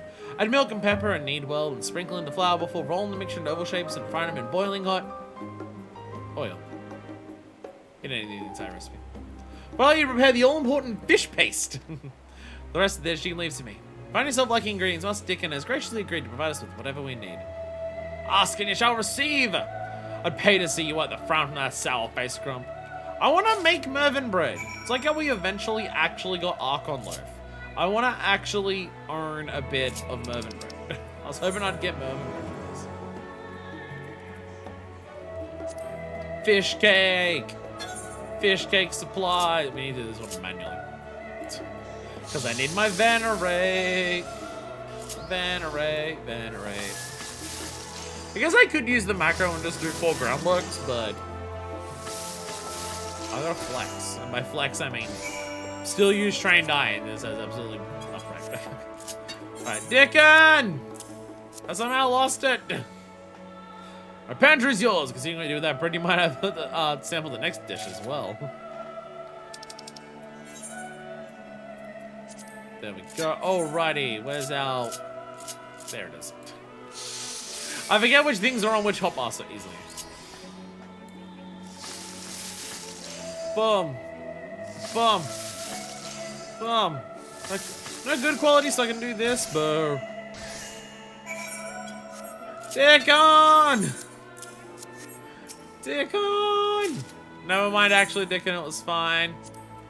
Dickon, it was actually fine. You don't need to worry. Stop stressing, Dickon. There we go. Yes, it's not just important to have like an extra copy of the finished thing. I need the individual piece before it as well. Sharalyan fish cake ingredient. Perfect. This will be the ingredient which brings together the whole dish. It's a fish cake. I'd hope the fish part of it would be an important part of the recipe. Before I send a message to Professor Galvarosh, ask him to meet us here. Hopefully he hasn't eaten yet. Will he meet us here? He seems pretty pissed.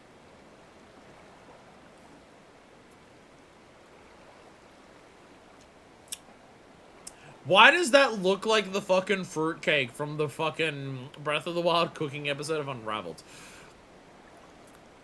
Why did you send for me? Told me of your victory in the place which I care for the least.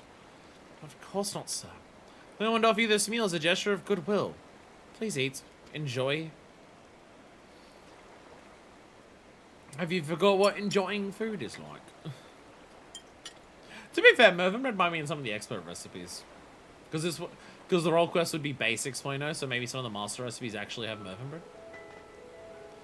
That was good. Yeah.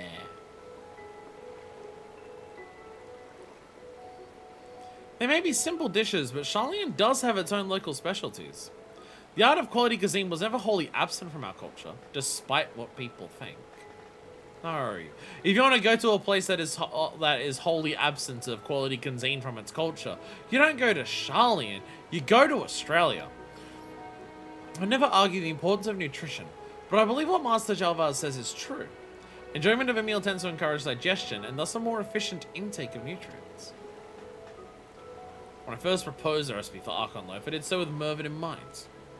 He was always so focused on his research that he neglected his dietary needs, and I thought to devise a convenient yet nutritious source of sustenance. It was taken from me before I had the chance to complete it. I was grief-stricken, angry at the loss of my friends, and his gourmet lifestyle became the target of my rage. Though it pains me to admit it, he was responsible for his own actions. It was wrong of me to lay the blame on the thing he loved most. Loved too much, it seems. After considering the arguments laid out in the evaluation, I am forced to recognize that taste is an integral part of my work. I shall begin research on a new perfect meal. One which will taste even better than your vaunted Mervyn bread. But Mervyn bread was never solely ours, Professor. It was your research and your partner loaf which provide the nutritional basis for our recipe. My manifest and I simply improved the palatability while maintaining the balance, which made it healthy in the first place. Mervyn bread is as much your creation as it is mine or manifest's, which is why I implore you to continue improving it. With your resources and expertise, there is no one better positioned to solve the recipe's lingering issues with inefficiency. In that case, I shall need an assistant. Together, you and I will test the boundaries of what is possible in the field of gourmet health cuisine. Hey, gourmet health cuisine. Speaking of fine foods, I do have one complaint about those fish cakes of yours. There were too few. I seem to recall the dish being much larger back when Merv and I used to eat them. Are there any more, perchance? Hey.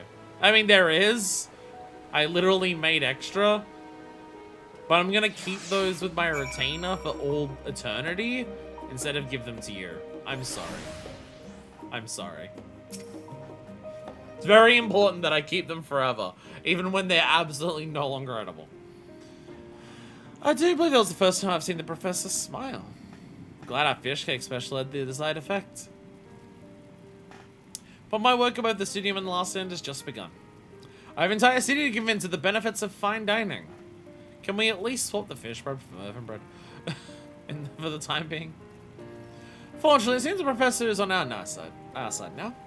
We can expect the laboratory's research to expand into taste-related fields, and as part of my ongoing mission, I'll do utmost to see that it succeeds. Hello there. Ah, yes, this place is well suited to the study of flavor-based nutrition. We begin our research into more efficient preparation methods immediately.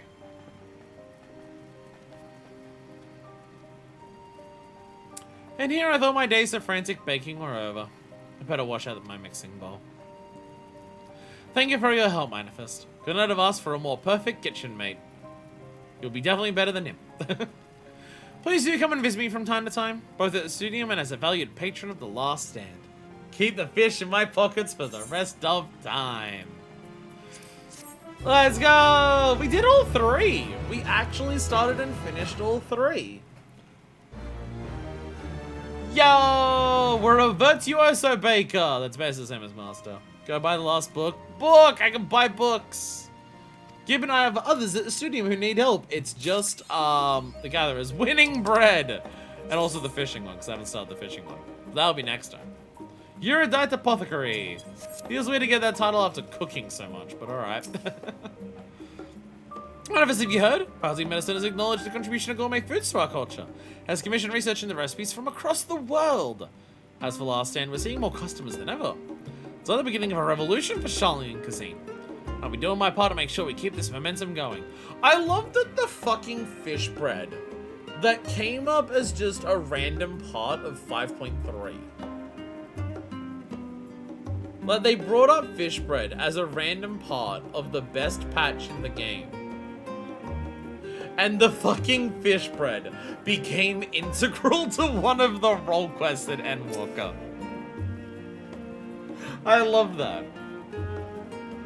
Again, one of those things where it's just, you can never tell what moments in the game are going to become even more important later.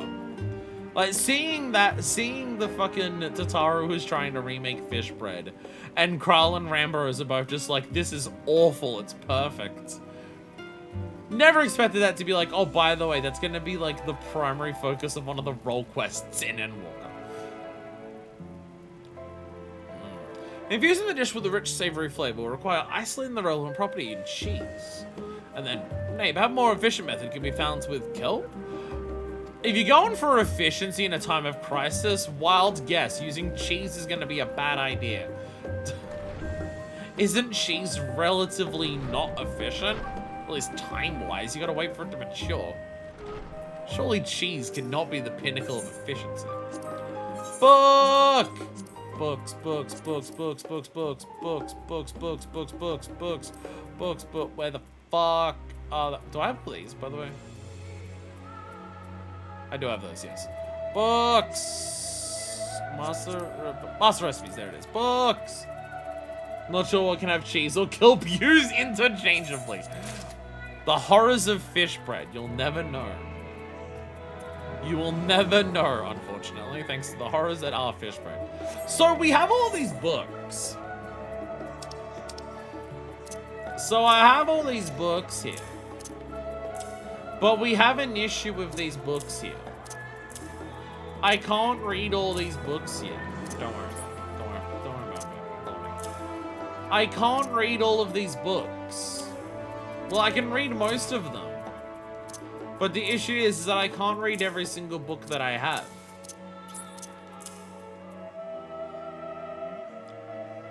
Because one of my jobs isn't level 100. And these are level 100 books.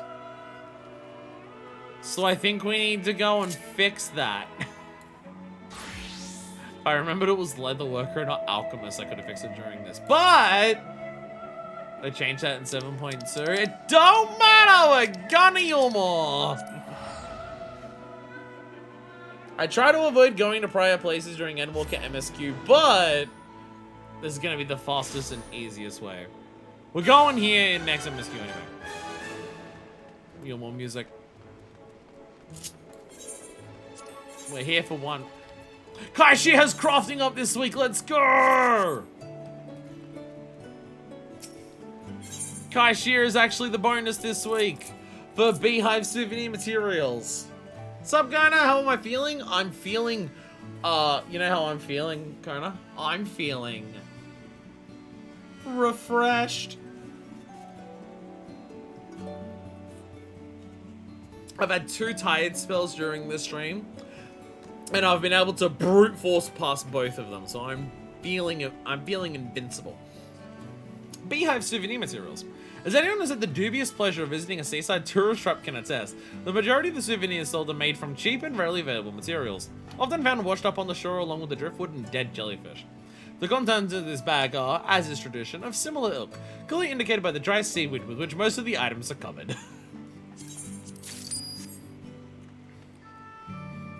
Kaishi wants to give out souvenirs for the Beehive to entice people to come back, so we're giving them kitschy bullshit. It's perfect. It's perfect. Anyways. Let's just do a bit of crafting.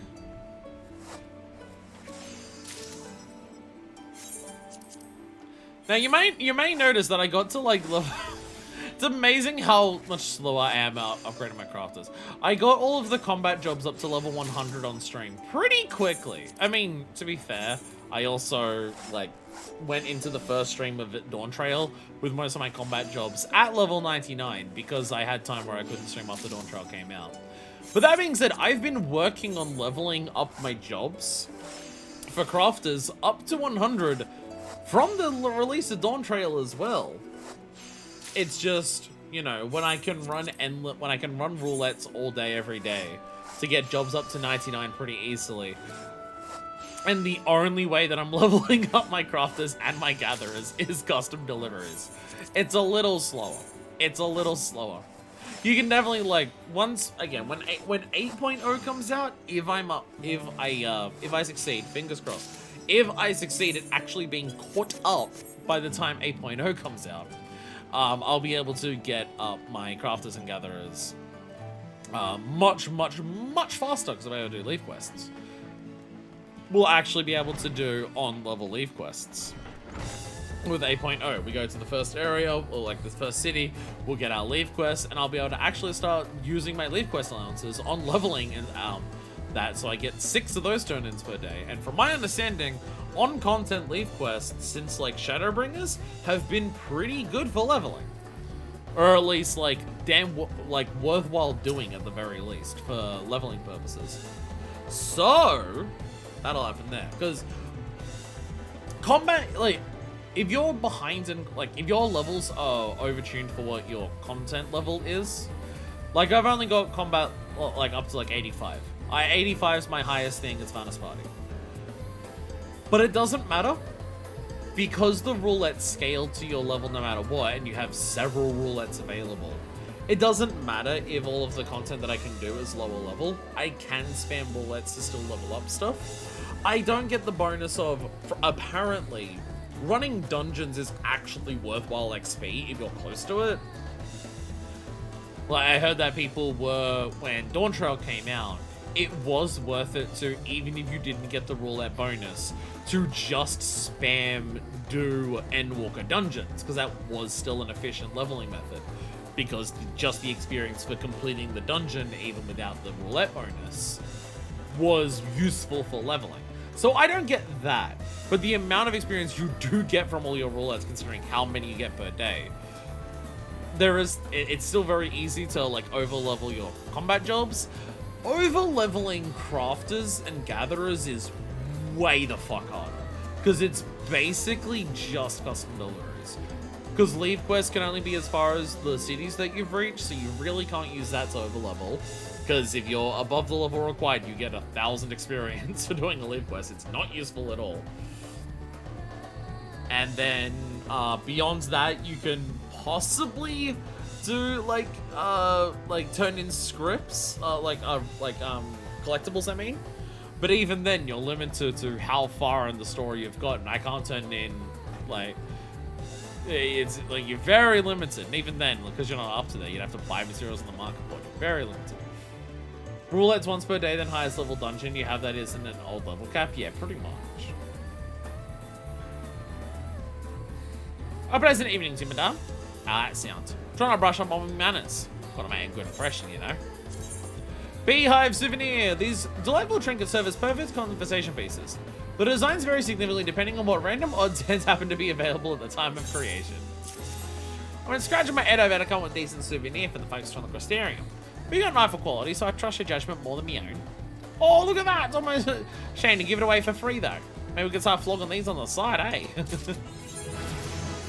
Tougher than level 10! Let's go! Which also means mastering the hand 6! Every job is now maxed! Let's go! It only took like a year after Dawn Trail came out. Oh, fucking right, this annoying shit where every time I turn in these souvenirs, I have to go, yes, I'm capped on orange script. Yes, I'm capped on orange script. I'm aware. And now until a future when I can spend these, now every single time I turn in a custom delivery, I have to be like, Yes, I know I'm not getting orange script, it's fine. Every single fucking time. Because I can't spend them anywhere, and it's not going, and they're not going away until I get to Dawn Trail, because the only time the script color changes is when a new expansion comes out. So now I just have to be, yes, I will not get my orange crafter script on every single custom delivery until I get to Dawn Trail, and it's a fucking pain in the ass. Alright, is Kaishi gonna ask me to pole dance in front of him again? I think Kaishi's gonna ask me to do a pole dance in front of him again. One best part's getting caught up is getting rid of the notifications and the ones about being maxed sometimes. Being able to spend, like, the higher level script and being able to spend higher level tomes. Oh, God, I'm so looking forward to it. I am so I'm so desperate for that day to happen. Oh, my God. You'd earn so much for that place. I don't know where it would be without you. Sure, I think what would happen if you and Alphino hadn't saved me that day. Oh, we had the emotional one. I would have been dead or worse. Turned into an eater and then meal. We got the emotional one. There's like, when you finish their questline, they, like, each character has a number of these that they go through. That is the type of thing where it's like, I'm not willing to show all that on camera because it's randomized and you don't know which ones you're gonna get. But yeah, this one like has like an emotional aspect to it. And you get this nice little pan around of Yulmore. Well, one of the others is literally just like, people at the Beehive have been asking if you, the Warrior of Light, want to work here instead doing pole dancing. And I'm just like, Minifest would absolutely do a 1-day special of like, hey, let's bring in some advertising for the Beehive. One night only. Warrior of Darkness on stage. Stripping it for everyone. So much has happened since then. And now thanks to you, I'm happier than I've ever been. Is there anything I could do for you to say the word? Anyways, normally try to avoid going back and doing old stuff mid MSQ expansion. At least the Shadowbringers have been doing that, but had to get level 100. And I was planning on using the roll quest to do that, but then I fucked up. Give it a second chance, and I ain't gonna waste it. And just take this as this is our first return to the Crystarium, because we're doing a whole going back to the first thing for our next bit of MSQ anyway, so it's fine. Now, I know you got a lot going on. Spinning lots of plates, that I heard one of the performers call it. But if in your mind, if you feel like dropping in and maybe even lending a hand, we'd love to see you. Yeah. Yeah.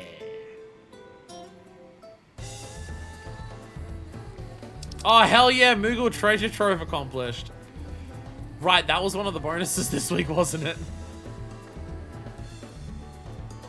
I forgot about that. Right, yeah. One of the Moogle mods this week was do 6 custom deliveries. I forgot about that. There we go. I fucked up last week's. Last week's was just like do 6 society quests or capture a Chirogen. I didn't do that. But last week's weekly I did do for this on 4, and then this week's I can't because it's a level 90 raid. There's also this, by the way, which I've been told don't worry about it, kitten. But yeah, there's like level 90 something. I don't know what this symbol is, but it's a level 90 thing that I can't do for the Ultimate. So I'll be honest. This Ultimate feels like aimed at Endwalker people. I feel like they change up the Moogle events depending on like what they want to do right now. Sometimes they want to give like earlier players more stuff to do in the game. So they go, hey, here's a way to get some extra items earlier. It feels like at the moment, because people who are caught up on the game are complaining about quote-unquote content drought, even though I think, from what people have said, Dawn Trail has as much content as previous expansions.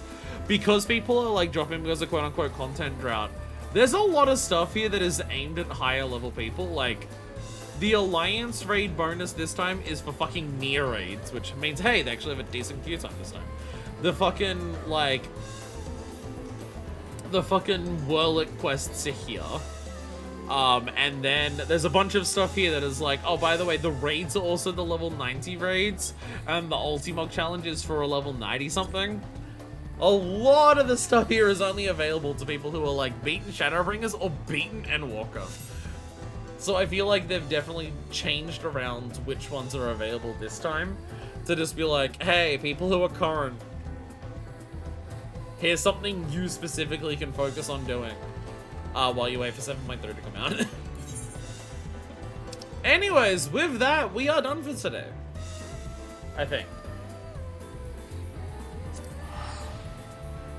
I think with that, we're done for today. This will be combined with Limsa episodes. It'll be a long episode, but making sure it's just like I handed in the thing to do that. They just cycle through which raids, alliances, trials, each time at the very least. Yeah, it's just like everything is focused on like Endwalker, completed Endwalker at this stage. Oh, actually, one thing I do know. I will have to change it my macro afterwards. Mastering the hands, getting all my crafters to 100. Obviously going to be the new title for my Pictomancer.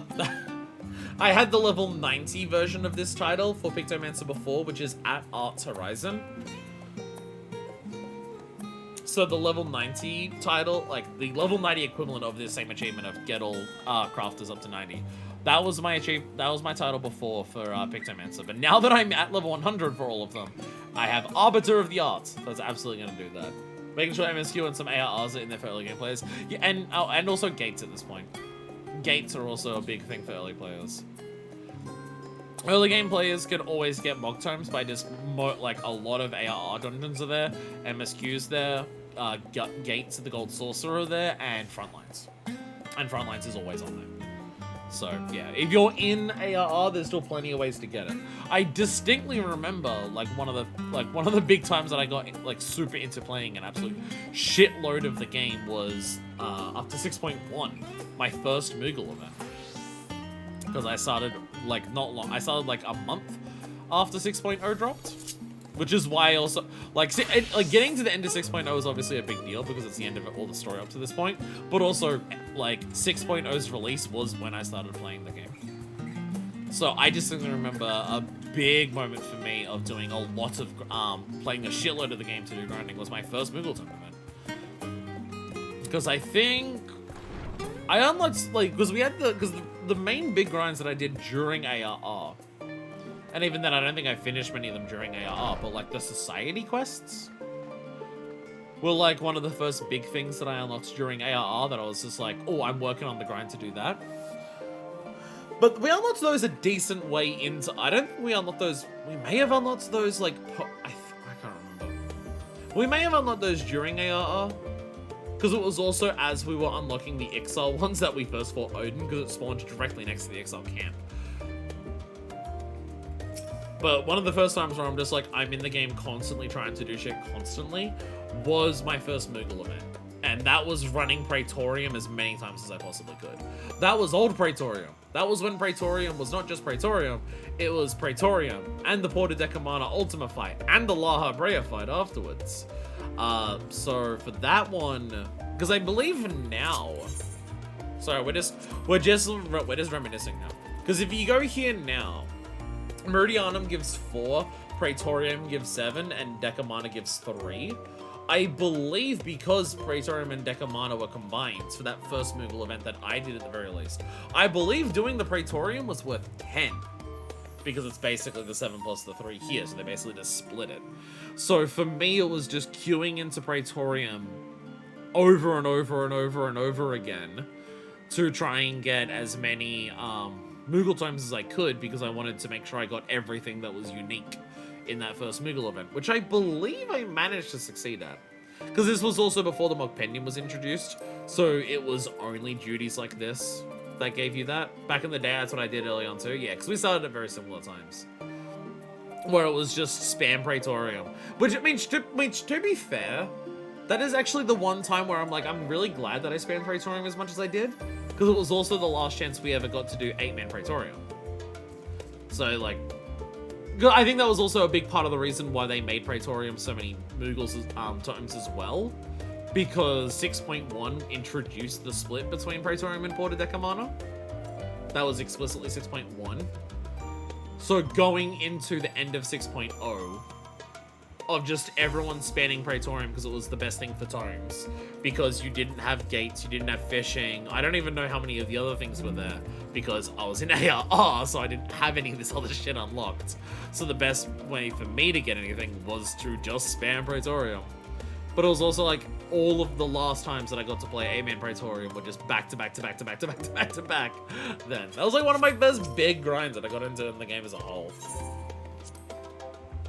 Like the society quests are their own grind as well in terms of just like making sure you do your dailies, but doing 12 society quest dailies is nowhere near as big as a time commitment as I took doing as much as I did there. Though that being said, I did do specifically the exile quest a shitload. I did the exile quest significantly more for dailies than what you needed to, because exiles were the exile society quests were mostly how I got my crafters up to like level 50. A combination of that and leave quests.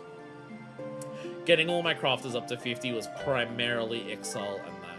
That's one of the big things, like, for new players of the game. I went through it, Deku would have gone through it, and honestly, new players to this day still go through it.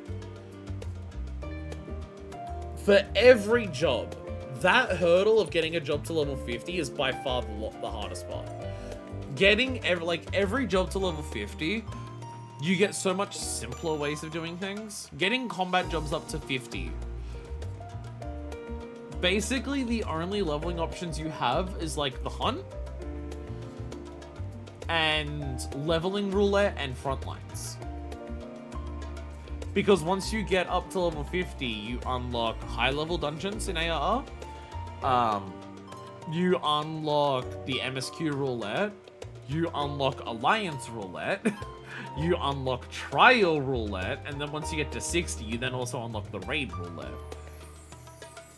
So you have so many less roulettes and so many less daily bonuses to get up to level 50 for the ARR combat jobs, because everything... Actually, no, I was about to say everything past that starts at 50. Not Heavensward ones. Heavensward also starts at 30. And for crafters and gatherers, really your only options of getting things up to 50 is Exile Society quests and Leave quests. Or just constant fucking crafting. Because once you get to 50, or like 55 specifically I think it is, you can start doing the Zloe custom deliveries. So it's like, getting every job up to 50 is the big fucking grind because you got so little options. And then the options to level up everything just keep getting bigger and bigger past that. Oh, I guess you also, getting up to 50, you technically have Palace of the Dead. But it's not what I did. You technically do have Palace of the Dead to get combat jobs up to 60. But I feel like you need dedicated people to go and do that with you, and honestly, I don't know how fast that is. It's meant to be quick. It probably is the fastest for combat jobs at this point, but it's not what I did. I just spammed leveling roulette as much as I possibly could to rely on that dungeon XP more than the daily bonus. Anyways, I'm out of here. One more role quest stream remains. Hopefully only one. Hopefully I actually do it in a single stream, unlike this one, which is split over 2 streams over 2 weeks. One more role quest stream remains. We have 2 more roles to do, which should be... What's left? Job-wise. Healer and Fizz ranged? Right. It's basically the Stormblood ones. Yeah. It's the Stormblood ones. It's Doma and Alamigo. Or is it Doma and Uldar? Because there's not enough role quests for all of them, but I think Uldar and Alamigo might be combined. Just based on where people are standing in the thing in Fathernair, I think the Uldar and Alamigo delegates, I think they're sitting next to each other. And just given, yeah, Healer, Alamigo, Fizz range Doma, yeah. Because if Uldar comes up, it's going to come up during the Alamigo stuff.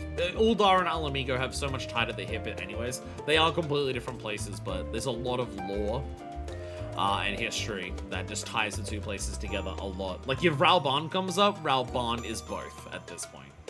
Like, Ralban is staying in Alamigo, but Ralban can also cover the Uldar history of it. And even just like a lot of the Alamigo refugees were in Uldar for a long time. So it's basically, we've got the Stormblood role quest for Endwalker coming up, and then Fisher.